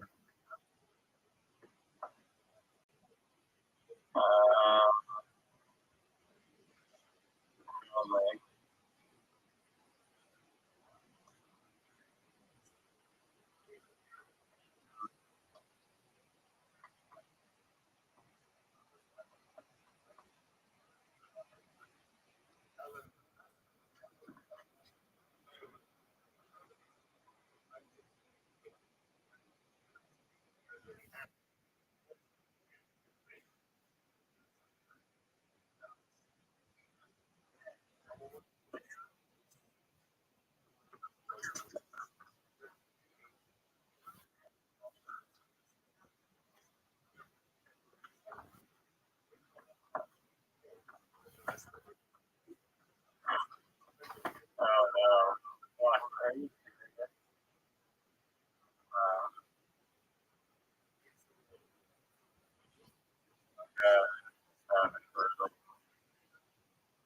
Not really. You're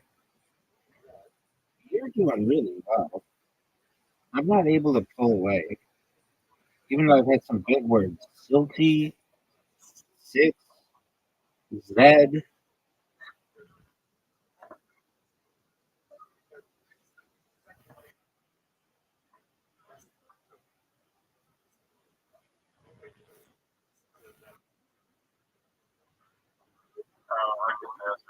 Look at this play. Look at this fucking play, folks.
That was horrible.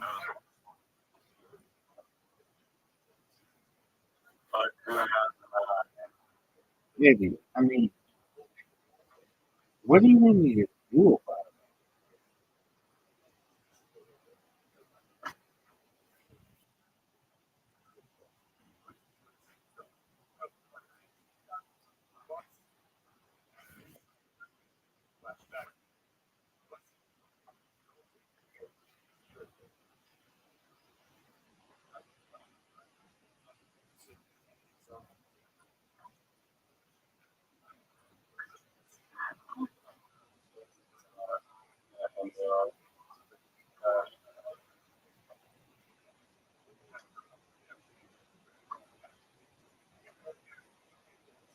I don't know.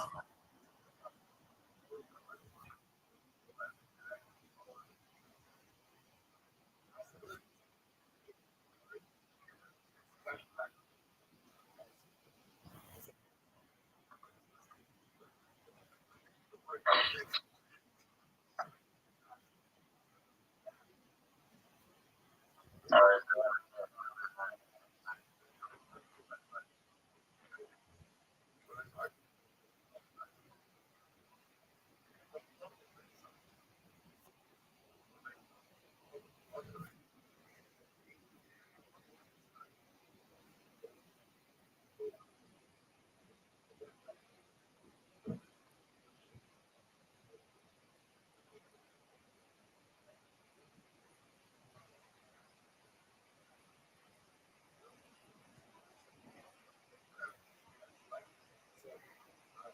Are you fucking serious?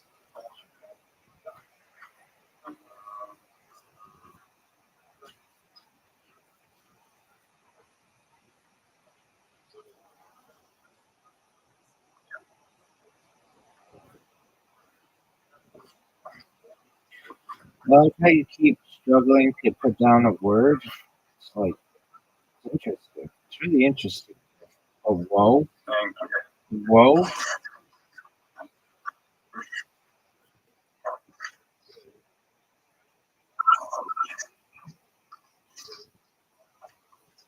I think no way. You can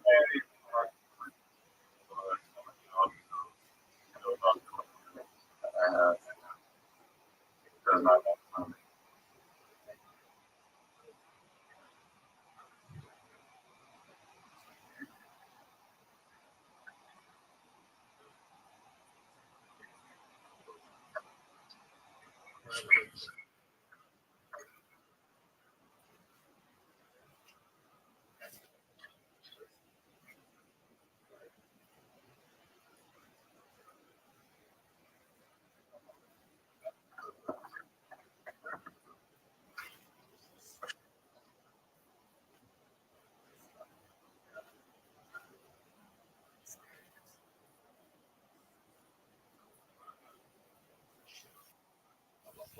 If I had an L,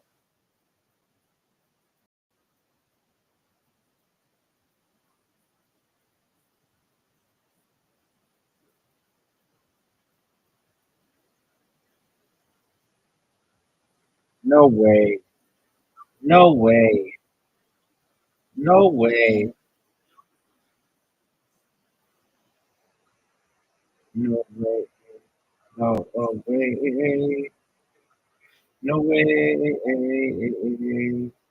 Oh, that was good.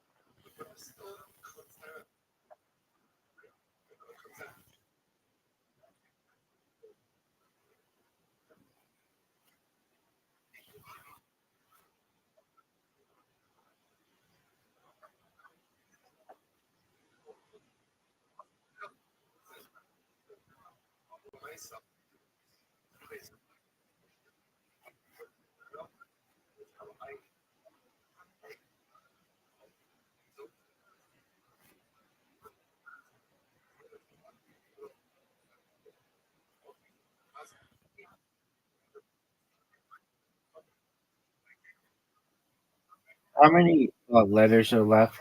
Does it say? or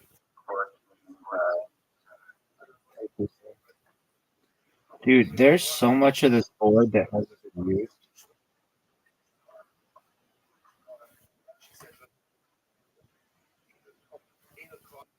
yeah, man, fuck.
Like if you have a word, you know,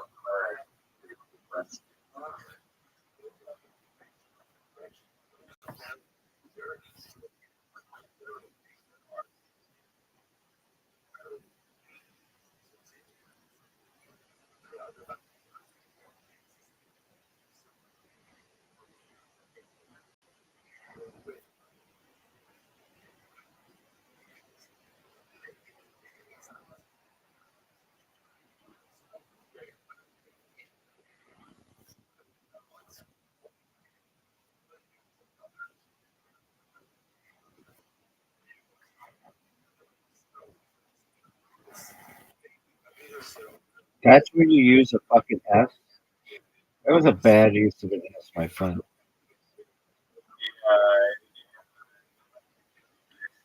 on but have the greatest time.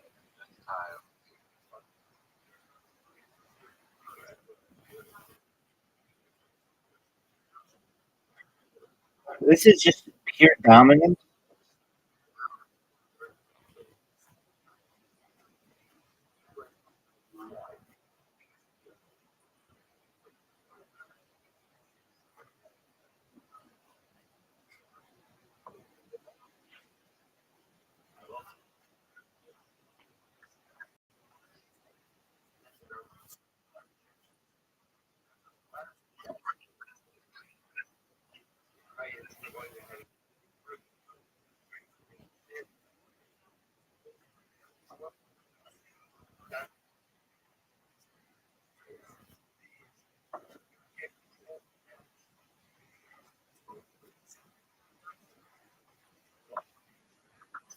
Yeah, it's cool. But, Maybe. I was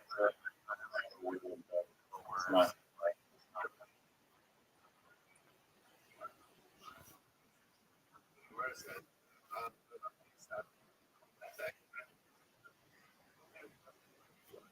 You're up, big man. You need a big fucking word. J-Lo should be Why? What is J-Lo? Rothschild. That's a proper noun, dog. Yeah.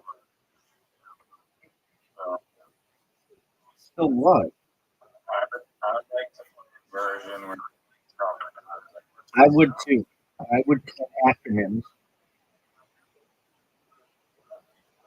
well, acronyms are really anything that goes. Maybe. Are you saying that you think that you do? When you're saying there'd be a lot of anything. You make an acronym of Well, popular acronyms. okay. You played Pyrex the other day. Pyrex. Yeah, I thought it was too, but it's a Because material. I have It's a material, a dog. measure. It's it's a material.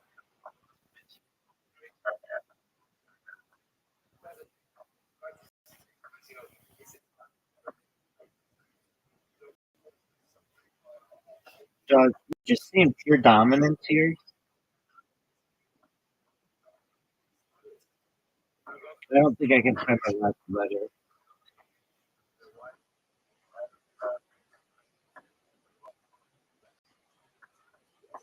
If I placed it on my tile, then I Yep.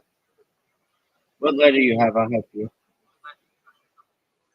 could tie. You can play an I.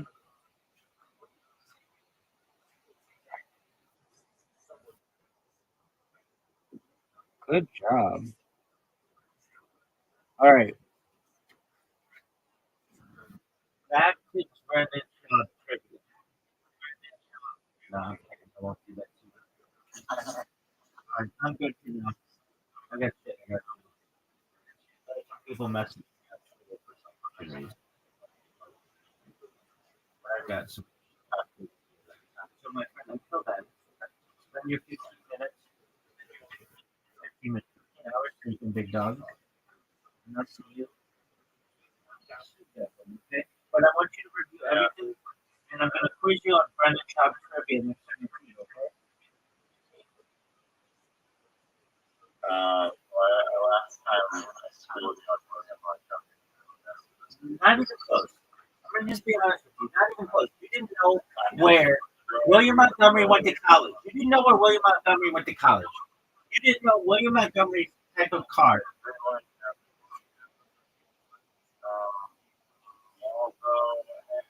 What color Volvo, dog? What color Volvo?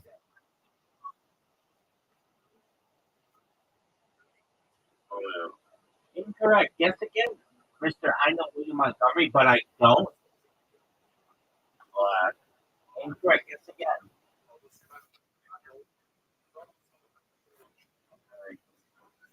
You are over 3, son. Silver. All right. Where do you go to school?